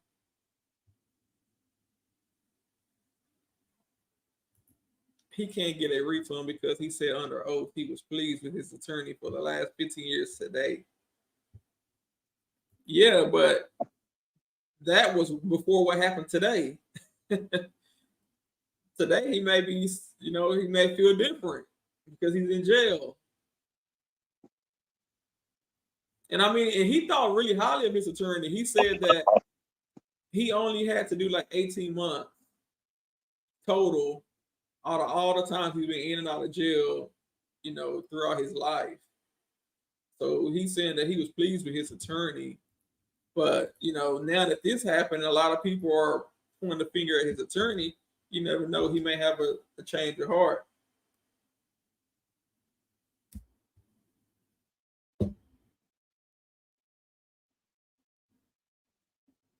Jiggy, are you froze? Oh, there you go. I thought you had froze. He said LT admitted with pride doing drive-by. Stop it. Nah, but he already did time for that back in the day. Right. He already did time and pled guilty for that. Go ahead, Paralegal Barbie. What's going on? I haven't seen you in a while. Oh, it's been crazy. You have some crazy people in your chat or whatever. Come on. So I had to get on up here. What they saying? What they saying in the chat? The conscious person with the long name, they stressing me out. Collective, yeah, I see them. Because they don't understand how this works. Like, I get it. There's victims, but the state don't care about the victims either, because most of the people who did these crimes never got indicted. They're free. They're not co-conspirators, not worried about being charged. Like, they actually did it and they never got indicted. Most of the people who did these crimes are also locked up or already did time for it. So they're not serving the interest of the victim right now. They're using the victim for sympathy. They try to have the old lady come in court this week and all these other people because they're trying to elicit sympathy of 19 witnesses in one day just to show that there were shootings. Most of these shootings happen with people who are not even in the courtroom. So they don't care about the victims. Let's not pretend like they care about the victims. But I was really shocked about the judge, because when they had the attorney testify, I just knew that she recalled him saying the money aspect, like Mounk Tounk wasn't going to have enough money to go to trial. So he was clearly trying to convince him to take a plea, because he knew he wasn't going to be able to afford to pay him to be in a trial this long. So you're saying that maybe he kind of goaded or led Mounk Tounk into taking that plea because he wanted to be done with this? He wanted to be done with it, and he knew that Mounk Tounk wasn't going to be able to pay him what he needed. Sharp even brought that up. He wasn't going to be able to pay you what you needed to go through a trial this long. He couldn't afford a trial, and his grandma was sick or whatever. He wanted to get out, but he also asked for straight time. But he was goaded into this particular deal that said that basically this sentence is not final until you do what we want you to do. Until we say what you want us, what we want you to say on the stand, and then your sentence is final. So I feel like this was inefficient counsel. Like, his attorney screwed him. And so the fact that the judge, to me, let this slide and still gave him time was like, do you not see like what's happening right here? This is clearly inefficient counsel. And then he did not deny that Mounk Tounk had issues with the statements that pertain to other people, and that he did tell him that he could explain himself. He said that on the stand, the attorney did. So he wasn't lying. he was told that he could explain himself if he ever got called to court. So I just feel like this was an issue with the attorney, and I can't believe the judge like went that way. I really thought she was gonna throw it out. I was hoping, at least. Yeah. That's the attorney he picked though. She can't really weigh that in her decision too much. He got to make that. Exactly. He kept them. He was there today. I thought he was going to get somebody else for today. That was Which, to dumb be as hell. honest, That was the dumbest thing he did, and he did a lot of dumb shit. Thank you, Get 'em Joe. Get 'em Joe. Say chat. Don't forget to subscribe to the channel if y'all not already. But he already had made up his mind that he wasn't going to get rid of this attorney. Oh, I think she had got. There we go. Okay, there you go. Yeah. But you brought up an interesting point because I'm gonna mute you right quick. I think it's some background noise. But you brought up an interesting point because you stated that his attorney did not want to sit up there like some of the other public defenders throughout this whole trial. And I believe Glanville had capped their pay. And he saw that and it was like, no. I'm not going to be sitting here stuck. And shout out to Miss D. Williams. I'm not sure she's the public defender, but he's not. She's stuck. Is she a public defender or no? Miss D. Williams is, but Mounk Tounk's lawyer ain't a public defender. Oh, he's not a public defender. So that's a family friend. He's had him for years. No, he's not a public defender. He's defending him on other cases, but a trial as big as a RICO, in order for you to adequately defend yourself in a case this deep, you gotta have some money, and he don't have any. And that also disproves the RICO, because why isn't Thug paying for all these people's attorneys to be able to go through this trial? RICO hasn't showed up yet. How much y'all think he paid his attorney? They stated it, and I think it was like 25,000 or something like that. It wasn't enough to go through a RICO. So okay, actually, you should have fired him. I don't know if that's enough for a RICO. I don't know if I asked Mounk Tounk how much he was getting paid. I don't remember. But a lot of times, even if you're not a public defender, if you're just a normal attorney and trial is coming, the judge will not release you. I see a lot of attorneys try to get off cases because they don't want to go to trial. They plea deal attorneys. Miss D, like, nope. Miss D wanted to get off, honey. She was like, willing to throw her career on line to get out this case. She was like, I do not want it. I don't want to do this. Judges do it all the time. I see lawyers time and time again go to court. It's time for trial. No, judge can't. I want to get released. Judge like, no, you're stuck. Be here and be ready for trial. So, his lawyer probably saw that coming and was like, no, Glanville was not going to make him sit there for 3 years. I mean, because you got to remember, this was when Glanville was here. We had no idea when he was going to take over.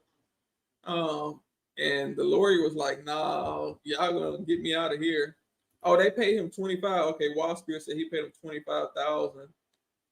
Yeah, and you being an attorney, know what defense attorney can go to through a RICO trial with $25,000. Like, that's not even a regular felony. You can't get much done with $25,000 on a regular felony case. So, and I'm not sure if he started, because sometimes what public defenders do, sometimes all public defenders are not public defenders only. Sometimes they may take appointments from the court, but they still have their own private law practice.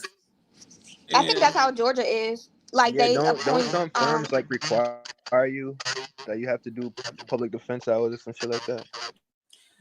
It just depends. So sometimes if you have a public defender and they do a real good job for you, then next time you get in trouble, you may say, I want to hire that public defender, like not through the court system, but on my own, because I want that person to be my lawyer because they did. No. I mean like the you're talking about that have their own firms and stuff. Like, aren't certain ones required? Like, you have to do public defense hours? No, most bars require us to do like a small percentage of pro bono cases a year or hours, but not public defender cases, because a lot of attorneys don't even practice criminal law, so they wouldn't work. Talk that law. Somebody, the conscious person, I guess they said he brought up the Lucci crew. The difference in Lucci and Thug is that they actually tied Lucci to an actual crime. He was in a vehicle that pushed a dead body out after a shootout, and the other person snitched, and there's video, and there was proof that he was there. They have not been able to tie Young Thug to not one crime in this case. Hey, you know what's crazy about They that? can't. They don't Mook have Tounk no just got more evidence time than yet him. that puts him in it. All they have been able to prove is that he knows the people in this courtroom, or not even all of them, or on this trial, and that some of them were friends of his growing up. That's all they've been able to really prove. Or that he might have given them things or done stuff for them or shared his items with them or rented them cars. That's it. They have not proven him to be a part of any of these crimes. It's even come out that he's told them to turn themselves in or go talk to the police or lay low or to stay out of trouble. So that's the difference between Young Thug and YFN Lucci. YFN Lucci was actually tied to a crime scene. That's why he had the plea. So you're comparing apples and oranges. They charged You him might. with the murder. Oh, go ahead, Jiggy. I mean, you might. My fault. You got it. No, go ahead. Oh, Queen Nah, I really T. don't have nothing new to say. I was just. Queen T. Oh, thank you so much, Queen T, for the super sticker. If I didn't say it earlier, thank you. You had No, no problem. I'm finally made it on. I had to make some setting adjustments. Okay. Can you hear me? Yeah, it seems as if it's going in and out. Try it again. Can you hear me? Okay, I can hear you now. Can you hear me? Yes. Had to make some Okay, hold on, y'all. settings adjustment. But I just wanted to come on because, first of all, I think we have been very good. We have is defending criminals. This case is based on a RICO, and they're trying to take Thug down for stuff that other people did. So we're in here defending that. We're not saying, oh, somebody did something, let it slide. We're also here backing up injustice because they keep bringing up all these crimes, right? The shooting at here, or this person's house got shot up. Y'all ain't even convict nobody for that. You keep bringing it up, but who did it? Who shot up that lady house? They just bringing that up to say, oh, they was involved in it. They shot up their house because they was involved in a fight or they had beef with another gang. Y'all not even arresting the right people. Y'all keep letting people go to try to convict Thug who has nothing to do with it. Not at one time. It's been 2 years and there has been no proof that Thug is involved in any of this stuff. Like, it's crazy. And then my other thing is these people in the freaking chat that be pissing me off with their little stupid comments is annoying.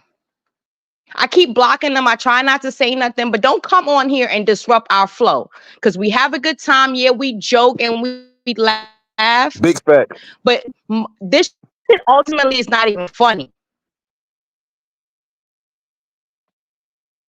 Yeah, You and gotta some make people it are funny not. because how Some really people is. popping in, they normally don't be here, and you know how people gonna have different opinions. Some of them gonna say off the wall stuff. I just ignore some of the craziness. Some of them be valid. You know, some people think that these people did crimes and need to be locked up, and then you have some people that just may say crazy stuff that's nowhere near close to the case. So Right. don't let it And don't that's let it the get to people you. that I'm talking about. Everybody could have their opinion, right? People could have their opinion, but when you start going left and coming disrupting our flow, it makes me mad.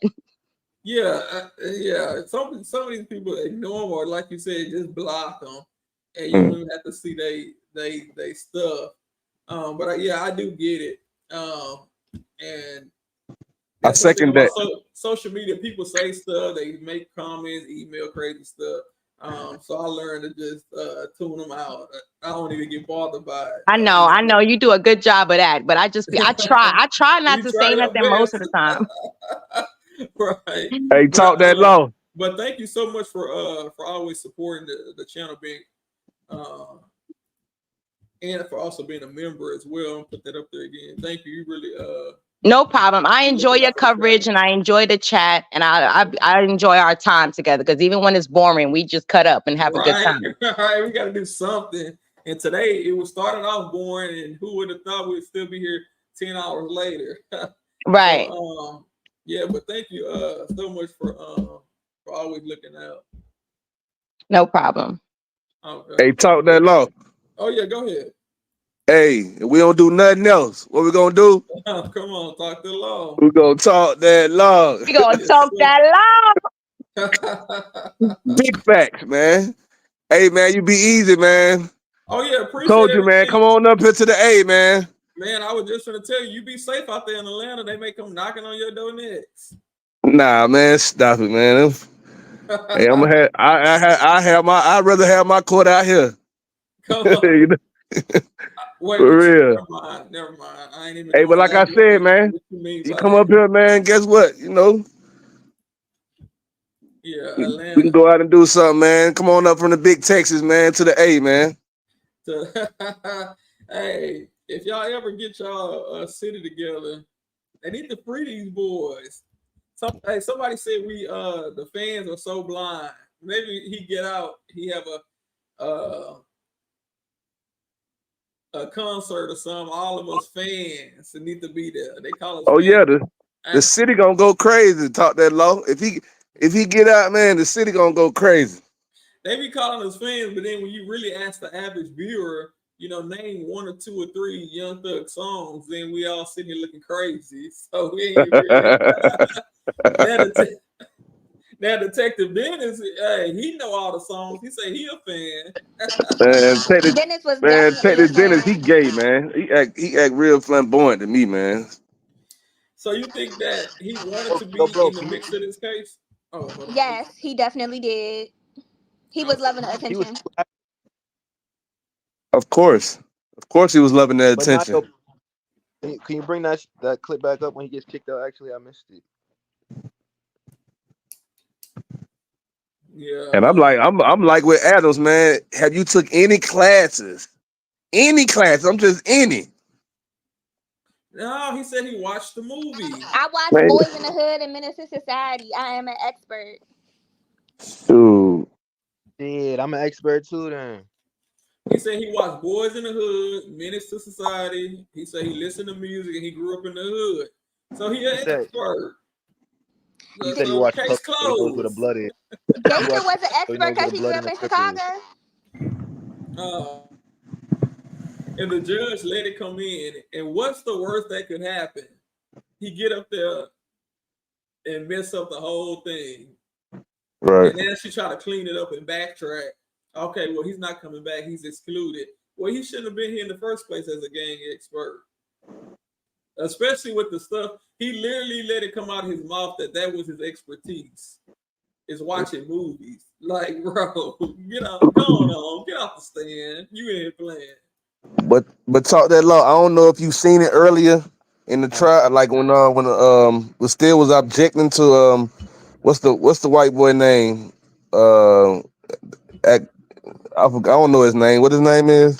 When Abadi? it was question, like she was helping him, like you know what I'm saying, with the like when Still say he object, like she kind of like be helping the state too much. You see what I'm saying? But I mean, like I know they work together, man. So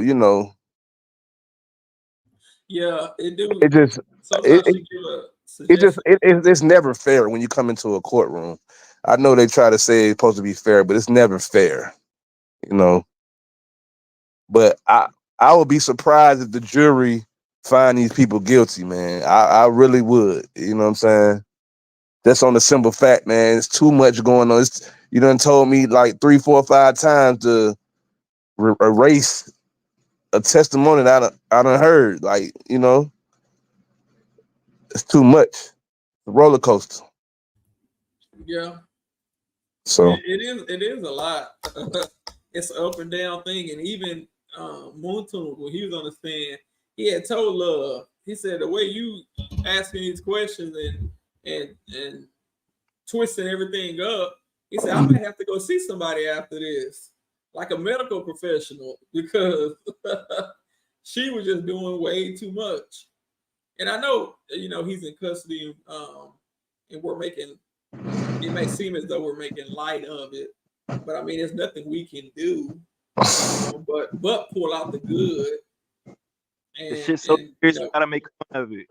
y'all can go back to the video he did here, and he was pretty much at peace with whatever happens. Somebody even said on his social media, he said he wasn't even worried about it. And whatever the outcome is, the outcome. What's gonna be. So at least we got that. We can take that away from this. Yeah. That's not.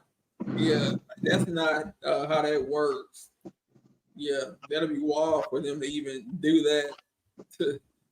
But yeah, man, I appreciate the talk that law, man. Okay, yeah, appreciate it. Hey, Hey, if I'm in your appreciate everybody comment, else on the panel, man. Freedom guys, man. Freedom guys, man. yeah, if I ever lose my mind and go to the A, I'll surely hit you up. Man, don't lose your mind, man. We'll go to, hey, man, come on up so we can go to Capitol Grill and get something to eat, man. Come on. We go to Capitol Grill and get something to eat, man. Don't worry about it, man. I got you, man. Yeah, if I ever lose my bearings, I definitely I know that you know the city. But appreciate it, Big Facts. For sure, man. And hopefully we can get you back once we get an update on what's gonna happen with them. Yeah. All right, bet that, man. Y'all be easy. All right. Yeah, Jiggy, you were gonna say something? Nah, I'm begging you to pull up that Dennis clip, man. Bro, that's gonna be hard to do because you got to know the exact time stamp, and a lot of those videos 8, 9, 10 hours.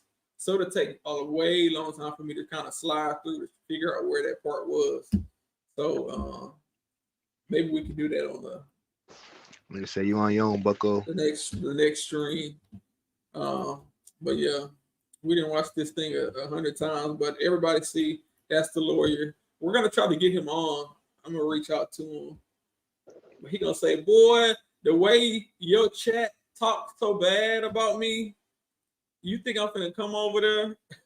It ain't just us, it's the whole world. Right, like, bro, you might as well come talk to us. At least we can get some type of clarity, so we can figure out what's really going on. But I'm gonna reach out to him and see what he, if he wants to. If he don't, he don't. I mean, he's not obligated to come to the YouTube world and talk to us, because a lot of times, YouTube, we might not even seem like real people. That's like we outside noise. We're not worried about nobody on no YouTube. Somebody said it's not the lawyer's fault. QDK say it's Mounk Tounk. It's his fault, not his lawyers. That's interesting. Okay, so we have a different side of this coin. 50-50 for me. They both should have went to jail though. Wait, both? Who you say both? His lawyer. His lawyer should have went to jail. What you mean? I'm exaggerating. I just said he did a very poor job. Oh, I'm about to say his lawyer go to jail. Nah, that will be wild. Oh, I didn't know paralegal Barbie fell out. My bad. What's up? You on mute. Oh, okay, there you go. I don't know what's happening. Yeah, you're right. Definitely look, don't I don't know. I would stay in Texas, but I think Texas could be just as bad at times. But I really be reading the chat. I seen someone basically say it's not the lawyer's fault, it's Mounk Tounk's. I don't agree. I feel like when you don't have real knowledge of the law, you can break the law and really not know the law. And not know your rights in and out of courtrooms, what you can and cannot do, which is why a lot of people are locked up. It's because they lack the knowledge of how this works. And they state uses that to their advantage or whatever. So I feel like his lawyer was incompetent and he gave him inefficient counsel, and he did not advise him correctly. And he got on the stand and he kind of corroborated it. I think at this point he probably won't come to the YouTube world because who would hire him? And my thing is, I don't know if I agree with QDK. I kind of agree with you, because if I go to a mechanic shop and I don't know nothing about no parts and no cars, and a mechanic tell me, get this part, this is the part for your car. And I may look at the manual and say, no, the owner's manual say something different. And the mechanic say, no, don't worry about the owner's manual. Listen at me. This part is going to help you. This is what you need. I go get the part. He put it on the car, and next thing you know, the engine blow out. Then Am I complicit in that because I went and got the part? I went against the manual. I went against what was read, and I listened to the expert. He said that part is compatible. That part's going to do better than the part the book is saying. Do what I say. As a layperson, most of us will do what the mechanics say. That's exactly what we would do. We We're would not listen to gonna, the person who's right. experienced in that. I'm If you not don't gonna have go. experience in that area, you're gonna do with the person who you believe.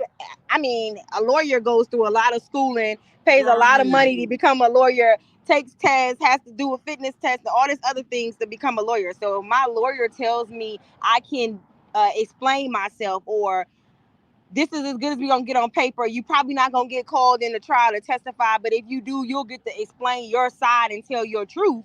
And then you get to court, and that's not what happens. And you like, he told me that I can, he said that like 30 times. He told me I can explain myself and that I can tell my truth. I told him I didn't agree with this and you wouldn't change it. And he said, well, don't worry about it because you can go home today. But if they ever call you in, you'll get to explain yourself. And I mean, I wouldn't have called all these people on the stand that you signed plea deals with unless you knew for 100% fact that they was going to cooperate. But in this case, I just feel like his lawyer set him up. And I don't believe, people keep saying, oh, y'all want the criminals to get off. That's not the case. I just feel like everybody has rights. And until you've been in the position where your rights are being violated and you're not getting a fair shake, or someone you love is being mistreated because they can't afford to fight or they can't afford to go to a trial, so they being set up for a plea deal that's really trashy, then you'll understand why everybody is paying attention to this trial. Because if it wasn't Young Thug, nobody would know just how corrupt Fulton County is. And let me ask you this: when you say you think his lawyer set him up, you're saying the lawyer kind of neglected his duty, but you're not going as far as Jiggy went when he said his lawyer set him up because his lawyer was working with the other side. No, not this particular lawyer. Now, there were attorneys that were working with the other side. Like DK lawyer was working with the other side, calling Fonnie his big sister and all of that. He was saying he switched sides, did that deal, and yeah, he was working with the other side. I just think that this lawyer has a history of being incompetent. And to me, I've looked up some of his past cases, and this is not the first time that this has happened to somebody that he was representing. I feel like he was a cheap option. This is a big case, and he had experience with him before, and he went this route. But I don't think that he was working with the state. I just think that he doesn't do a great job. He's sloppy in his work, and it shows. Good night, Queen T. Thank you again for joining. Yeah. See, I'm trying to reserve. I'm trying to be reserved. I don't want to give too much of what I'm thinking away if I haven't already. But because I mean, that he really won't come on the show if I start dragging him. Somebody said, "Why you at the mechanics anyway?" Because the dealership too high. the dealership too high. Because we cheap. And it could be no fault of my own. Say somebody hit my car. Now it's rattling, it's making some noise. And that's pretty much the situation we have here. It was a pile up, and what they're saying is everybody in the pile up worked together to cause the pile up.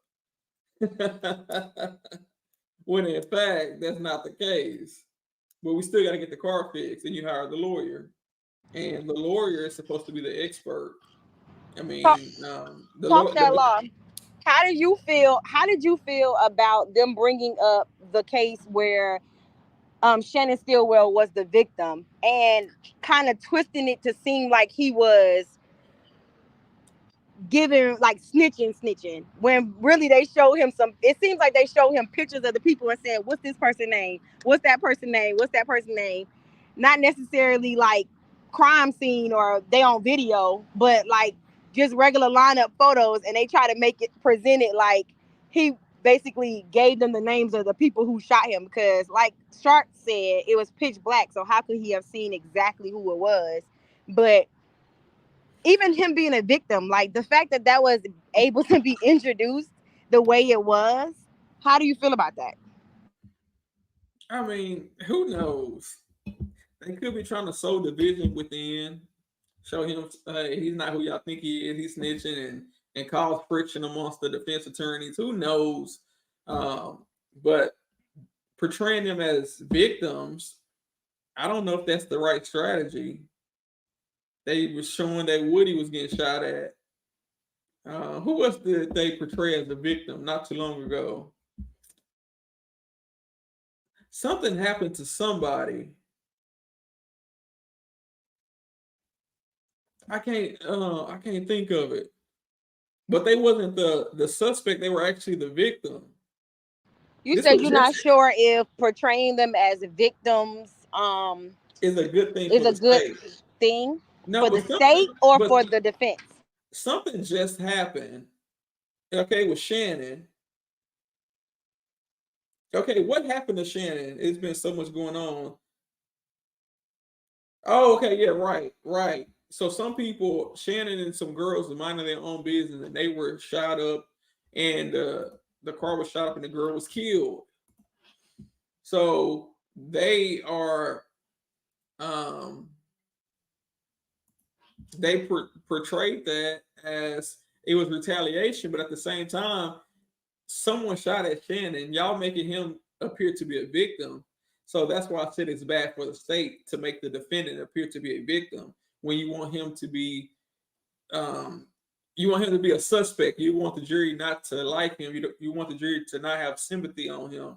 So I'm surprised that they are making a lot. I know they want to show it's retaliation, gang retaliation, but at the same time, y'all are showing these guys as victims. They humanizing him Yeah, and because that's and really not Sharp they good. humanized him and Sharp played into it a little bit by saying and he wrote a letter to the family and he didn't think that this was right, but I love how he tied in that this was actually Woody's beef and not a YSL situation because they keep trying to bring it back to YSL when clearly there was beefs over girls.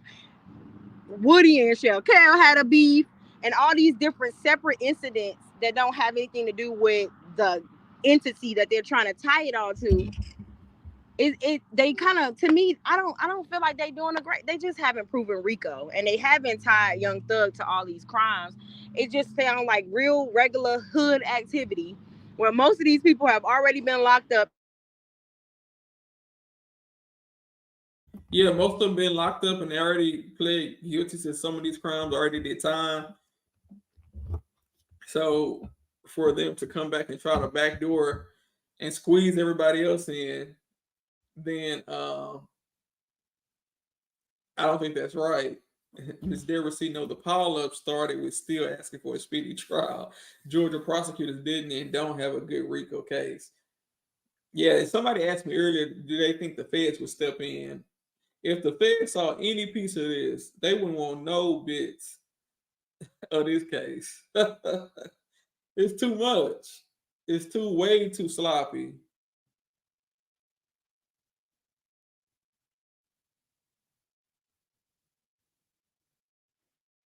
And like I said, I'm not sure the sentencing percentage as far as probation in Georgia.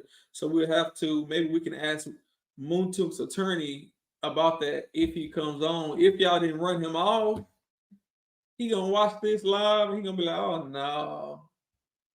Oh no. But I think it's a good chance for him to clear up any misunderstandings and save his reputation if it needs to be saved. He might say, I don't care what y'all think on YouTube. Well, no, I haven't even spoke to him, so I don't know if he would even agree. But I am going to reach out, and I might do it today.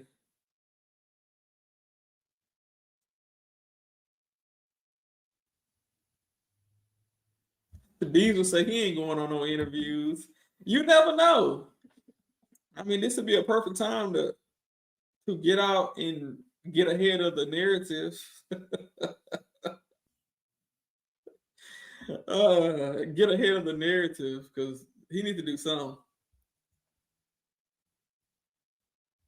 But I can tell you now, this ain't it. I mean, he can stay silent, but the last thing people will remember in Atlanta, people that would hire him, is seeing what they saw now. So I think coming out and speaking to media would be a good thing for him. Now, he might say, "The hell with y'all. I ain't got to explain myself. I ain't got to explain myself to y'all. Who y'all supposed to be? Worry about Texas. You all up over here in Georgia in our business." And that's his right. He more than welcome to tell me that. And that's cool. But that's him looking, having his image, his brand blasted on live for the world to see. And I said before he spoke today, I was like, he needs to be more aggressive. He needs to point down that love, you agreed to this, you didn't. He tried to get a little aggressive with it, saying, but it just wasn't enough. It wasn't enough. Yeah.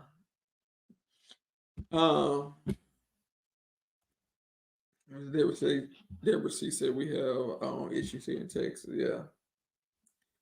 But y'all, thank y'all.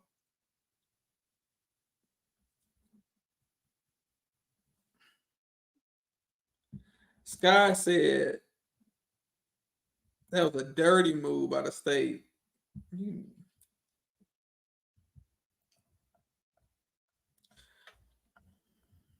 Someone said Whitaker's running for election. She don't want to appear soft on crime. Maybe she did the calculations in her head. Maybe she knows he has 2 years credit and he may have to do half of the 5, so he may be coming home. I don't know. But it was just crazy when she said that. People need to start taking the judicial system serious. Starting with your prosecutors, your office, starting with yourself. How about that? You take it serious because you give Love 1,000 warnings. You kicked out Dennis yesterday. You said, okay, Dennis, your testimony struck from the record, only to turn around today and allow another witness to stand in Dennis' place and bring back in all that evidence all over again. Like, what?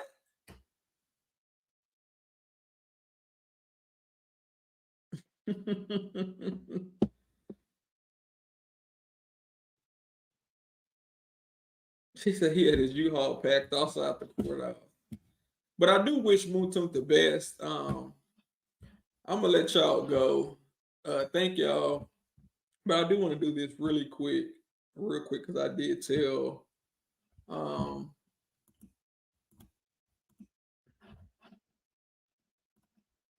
one of my subscribers always supports. Nephew has a kids channel, and he started it up. So if y'all have any little kids like ABC songs and stuff like that, animals, and y'all interested in it, I'm gonna drop the link to this channel, and hopefully y'all can subscribe to the channel and help a nephew out. I don't even know how do I share the. Can I copy the button? Or do I just do it like this? Copy the channel, then bring it over here. So if y'all have any kid, every once in a while I try to give back. I remember when I first started, it takes time to build up a channel. So every little subscriber helps. So if y'all got any youngsters, there y'all go. All right. Let me go back here. I'm gonna reach out to this attorney right here and see what he's on. If you want to talk to me, if you don't want to talk to me.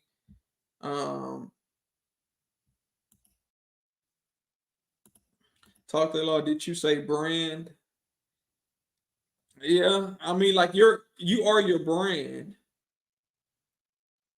You're a walking, talking image. You carry your brand with you. So that's what I meant by that. And you know, he's the brand of the right law firm or whatever his firm is. He's the face of the company. And the last thing you want to do is tarnish your brand. Oh yeah, thank y'all for the ones that subscribing and supporting them. Oh, thank you, old lady D, for becoming a YouTube member. Let me see something right quick, because they don't never show me all the.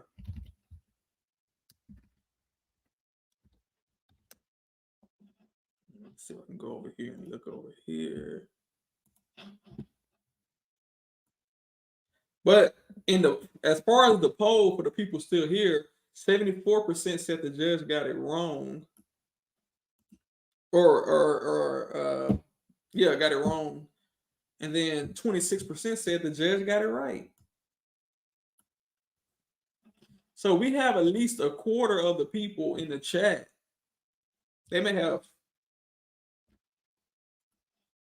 have came up and spoke, but we have at least 25% of the people that were watching today.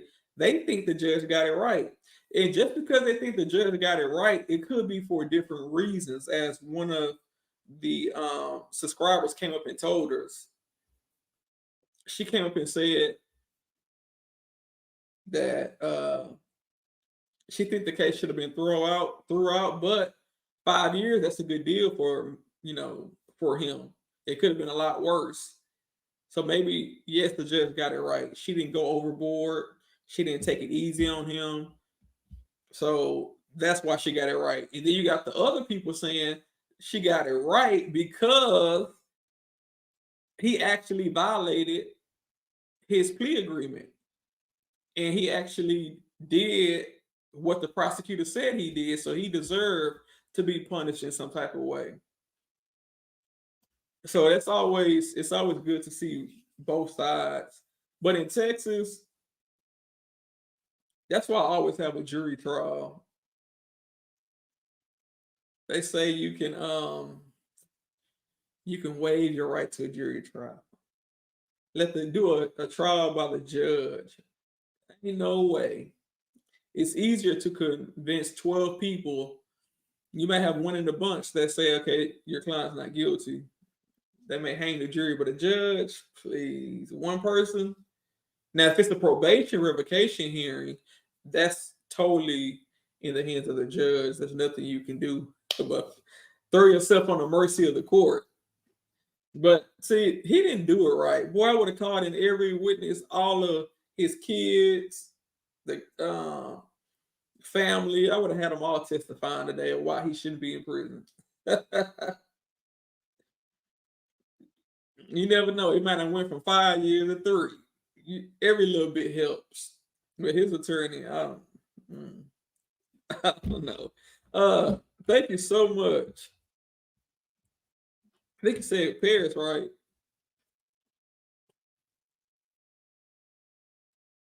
For the $10 super sticker. That's really nice. Thank you.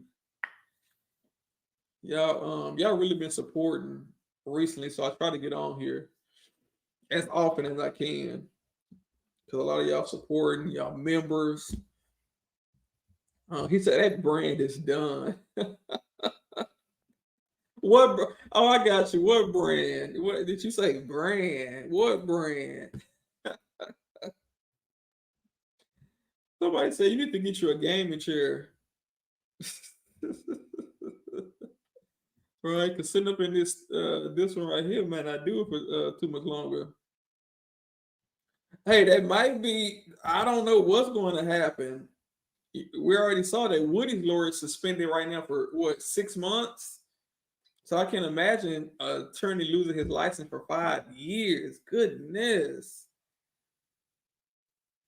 I mean, he kind of, not only the plea deal situation, and then he got on the stand, he confirmed it. He kind of fell on his sword. He said, it was slipped in behind his back. But then today, I don't know if his performance was up to par for a revocation hearing of this magnitude, of this nature, I don't think enough was done. It was too quick, too much. They took it fast. It was all too much. Too much. Yeah. I did a lot of these hearings and and then when you sit down, you kind of in a weaker position. Boy, stand up and get to that podium.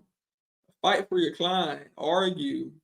You can't sit down at the table and be passive. It's not the time for that.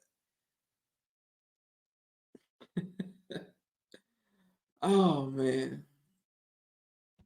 But hey, it's ATL. Y'all got it. All right. Thank y'all again for Latrice for becoming a member this morning. Stephanie, Lady J, Lou Rose gifted 5 gold memberships, and then she gifted 5 gold memberships on the previous day, the day before. So thank you. Thank you to Aries One, always coming through supporting Queen T, supporting the channel and a member of the channel. So thank you, Old Lady D. Thank you, Paris. Thank you. And of course, thanks to Ken Goddess. Ken Goddess came through and dropped $100 on the cash out. That's really kind of you. And that don't go unnoticed because I know you always support the chat. Like all the time you're in the comments, you're supporting me. So thank you so much for that. And thank you to the people that like the video and the people that subscribe and the people that's new here. And the ones that came up, it's hard for me to get y'all to come up and talk. Y'all came up today. Y'all said, oh, hell no, Paige. You're not going to get away with that. He's like, Mounk Tounk's lawyer's name is garbage right about now, right?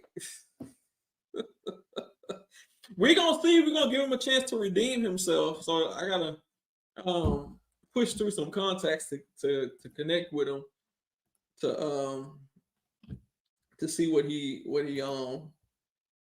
gonna do it or not. He gonna tell me going on with all that.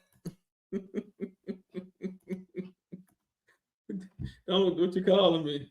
Oh yeah, Keys Mobile. Thank you. I know you always come up, Keys. Thank you, and for also being a member.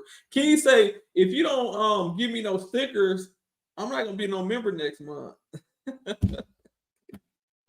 Golly, Keys, we just started the memberships. Keys say she need it now. But thank you so much, Keys, and everybody else. And Mounk Tounk, we're gonna see. Y'all got the link to his website. I ordered a shirt myself just to support. Somebody said, "Going on, man. Going on with all that." He gonna answer the phone. Going on, man. Going on. Like, why don't you come over here playing? Don't be playing with me like that. Y'all already know y'all not gonna drag me on your channel. No, we're not gonna do that. But we're gonna definitely ask some tough questions. It's gonna be respectful, of course.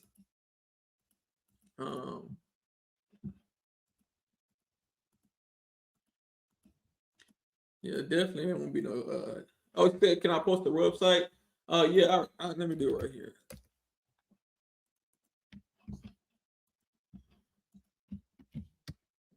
Yeah, I'm definitely gonna respect my elders, but I'm still gonna ask you what needs to be, asked. And I know you got a whole lot more years of experience, but people think just because somebody do something longer, that mean they automatically the best. And that's necessarily, not necessarily the case. Because you can do something wrong 20, 30 years, then get by. That don't mean you doing it right or doing it the best you can be. I'm not saying that's his situation. This could be a one-off thing, but hopefully we can get him on here.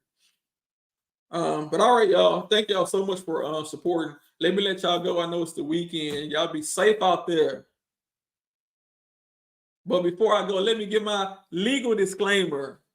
No legal advice intended. I'm a lawyer, but I'm not your lawyer. I'm just here to talk the law. All right, thank y'all, and hopefully I'll see y'all next week, and we'll be right back at it. Let's go.